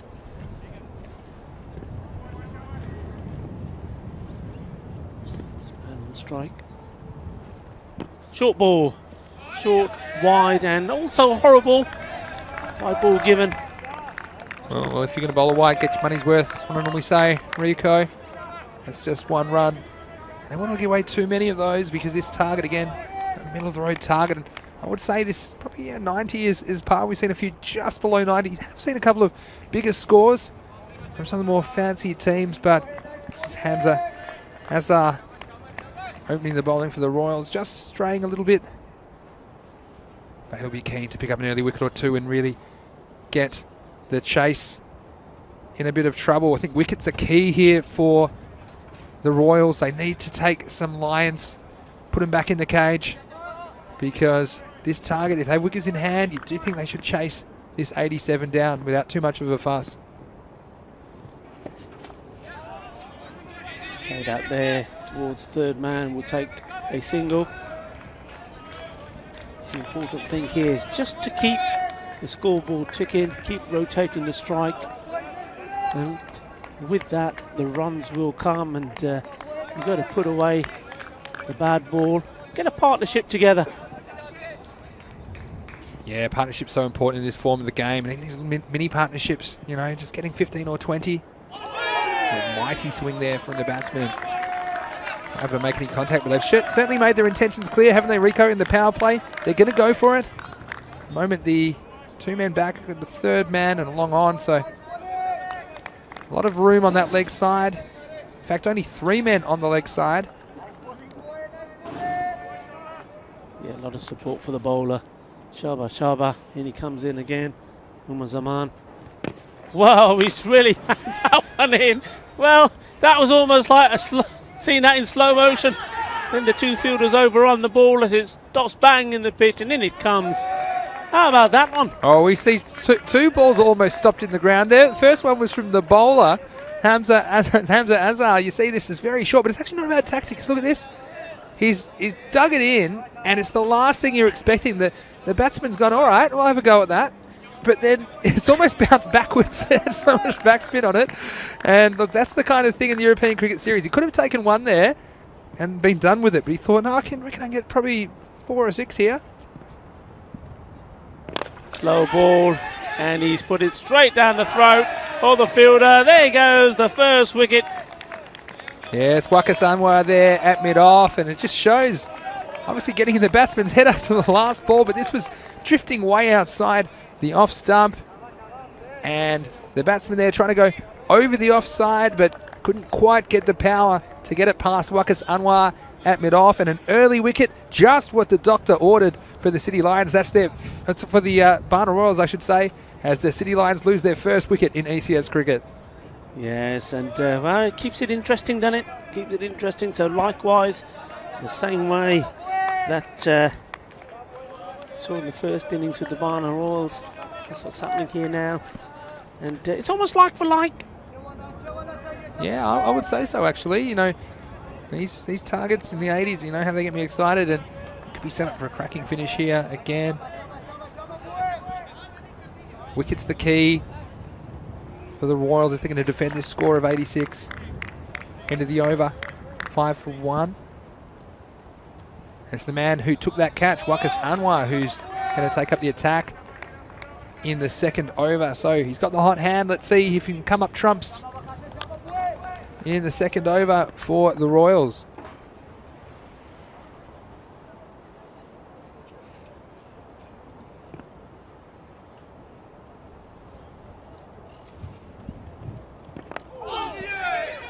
Well bowled, actually. Nice high arm action. Good wrist position, swinging it through. They're going to go for 2 here. Good attacking running. Mubashir Ali will come back for 2. He's off the mark, and he's just been watching from the other end so far. But Wakas Anwar, like I say, always good to take a catch, get that confidence. Taking that forward, tall man. He'd be loving the big stage here of the Fancode European Cricket Series.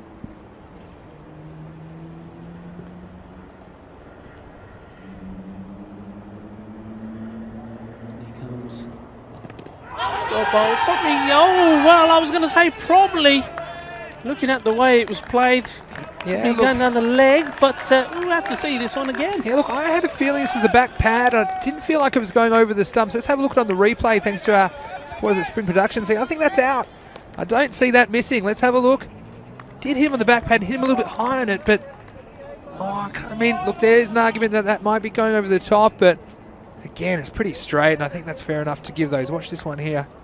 See where it hits him. It hits him on the knee roll and the back pad, so yeah, didn't really get forward a great deal. And I think you find these days, if you're watching a test match on TV and you see that, that's a very fair decision. So I think the umpiring's been good. You see, get him on the back pad, and yeah, it ends up 2 or 3 metres down the wicket, but I can't fault the umpire on that occasion. He's not happy, but he has to go, and another early wicket for the City Lions. They're 7 for 2.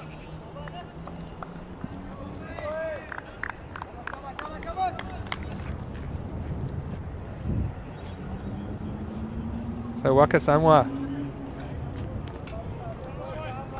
getting the job done for his team. He has had the hot hand. He took a catch. And then following up with a wicket, LBW. So early trouble for the Lions. Next ball defended. Oh, and that would have been out as well. So all action here in the last match of the day.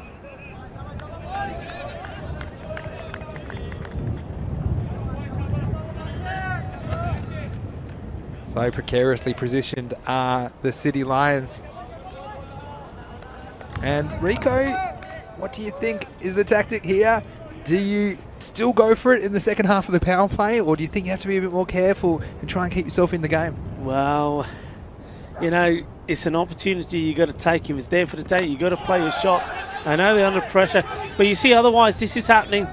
It's uncertainty, it's undecisiveness. One batsman wants to take the single, non-striker saying no, no, no. And as we've already said, in these close games, all of these runs that you don't take come and pinch you at the end. You've got to take them.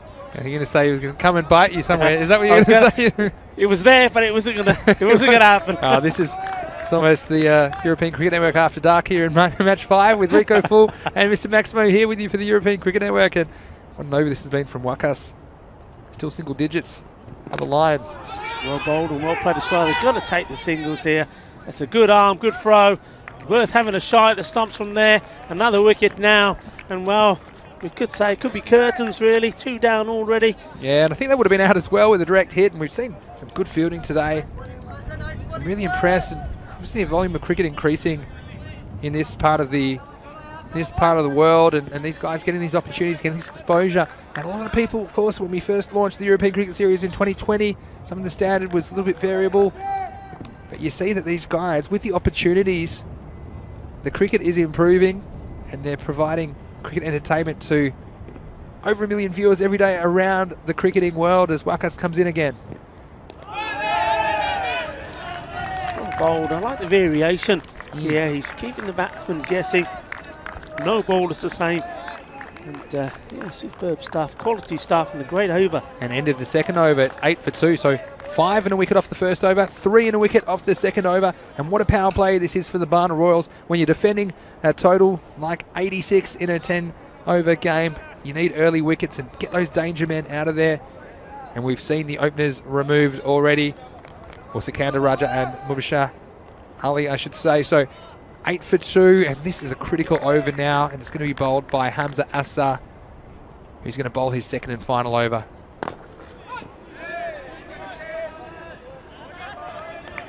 Pushed down the ground for a single, and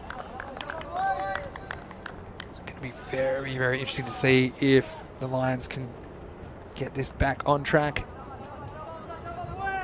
Yeah, I mean, it's all about character here now, isn't it? All about character, nerves. Somebody's got to stand up and say, no, I'm going to do it.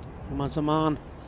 A very good line. Been very impressed with both of these bowlers. Well, how did that miss, Rico? I want to see this replay again. This looks very close to the off stump, maybe missing by 1 stump. Bit of seam movement, and we have seen a couple of times, haven't we? And we didn't see too much of that on the first day. But you see, as this pitch settles in, the bowlers that can get the ball to hit the seam, it just creates that variation, that subtle variation, which can force the batsman into a mistake. Yeah, Umar Zaman there walking back, just saying to his man, did you see that move away? He'll be wanting to push this one right up, knowing what the batsman's playing. There he goes for it, gets a thick edge, goes down to the third man, pick up a throw, single taken. Yeah, we've got another question on the YouTube chat here from Kush. He says, what are the rules for T10? I forgot. First 2 overs power play. It's actually the first 3 overs. Yeah. And so it's quite simple actually in T10. The first 3 overs of the power play, you're allowed 2 outfielders. Then after that, you're allowed 5 outfielders. And that's pretty much the rules. That's pretty much it, yeah. So you can tell that you always got the bowler and the keeper in the outfield. Sorry, in the infield, I should say. So if you need 4 additional people in the circle at after the power play is over. That's how I normally calculate it. Sent back there. Wow. I think it was a run there. And this is the sort of thing, if the Lions are going to get close to this total, and I'm sure the batsman there, Nasir Ahmed, he was probably feeling a little bit sluggish and wasn't really well balanced to take the first step, so he didn't. And the non-striker kind of clueless as to why he didn't. That's Ibn Hussain, the non-striker at the moment, but they're going to need some boundaries soon to get into this game. Hit that well, that will go all the way. Cuatro carreras. Choka ho gaya. They needed that desperately. A couple of more boundaries without losing any more wickets, and these 2 batsmen will start to feel, well, a little bit more at ease. At the moment, there's an awful lot of pressure on them. Yeah, and look, we talked about it before that ball, and it's just what they needed, didn't they? As we've got the power play rapidly coming to its conclusion, and not even 20 on the board. Shallow catch is in the air, fielder coming across, and that's a very, very good catch taken indeed. And that's what it's all about sometimes. That was superb. Shajir. Yeah, Shajil Kaiser, yeah, he missed out with the bat, and they had big raps on him with the bat, but he's contributed really well. And actually, I'm loving these socially distant celebrations. You can tell the players are itching to get around each other, but all the players being very careful. But they were all thrilled for Shajil there as he made good ground. You see there his teammates applauding his efforts. And they're the sorts of things defending this kind of total. That's 3 wickets down now, and 14 for 3. They've lost a wicket in every over so far, so a disastrous power play for the City Lions on their ECS debut. After 3 overs, it's 14 for 3. Yeah, I mean, where do they they go from here? That's the question. You were talking about the power play. Do they still keep going for it? Well, he had to go, and he's, well, he had to go by having a go. 3 down, 14, long way to go. That run rate now is over the 10 mark. But the other thing is they've lost the wickets. Somebody has got to stand up and fight here. Who's it going to be? Who can stand up? Who can roar like a lion? That's what they need. They need somebody to stand up and roar like a lion. Be fearless. They do. And look, sometimes in this format of the game, if the teams haven't played so much themselves in this format, it's hard to know your best combinations. So you might have someone down here that should be a bit further up the order. They might bat down here in longer forms of cricket, as we see Murad Ali, the new bowler, get a single here. And I think this is the thing. As a bare minimum, Rico, you should be looking to score off every ball, because you can see there's 42 balls left. If you were to score, just one off each of those, there's 42 of the 73 runs you need. Obviously, you can get some 4s and 6s hopefully in there as well, but dot balls at this stage of the game, that they kill you, because the net run the run rate, I should say, run rate required at the moment is just over 10, between 10 and 11, and if you have too many dot balls, that's going to spiral out of control. So even though you want to be careful at this stage and stay in the game, you don't want to lose the game, but you do need to keep scoring, and part of that is taking those runs in the infield. Yeah, you're absolutely right on that, and we already seen earlier on in this particular innings where singles are being turned down. Well, they're going to cost you in the end, especially if it comes close. Oh, there we go! Another one bites the dust. His castle has been destroyed. Yeah, Murad Ali, and what Rico, we've seen a wicket in every over so far. Wicket in the first, wicket in the second, wicket in the third, and now a wicket in the fourth, as Murad Ali, it was right on the money, and Amar Shakur, he came out and he was trying to swing away leg side. An expansive stroke, but you can see there right on the money was Murad Ali, and isn't he happy about it? Wow. Jumping for joy, and late in the day here in Barcelona, what a moment for that young man. Great celebrations. I mean, the bowler and the wicketkeeper there going up together in tandem. That was fantastic stuff to see. It's always great when you see your seamer coming in and knocking them over. A lovely sight to see. A lovely feeling, gives you a lot of the adrenaline now must really be flowing. And the City Lions, well, what have they got? Who's going to stand up and fight? It's not looking too good. Tell you what they might have soon, could be the lowest total ever, the lowest total of 35, although it's early days, but they are 15 for 4 so far. They haven't shown too much with about the City Lions.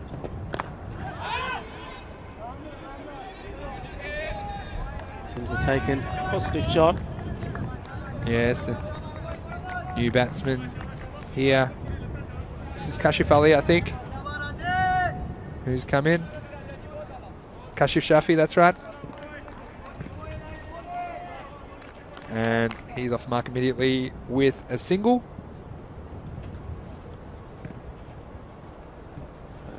Hussein's been there a long time, and he probably knows and probably feels that he's got to start doing something. Hasn't really faced a lot of deliveries, to be fair. Yeah, hasn't set the world afire either, though. And this is what I normally do. Again, this is something I do at this stage of the innings after 4 overs. If someone's getting half to strike, you multiply it by 3. So he probably, if he'd had half to strike, he should have faced 12 balls at the end of this over. At the moment, he's only faced, I think that makes it 7. So he's been a little bit short of the strike, but I think he's the main man. He's obviously up there to do a job. Abid Hussain. Again, that's good running here, even though it could be a chance with a direct hit. Right, you've got to watch where this is going. Oh, wow. We did well. The only people backing up that throw, I thought, was me and you, Rico. I thought that could have been 5. And look, they're the sorts of things that could get the Lions back into this game, but that was a nice piece of work there by Waqas Anwar. We see him take a catch, take a wicket, and then he saved 4 runs there, and those 4 runs will be very valuable at the end of this game. Absolutely. I mean, the fielder had to have a go there. I mean, nothing wrong with that. And, well, yeah, good backing up there by Waqas Anwar.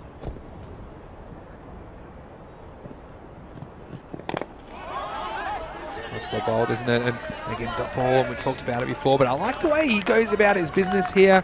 Murad Ali, he kind of has very high whippy arm action on this surface when you're not quite sure how much the ball's going to react and how much it's going to bounce. It's can be quite difficult to deal with. His arms and legs kind of flying everywhere in there, and as we see the lights coming on for the first time, and it's beautiful that we have the floodlights here, and who knows, in the future we could be playing some night cricket as well. But playing in February, it's incredible, isn't it? The first game is not that long after sunrise, and we finished the last game just around when the sun's setting here in Barcelona. We're about half an hour, just over, away from sunset, and the sun is setting on a second day of action here in the Fan Code European Cricket Series Spain. 17 for 4, 4 gone. Shajil Kaiser into the attack and immediately driven. They'll get a couple. 17 for 4, so we've seen a wicket every over. I wonder if we'll see one again in the 5th over. And if you lose a wicket every over, it's very difficult to win a game, but you have to do it in the last over because you'll be out of wickets. But yeah, Rico, some good cricket today, that's for sure.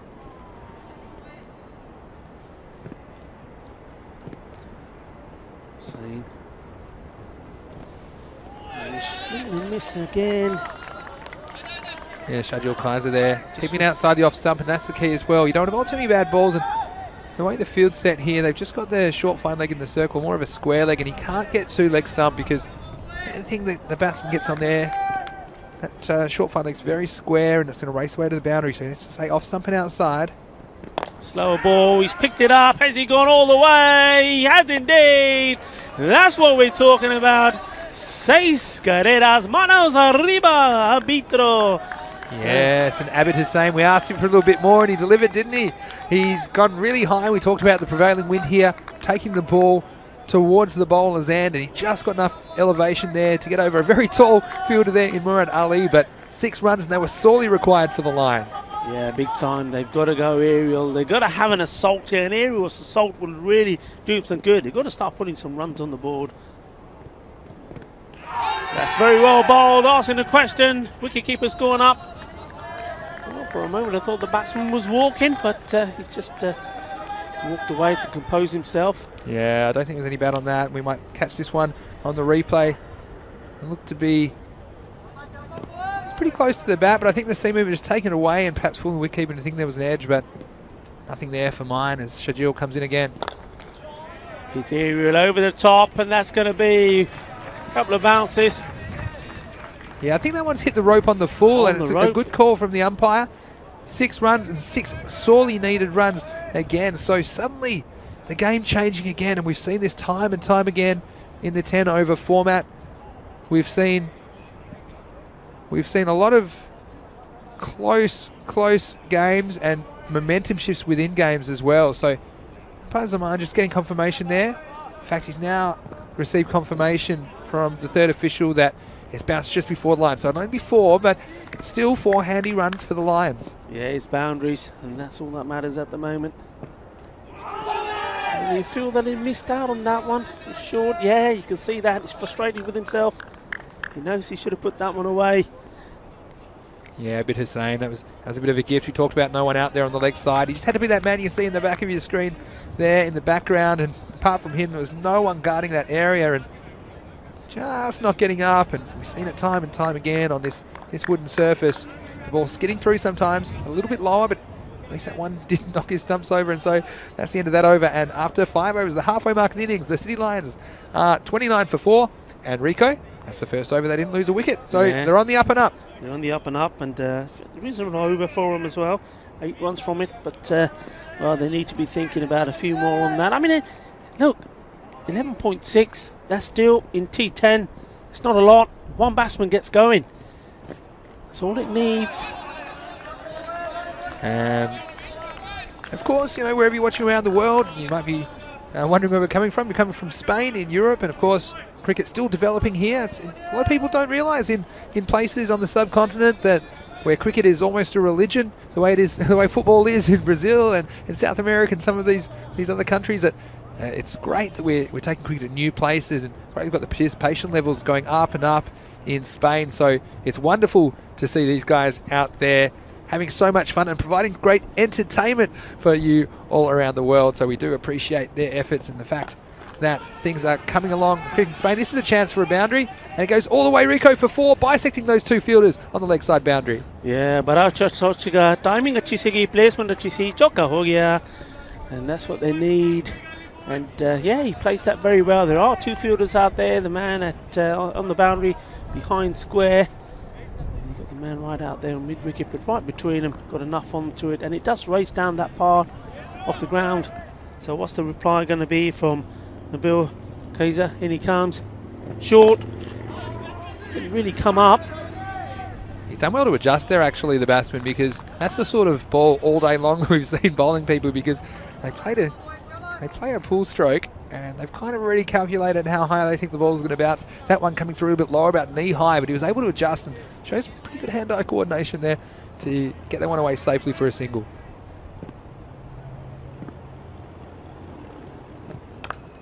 That's nicely played. Good use of the wrist. Will look to come back for two. Taking the arm on. It's a good arm, and well, did the dive save him? No, it didn't. Well, he decided to go for it. He's on his way. That's a very, very good, sharp pick up and throw. And he's got to make his way back. Another wicket falls. Yeah, Abid Hussain, he'll be filthy with himself there.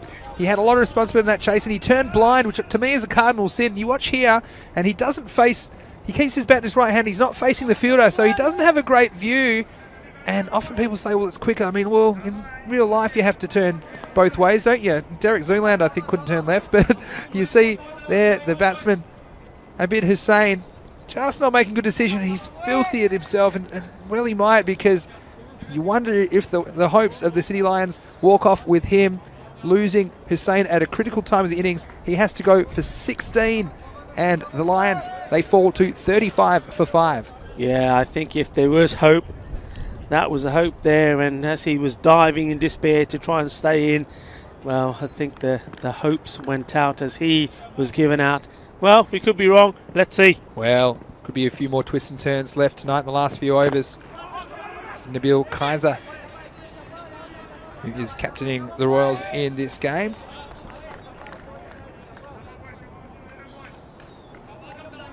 And he's just banging into that same kind of length, top of the stump length. And I think that's the sort of length that, with the variation, sometimes goes a bit higher and surprises the batsman. If it shoots low, we've seen it being dangerous all day, because it's the sort of length that regularly, if on a harder surface, you might be pulling it more safely. But the batsmen have struggled to judge the bounce of the ball. No struggle here. That's might have flicked the fingertips of the fielder, but doesn't take that much pace off it. It's gone all the way for 4 more runs for the Lions. Yeah, that's a nice shot. And it's good to see this, because, you know, they could be heads down and think, oh, it's all over. But you've got to remain positive. And, well, one little bit of master blasting from one of these players, and they're right back in it. I mean, the run rate required is up to 12. But that's nothing in this format of the game. A couple of good overs, and you're right back in it. Yeah, and I like the way that Kashif there, he's able to adjust his pull stroke, and it's quite innovative the way that he can still adjust to some lower bounce and stay low and keep his knees low, just giving himself the position to still hit the ball and able to react to the slightly less bounce than he's expecting. He's done that a couple of times. He's impressed me. Shajil's trying to close out this over. It's good running between these two. Taking, should be a leg by.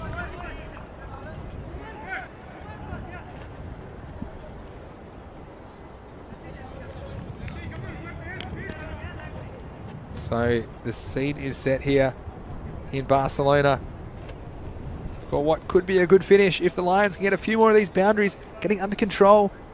Like you say, Rico, the run rate is not unreasonable. Under 2 a ball still. It's well bowled, cleverly disguised, slower ball, pitched right up. Batsman kept his eye on it, just playing it straight down, taking a single. There's 5 wickets of concern though, aren't they? You've lost half your wickets and needing to get that 2 runs of ball. It's not so easy.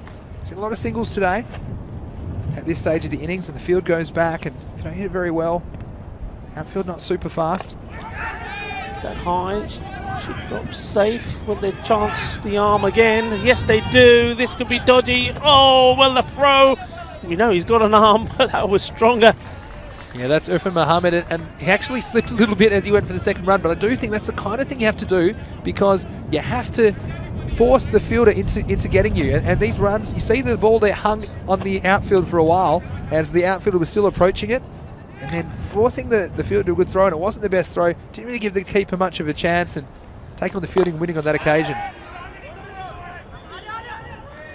Easy was to shout, but there was nothing easy about that throw. Bowler did well, but there was backing up there. Yeah. And look at, like we said again, they're putting the pressure on the fielders, because you need to proactively try and win the match here. It's no good just kind of getting close into the 60s or 70s. You have to have a go, and that's exactly what is done by Kashif Shafi. He hits that moseying down the pitch and all the way for 4. And the Lions, maybe they still have a roar in them yet, Rico. Yeah, that's a lovely shot. Great use of his feet there. Got to the pitch of the ball excellently, and then straight over the bowler. 4 runs. Yeah, this is what it's all about, isn't it? It's about not giving up.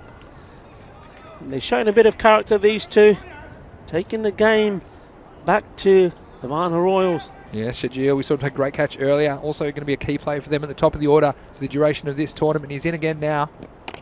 It's nicely played, soft hands. We'll take the single. But it goes back to what we were saying before earlier, Vinny, wasn't it? They're doing it now, but the batsmen that were there earlier should have been doing it then. You've got to take the singles. There can't be any ifs and buts. You can't. There's no need sort of sitting back on your bat. When it's there, you've got to take it. You've got to put the pressure on earlier. And if they had done that, well, there could have been another 10 on that total so far. So instead of being on 50, we could have been on 60. Yeah, but still, I mean, pretty good over there from Shajil Kaiser. Went for 9, but they need a few more than that. No wickets lost for Lions. That was key.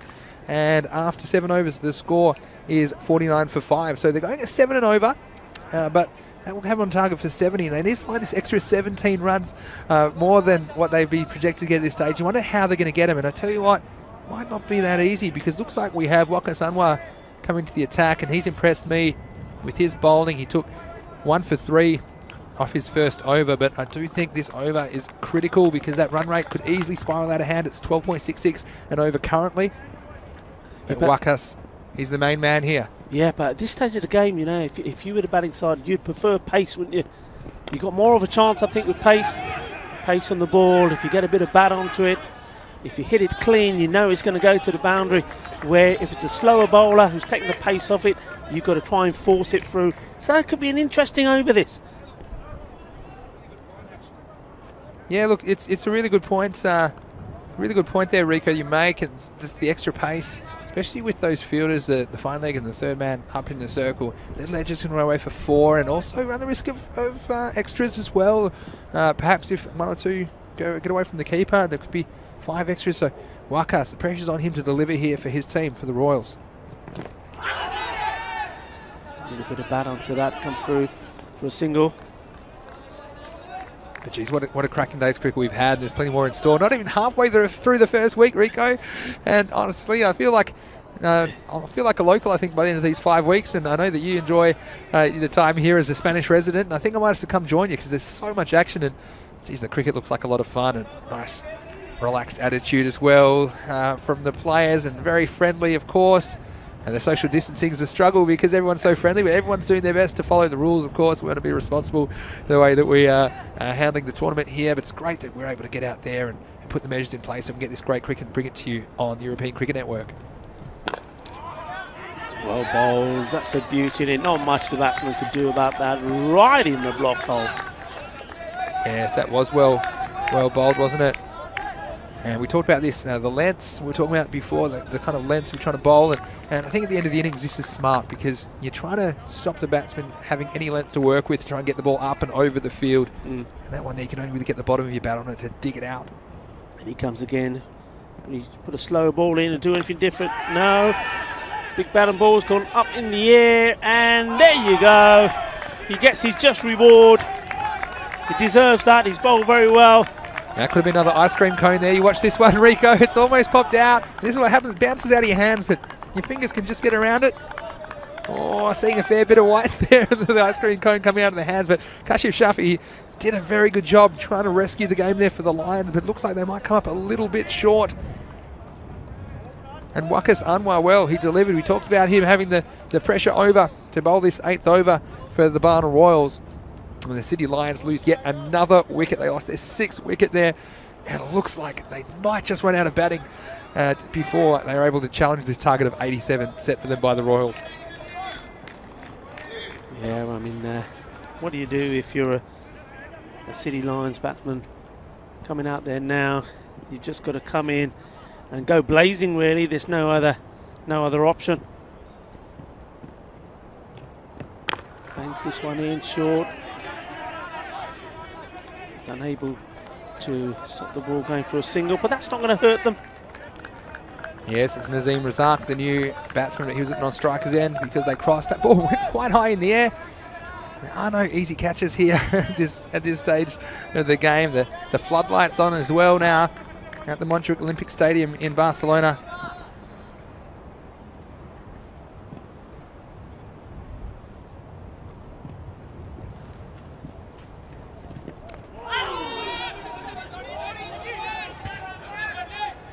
They've got to go for 2. They do comfortably in the end. Yeah, and that's good running from Razak, coming out in a situation. I tell you what, he's probably sat in the cold for the first 7 overs this innings. He's had to come out straight away and put in 2 big sprints, but it looks like that might have gone all the way to the boundary. No, the umpire just confirming it was only 2 runs. But he did well to get back for 2 there. And that is the end of the over. So 2 overs to go in this one, and with over 30 required, does seem like it could be a bridge too far for the City Lions, but still this will be an invaluable experience for them. Their first ever outing in the Fancode European Cricket Series. And the Barna Royals, well, they'll be thrilled if they can get over the line and start their campaign with a win. But plenty of exciting action we've had in Group B today. Of course, Group A tomorrow resuming. You'll see Group A on Monday, Wednesday and Friday this week. You'll see Group B on Tuesday and Thursday. And so it's a great chance to get to know these 12 teams. Of course, we have 24 in total playing here in Barcelona. But it's been great to get to know these 2 new teams tonight. And we'll see Murad Ali, who's impressed me with his whippy paces. He's going to come in to bowl the 9th over. Yeah, you can see pace there. The batsman pleading for the umpire, saying, surely that's a wide, Gov, so surely. Well, you can't complain if you haven't seen it. I'm not sure how much the batsman saw of that. We've got the artificial light taking hold here in Barcelona, and we hope you've enjoyed the telecast today. Let us know what you're thinking on the YouTube chat. If you're watching on YouTube, of course, you might be watching on Fancode in India. We hope you're enjoying the action. We've enjoyed bringing it to you, that's for sure. That's well hit. That's a lovely shot. That's going all the way. How about that then? Gidna, Sona, Shaka. I'm liking that. Well, that's never gone above about 3 or 4 metres off the ground, Rico Full. And we talked about him not seeing the first one. Well, I'm not sure if you saw the second one or not, but it certainly came off the middle of the bat. And that was one of the shots of the day for mine. You've got a quality bowler here, and he just gets the wrists through it. And look at that power he creates. And you see that just going about. Lucky there's no one sitting at those tables. Maybe it's good that everything's shut, because that would have done some damage to them.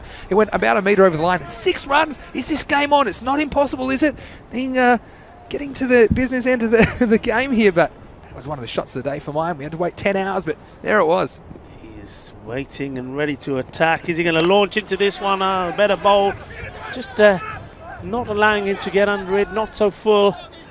He'll take a single. Oh, no, they won't. He'll come back for 2, and, well, that's exactly what they need. They need the man hitting the ball on strike.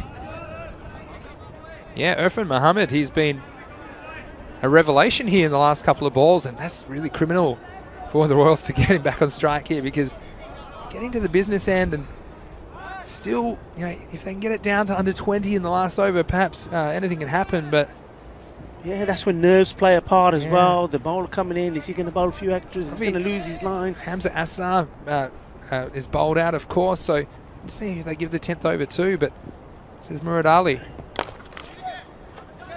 Should be a single and nothing more. In comes the throw. I'm not sure it needs to be fired in like that. Well, oh no, this is, oh no. Well, he may still get back. Now that's a bit of cricket, and sometimes the cricket gods look after you there, because that's unfortunate, because I do think they would have got a second run there, but it wasn't the intentional from the bowler, but it did get in Irfan Mohammed's way. If you see here, just happened to get in a tangle, and then he couldn't quite get the social distancing up there, and you think it's all over, but then the keeper gets nutmegged, the throw misses, and you know what? After all that, more or less, I think that's justice, and I'm sure that'll be one for the highlight reels there. Yeah, Nadeem Razak did not think he was still going to be there. But, well, he was given a lifeline, and I think that's a little bit of justice there. Yeah. be an awkward situation for sure. This one's edged away and it'll just be one. Yeah, that's better. I was saying before, there's no need for the fielders to be firing the balls back into the bowler's end, and there, well, the man there behind the wicketkeeper deciding just to stop it and just nice and easily. Yeah, 22 off 7. So sometimes you might be thinking he needs to get a single, but I do think there's so few balls left that he has to go for a big shot here. I think you just try and hope for the best. Anything can happen in the last over, but I don't think he can settle for one at this point, needing 22 off 7 balls. Although easier said than done, but he has been a revelation down the order, Irfan Muhammad. We might see him batting a little bit higher, I think, and this is the sort of thing you learn from actually playing a 10-over game for the first time. But let's see how he goes with 1 ball left in this over. And he's got a hold of it. He's lifted it over the top. Is it going to go to the rope? I don't think it is. He'll come back for two. No, he won't. No, that's smart cricket, I think, because the one extra run wasn't worth so much. He went for it, and I think that was a good decision. He went, and he almost got it for 4, but didn't quite run there. But he is the man, if anyone is going to get these runs off the last over. But I did like the intention from him. It showed he wasn't just trying to get a single, because I think if you can get 4 or 6, those runs are worth something. You know, anything can happen in the last over. Maybe the ball goes for a wide and gets away from the keeper, and you get a run. So I think you've got to take every run on offer now. Yeah. Perhaps not now, because in the last over they're going to need boundaries, but there's really not so many balls. You look at how you're going to do it. Basically you need 4 on average a ball, so you're probably going to need 4 boundaries and probably 5 if you include 4s, depending on how many 6s you hit. So this is a very, very small margin of error, and it looks like it's going to be Nabil Kaiser who is going to close out the match, and you would think requiring 21 off the last over, it'll probably be a bridge too far for the Lions. Hit that well, and Harper straight to the fielder. They've got to come back for 2. And that's out, but that's very unselfish and good team play there by Nadeem Razak. He had to get the man there, Irfan Muhammad, back on strike, and still a little bit of a fumble there from Wakas, but a nice piece of cricket, well gathered by the bowler. But you see here, both batsmen knew, and this is the kind of intelligence we're talking about, knowing the game situation and sacrificing a wicket for your team. It is a team game, and they've got some wickets to play with, and that was a nice bit of cricket there, even though it didn't come off for the Lions. Yeah, so obviously the second run there, not counting, just the 1 run, but at least the main man, if the miracle is going to happen, he's on strike. 20 off 5. Imagine he just bangs the next 4 out of the park, Rico. Tell you what, might not catch you if that happens, but we haven't really seen consecutive boundaries for a while. Let's see what happens here. Oh, that's a shame, because it was short, and don't think he was expecting it there. And only 20 off 4. You need 2 6s, 2 4s probably. But that's good, good experience in knowledgeable bowling. He knows what the strength is of the batsman, not giving him anything to drive, banging it in, and well, you know, ends up being a dot ball and probably puts an end to this match. Yeah, you'd think so, but need to see some big runs off this ball, you'd think. Well, and that might do it, because that's gone all the way. It was the same ball, but this time it went all the way, hitting it straight down the ground, using the wind to his advantage, and there's 6 of them. And Rico, maybe we should put some CPR on this game. You count to 3 and I'll pump the chest, because this game is still alive. It's still alive. That's a good shot, and that's good batting, because he knew what was going to happen, waited for it this time, and then literally just slapped it over, straight over for 6 runs. 14 off 3, surely not. Surely we're not going to see another one. Oh, that's really well struck. Pressure's on the fielder, and he does stop it. They've probably got to go again to have any chance. Oh no, it's hit the edge of the pitch, and they could get a 3rd. And I don't think it's on, though. I think that's smart cricket again, because you've got now 12 off 2, and if anyone's going to hit 2 6s, it's Irfan Muhammad. He's really impressed me here with his 25 off only 16 balls, and he's come in quite low down the order, and this is the kind of thing you learn from playing. Like I said, this is a guy, he's shown he's hit quality bowling as well. He's hit some good cricket shots, and I'd like to see him batting in the power play, because I think it'd be quite destructive. Yeah, I like his intent. I like the way he's thinking about it. You look, it's full concentration here. He knows all the time he's been out there what he's been doing. Sadly for him, he's just run out of partners. Well, this has got to be a 6 or the game's over. He's hit it well, he's hit it aerial. Is it going to go? It hasn't got the legs, I don't think. Well, the fielder there needed a compass, because he didn't know what direction he was going. It wasn't an easy one, swirling around in the wind.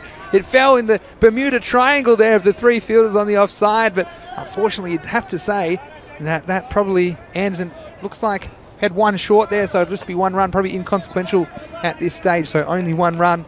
But from Mohammed, some positives here for the Lions. They did take 8 wickets in their innings as well. So we talked about these games, these kind of 80 to 90 scores being good games, and this has been a good game. Last ball now of match 10.